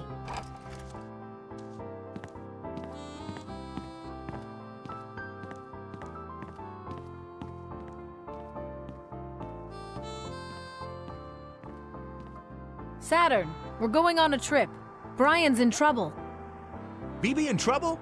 Give me 5 minutes. You're not leaving me here, are you, man? And bring your best equipment. We may need it. 4 minutes. I'll go grab some equipment too, but the good stuff. You're gonna fly when you see it, man.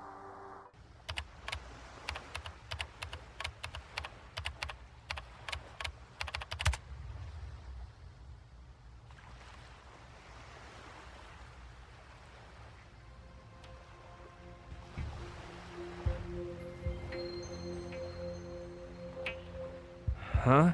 Where am I? A boat?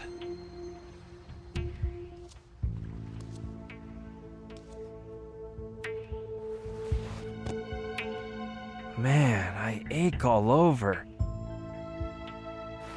And that light. Just a sec. Hold on. Give me a minute here.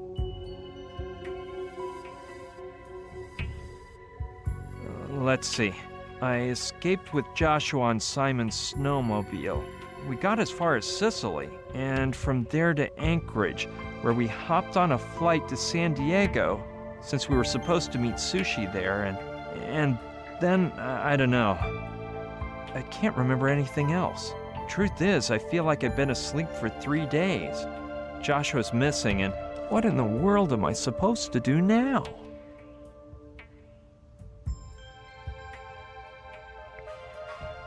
Behind the first glass door is another that seals shut in order to create a sea-locked chamber to keep water from sinking the boat. It's used to open the door, I bet. The realism in the clouds is evocative and surprising. Jules Verne's Mystery Island by Frankie Spoonover. Man, whoever designed this room must have been a big Jules Verne fan, because if I'm not mistaken, that boat over there is Captain Nemo's Nautilus. This way leads to the staterooms, which are nicer than the suites in any hotel. Mine even has a popcorn dispenser in the jacuzzi. According to the sign up there, it's the Neptune suite. 2,000 Leagues Under the Sea by Jules Verne. I wonder if it's some sort of elevator. Let's see what happens when I press this button.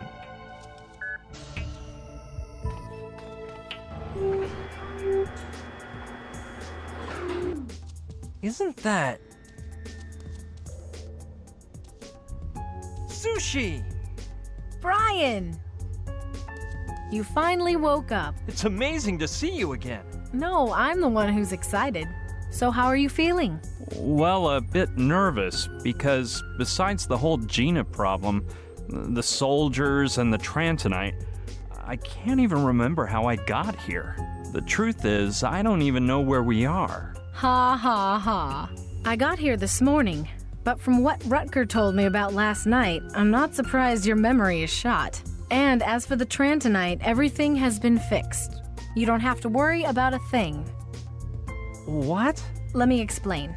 It turns out that a man flying in some bizarre device was painted inside a tomb within the ancient Mayan ruins of Palenque. It's so weird, it looks like a spaceship. So much so that people call it the astronaut of Palenque.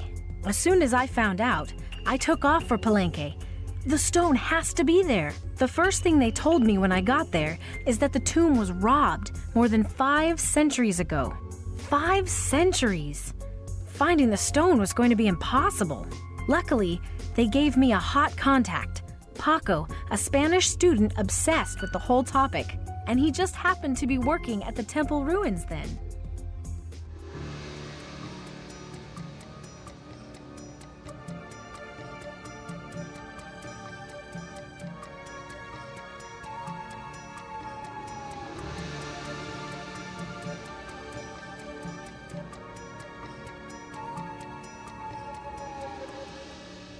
So nobody knows where it might be now? I mean, whatever was inside that tomb?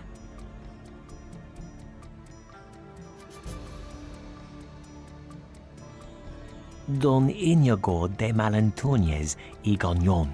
Search for him. Where can I find him?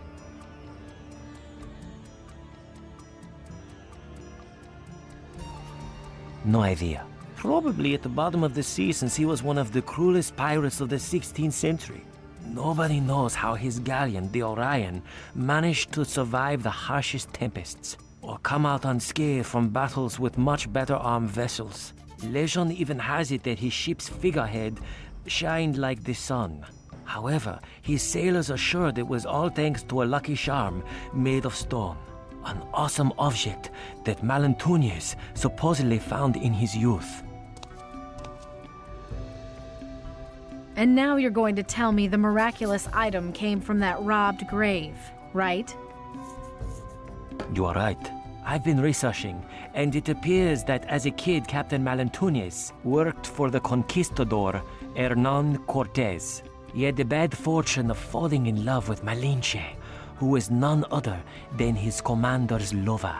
Cortez challenged him to a duel, ripped out his eye, and left him in the jungles of Chiapas, fewer than 30 miles from the city of Palenque. So you're suggesting that Malantunes stole something from the grave, which protected him for the rest of his life?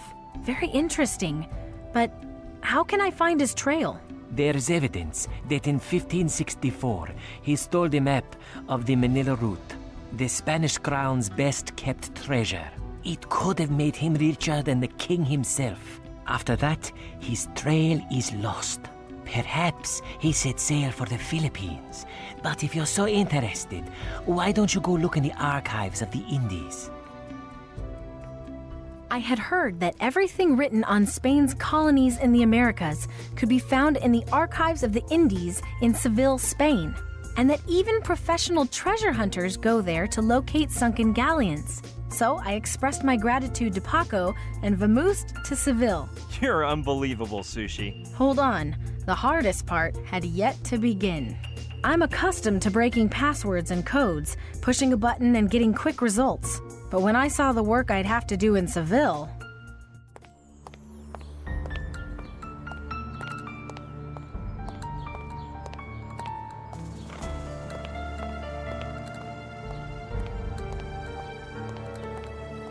Here it is.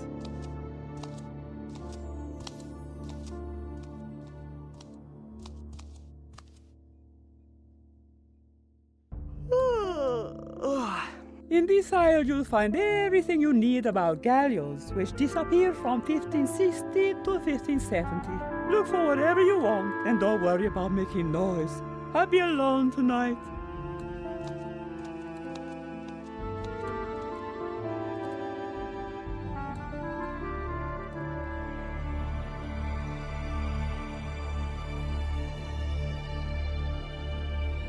I searched through book after book, galleon after galleon, and pirate after pirate until...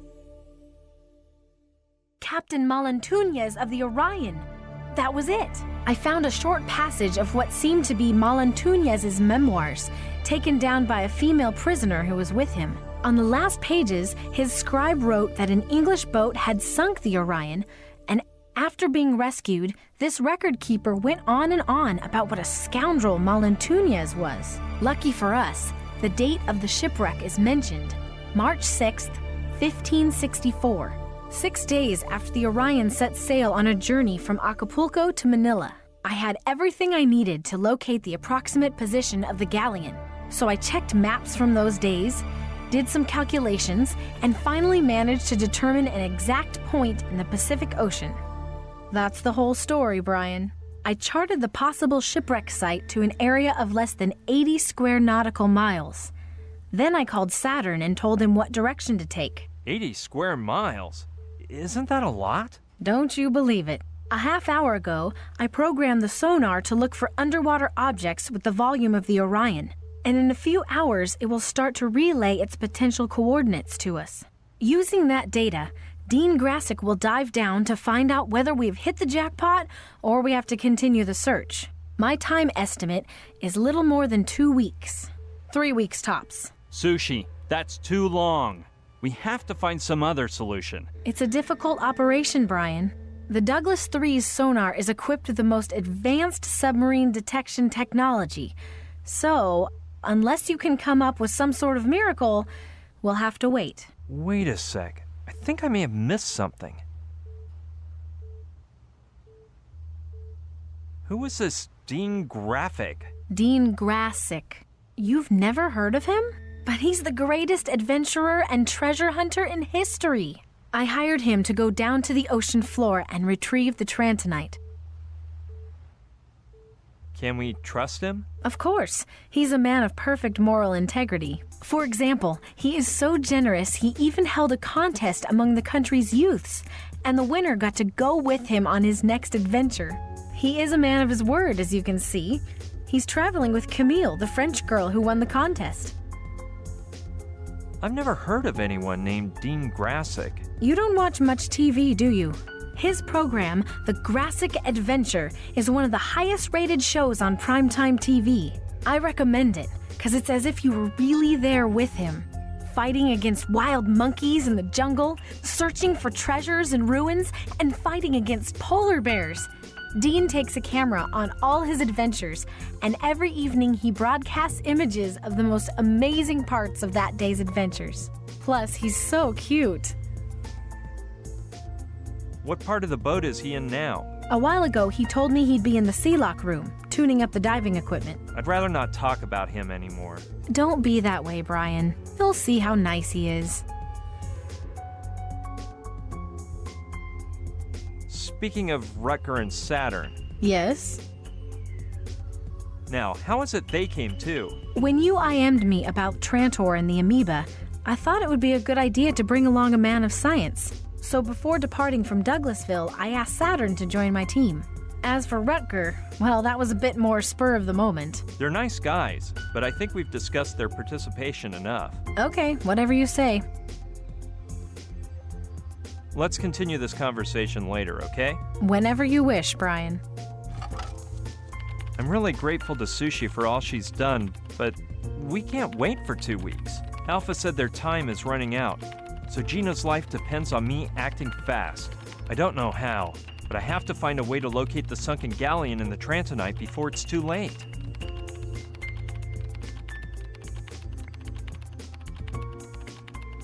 It doesn't look that groundbreaking, but knowing Sushi, I'm sure it's more powerful than anything in the Pentagon. I suppose Sushi's turned off the controls so she can run the boat from her computer. It displays the sonar data Sushi's using to search for the Orion. The day I see Sushi in a place without all these electronics, I'll know the end of the world is near.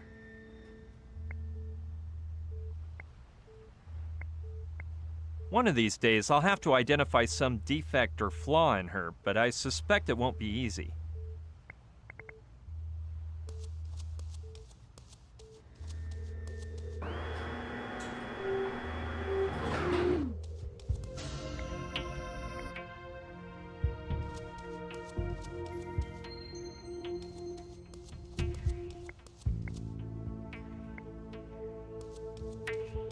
No, I have enough experience with these number pads to know you can't guess the password at random.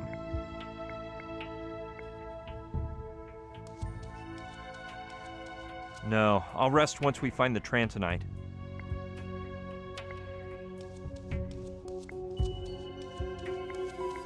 According to the sign up there, it's the Neptune suite.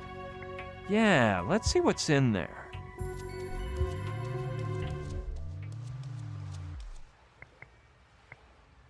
A portrayal of Neptune, the Roman sea god.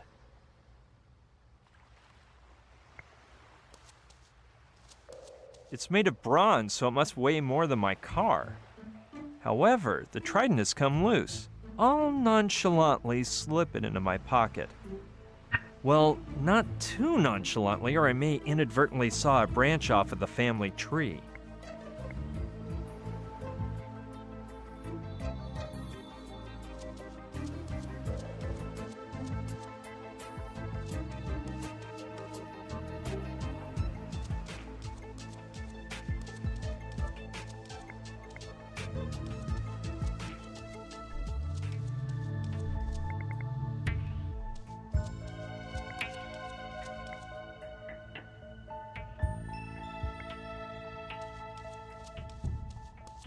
No, I'll rest once we find the Trantonite.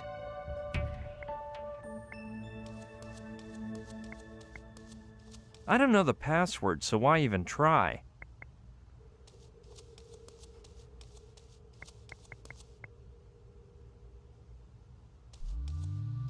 Here we go.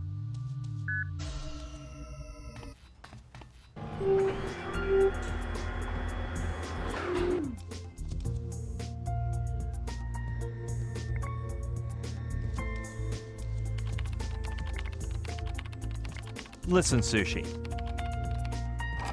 Yes, Brian? I've seen there's a password-protected door. And you want me to give you the password, right? Well, store this in your memory. 0512. 0512. Thanks, Sushi. No sweat. Anything else? Let's continue this conversation later, okay? Whenever you wish, Brian.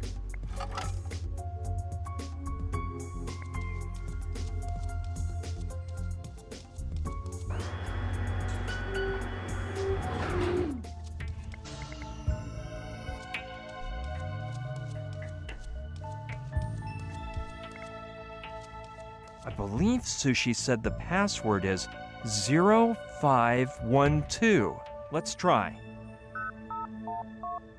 Got it!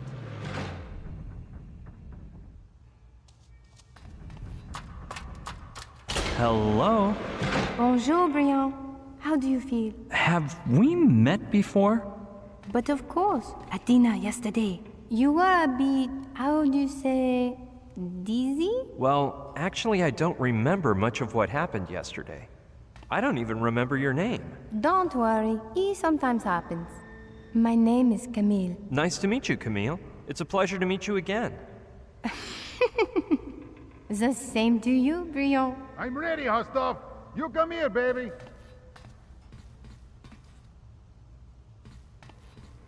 Hurry up, Chiquita. I need my siesta soon. Camera rolling. I am Dean Grassic, and let me say bienvenidos to the Grassic Adventure with Dean Grassic, your favorite show. Broadcasting from Miami to the world, baby. You know why? Because I, Dean Grassic, promise tons of real adventure with money-back guarantee. You know why, amigo? Because I live tons of real adventures every day. You know why, amigo? Because I, Dean Grassic, am the greatest adventurer on the planet. The only one who can do the amazing stuff. You know why, amigo? Because adventure is my... Oh, damn! Watch your hands, Chiquita. You're the one who messed up. You keep forgetting the script. Listen, baby. You just do your work. Don't worry. Be happy, mija. I'm sure you'll do better this time. Wow, Camille. I didn't know that. Hey, muchacho. Don't bother my Chiquita. She's working. You're Dean, right? You guessed right. It's me. The one and only Dean Grassic. But don't be embarrassed to speak to me. Just treat me like an everyday guy. I'm your brother. Sure, Dean. I'm Brian. The teenager who has put me into the Orion's path? Yeah, well... You're hot stuff, amigo. Despite your lack of experience, you have really helped me out. But your contribution is done with, brother. I'm going to the bottom of the seas to get back the amazing rock. Cause I'm the greatest adventurer you'll ever know. Dean Grassic, the answer to all your troubles. Thanks, but I'd like to finish this on my own. You are chilling, my brother. Courage is a great sign of the rookie adventure. But you shouldn't try to hop on a running bus. Just hold on un momento, cause I'm gonna do you a big favor. All day today, I will answer your questions for free, placing all the wisdom of the Grassic Adventure method within your reach. Take advantage of this ultra cool offer and pose your questions, my friend. Seriously, I want to be the one to go to the sunken galleon. Keep it cool, my brother. Do you think I'd dive to the Orion if I weren't the best? Keep your blinkers on me, amigo. And after a while, you may be ready to become a real adventurer. What is the Grassic Adventure method? What rock did you climb out from under, kid? It is the amazing learning system for adventurers and treasure hunters. Patented by Dean Grassic. Its pages contain more than 12 years of experience, excitement, and triumph. Now it can be yours for the low price of just $39.99. Amigo, apply now and you will get an original 8x10 Dean Grassic glossy print, autographed by Dean Grassic himself. May I ask what sort of adventures you've been on? Answer these questions, my friend. who cut down the last living example of the Havana poppy, who played water polo in Rio Piranhas, winning a total of 7 matches against himself. What adventurer always has the hot stuff? Dean Grassic? You're right, brother. Dean Grassic! Don't you believe it. Ryan Basco ain't bad either. I recovered the sacred key of the Hopi Indians. That's nothing, amigo. I stole the golden cigar label from Fidel's best cigar factory from his bedroom closet and took a siesta in his hammock. I got a mafia of killers in trouble with the help of 3 drag queens. Please, amigo, don't insult me. I did the same thing with one drag queen, and she had an amazing fruit basket in her turban. I've been inside of the monumental statues in the Tiki Temple. But you didn't powder his nose, did you? I, on the other hand, cleaned the steps into Lincoln's right nostril on Mount Rushmore. I've been putting up with Joshua for days. Well, amigo, that is a challenge. But I beat you on that one too. Once I babysat for 12 hungry primary school kids, 7 depressed Boy Scouts, 3 drunk musicians, and 1 calm scriptwriter. Okay, I'll let you have the grand prize. Dean Grassic is the greatest. You said it, kid. Come on. Ask whatever you want, and I'll answer. Keep recording. I'm out of here. Yeah, let's quit the talk, or I'll have to work overtime. The most dazzling... Live a Grassic adventure. How pathetic. The most dazzling enigmas. Dean Grassic. It's probably a touchscreen used to handle the crane and the hatches underneath it. Aye, come on, Dionisio. You can do Last check, June 25th, 1994. We better pray the boat doesn't catch on fire. Camera rolling. There's a weird vehicle inside, like a jet ski with huge propellers. I wouldn't want to have to ride one, to be honest. To the Grassic Adventure with Dean Grassic, your favorite Joe, broadcasting from Miami to the world, baby. If I'm not mistaken, there's a dual system of watertight doors to keep the water from coming into the yacht. It's pretty much the same as the waterlock chamber next to it, but smaller.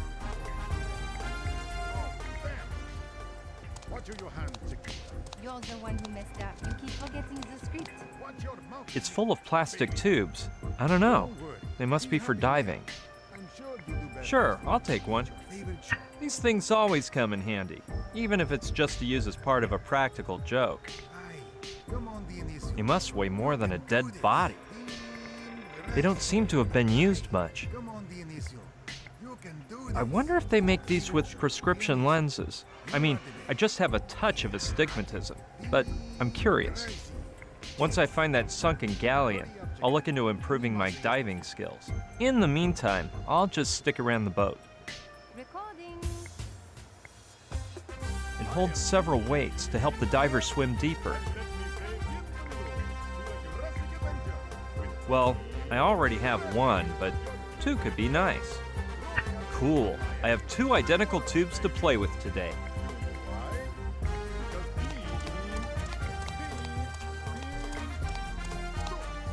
Can't you keep that camera still? It does not move, Dean. Listen, baby. You just do your work. Anyway, you beauty. I'm going to concentrate, and we'll start over. How's it going, Camille? Hey, muchacho, don't bother my chiquita. She's working. You got a question? You ask me, amigo, okay? Don't you think you're being a little unfair to Camille? Camille? What Camille? It is moi, Camille. Close it, mamacita. I'm talking to me, amigo.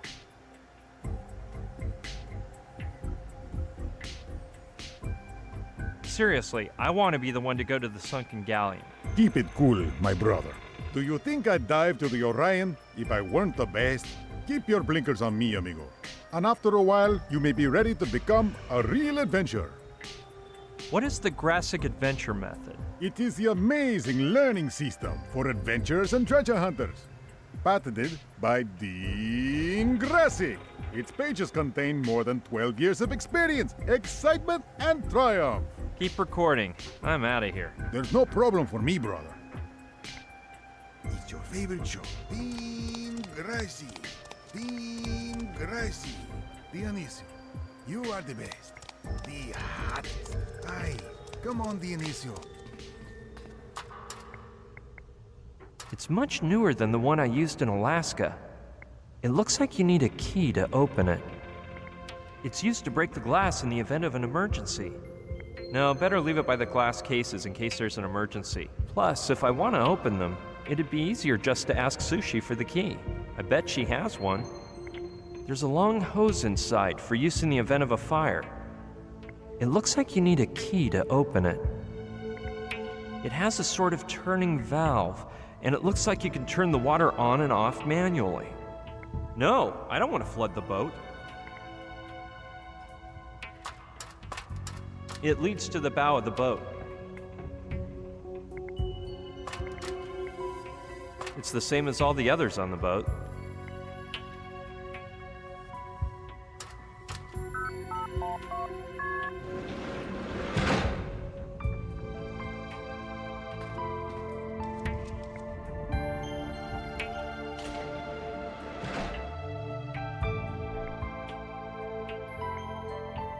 Jules Verne's Mystery Island by Frankie Spoonover.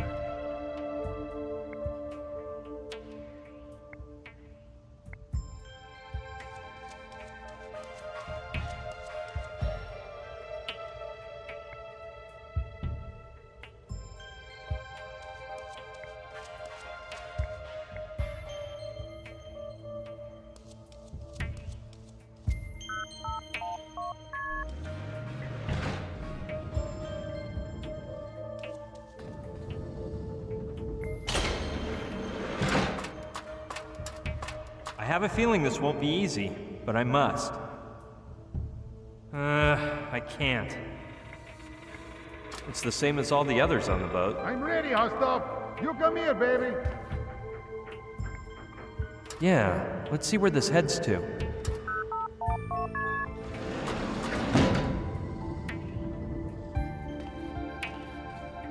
It looks like I'm in the cargo hold. Yeah, there's no doubt about it. Those holes in the ceiling look like the hatches in the deck that they load the cargo through.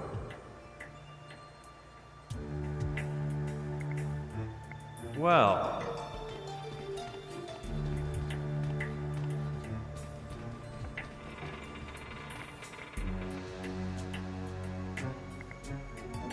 I'd guess it's used to empty the tank. They lead to the deck. No, right now I don't know why I would want to do that. It is one sturdy apparatus. It's full of water, I guess.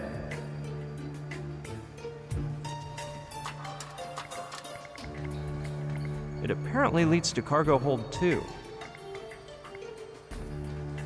Hatches to deck.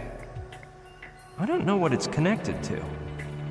Hey, let's see who answers. Hello? Anyone there? Brian? Is that you? What do you want? Nothing, Sushi. See you later. Better leave them closed or a bird might fly in.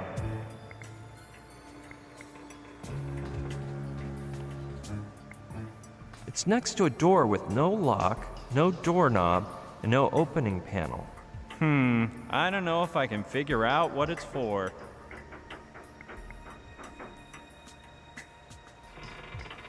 Well, open sesame.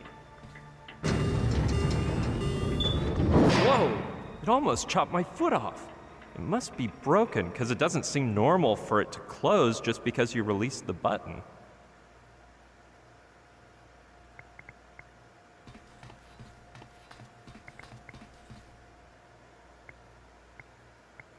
I don't know which I like more, this one or the one on the other side of the door.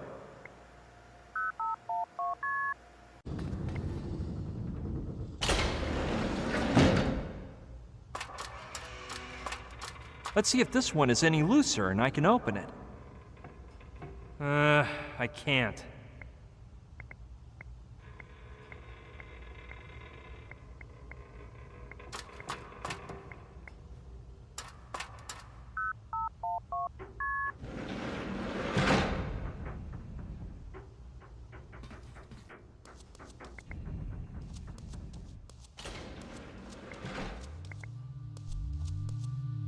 we go.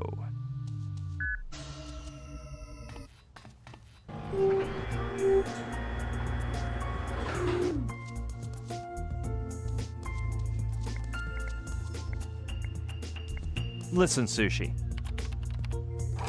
Yes, Brian? You wouldn't happen to have the key to the glass emergency cases, would you? What is the deal with you guys in these glass cases today? Joshua came to ask about the same thing just a while ago. Lucky thing I have another copy, otherwise. Thanks, Sushi. One other thing.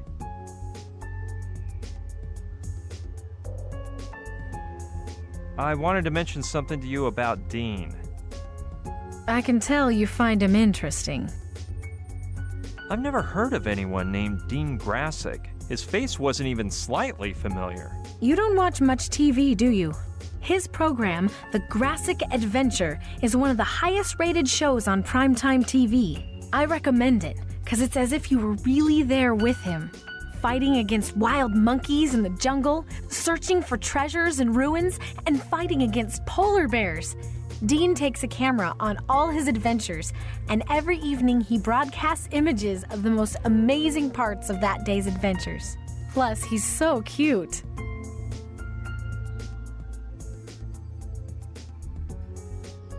Don't get offended, but I'd rather go down and get the stone by myself. You have shown signs of great courage and intelligence, but Dean has years of adventures behind him. It wouldn't be right to refuse his help. I've already met Dean, and I'm not very sure whether I like him. Nonsense. The thing is, you've gotten so used to dealing with your own problems that you can't accept a little help from someone like Dean. I'd rather not talk about him anymore. Don't be that way, Brian. Let's continue this conversation later, okay? Whenever you wish, Brian.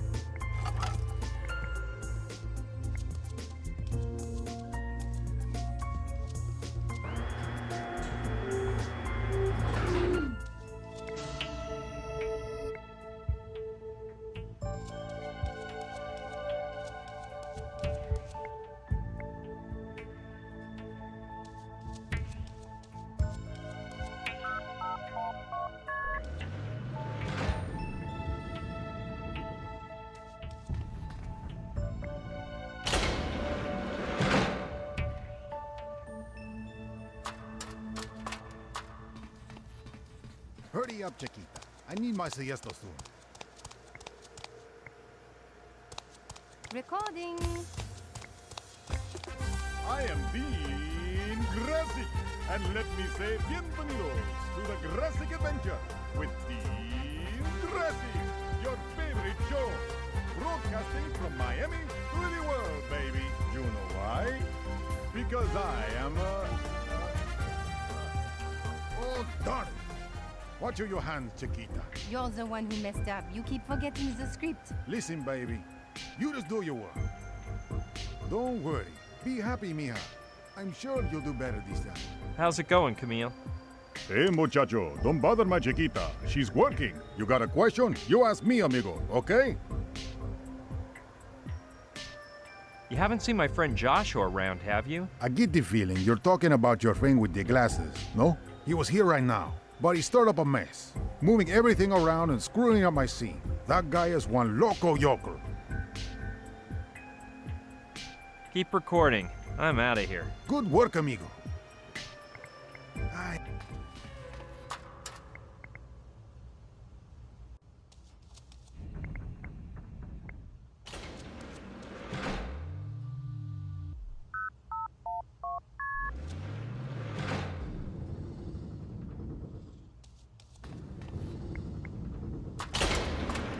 How are you, Camille?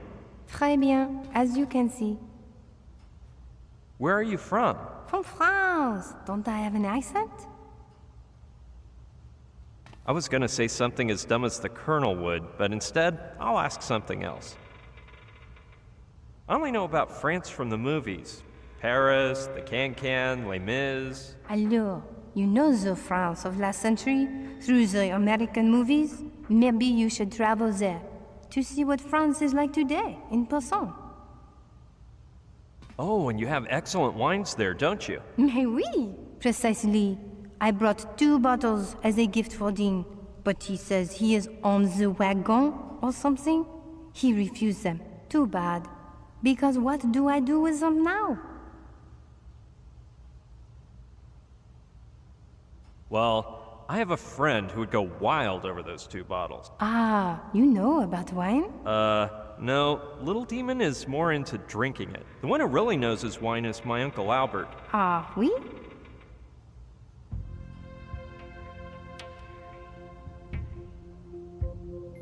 Well, actually, he's my great-uncle by marriage from Schenectady. He has an 89-year-old ulcer collection. Well, you are lucky you do not take after him. Yeah, that's what I always say. The last time he drank any water was in October of 1947, when he got drunk and sang too long in his shower. And he's American? He always says, "Water is for bathing, and some dirty folks drink it." Ha! I don't think I want to meet this uncle. Anyway, I'll tell you about Uncle Albert some other day. I'd love to keep talking about France, but...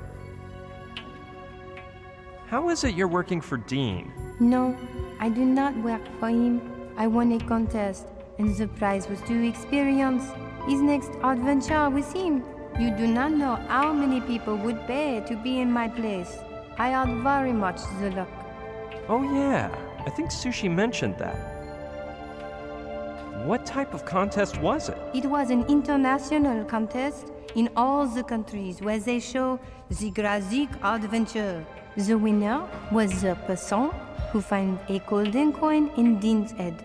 Merde. Why did I buy that tablet of chocolate? I hate to say it, but I don't think Dean treats you with much respect. No. It's just his character.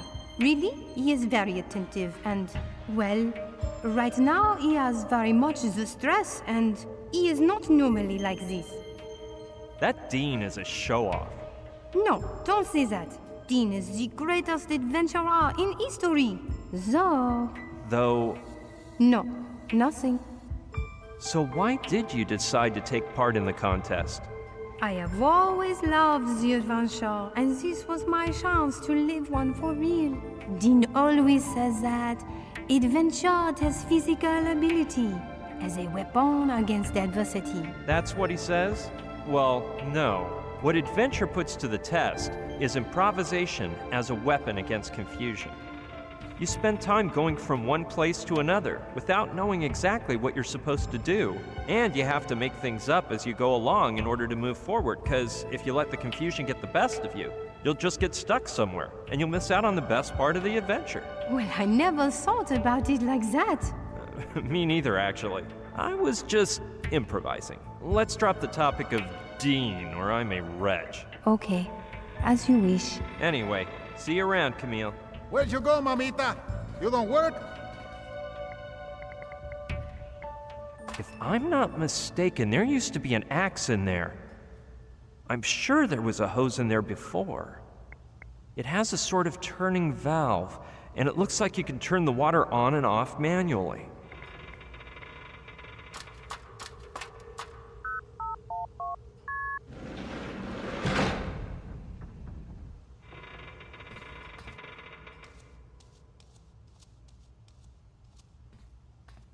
Yeah, I'll take a peek.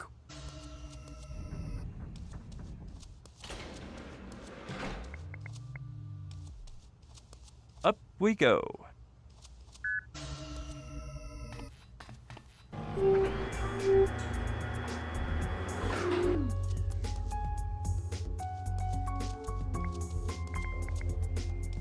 Listen, Sushi. Yes, Brian? You haven't seen Joshua lately, have you? What a weirdo, huh? He was here a minute ago giving me a huge headache. So I told him to go bug Saturn for a while. By the way, I told him all about Douglasville, and he didn't believe me. He said there's no way Saturn, Rutger, and I could live in an old ghost town in the Wild West. It's not something completely normal, you might say. Well, none of us are we? Plus, moving there was the smartest decision in my life. I'm far from the mess of city life, but cyber-connected to everything I want.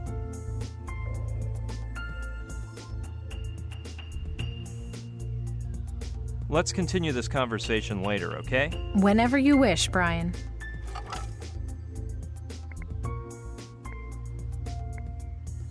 No, that would amount to mutiny.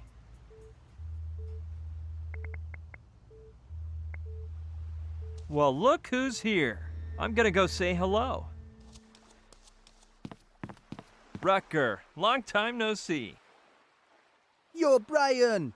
Feeling better than yesterday? This may seem weird to you, but I can't remember anything. Of course! That's the nice part of Barbados. Actually, the last thing I remember is that I got to the port in San Diego with my friend Joshua and... Slow down, man! Slow down! That little amnesia you have is caused by the berries I put in Barbados. Berries? The only way to remember what happened is... Oh, just my luck. Raw salmon again. Salmon? You are one crazy man. No, the only thing I can do is refresh your memory. Ugh, I was afraid of something like this. Come on now. Yesterday evening, I left the yacht to wander at the view and fill my lungs with clean ocean air.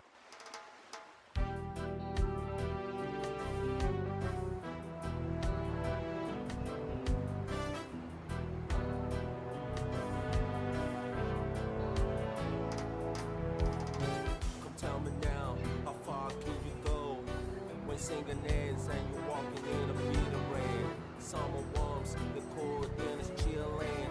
In the wind, now I hear a voice ringing. Sugar king to me, let me show you something. Can you see that girl being told? Somebody did to her and now I was surfing.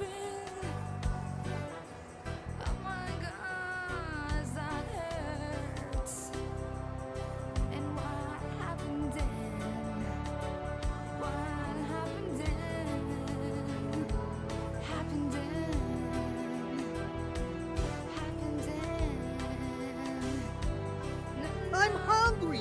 Are we Calm there down. Sushi shop must be nearby. Oh no! A Trumpetera's fatocranium, the most perverse species of the universe! Run, Brian, or it will devour you with its brain-sucking hand! Rutger! Hey, Brian. My friend, it's been so long. Is that broad doing okay? Hey, don't worry about Joshua. Where's Sushi? She said to take off upon your arrival, and that she's gonna catch up later by a helicopter. Oh, we arranged to meet up in Palenque when we were IMing. And yesterday she sent me a message at the Anchorage airport saying she's waiting here in San Diego. You wouldn't happen to know why? No. Come on, I'll finish the bong and we get down to navigating. You gonna help me finish it off? Go back to your two-bit constellation, you coward, fat-headed beast! Thanks, Rutger. But I haven't slept for days and I can hardly keep my eyes open. No problem, man. Just lie down in the stateroom and you're gonna come out fresh as an herb. Impossible. I can't sleep in trains, planes, or automobiles, so forget about boat naps. That's cause you never tried my herby dose. Don't trust that nut, Brian! It's probably some sort of perverse potion! There's a recipe based on herbs, mushrooms, wild berries, seeds, everything natural. Good stuff. It's refined to fight the insomnia. And you'll have some amazing dreams, better than with your wascal. I don't know, Rutger.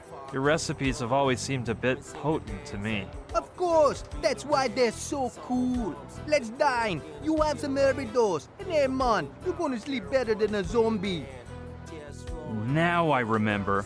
But I refused to take the Herbidos. Yeah, but didn't you find the orange juice a little strong? Besides, now you're in an amazing mood, no? Well, I don't agree with what you've done, but I guess you're right on that one. I haven't felt such inner peace for a long time. But explain one thing to me. What?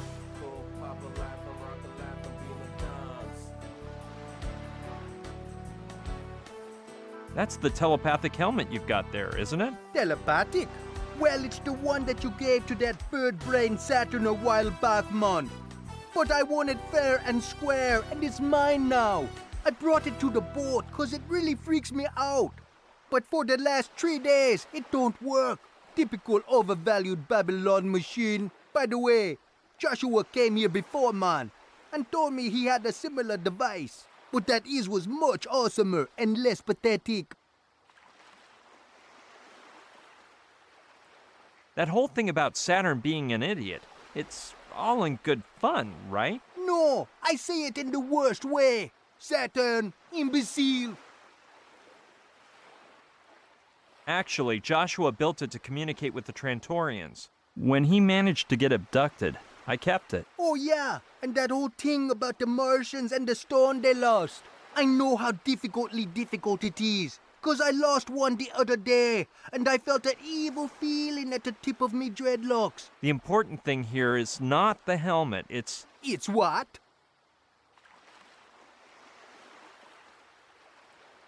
You haven't seen Joshua lately, have you? Your boyfriend? Well, yeah, but now he's around here, a roaming as he pleases.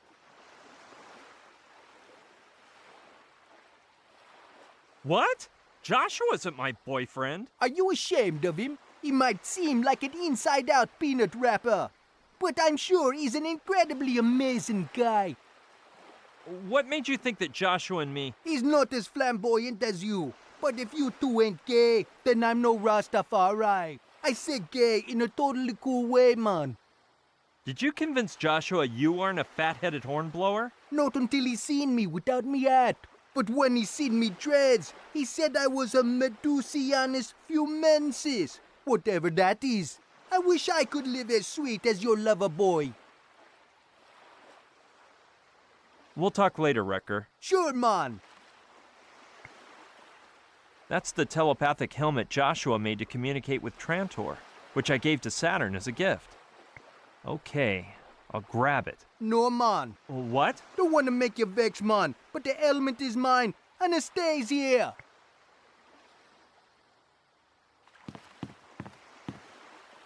The lid is transparent, and there's nothing inside. I don't think it belongs to Rutger. It's huge. Maybe I can use it for something. It's a hog bristle broom. Very durable. It's comforting to know that someone around here cares about nature. It's a sort of water pipe that allows you to inhale the fumes of the, well, I mean the aromatherapy things that Rutger uses. Pots, hose, insecticide, hoe. Darn, nothing I need. Take the sand, man. What? The sand in those sacks is so finely fine. I'm in awe. Please, take one. Thanks, but I don't think I need any sand. You must be pulling my weed, man. Such fine sand. Please take the sand or I will lose my temper. Okay already, I'll take a sack. Great, now I have this thing to lug around all day.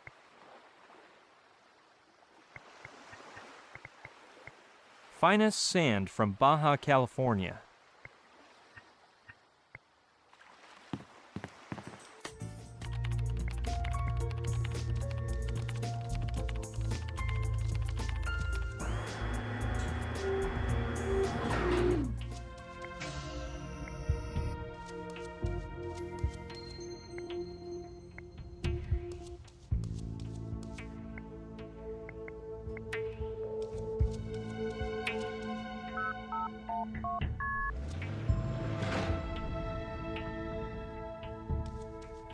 How are you, Camille? Très bien, as you can see. What are those bottles doing there? Oh, they are for you. I thought you'd know how to appreciate them, n'est-ce pas? What do you mean? Wow, I'm speechless. Thanks a lot, Camille. Merci. Gee, they're lovely. Yes, they were a gift from a friend from Bordeaux. It's a limited edition, 100 units. The bottle, it has the shape of a Greek amphora, and because Dean's real name is Dionysus, and Dionysus was the Greek god of wine, I thought he'd like them. But I prefer you have them. Don't worry, I'll save them for a special occasion. Where'd you go, mamita? You don't work? If I'm not mistaken, there used to be an axe in there. It's spooky to think someone might be roaming around the yacht with the axe that used to be in there. Man, I need to stop watching all those horror movies.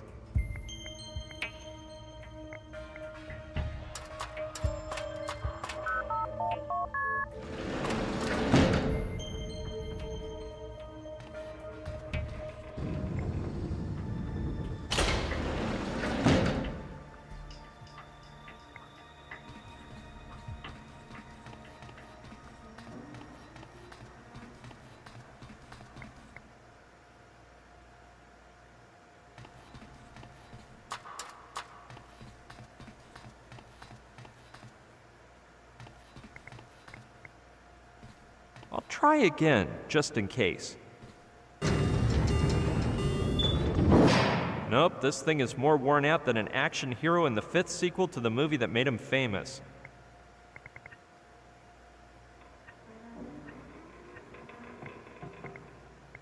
I guess it's used to scrub the deck.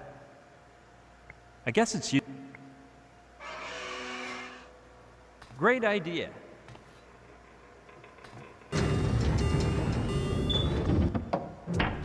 Presto! Plus, it looks like the broom will hold steady. That was a major pain. However, I better get some excellent payback inside. Oh man, this must be my lucky day. I knew good fortune would smile upon me sooner or later. This was truly a challenge, but the reward is beyond comparison. A bag of plastic ties. And they're the beautiful white ones, too. My favorite. Well, I'll check to see if there's anything else around here. Nope, nothing of interest to me.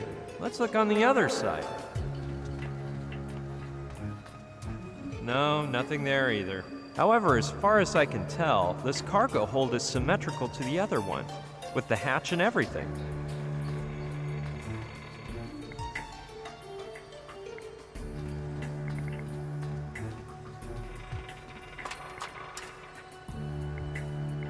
These plastic ties are of exceptional grandeur. If they'd existed in classical Greece, Archimedes would have said, "Give me a baggie of plastic ties and I'll tie up the world."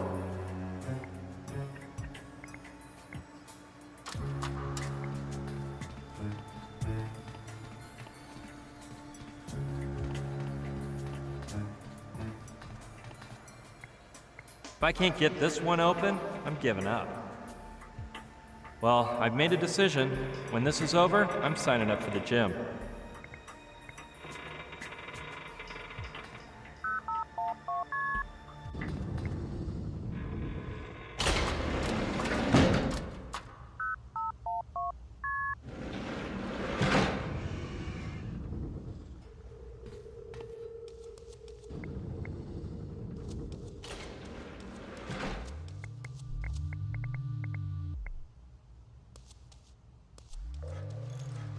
Look who's here! Saturn! Well, look, it's Sleeping Beauty. Did you dream about anything interesting, BB? Well, no, I didn't. I don't remember what I dreamt. Oh, poor thing. Are you aware that Friedrich Kekulé discovered the hexagonal structure of the benzene molecule thanks to a dream? Well, no, but... And that Robert Louis Stevenson came up with Jekyll and Hyde while he was asleep? That's very interesting, but... There are no ifs, ands, or buts. So listen, stop contradicting me and tell me about you. Hey, about that helmet I gave you. Yeah, I know you gave it to me, but now it belongs to that Jamaican joyrider. Why does Rutger have the helmet? Because he's a perfect idiot, that's why. Anyway, I've designed a better one. The hairdo helmet. It'll be the first helmet that doesn't mess up your hair. Just the opposite, because it'll come with an advanced internal hairstyling system. It'll wash your hair, cut it, do perms. You know, I'm even thinking of adding some arms that'll do manicures. Rutger will turn green with envy. Did you know the helmet stopped working? Yeah, Sushi told me about 3 days ago. In the beginning, I thought it was just that idiot's fault. But Joshua explained that it's actually a telepathic helmet that can be used to communicate with Trantorian beings. But since their stone was robbed, The line has been cut off. Let's forget the helmet for a moment. Yeah, BB, let's talk about something less unpleasant. Well, about the Trantonite we're looking for. Your friend Joshua told me about it. I'd love to get a glimpse of that stuff. Huh. Joshua still hasn't explained anything to me about the Trantonite. He hasn't? Well, he says it gives off as many neutrinos as the sun, or even more. I don't know if you know, but neutrinos are particles with hardly any mass that can pass through any solid body without changing direction. Oh, yeah, of course. I studied physics at the university. I remember that they're created through beta disintegration, and wow, it's too bad they can only be seen using a neutrino detector, because otherwise... Are you thinking the same thing I am? Do you also think the Mega Fan Mixer will work better if I add saws to the mincing blades? No, Saturn. If we could build a neutrino detector, we could figure out where the Trantonite is, couldn't we?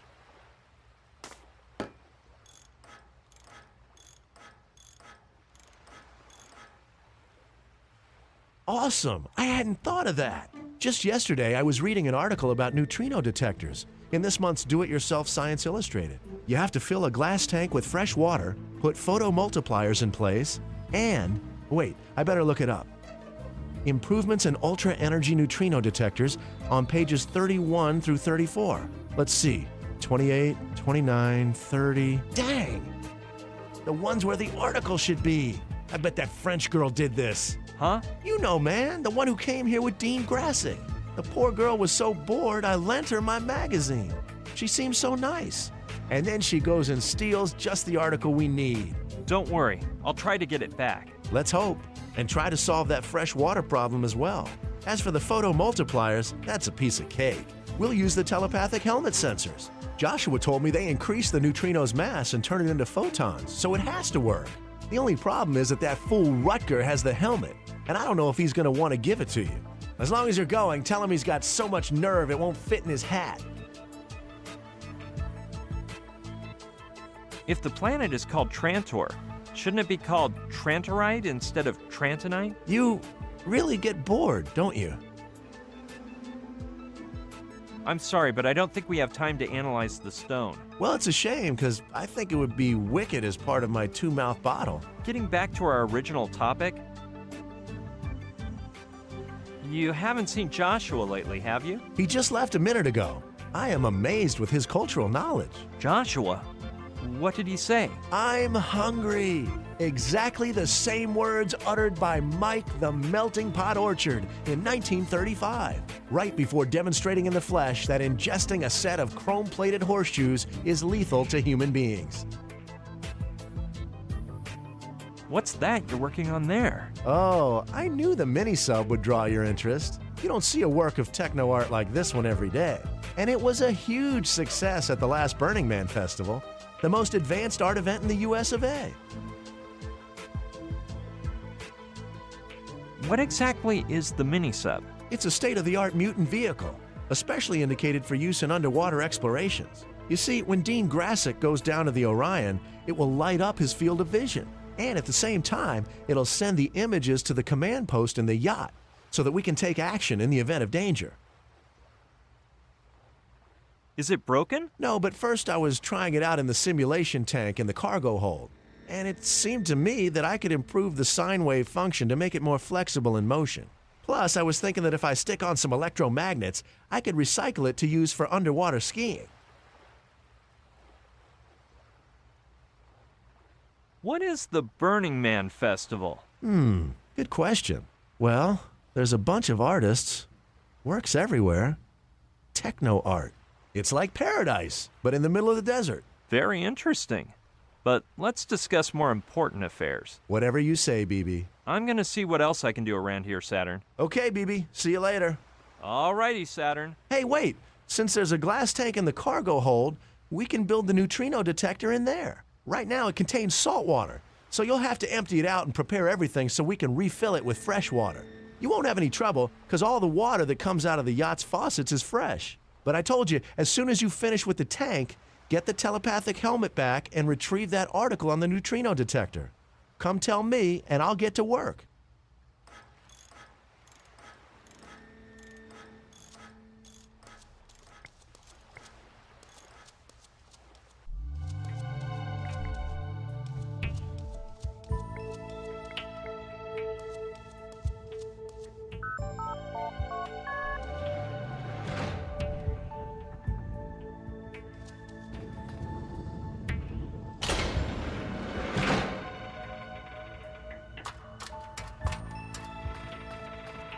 Hit it, you pretty woman. I'm dying for my lunch. And action.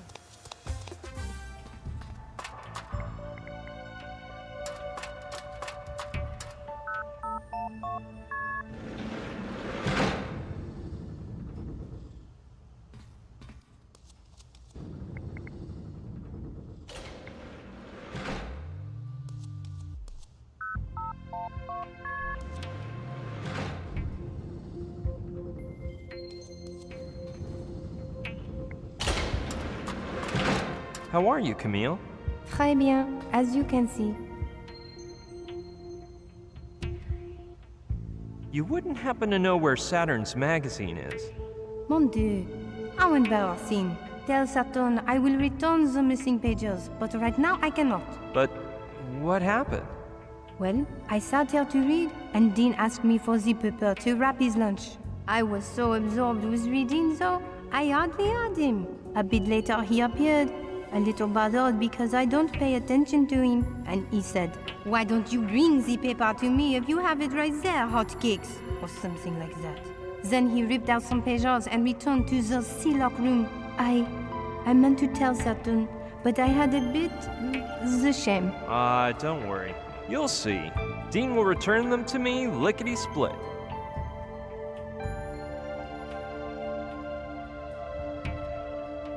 Anyway, see you around, Camille. Let's get to work, honey. I'm starving. Hit it, you pretty woman. I'm dying for my lunch. And action. I am Dean Grassic, and let me say bienvenidos to the Grassic Adventure with Dean Grassic, your favorite show, broadcasting from Miami to the world, baby. You know why?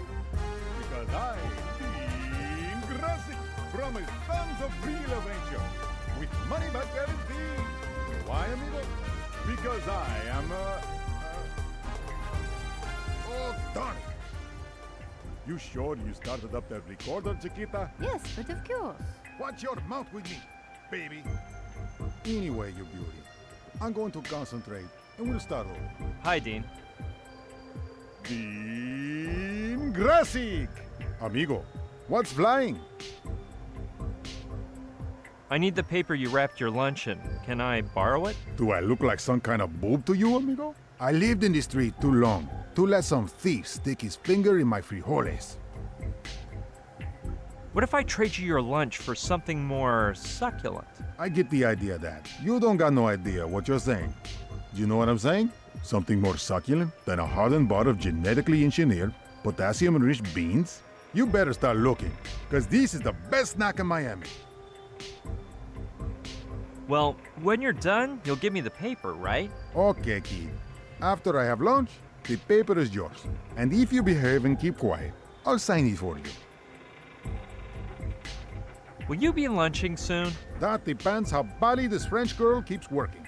If she keeps messing up the recording, we'll never finish. Because Dean Grassic never eats with business unfinished. Because without business, there's no dinero. And without dinero, there's no frijoles. You don't have to autograph the paper, just don't tear it, that's all. You're lost, amigo. For an amateur adventurer, there's no greater treasure than his idol's autograph. Like when I was a muchacho, and Mel Fisher, the greatest treasure hunter in pre-Grassic history, signed a napkin for me. Well, you look like you're starving, brother. No deal, amigo. My lunch is mine alone, and I'll eat it when I want. Oh, man. Just forget it. Good going, kid. You gotta know when to fold. That'll save you some big troubles. I'm not gonna steal your lunch, just the paper it's wrapped in. No way, amigo. And if you put your dirty hands on my lunch, I will have to ask you to duel with me, you know? Well, let's just drop it for now. You finally got some common sense, kid.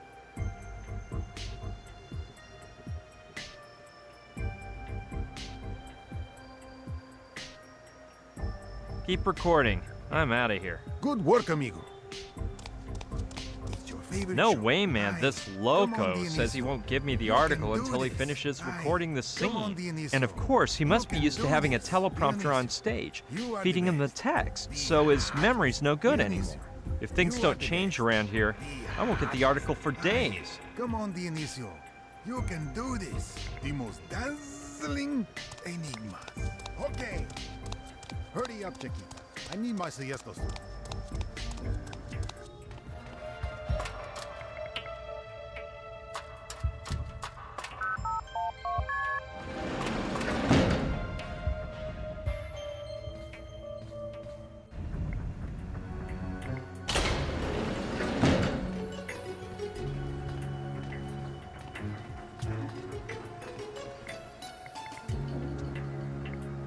Yeah, that seems like the most logical way to empty the tank.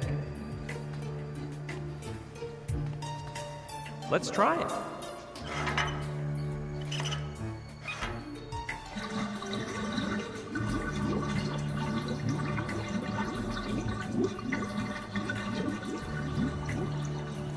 Huh. This seems to be connected to a suction pump. Because otherwise I can't explain how it went so fast.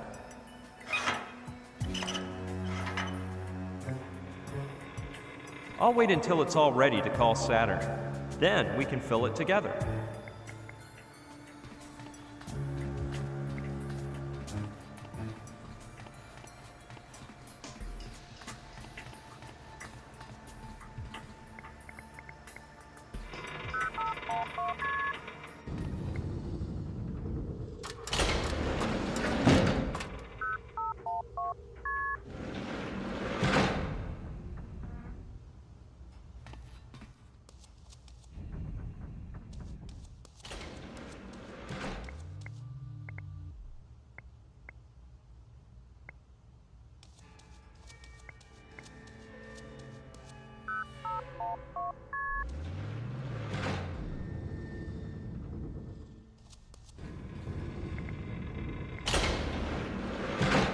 Since Saturn claims the water in the boat's taps is fresh, I can use it to fill the Sea-Lock tank.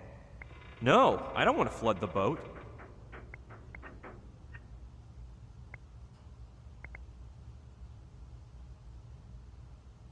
I'm Hey, ready, Ostov. that's not a You bad come here, idea at baby. all. However, I think I'm missing some essential element to make it work. I'm not really in favor of wasting these excellent plastic ties, but if I must...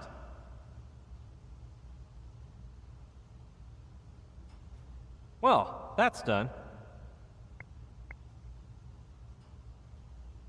I think I'd better make some improvements, because this isn't gonna work.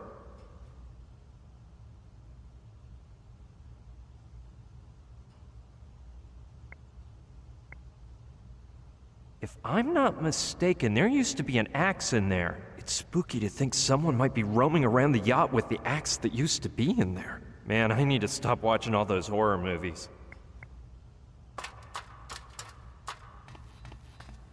Hurry up, Chiquita. I need my siesta soon.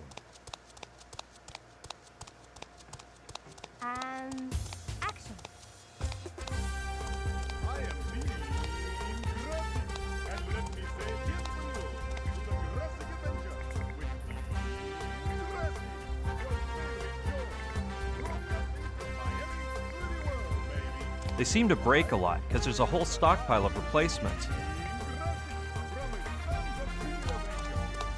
Yes! I'll take as many as I need to build an amazing makeshift hose.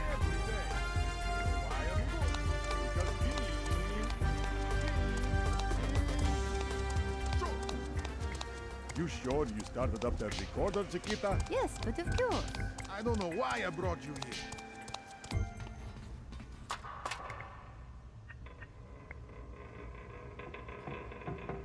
Yeah, knowing the water that comes out is fresh, it'd be a good way to fill the tank in the cargo hold. And I'm sure the hose is long enough. But wouldn't it be better to wait until you have everything you need to build the neutrino detector, so the hose robber won't see it and steal it too?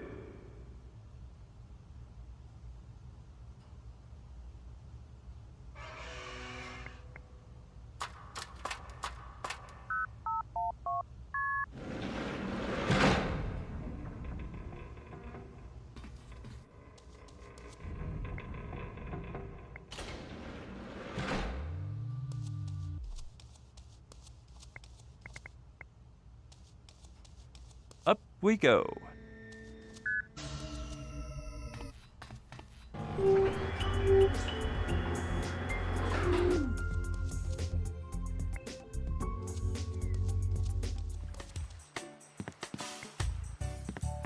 Just one thing, Wrecker. What?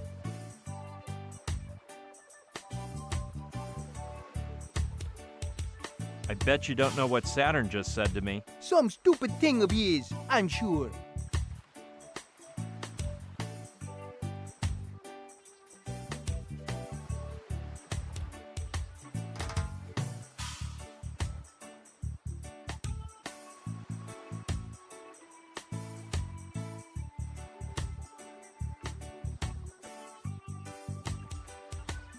He says your hat weighs so much, it'll end up suffocating you. I am true with him. That jerk is not my brother no more. Calm down, Mon. I'm changing the subject. About Saturn and the helmet. What that?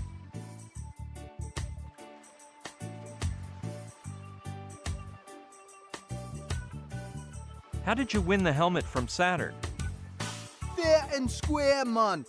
Fair and square. It was such a fairly fair and square affair that only a fool would say what he said. You should let me borrow the helmet, because Saturn has to do some repairs on it. Cool it down, man. Cool it down. Answer for the educated. And that fool must apologize for what he said. The important thing here is not the helmet, it's... It's what?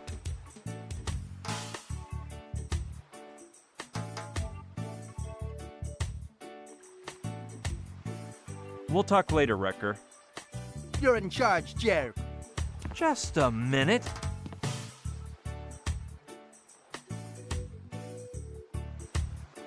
Hey, did you just call me a jerk? Come on, I was just joking. I'd never insult such a sweetly sweet Babylonian like you, no matter what a jerk he be. What if I trade the helmet for this amazing gadget I found while out and about? No problem, man. Until that jerk gets off his high horse, that helmet is mine. I wanted to tell you something, but I can't remember what. Isn't it sweet? It's the herby dose. It has some righteously righteous after effects. You take it easy, man.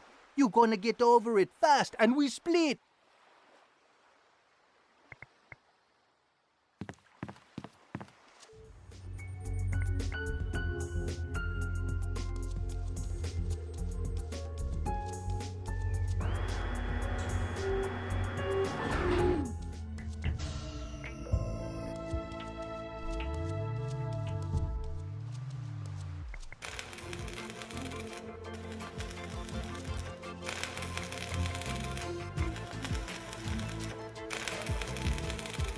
Saturn believes it's techno art, and rightly so. People are entitled to believe whatever they want.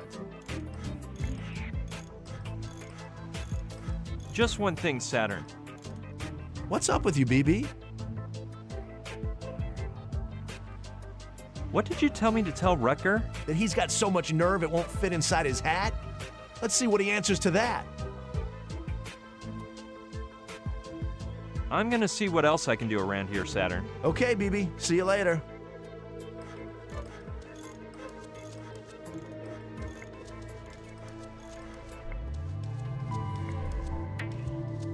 Here we go.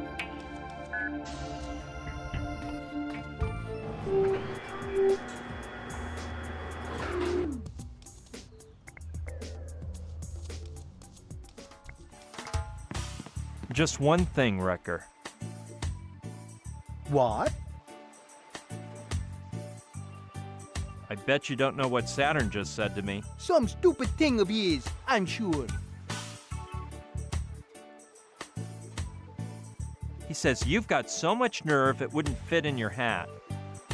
I am true with him. That jerk is not my brother no more. Calm down, Mon. I'm changing the subject. About Saturn and the helmet. What that?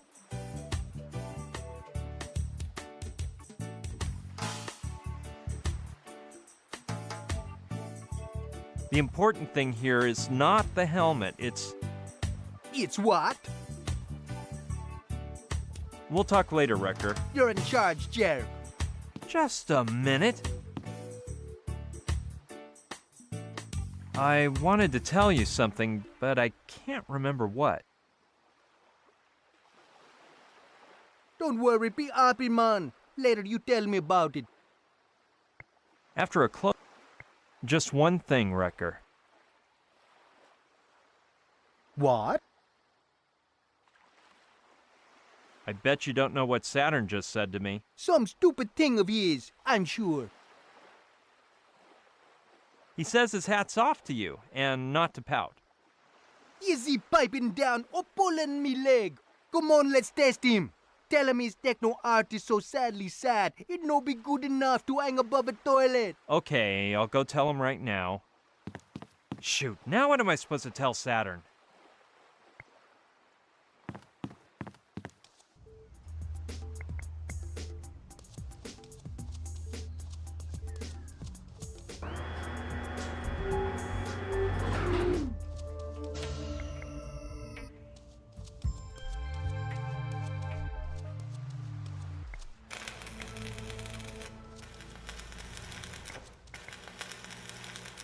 Just one thing, Saturn.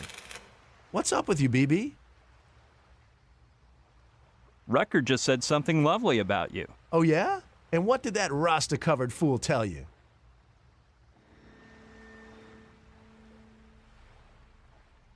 He says he's sad your techno art doesn't get more deserved airtime on TV. Is that so? Well, he's probably just saying it to get something out of me. Screw him. Remind him of what I said the other day. That in order to like reggae, you have to be daffier than a duck and waddle like one too. Trust me, I'll tell him. Let's see how I can tell Wrecker that.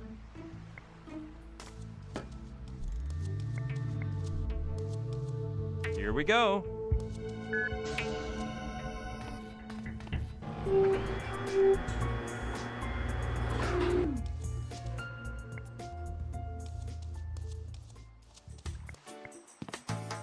Just one thing, Wrecker. What? I bet you don't know what Saturn just said to me. Some stupid thing of his, I'm sure.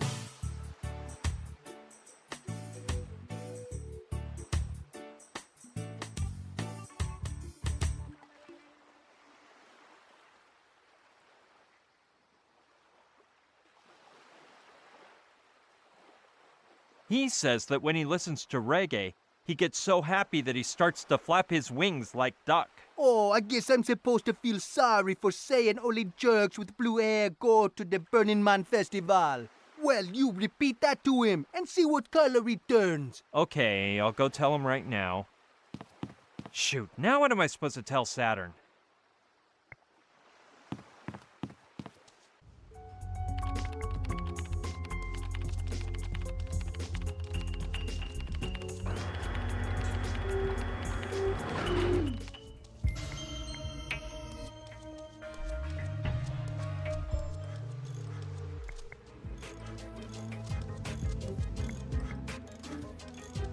Just one thing, Saturn. What's up with you, BB? Wrecker just said something lovely about you. Oh, yeah? And what did that Rasta-covered fool tell you?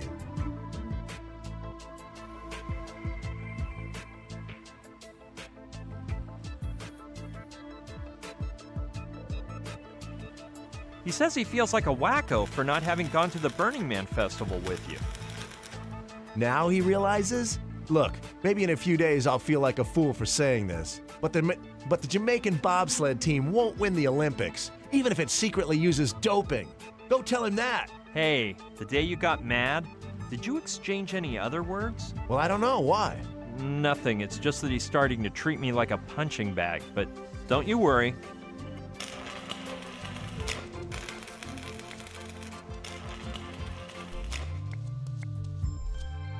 Up we go.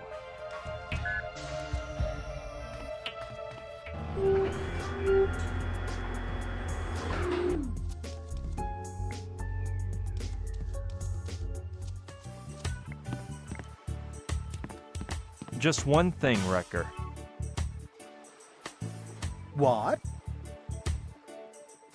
I bet you don't know what Saturn just said to me. Some stupid thing of his, I'm sure.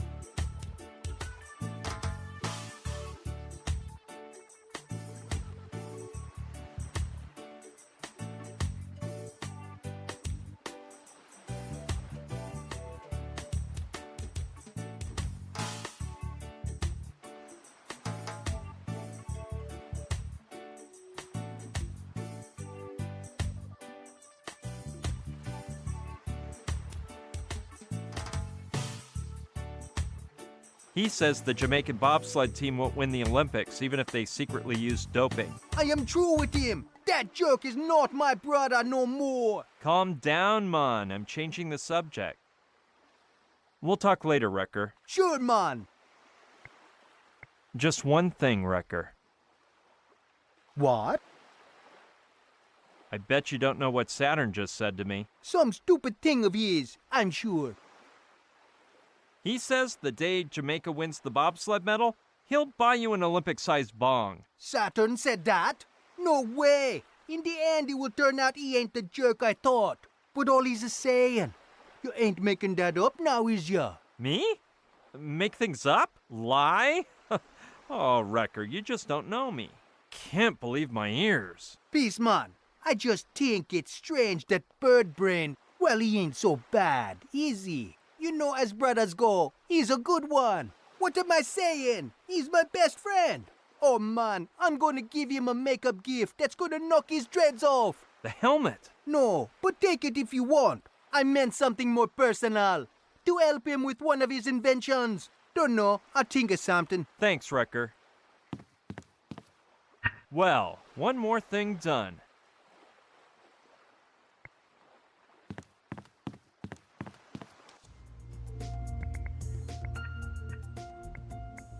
Since Joshua invented it, I'm surprised it's not called the telepathizing wonder gadget or something like that. Since Joshua...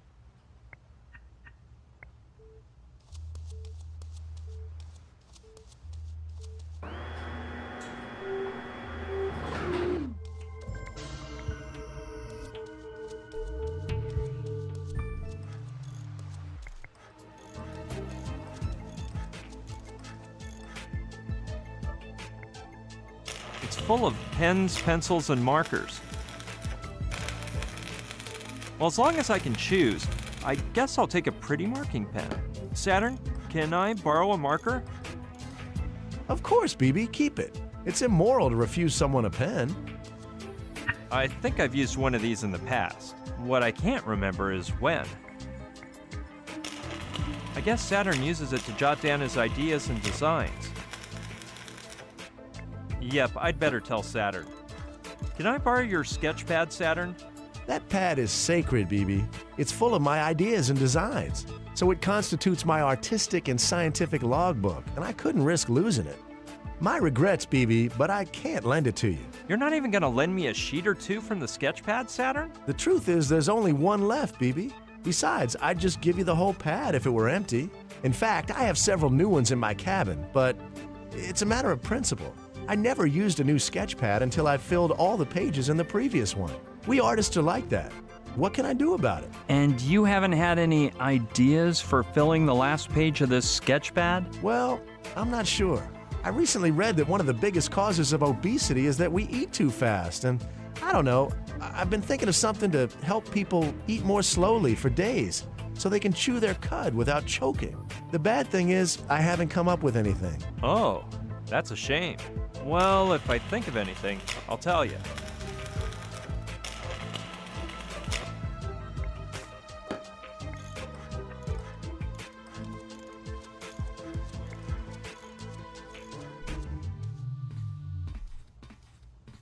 No, I see no reason to do something so absurd.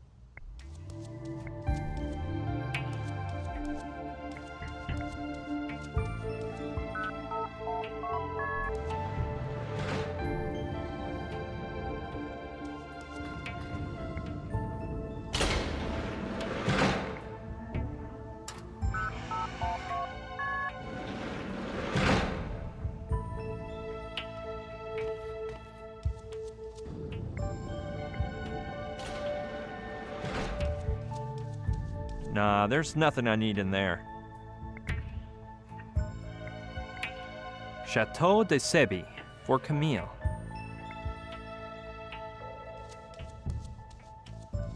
Yes, a wine like this should always be properly stored in a cool, dry location. In proper storage, they're less likely to break or spoil. Yeah, this cabinet looks like it has all the features needed to preserve the wine's aroma and taste. Just out of curiosity, though.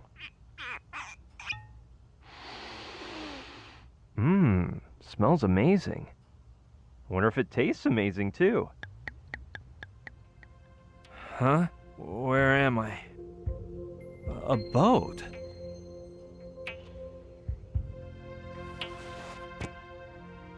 Man, I ache all over.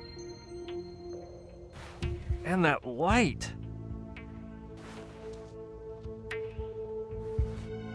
Just a sec. Hold on. Give me a minute here.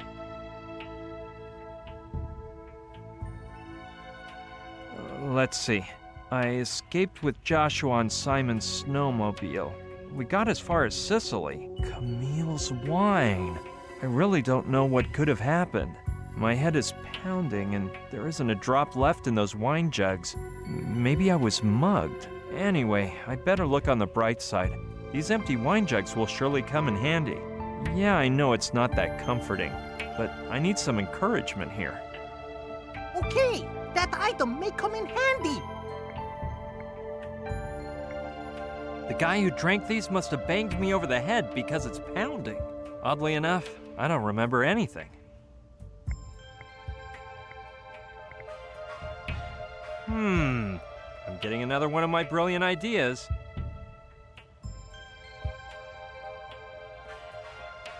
For what I've got in mind, I just have to fill one halfway. I'm still not sure whether putting sand inside was actually of any use. I'm not sure if this idea is ingenious or idiocy.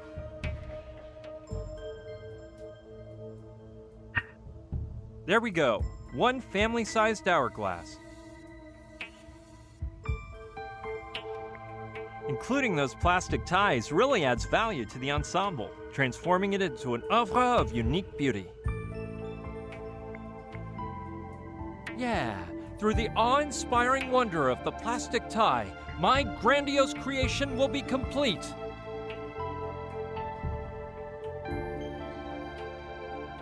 The unique, unmatchable watch fork. I know of someone who could appreciate the vast potential of this grand invention.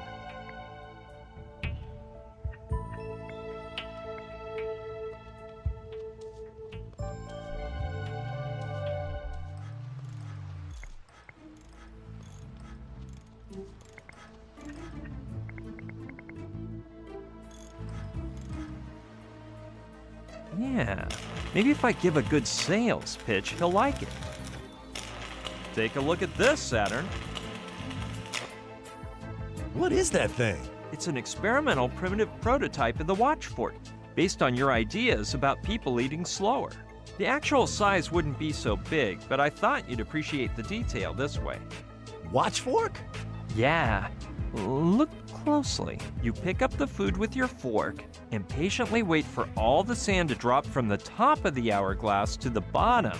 Afterward, you turn it over, lift the fork to your mouth, and chew patiently until the sand goes back to the other side. Then, and only then, do you pick up another morsel of food and repeat the process. So, what do you think, Saturn?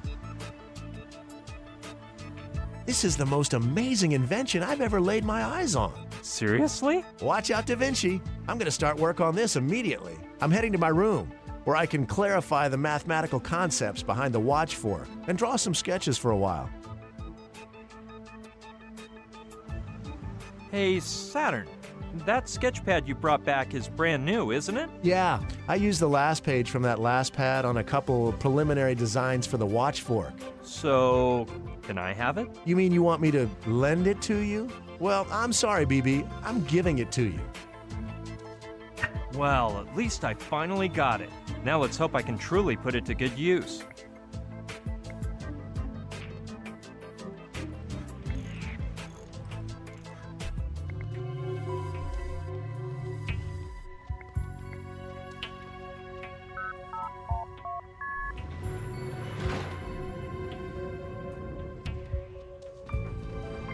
Yeah, I'll go see what Dean has to say. Please, Brion, don't do it. Dean told me to wash the entrance so no one will come down, and he'll be angry with me if you enter. Okay, don't worry.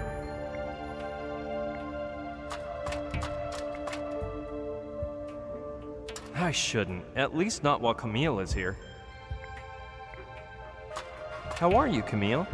Très bien, as you can see. Thanks for the vino. It was delicious. What do you mean? It was. You have already drunk the 2 bottles? Well, it's quite possible, because I don't remember doing it. Oh la la! Well, I'm happy you enjoyed them. Anyway, see you around, Camille. Where'd you go, mamita? You don't work? I got it, you have babe. Let's record until the sun goes down. Recording. I am Dean Grassic, and let me say bienvenidos. Gory's sketchbook. With Dean Grassic, your favorite That's show. the ticket. I better wait for him to finish. To the world, baby. You know why? Because Dean, shoot. You sure you started up that recorder, Chiquita? Yes, but of course. I don't know why I brought you here. Anyway, you beauty, I'm going to concentrate, and we'll start over. It's your favorite show. Hey, Dean. I bet you could do with a helpful teleprompter. How'd you know, amigo? I have a primo memory. But if I had the words written down, I could concentrate better on my acting, you know? Well, let's get to work then. I'm gonna prepare an analogical teleprompter for you to watch. Recording. I am Dean Grassic, and let me say bienvenidos to the Grassic Adventure with Dean Grassic, your favorite show. Broadcasting from Miami to the world, baby. You know why? 'Cause I live tons of real adventures every day. You know why, amigo? Because I, Dean Grassic, I am the greatest adventurer in the world. The only one who can lick his own elbow and jump onto his earlobe. So now, you can just keep your remote control the day off, because our adventure is about to begin. Here we go! Roll that video! And cut. What did I tell you, kids? Dean Grassic is the biggest of them all. And now, I'm gonna get my lunch, 'cause I deserve it. Here it is. A delicious hard tofu bar with genetically engineered, potassium-enriched beans. Could you lend me that paper now, Dean? It's all yours, amigo. I finally did it. Well, I think I finally have everything Saturn needs to make the neutrino detector. I'll go tell him so we can get to work ASAP. Come on, start dismantling the helmet while I figure out how this works. Okay.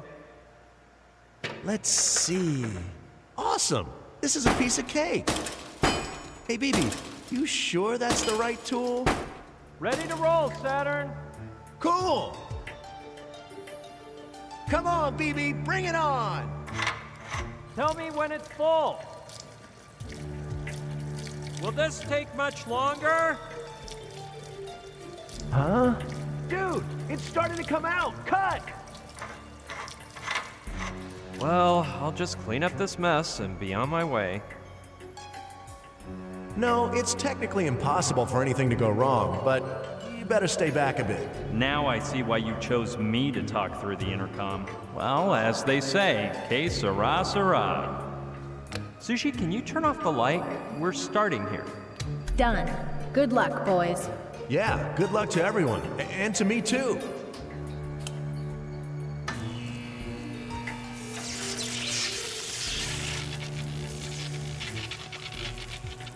Look at them. There are the neutrinos. They're shooting up from down there to the left. Sushi, fire the engines and set our course to north-northwest. Okay, turn starboard just a few degrees. Look at that thing coming. Stay the course, Sushi. We're headed in the right direction. Drop anchor, Sushi. We're right on top of it.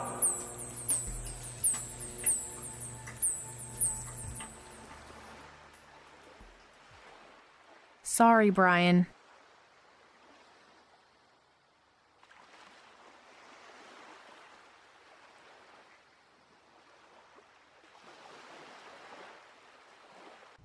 I still can't figure out why he could back out at the last minute. That's the job I hired him for in the first place. You see, I told you there was something fishy about Dean. Well, fortunately, Camille has offered to go down and get the Trantonite. No, tell her not to worry.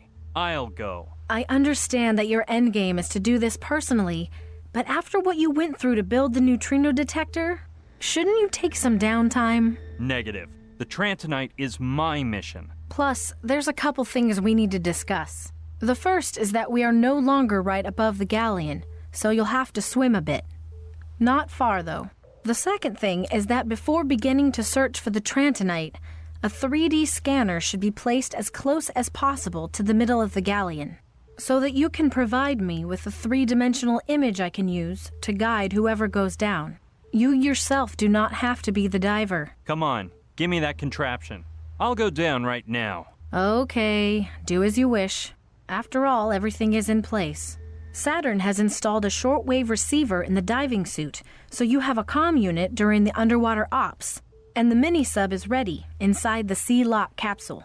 It took me a while to find it, because Rutger had taken it and...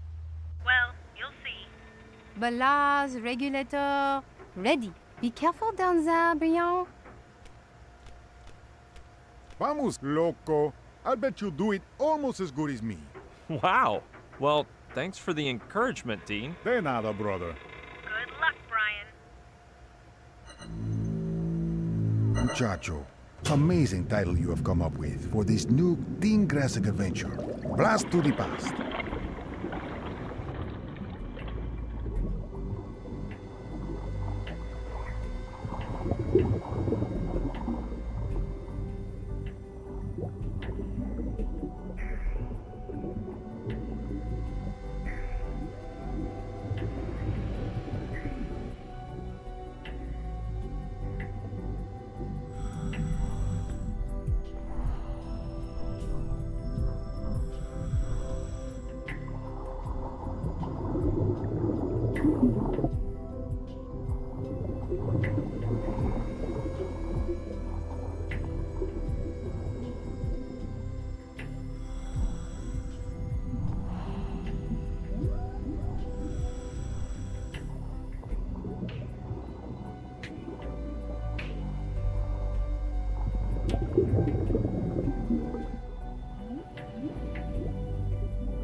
Those millions invested in a 3-dimensional scanner were worth it. Well done, Brian. Hop in and we'll decide where to attack.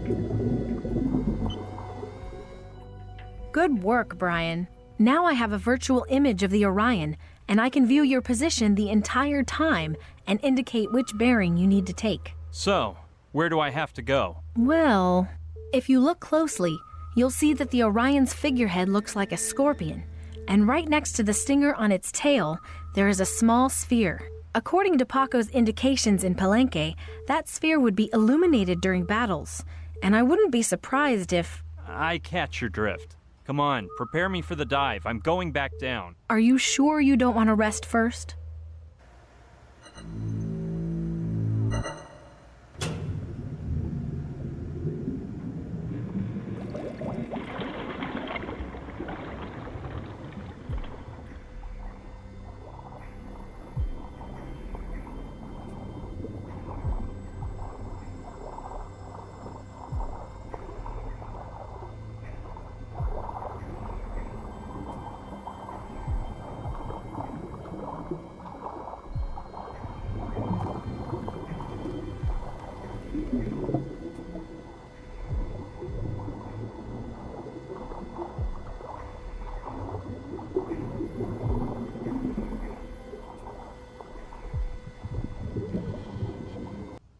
Lichens.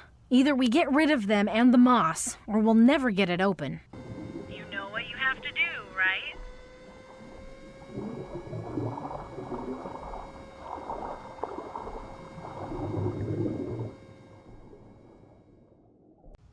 Clean it? Clean it, Brian. Remove the moss and lichens to see where it opens.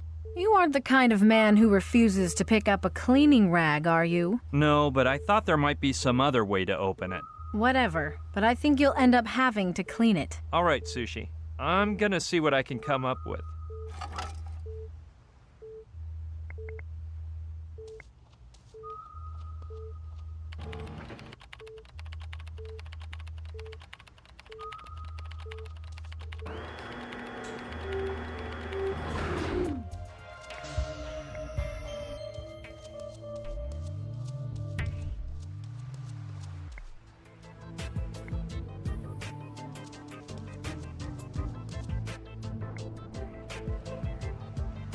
I haven't the foggiest idea what they're for. I'll inquire. What are you working on, Saturn? Haven't I told you about the electromagnets? They're one of my latest creations, equipped with a device that magnetizes or demagnetizes things at will. When this is finished, I plan to attach them to the mini-sub and take up underwater skiing. Oh, that exists? The question is not whether it exists, BB, but whether we want it to exist. Art and science are based on that grand principle.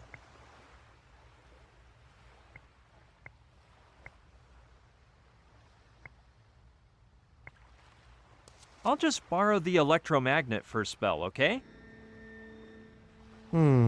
Perhaps you should wait until the other one is finished. These devices work in pairs, one with the left button to use in your right hand, and the other with the right button to use in your left hand. So I guess I'll just hold my horses.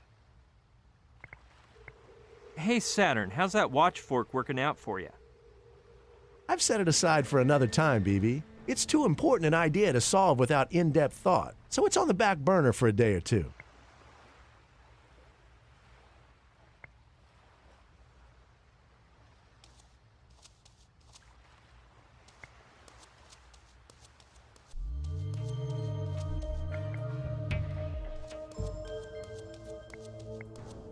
Behind the first glass...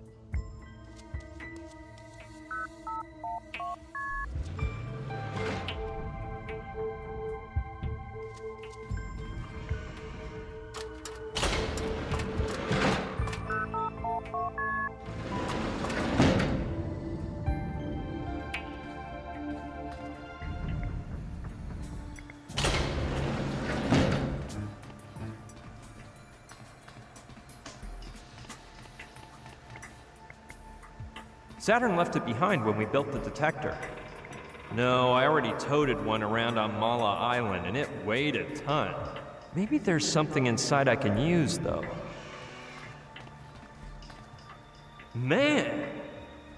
I bet this saw will come in handy.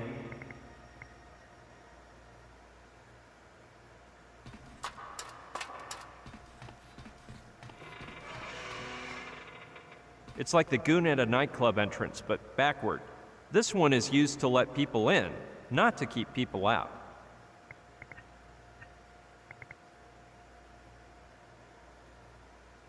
Of course!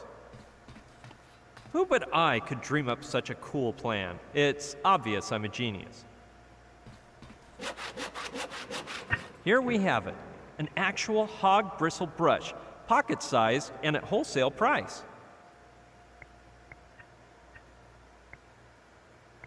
The bristles are really hard for deep cleansing.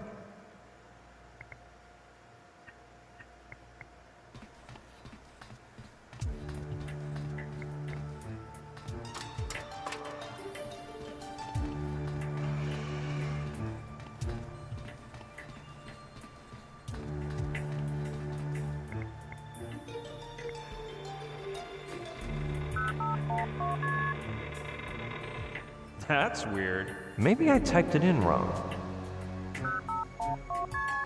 I've got the feeling there's something fishy happening here. The bad thing is that thinking of fish is making me hungry.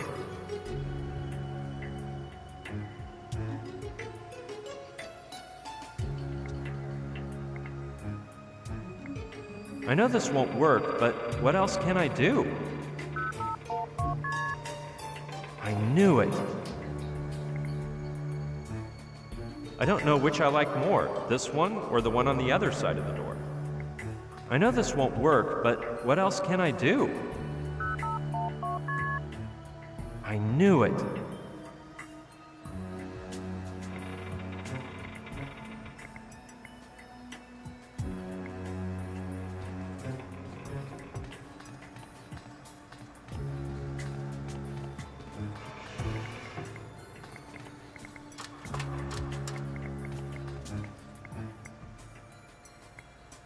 That's it.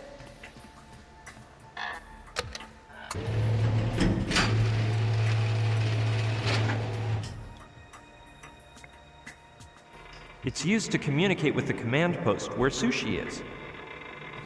Yeah, I bet she knows what's going on. Sushi, are you there? What's the matter, Brian? Oh, nothing. I'm just trapped inside the cargo hold. And so tell me what 2-bit password I stick into this contraption on the... Joshua, stop it! Man! Brian, don't worry. Joshua just ruined the encryption system on the whole yacht and messed up the passwords on all the doors. But I'll have it fixed in a couple hours. And go to your cabin, Joshua. Hey, we'll chat later, Sushi.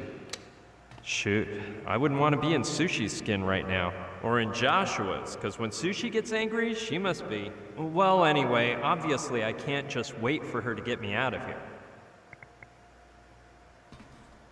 The sky is the typical blue.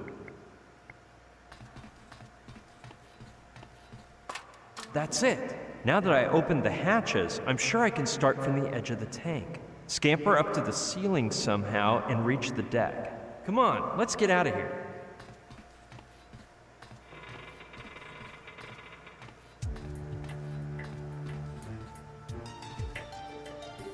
It appears I also opened the hatch to cargo hold too. Holy smokes! Well, that wasn't easy, but at least I made it here. Brian, this is a disaster.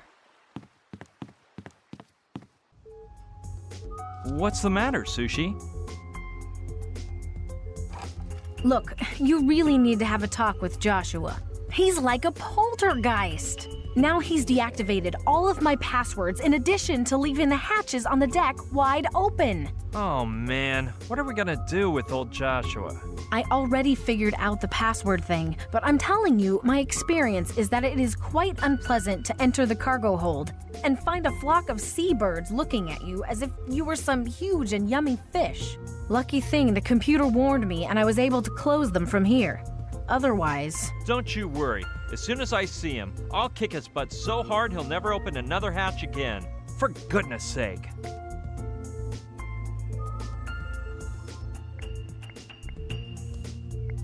Listen, Sushi. Yes, Brian?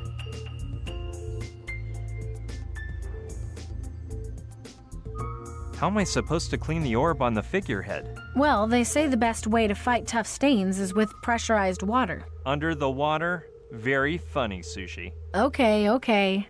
The cleaning rag didn't convince you, did it?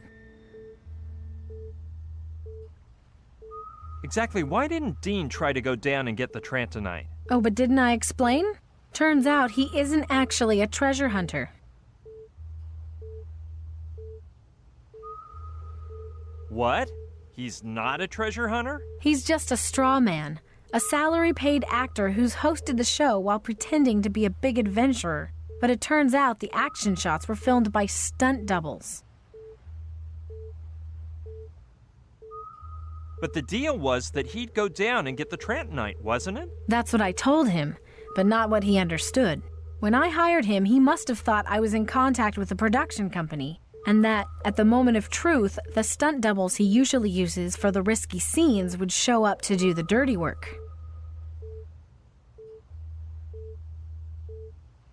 I told you I didn't like that Dean. I told you so. I told you so, I told you so, I told you so. Okay, you're right and I was wrong, but don't be so childish as to rub it in my face. Yeah, sorry. I didn't mean to. I told you so. Okay, let's drop the topic of Dean. How's Camille doing? I just went to see her in her cabin, and the poor girl is a mess. She's writing things in her diary. Bear in mind that Dean was her biggest idol, and in a matter of days, his image has been completely shattered. She'll get over it fast, though. She's young and strong, and I have a feeling she may surprise us.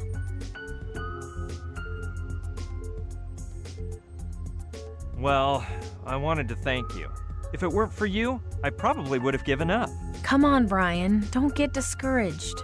You'll see how soon we're celebrating the end of all this with Gina. By the way, did you know I have tickets to Lula, Marta, and Mariola's new show? Really? What are they up to? No idea, because I bought them on the net. The truth is, I haven't heard anything from them since you and Gina invited us to that weekend in the Cayman Islands. Well, we had to thank you for everything you've done for us. I hope we can do it again soon. Did the Divas have a new show? Yes, but don't ask me what it's about. The website just said something like, the latest musical extravaganza of the Queens of Kitsch. Well, getting back to our topic, I'm going down to the galleon again. That's all right, Brian. Just start prepping and tell me when you're ready.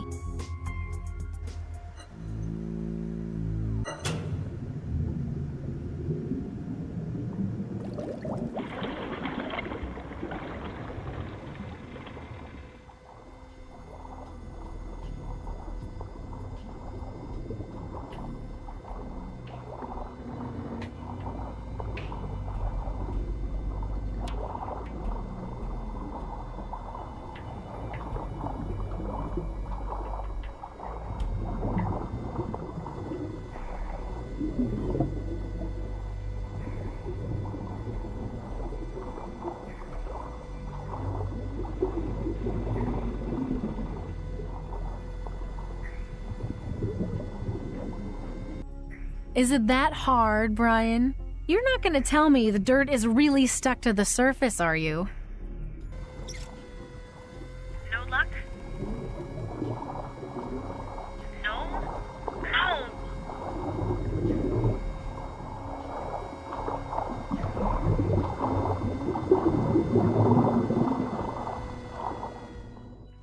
Well, this really sucks, Brian. Someone may have robbed the Trantonite, which would explain why the Interceptor ended up sinking the Orion.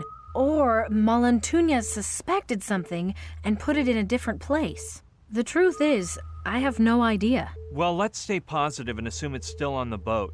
Where could Malantuñas have hidden it? Well, if I were him, I would like to keep it as close as possible. In my stateroom, for instance. Yeah, that's the most logical. Come on, let's prepare for another dive. I'll go down ASAP. Are you sure you don't want to rest a while first? You look exhausted, Brian. Maybe you should get back your strength a bit first before... I'll have time to rest later.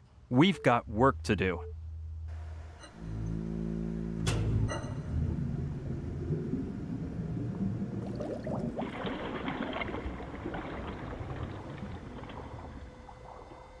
Try to go in through the middle hole, Brian.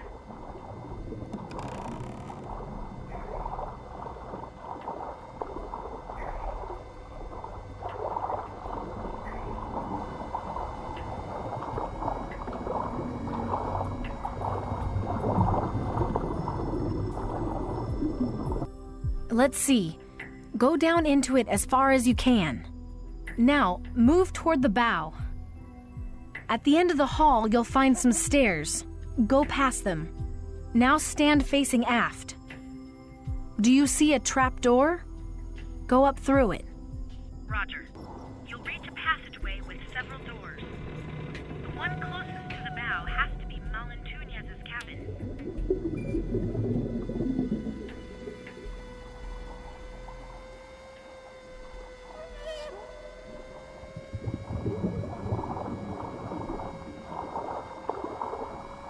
Where are you going? Oh, crap. I meant the stern. The cabin is near the stern. That's the door, no doubt about it.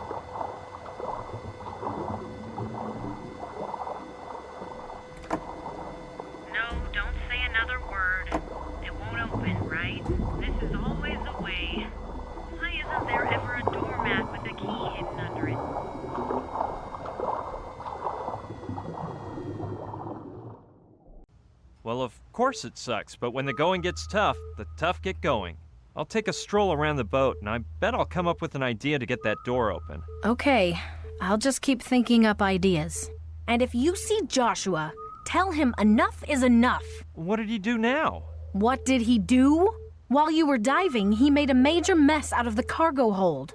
He found a crowbar and started opening boxes of things, spewing stuff all over the floor. Replacement parts, nails, packaging materials. What nerve! Don't you worry, that guy's gonna get what he deserves.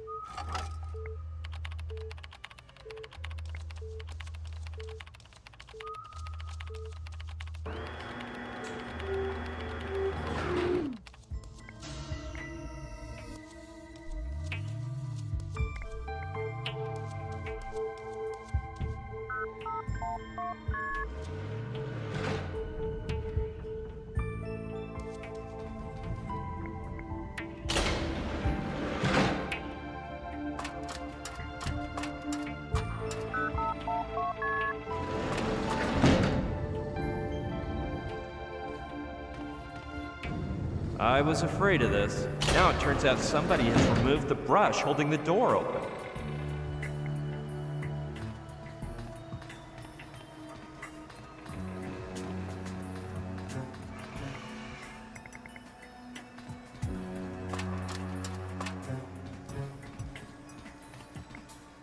It hooks up with cargo hold too. I wish I could see it running again. I felt like I was watching some futuristic movie. They lead to the deck.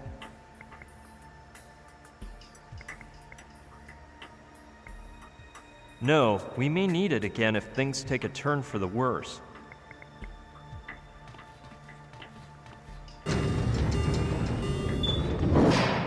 Nada. It would have been too easy for someone to come along and repair the door. On the positive side, the crowbar I need to get into Malatunia's cabin is there. On the negative side, I can't go in and get it, because when I release the button, the door will slam shut, and I don't want to sever off an arm trying to leap in. Let's see how I can think my way out of this one.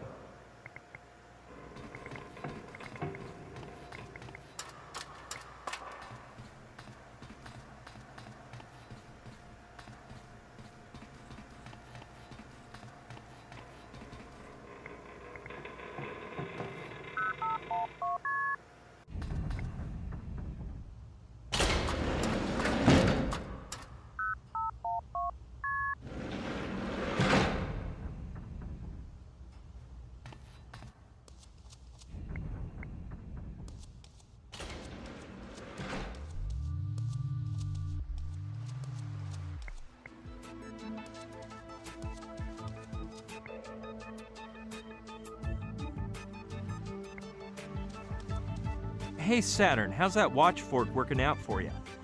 I've set it aside for another time, BB. It's too important an idea to solve without in-depth thought, so it's on the back burner for a day or two. Hey, now I can grab those electromagnets, can't I? Of course, BB. Don't forget to tell me how they work. Nifty.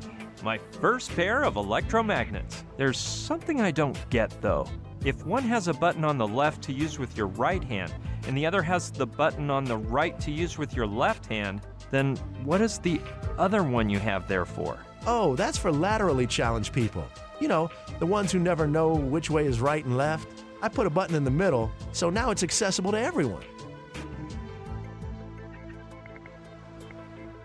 They're yet another of Saturn's amazing inventions. The difference is that these aren't useless.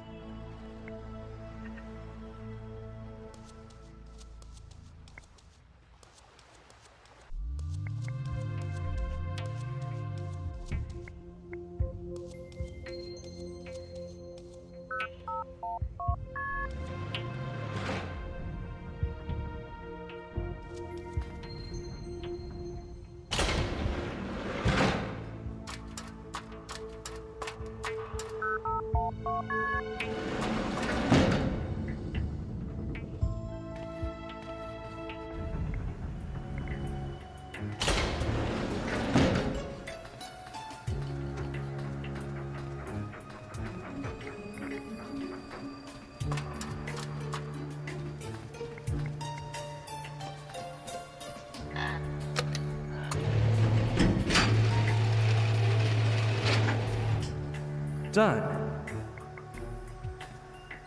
The sky is the typical blue.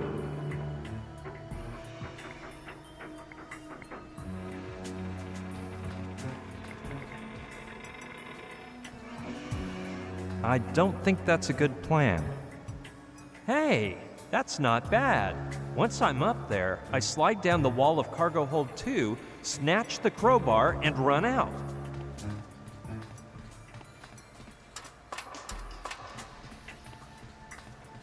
I don't know whether I can trust Saturn's little inventions, but what choice is there?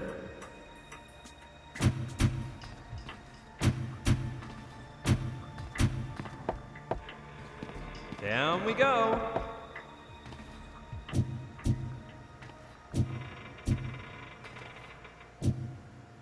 Yes, and now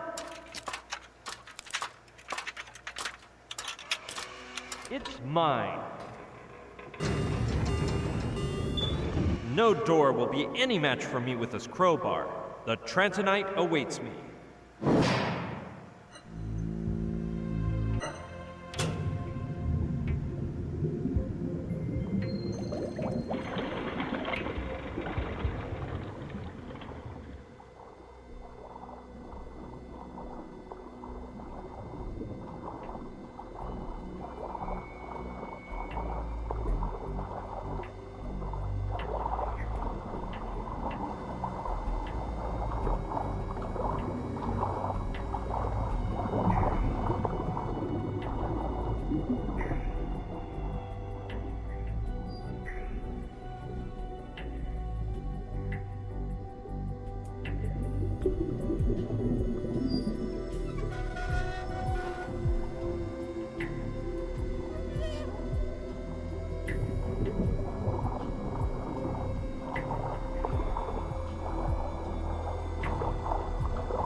Time for the grand ball, milady. Wenches first. Are you gonna be making me walk the plank? Aye, aye, you sad mutt. But chin up. In recompense, you'll be meeting the bravest hidalgo who hath hoisted the Jolly Roger. Don Inigo de Malatuñez y Goñón.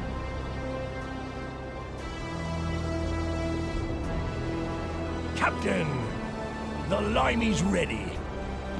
It's about time, Husky Hound. Shackle him and be off with you.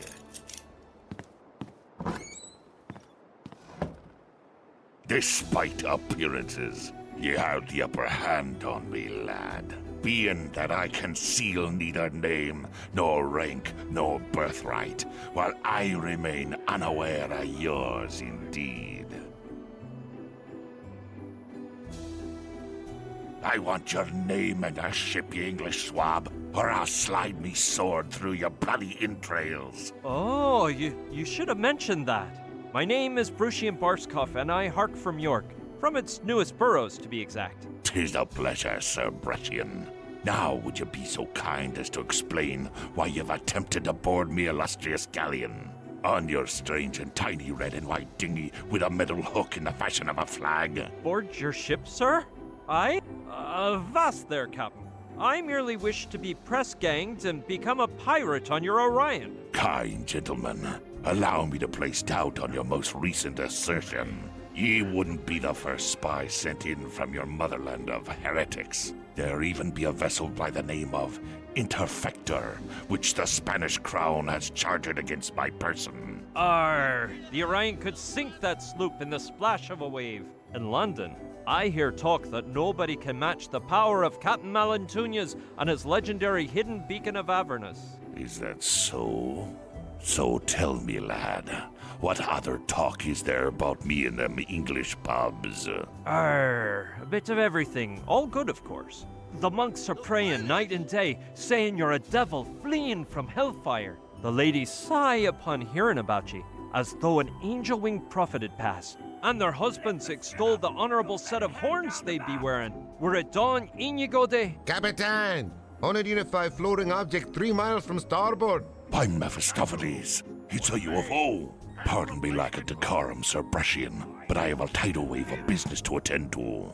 Make yourself at home and be so kind as to await me return, when I shall be more than pleased to hear your news from London. Yeah, I won't be jumping overboard, don't worry.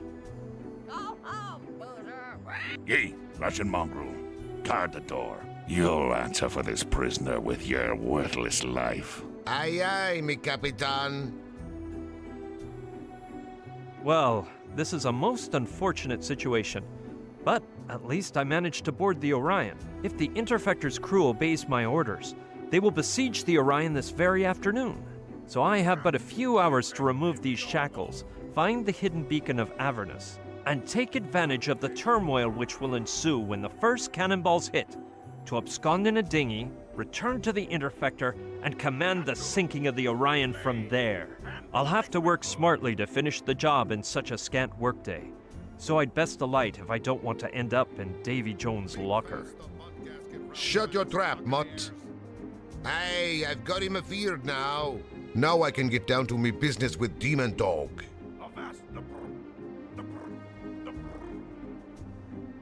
I'm king of the world. I recall having seen a likeness of it in a sorceress's cave, but that story will have to wait another day. Let's see. The mechanism is simple. 2 iron crescents linked by a moving hinge at one side, and on the other side is a bolt into which Husky Hound has pounded a nail to keep the shackles from opening. The bad part is that it's jammed so far in that it's stuck. I've heard the Spanish enlist samurai mercenaries. Nothing's left of this one but the shell, though. I can hardly see a thing, but I'd say there's a pirate on the lookout. What have we got here, Malantunas?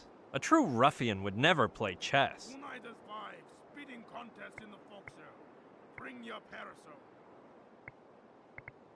A real beauty, but not very sharp. No, I've got a bad case of lumbago, and my physicians have forbidden me from using all bladed weaponry. Well, considering its blade is short and dull, and that someone left it behind on the writing table, I guess I could regard it as a mere letter opener. Into me trousers, then. There 'tis, a fine letter opener, in the shape of a dagger, though. It looks like it was put there to wound any and all passers-by. Must weigh half a dram, give or take a feather. What in the devil is she scribbling down so devoutly? Who'd have said 4 days back that the earth wasn't flat like a lamb chop, but round like a meatball instead? Can't see a mermaid's tail from here.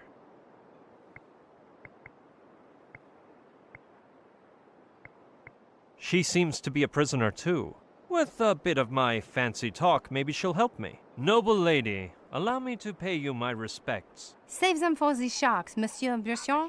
Soon, thou shalt be kissing their keel, with need of their help more than mine. I doubt the sharks would make a banquet of my squalid flesh, but that is not the reason for my arrival on board. You're as imprisoned as myself here, and perhaps we can seek a manner to achieve safe and sound escape from the Orion together. Very apropos, Monsieur Brescian. As to our plan? Well, I am now designing one.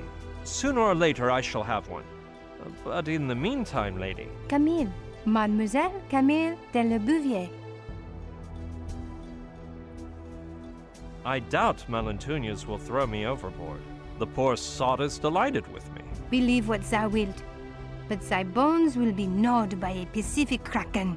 They'll be left so clean and white that no maggot will find sustenance upon them.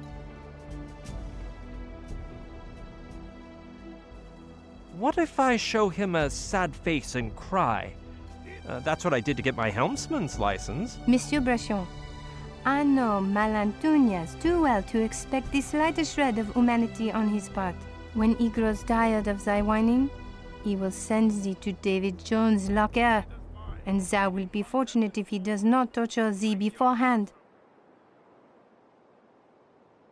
The man will at least allow me the last meal of my choice, won't he? I wouldn't hold my breath. Years ago, a prisoner requested transalpine dragonfly entrails in a wild capsicum soufflé, and because his wishes could not be satisfied, he remains alive to this day. Henceforth, a basic meal has been established for plank walkers whose sole choice lies in the manner of ingestion. Because the meal consists of spicy swordfish, I recommend the oral method. I'd wager he'll allow me a last wish before feeding me to the sharks, I do. And which shall it be? I'm warning thee that I wish not to be thrown to the sharks or any similar act, and that the act performed unto me first be tested on the captain. Was abolished by the Tortuga Convention months ago. Well, that junk sunk my strategy. Hook, line, and sinker. This subject matter is too macabre to discuss with a lady. Speak for thyself. What are you doing on board? Upon mooring at Tortuga Island, where I spent my days learning English by reading old tales of overseas adventures, Malantunas held a contest to press Gang 1 lucky new deckhand, and guess who won?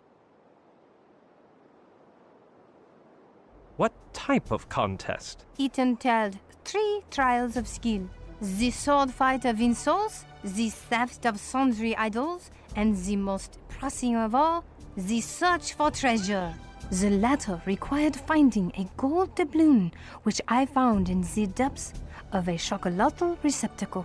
Damn the hour in which I spied that coin. I've never heard of a girl deckhand. Neither thou, nor I, nor Malantunas, wherefore I took part in the contest in the guise of a haughty lad. I wasn't found out till we reached the high seas, and my neck was spared by dumb luck. May I ask how your womanhood came to be known on board, if it isn't too meddlesome? It is, but I shall respond in a manner concordant with proper breeding. Malantunas, whose knowledge of numbers and letters resembles his familiarity with honor and gallantry, had the mind to look for a person to write down his memories, so he called for a scribe from among the crew. I alone claimed to know the alphabet, so he demanded I prove my claim. So how did you save your skin when Malantunas discovered the ruse? Malantunas touched his mustachio and yelled to his men, "Lady Luck has smiled down on us, ye Ices half-breeds. Do with her as you wish." The crew assembled round me with blood filling their eyes. Well, their eyes and other organs. So at the last moment, I whipped out a dagger from my boot and... A bone-chilling tale of pseudo-biblical proportions, milady. But let us confer on other matters. I can't fathom how you managed to change your fate, for I see you moisten the quill and scribble in that book like a true scribe. The problem, Monsieur Bruchion, was the lack of ink on board, and I refused to follow their suggested procedure, the one whereby drunkards are wont to write their names. Thou must know, it involves great imbibing of grog, and when the bladder's bursting is imminent, removing one's codpiece, aiming and... Speak no further, milady. I already have a picture in my mind's eye. You put a high price on your honor, then. An awful fate I avoided, monsieur. So I simply kneeled and carved my name onto the deck with my dagger. When Malantunas saw my swift quill move, he ordered me to his quarters. And thenceforward I have spent my days here chained up writing the barbaric memoirs he spews about his life and times. Are you aware of the dark legend told about Malantunas? But of course, monsieur. Europe's palace and the New World's ports abound with fables of Malantuna's duel with the devil, about his beacon of Avernus, his invincibility, and even his sought-after immortality. Do you think Malantunas challenged the devil and won? Such an occurrence is unlikely, monsieur. Nonetheless, his haughtiness and cruelty are so extreme that were he to happen upon Beelzebub himself, he could scarcely amount to less in evil and perversion. And so it is that he would send him back to the fires of hell with the blade of his Toledan sword. Is there any truth to the rumors about his immortality? A trifle, yes, but not much, because it is known that Malantunas has already reached his 60th fall, though his face seems to reveal no more than 40. Is his invincibility such, or do you think he can be vanquished? A difficult undertaking it would be, monsieur. 3 moons yore, in the environs of Margarita Island, a convoy of 12 armed galleons performed a surprise attack on the Orion. Now the 12 are now fodder for the krakens and tritons on the sea floor, while our vessel's sole injury was that of a novice blunderbuss shooter who suffered a self-inflicted wound. Is there any truth to the tale of the hidden beacon? More than thou thinkest, monsieur, judging by the care with which Malantunas treats it. Moreover, I myself have seen a lost battle turn to victory. Once the captain mounted the brilliant talisman in the boat's figurehead. I'm not the superstitious type, but 'tis true that the beacon holds some power beyond man's understanding. What is the beacon's origin? I do not know with an inquisitor's faith, monsieur. Malantunas claims he crossed the Styx, took on the seven-tailed dragon guarding Hell's gates, defeated the devil with his sword, and absconded with the beacon. But this damsel resists believing such nonsense. After listening to him for an eternity and comparing the contradictions in his memoirs, I have begun to suspect he pillaged it from an Indian graveyard he visited in the springtime of his life. Where do you say the beacon of Avernus might be? Were it not in this room, it is most likely in the treasure hold. As for the remaining Malatunesian lore, let's leave the superstitions to the dim Spaniards and talk facts. True, 'tis that dim-wittedness has found Spanish soil to be fertile, but no more than in your native England or my beloved France. We'll carry on later, Lady Camille. As thou wishest, Monsieur Breton.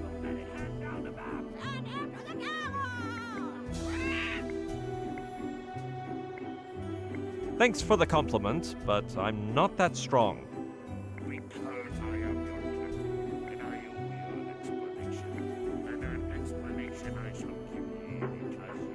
If the tip were thinner, maybe I could. It's too wide, though. Yes, the crosses on the handle of the dagger, I mean the letter opener, are curved toward the tip. So perhaps I can use them to pull out the nail.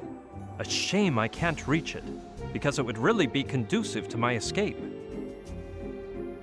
Hark, Lady Camille, I doth throw a letter opener towards thee in the form of a dagger. To what do I owe this honor, monsieur? Allow me to request that you use the curved handle of the letter opener to release the nail sprouting from the beam behind thee, and then to be so kind as to toss the metal spike towards me straight away. I fail to comprehend the purpose of such tomfoolery, but I shall appease thee.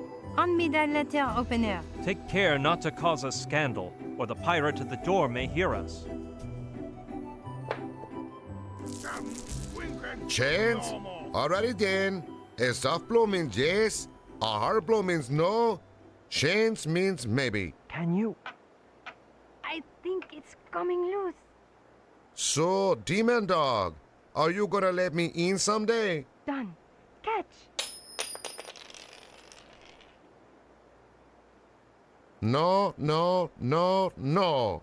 Holy! Where did it fall? Next to thy leg. Wait, are you sure? Yes. Damn! Stupid cabinet. Art thou hurt? Yes, my head. Ow! Ow? What does ow mean? We never discuss anything about ow. Bloody nail. Ouch! I appear to have pricked my unmentionables, but it was worthwhile, because now the nail is mine. I aver that thou art an easy man to make happy, monsieur. Wait shortly, and you will know of what I am capable with a single nail.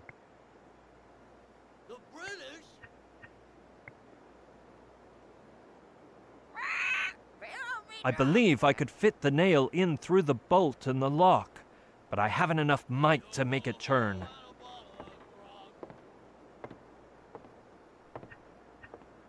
I don't see the reason for doing that.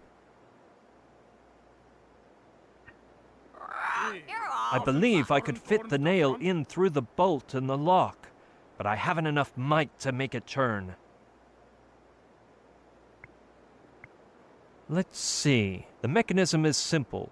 2 iron crescents linked by a moving hinge at one side, and on the other side is a bolt into which Husky Hound has pounded a nail to keep the shackles from opening. The bad part is that it's jammed so far in that it's stuck. What do you feel, remote?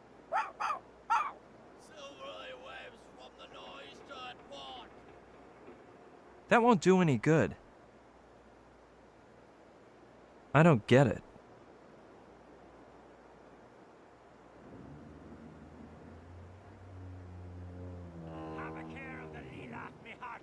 I believe I could fit the nail in through the bolt in the lock, but I haven't enough might to make it turn. If the tip were thinner, maybe I could. It's too wide, though. Did such an idea spring from within me? Or was I abetted by some madman?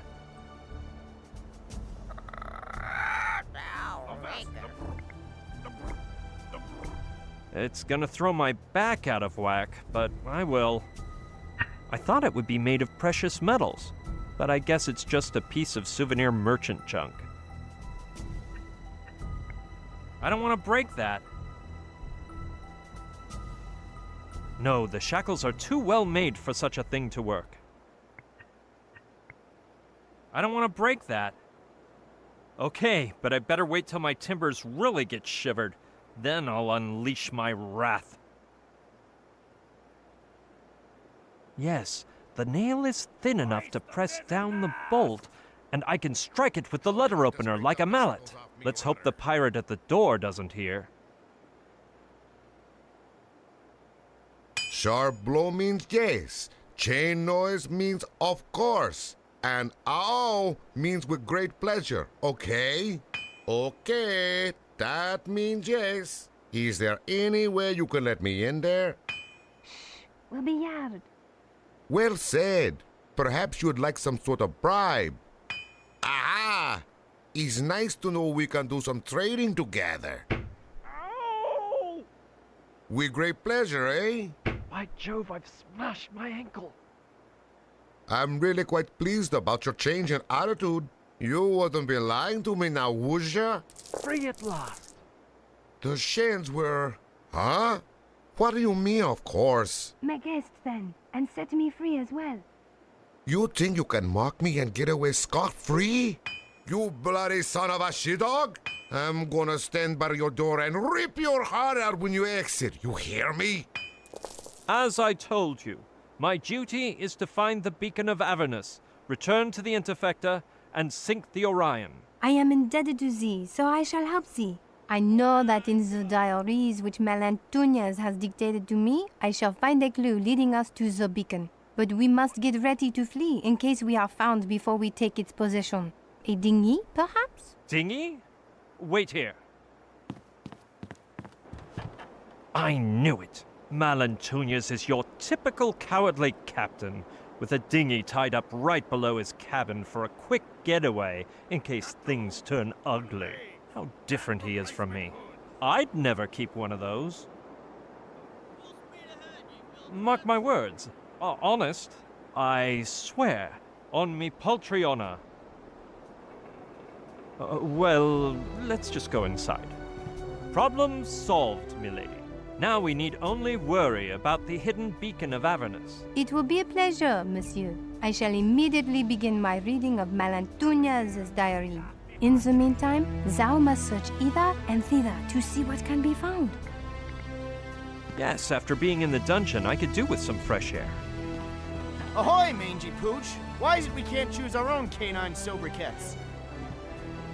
The captain allowed it once, and he ended up with 20 pirates mired in a fight to be named Sea Dog. By the Queen of Spades, I'd be burning up. Pass me the grog. So what if I go by Seawolf and it's Lou? I fancy Seawolf. You had the good fortune to be called Lapdog, I'd say. By the Queen of Spades, there's no grog left. The swindling shopkeeper who sold me it, he said the bottle was magic and the grog automatically refills. But it's empty, I say. Your shopkeeper's not worth a shilling. There's no grog in here. Maybe the spell takes a while to grab hold and fill the bottle. You got any more sunflower seeds, mate? No, they'll make you thirsty. No grog, no sunflower seeds. Smartly, mate. Drop the bottle. Someone's coming. Good morning to ye, Rabbit Runt. Arr, I hate mornings. It's quite a fine pile of husks marinated in saliva. Yes, a thing like this wouldn't disgust a hardy pirate like me. Shiver me timbers, 3 whole sunflower seeds. By the jack of diamonds, I'm The starving. windowsill is on the verge of falling off. Sunflower seeds? The sunflower seeds are staying put till we got grog. With my bare or hands, we'll be consumed I by doubt I thirst. could.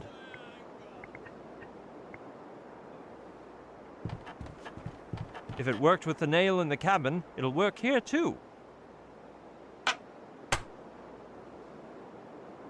I'm not surprised the nail came out so easily. The wood's been eaten up by termites. I'm fainting from hunger.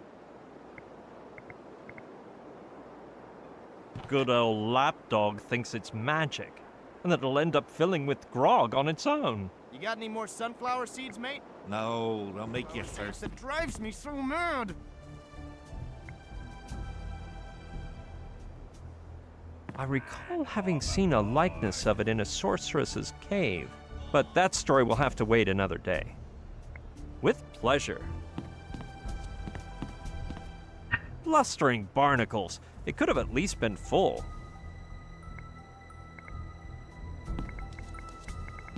Methinks there be a 7-tailed dragon tongue therein, the likes of which you see at exotic shops. I always got the willies from these rubbery appendages, but if I must, I could always use it to barter during my voyages. It's one of the latest models sold in Europe's marketplaces. There seem to be fewer dragons and more land than on last year's edition. Every seafarer knows the Earth doesn't really spin. It's the sun that goes flying round it. I can play with this one as I please, though.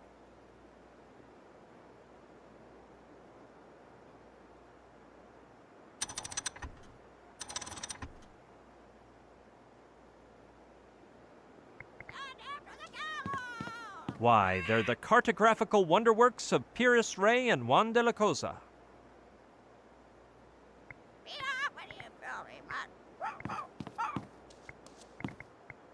That isn't any old jug. It's a genuine Ming spittoon. That looks like an actual Spanish wardrobe, with the authentic trademark of Vargas de Toledo. Aye, let's see what's inside.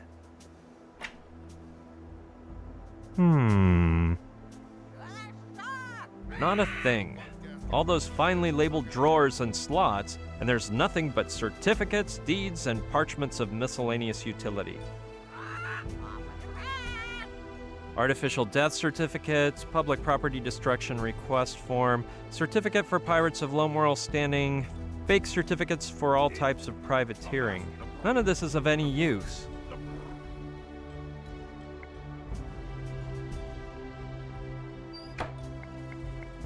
It is surely the captain's beloved pet. Hello, parrot. Feathered fleabag? Hello, feathered flea bag. Where does Malentunias hide the hidden beacon of Avernus? Be off with you, filthy mutt. Haven't we met before? Rather, Fleabag? Want something to eat, nice birdie? Off with your head.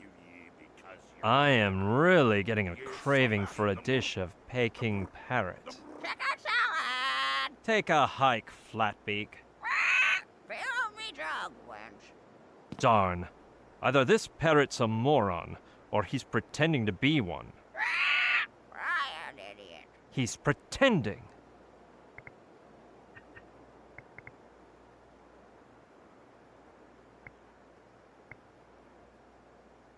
Yes, my pretty. Eat them up like a dodo. Here, parrot, a sunflower seed.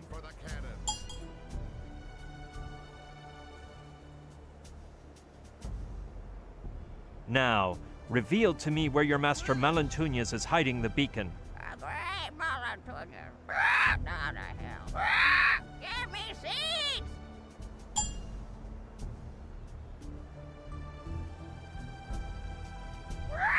Left from Spain to the eccentric. Give me seeds.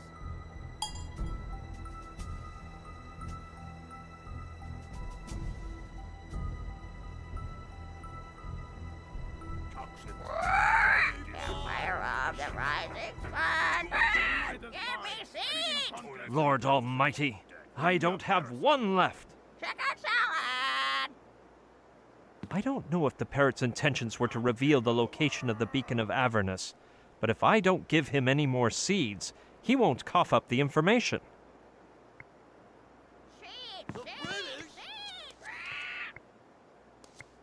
May I interrupt you, Lady Camille? Out with it, Monsieur Bruchien.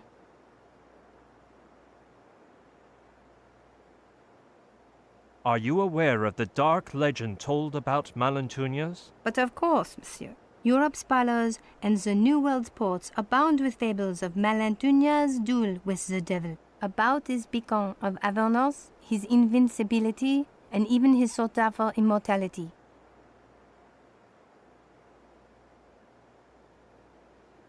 Let's leave the superstitions to the dim Spaniards and talk facts. True, 'tis that dim-wittedness has found Spanish soil to be fertile, but no more than in your native England or my beloved France. We'll carry on later, Lady Camille. As thou wishest, Monsieur Breton.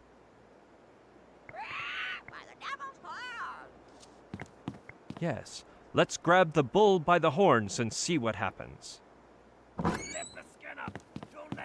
Avast! How'd you get free? Me? Get free? What do you mean? Weren't you shackled up, swabby? As far as I remember, no. And why would they post as despicable a pirate as you to watch me if they had shackles on me to do the job? Aye, that makes sense indeed, but it don't matter. Been too long since I killed someone. Malentunias said he wanted to kill me himself. So if you do it, he'll be mighty upset. Darn me bad luck, you win. Get back in the cabin, or I'll turn you into a circus attraction. Aye, aye, if that's what you wish. Shut your trap, mutt. It's nice and stretchy, like all the fine products which share the Septicata Draconis Lingua brand name.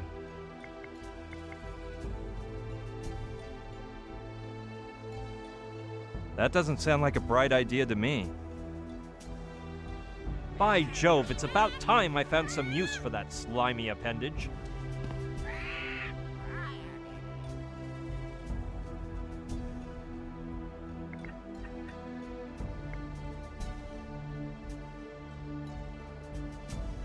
Will it help me in any way? Let us proceed with the experiment.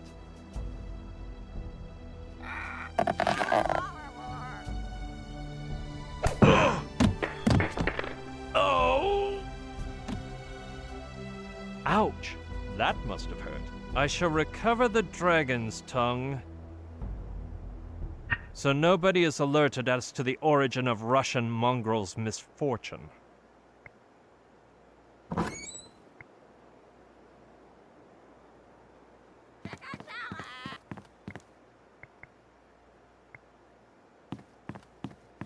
You know, I'm glad to have that back. It hurts more than it weighs. It confirms what I've thought for a while. Malantunas is full of himself. The truth is, he doesn't have an ounce of fat on his lean body.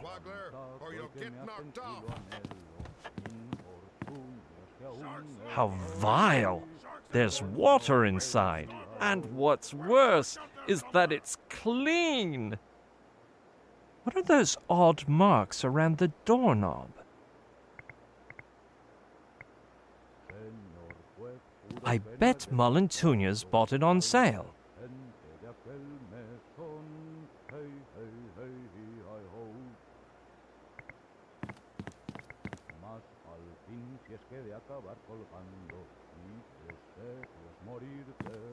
All right, what are those odd marks around the doorknob? What in the 7 seas is this deadly device? Holy Toledo!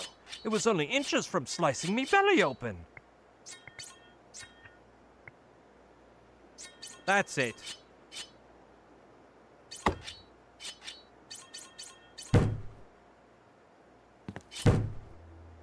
As our elders used to say, brains are better than brawn. I hope to have done away with that little sword problem. I'll close the door behind me so nobody comes in. So this was the feared demon dog. His size adapts better to me pocket than Russian mongrels, so I think I'll take him captive. I'd love to take possession of his sword, but lumbago is a serious malady. I hereby bestow upon you the right to remain silent as long as I wish, at risk of receiving another blow to the noggin should you open one eye. Holy treasure trove! There's more gold here than in my Uncle Albert's wisdom teeth. By Jove, why it's the Nakayama Rogue!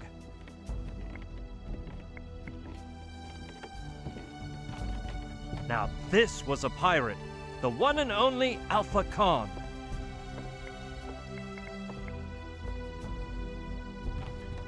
No way! It's Lula of the Sea, Mario Landlubber, and Carlotta Scurvy, co-captains of the Dragon Queen.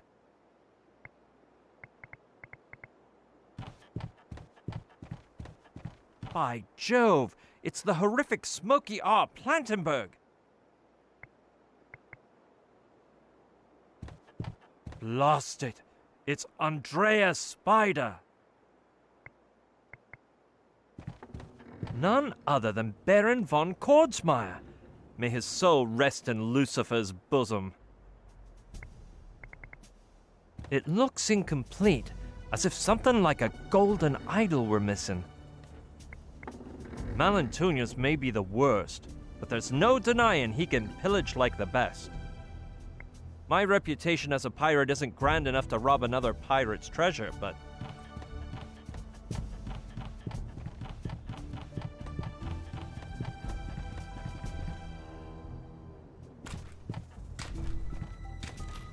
I can't squander the opportunity to grab that nice little antique over there and run. It's the Great Dosiqua, ranked #1 in the last issue of World's Top 10 Idols. I'd like to, but only a pirate of incredibly low moral standing would rob another's. Malantunas may be the worst, but there's no denying he can pillage like the best. I'd take it all, but I don't have the self-esteem required to steal so brazenly.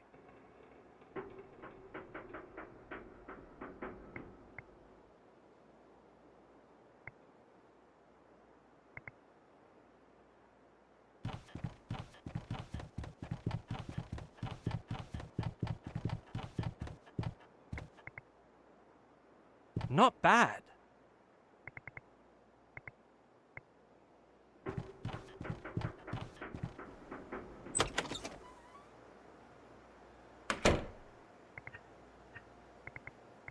He looks like he's usually quite fierce, but today he's met his match. I'd better not. The water might wake him. Though I have heard rumors about strange reactions when you mix water with certain products. That might come in handy. An explanation I shall Okay, but be very careful. Whoever you are, I'm telling you to wait your turn behind the white line for devil's sake. Wait! You're the prisoner! Congratulate me then, matey. Ah, you've escaped? You're the one who shackled me up. Did you think an Englishman like me wouldn't be able to break free? You're right, by devil. What happened then? The captain released me and made me a crew member. Me most swashbuckling congratulations, mate. So what sort of dog are you now? What? You know, matey, what canine nickname has our captain decided to christen you with?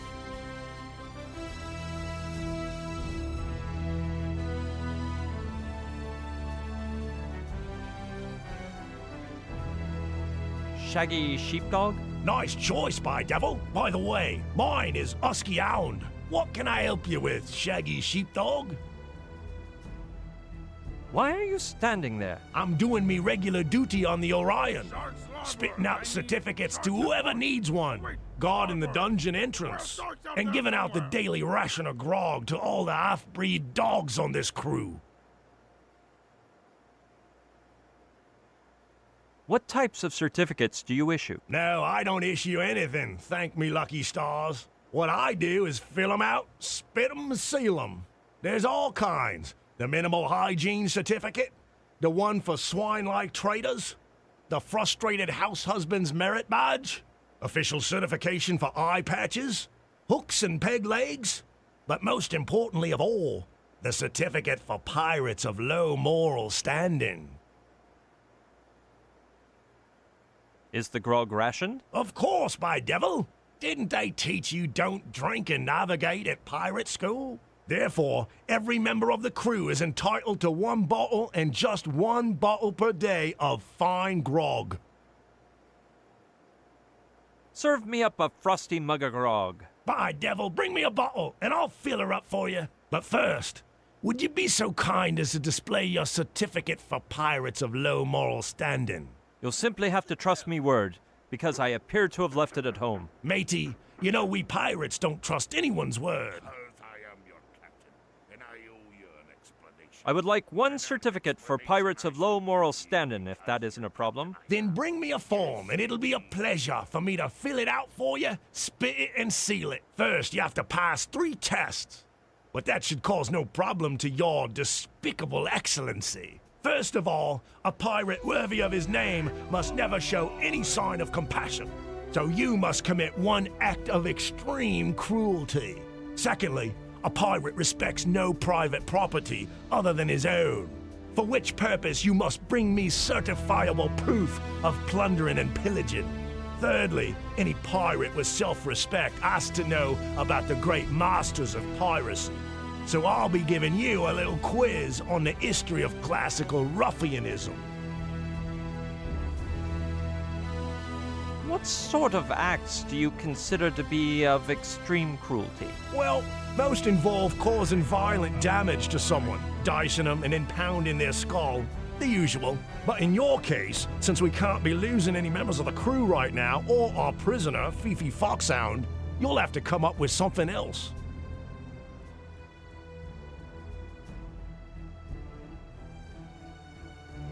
Just what does the plundering and pillaging test consist of? Oh, you need only bring me a booty. Nothing big. A small nugget of gold would suffice. However, be advised not to take it from the treasure hold in our ship, or Demon Dog will tear out your vital organs with his fangs. Haven't you seen the skinny guy swinging around outside the captain's cabin? Guess where he tried to enter?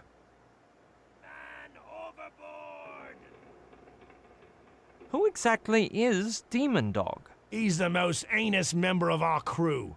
A long-tailed, dirty-clawed devil that only Captain Malantuñez dare approach. Dangerous in what sense? More dangerous than the stammering poet of Hispaniola. More than the hiccuping barber of Veracruz. And even more than the anti-grog league of Gringa Santa Island. That Demon Dog is more frightening than a visit by the Grim Reaper. We can change the topic if you wish. Coxswain, jot this down in the ship's log. What can you tell me about the hidden beacon of Avernus? Whatever you like. given that I'm a renowned expert on the topic. Did you know I recently gave a conference at the Symposium for Piracy and Evil Arts at Tortuga University? How is it you became so knowledgeable about the topic? Due to me memory and fine reasoning skills, Captain Malantuñez soon comprehended that I was the intellectual soul of the Orion. So he sat down and explained everything he knows about the beacon to me, to pass on the knowledge. Wait, starboard! The whale shark's out there somewhere! Is it true that the beacon shines during battles? True it is, when the captain places it on the figurehead right before entering combat. Its blazing red light shines like 1,000 infernos, causing bedazzlement and terror in the hearts of our unfortunate foes. When one mentions the hidden beacon of Avernus, what is one really talking about? The beacon is a stone originating from the very fires of hell, and Satan used it in the days of yore as a beacon for all the vessels in the infernal fleet of the underworld sailing the mortal seas, indicating the bearing towards all good that could be turned into evil. Where is the beacon hidden? Now there you've got me stumped. Such information is secret and useless too, for only Captain Malantuñez can touch it. Any other who, by venture or undue rummaging, might discover its location would have both fingers and hands burned to a crisp upon touching it, and then would be chased by hell-bent hordes till the end of all time, which is quite a long while, I hear.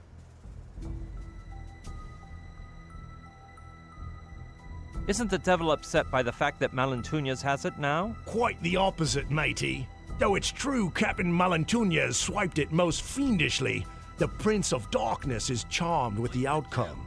For the Orion's recent performance in pillaging and evil has surpassed the forecasted amount for the infernal fleet of the underworld in a whole fiscal century.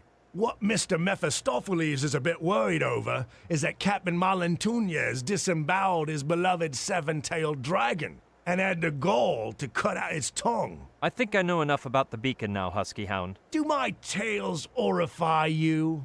1,000 wretched pardons, matey. Chatting with ye has been a smashin' pleasure, Husky Hound. Likewise, shaggy sheepdog.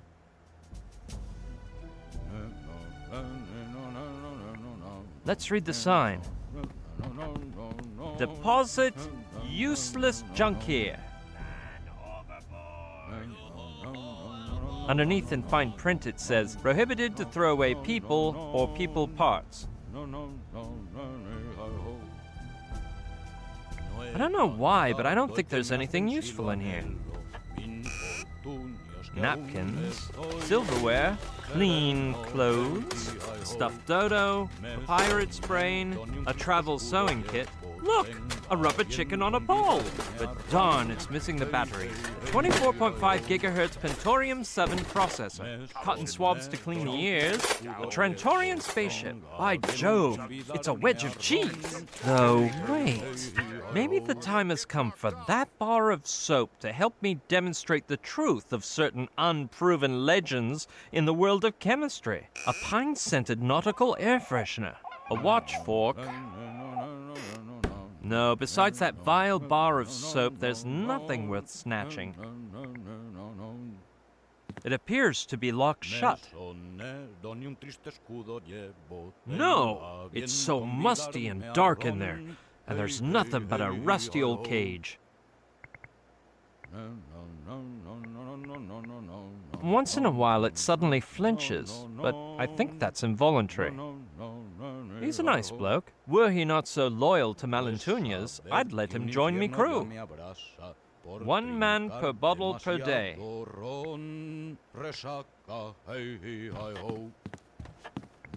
Will purchase ball and chain. Ask for ship's ghost.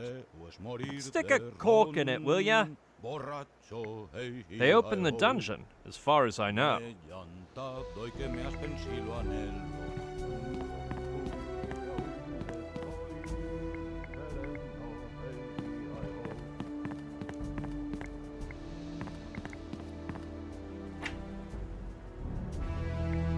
Certificates of...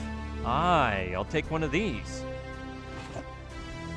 A certificate for pirates of low moral standing.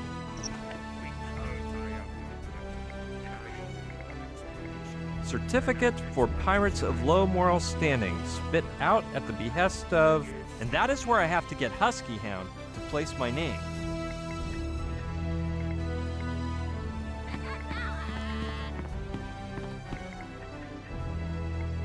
If any pirate sees that in my pocket, I'll become the laughing stock of the trade.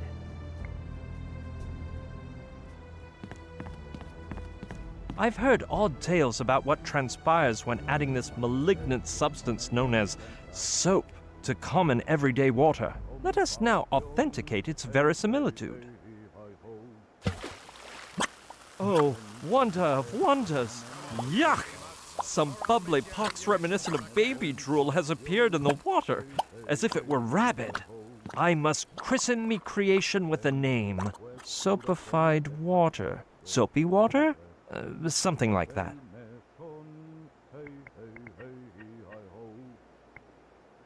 He looks like he's usually quite fierce, but today he's met his match. Yes. Could everything I've heard about soapy water and its effects on filth be true? I'm not a man of science and philosophy, but I do enjoy experiments. Let's try. Keep quiet, you whippersnapper, or I'll swab the deck with you. Unbelievable! The filth simply melted from his shaggy coat like witchcraft. Even though he's awake, he's no threat to me anymore. Everyone knows a pirate loses strength if he loses his filth. It's like scalping the dreadlocks off a Barbary pirate.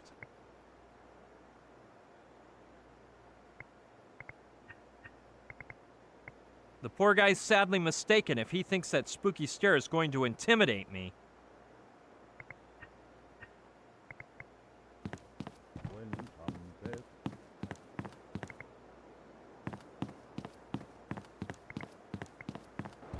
No, I won't be giving you sunflower seeds, because an empty bottle means no grog. Well, it may be despicable magic, but it'll fill up. No, nothing but moist seed husks left. How would you like to scrape the barnacles off me, runner? May I interrupt you, Lady Camille? Out with it, Monsieur Bruchien.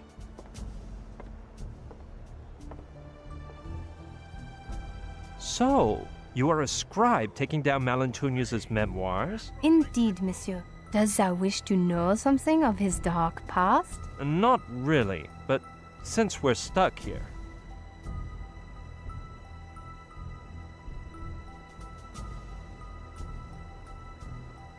Malentunius's wicked past doesn't merit a second more of our time. We'll carry on later, Lady Camille. As thou wishest, Monsieur Bruchien.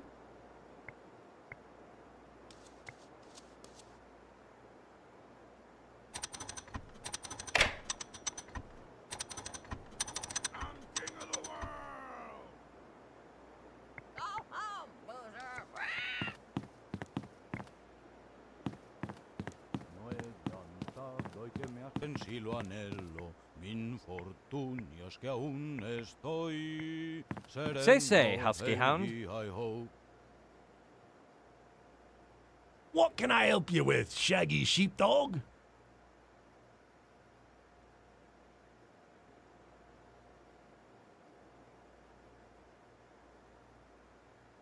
I'd like to take the test in History of Classical Ruffianism. Let us begin then. Question 1. Who was the ship's cook in the famous crew of the ill-fated Captain Flint? Long John Silver. I knew you'd get that right. Let's continue. Question 2. What was the original trade of Captain Blood, which was most convenient for someone wanting to become a bloodthirsty pirate? Doctor. Well done, boy. Let's move on to the next. Question 3.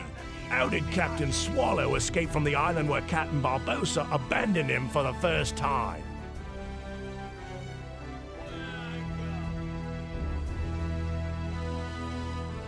by inventing turtle surfing, as everyone knows. Quite inventive indeed. And to think, some people dare say he was rescued by a boat of rum traffickers completely by chance. Anyway, you must answer one final query. By means of what ingenious combination of trips did the 4 pirates of Lentil Cove reach the Caribbean Express port of call on Chickpea Island? What? I know it's a silly question, so I'll give you some background information. At the beginning of their careers, peg-legged pirates Henry Wobblins, Diego El Cojuelo, Jean-David Leclope, and João de Passarromo did not possess their own ships. So they set sail on the Caribbean Express, headed for Chickpea Island, where they found treasure map H94856 in Lentil Cove. Like good pirates, they were mischievous rogues who fought over the map for days, until exhaustion led them to tear the map in 4 and cooperate with each other.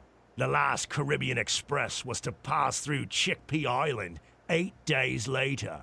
Because it was early in the morning, they had 8.5 days to get back to the port. The problem was that during the ruffianesque brawl, they'd lost 3 of their 4 wooden legs. They decided they'd return to the port in pairs, with one pirate wearing the sole remaining peg leg and the other leaning upon him. Afterward, one of the 2 would return to Lentil Cove using the wooden leg, then forming a new pair to return to the port, and so on until all 4 could reach the boat's point of arrival.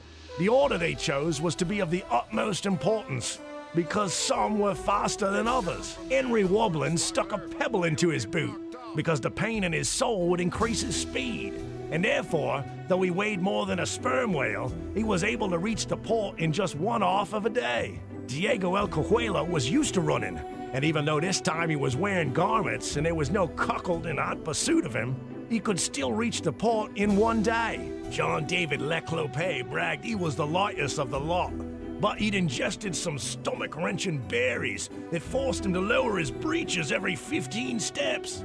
Wherefore, he would take 2.5 days to make the same journey. João de Passarromo was the world record holder in poultry chasing, but it took him no less than 5 days to walk the distance to the port, because after a violent bout of hunger, he'd snacked on 5 of the 5 toes on his remaining foot. I'll sum up the situation for you. Henry Wobblins took half a day to reach the port. Diego El Cojuelo took 1 day. Jean-David Leclope 2.5. And João de Passarromo 5. They only had 1 wooden leg, and the Caribbean Express was going to call at port 8.5 days later. And every pair would take at least the time needed by the slower of the 2 to get to the port. In that case, which 2 pirates were the first to go to the port of call?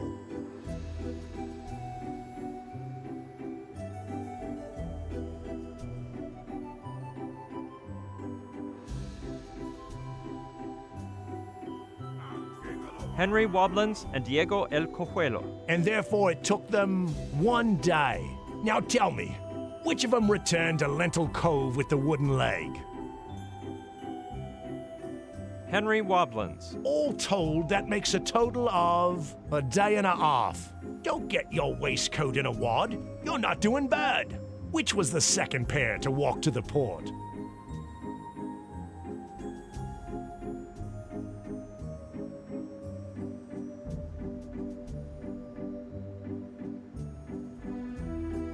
João de Passarromo and Jean-David Leclope. All told, that makes a total of 6.5 days. Now, tell me, which of the 3 pirates at the port returned to Lentil Cove with a wooden leg? Diego El Cojuelo. All told, that makes a total of 7.5 days. Since at that time, the ones left at Lentil Cove were Henry Wobblins and Diego El Cojuelo, who only needed 1 day to reach the Caribbean Express port. They managed to get there in time, save their lives, put the map back together, find the treasure, and go down in ruffian history as the 4 pirates of Lentil Cove. Congratulations to you, mate. You've passed the test on history of classical ruffianism. Mas al fin es que de acabar colgando. I bet it came from New Spain, or the Philippines, or Africa, or China, or one of those places that isn't England.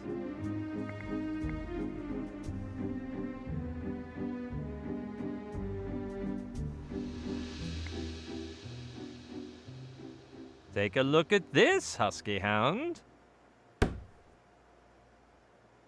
Sink me! If that isn't certifiable proof of level 3 plundering and pillaging, then I miss Trinidad and Tobago. Congratulations, you passed the test. How'd you like to scrape the barnacles off me rudder?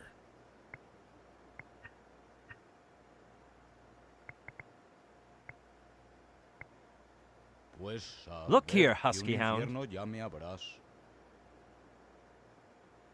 Sink me! What have you done to him? His coat is practically shining. The poor devil, demon dog, he'll never lift his head from the shame. How could you commit such an evil deed? Are you that ruthless? That cruel? I thought you were more honorable. Congratulations, you've committed an act of extreme cruelty with cum laude honors. Hats off to you, matey. Presto! Now I've passed all 3 tests required to become a pirate of low moral standing. And by me faith, ye passed with flying colors. As soon as you bring me the certificate, we'll make this official.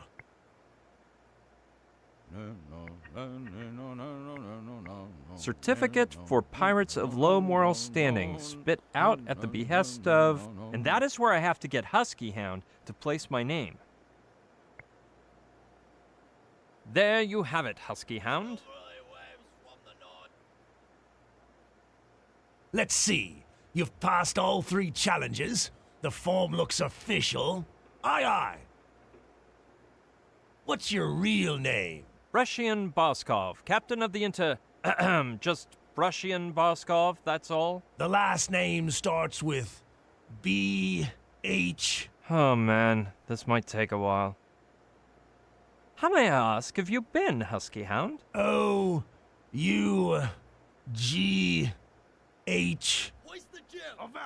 A, B, C, D, E, F, G, H, I, J, K, L, M, N, O, P.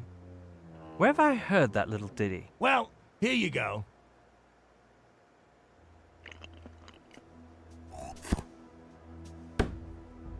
Your certificate properly filled in, spitted and sealed. Good day, sir. That's quite a work of art indeed. Mas al fin, si es que de acabar colgando, mi deseo es morir de ron. Say, Husky Hound. What can I help you with, Shaggy Sheepdog? Give me a pint of grog. By devil, bring me a bottle, and I'll fill her up for you. Chatting with ye has been a smashin' pleasure, Husky Hound. Likewise, Shaggy Sheepdog. There's nothing in it. Now you'll fill it for me, right? Of course I remember spitting the certificate for you. Make fast the butt gasket round the mast, buccaneers. But don't be asking for more till tomorrow. I'll get by with this, thanks. Besides, me doctor's forbidden me from drinking alcohol. Shut your mouth, or you'll make this pirate cry.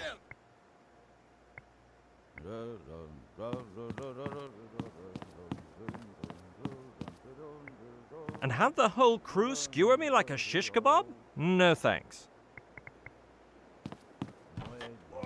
Oh no! He's coming too. Oh! He certainly is a bad sleeper.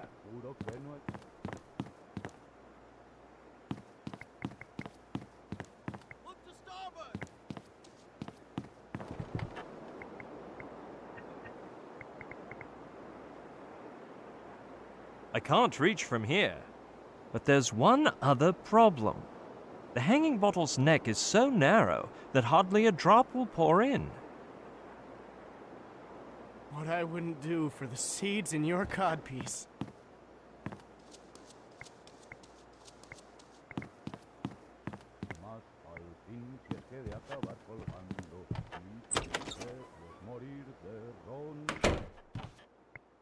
Aye! Now that I possess me swashbuckler new certificate for pirates of low moral standing, I have the guts to do that and more.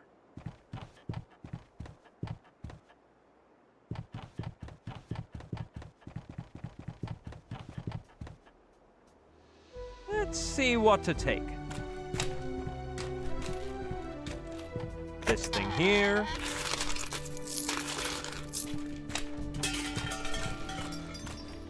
Ooh, this too.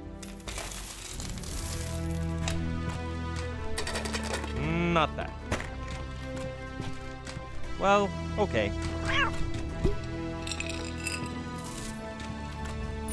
This.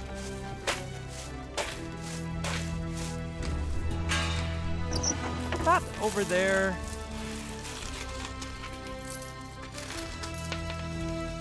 Well, I would have felt just terrible if I'd left anything behind. Now you may inquire, how did I fit everything into me pocket? It's simple. The 3D object modeling department found it appropriate to issue me a voucher, so as to walk with less weight in me trousers.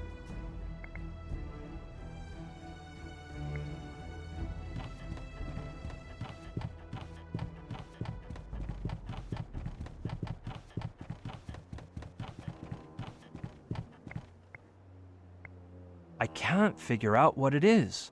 I guess I skipped over it when I took the rest of the treasure. Why, certainly.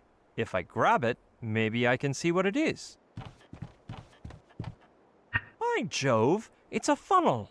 Not very worthy as a piece of treasure, but I could use it as a megaphone for speaking to the crew of the Interfector.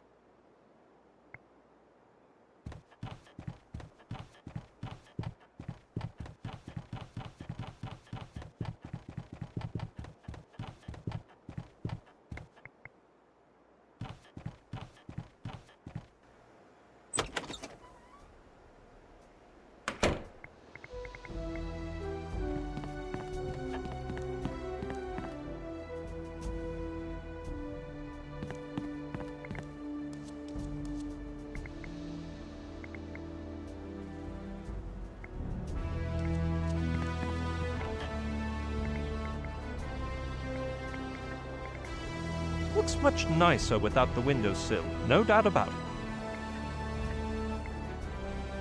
Okay, but I better wait till my timbers really get shivered. Then I'll unleash my wrath. Okay.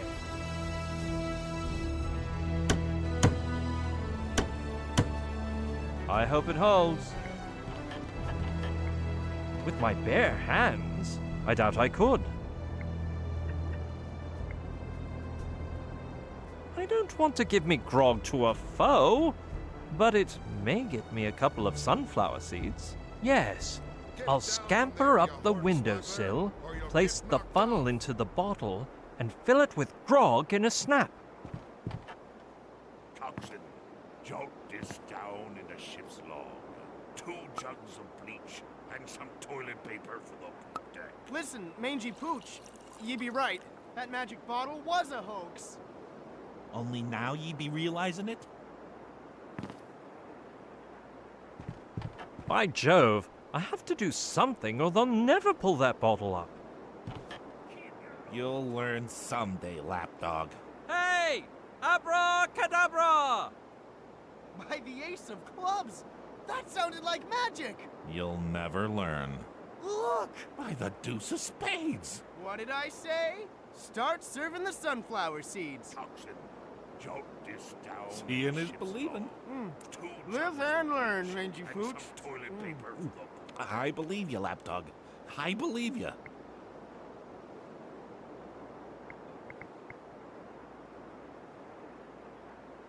Nothing but husks left over.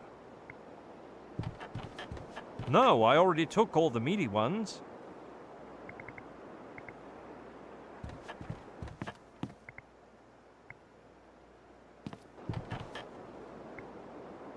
I wonder if those 2 ravenous pirates have discarded any whole sunflower seeds on accident. Let's see if there's any luck this time. Good fishing. 5 sunflower seeds.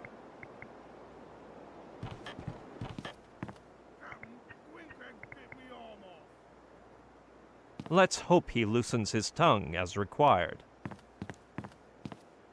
Here, parrot, a sunflower seed.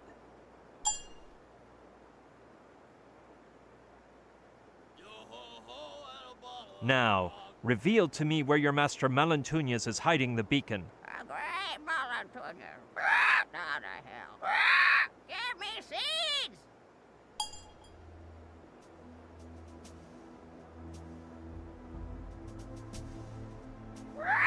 Left from Spain to the East Central.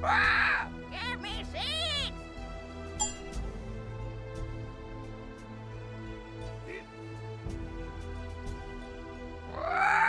Empire of the Rising Sun.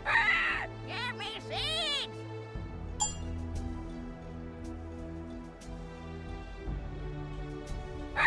Then travel west to Newfoundland. Give me seeds!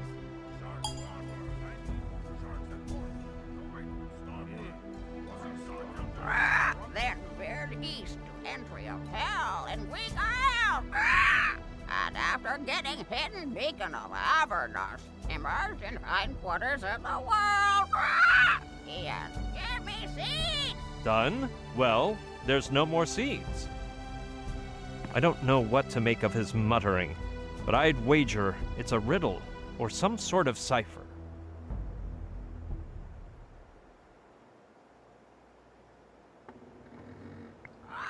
Off with your head! Now, Rika.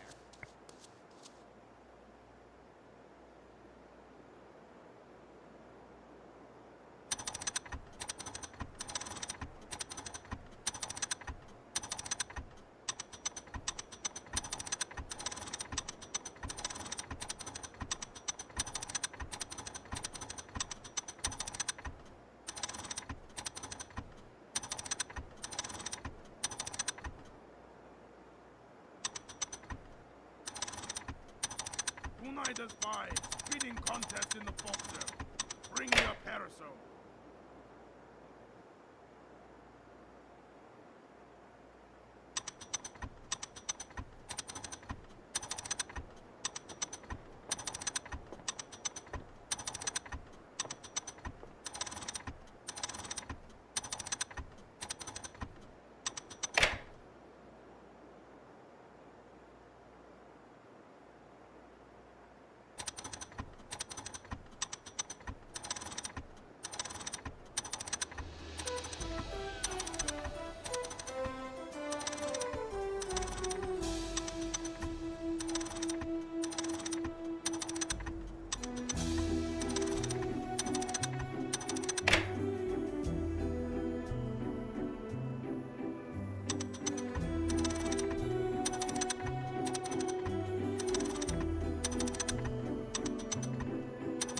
Holy hempen halter!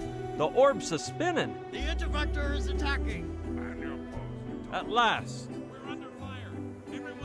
I, the great Brescian Barskov, captain of the Interfector, have achieved... Holy Toledo! It's ablaze! Give me your sword, you filthy dog. Uh-oh. What in the world? Stop, you traitor! What have you done with the beacon, you English cur? Tossed it into the tempestuous waters I have. Tossed into the sea? You'll pay for this. And you can consider yourself dead, because I, the great Brescian Barskov, captain of the Interfector, have managed to put a stop to your unstoppably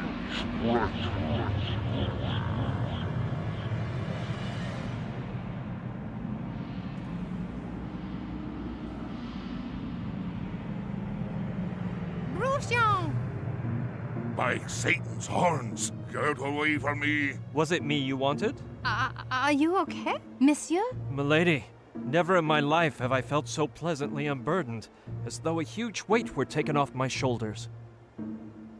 Oh, mon Dieu! Brouchon! Brouchon! Prions! Prions! Wake up, Brian. Good day, milady. You're alive! Is that not normal? Considering you fainted inside the galleon and Camille had to pull you up to the surface, it's almost a miracle. Camille? Aha! When you went into the stateroom, some furniture fell on you and blocked the entrance. Luckily, I made it in through a side window and got you out. Gee, thanks a lot, Camille. I owe you one. What about the Trantonite? I couldn't look for it while you were drowning. I hardly had enough time to push a huge vase off you and rush out. A vase? Yes, it looked Chinese or something. Wait a minute. The Trantonite! Sushi, I'm going down to the galleon. But... Attention, everyone! What is that? I said shut up! Thanks to my 4-digit IQ and this amazing contraption which I myself have invented, I can accurately pinpoint the Trantonite's coordinates out of everywhere in the whole universe. You never guess in a trillion years what it's... Right underneath us? Ah! No fair mind reading! Anyway, it's hidden in an unimaginable spot that only a genius like myself could... In a Ming spittoon? Ah, boy, has this kid learned some major telepathy thanks to me. Boggles the mind, huh?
So now what, Brian? Hey, we can finish up this business in 2 seconds. We hand the Trantonite over to Alpha, the Trantorians vaporize the bad guys, and we're out of here. I don't know if I have time to prepare the materials. What materials? The party materials. Because we have to celebrate, no? Of course. I'll build a self-slicing 7.5-story cake so we can try out the watch fork. Hey, those Trantorians have some finger-licking good crackers. You'll see. Crackers! I love dunking those in orange juice. Brian, are you okay?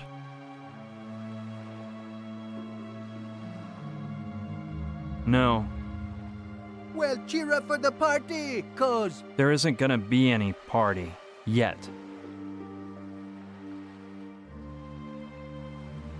This is just the beginning. Everything we've been through on Mala Island, in the Tiki Temple, and Alaska. It's all just a tiny appetizer compared to the main dish we have coming. To begin with, does anyone know how to get to the lake? Those soldiers are guarding it on every front, and they've even installed security cameras inside and out. We can't get near the Trantorian ship without being caught. And if they see us, a whole regiment armed to the teeth will be there for the welcoming ceremony. If Kordsmeyer wants to finish us all off, he'll do so without flinching.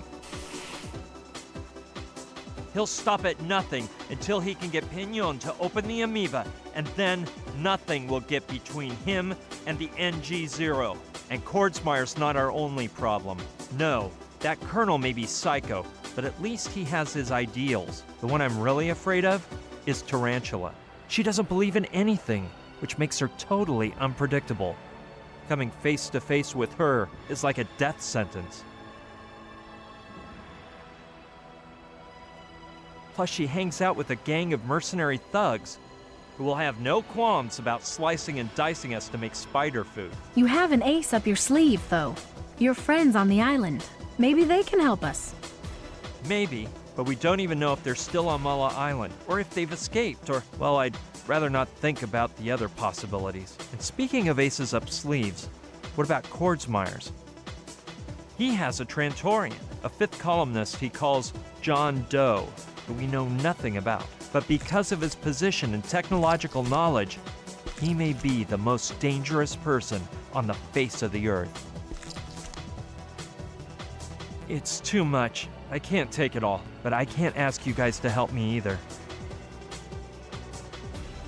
You can count on me, Brian. And on me, man. All for one and one for all, BB. Yeah! We'll smash those villains and rescue the girl! Oh, Gina. Why in the world did we get into that plane?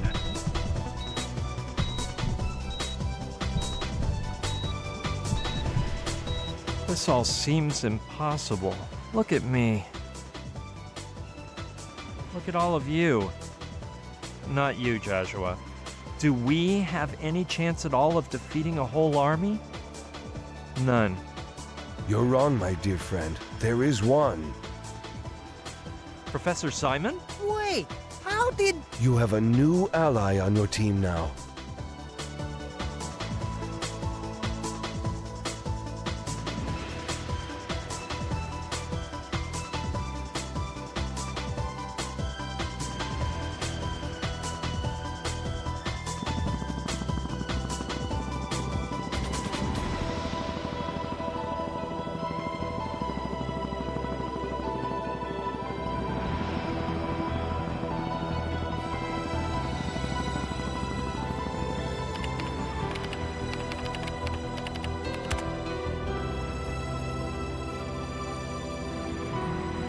Look, everyone, that sounds like a all new story.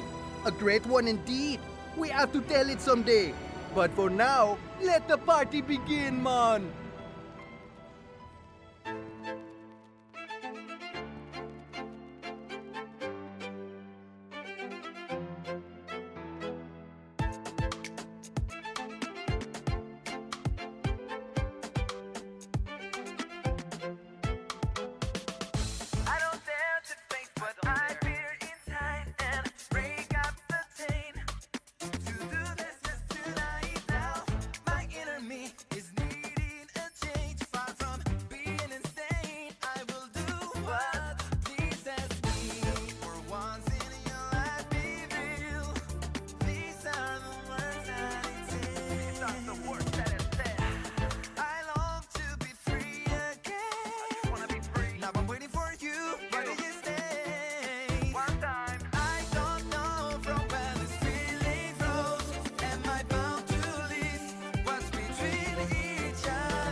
It'll only be me, no time to cry, no more sad goodbyes. I will turn back the hands of time.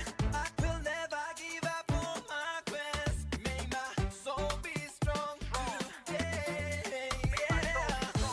For once in your life, be real. These are the words that it says. I long to be free again. Now I'm waiting for you. What do you say? One time. I don't know from where this feeling grows. Am I bound to leave what's between each other? I don't care about what the world may say. That's the way it goes, and I want to run away. Here comes the breakdown. I will do what pleases me. 'Cause this is a brand new life. This is a brand new life. Waiting for you, what do you say? Have to follow what your heart says. Lost and frustrated, divided and hated. This sadness squeezes my soul. I'll never be that lazy. You may not understand. I may be dumb and crazy. I won't be normal again. Better believe we're gonna shine. Better believe we're gonna smash these people. I'ma say I will never run away. I will go just when I wanna go, just when I wanna stay. Did you get it right? One time, 'cause this will never die. For real, baby. Nevertheless, we be masters at work. I don't know from where this feeling grows. Am I bound to leave what's between each other? I don't care about what the world may say. That's the way it goes, and I want to run away. I don't know from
crazy.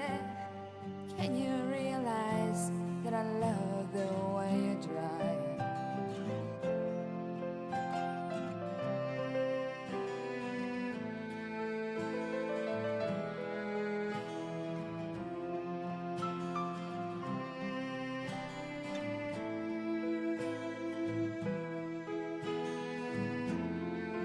And it's true, babe. I got less plan.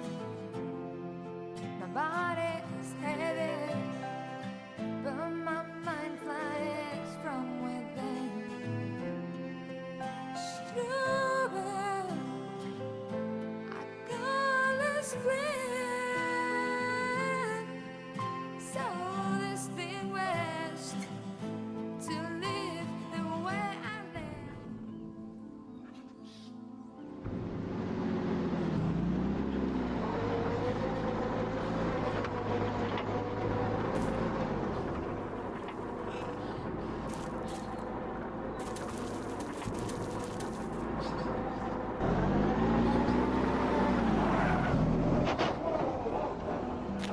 My last test to make it into intelligence. Getting the cigar box back from Colonel Kordsmeyer. It's an unusual mission that only a soldier with my valor and loyalty could accomplish. Nobody knows what dastardly dangers I might come up against, or how I'll escape from them. But I accept my mission with honor and courage. Banzai! Jushi! Onegai itashimasu! What the devil? Well. We have a visitor. This is starting to get fun.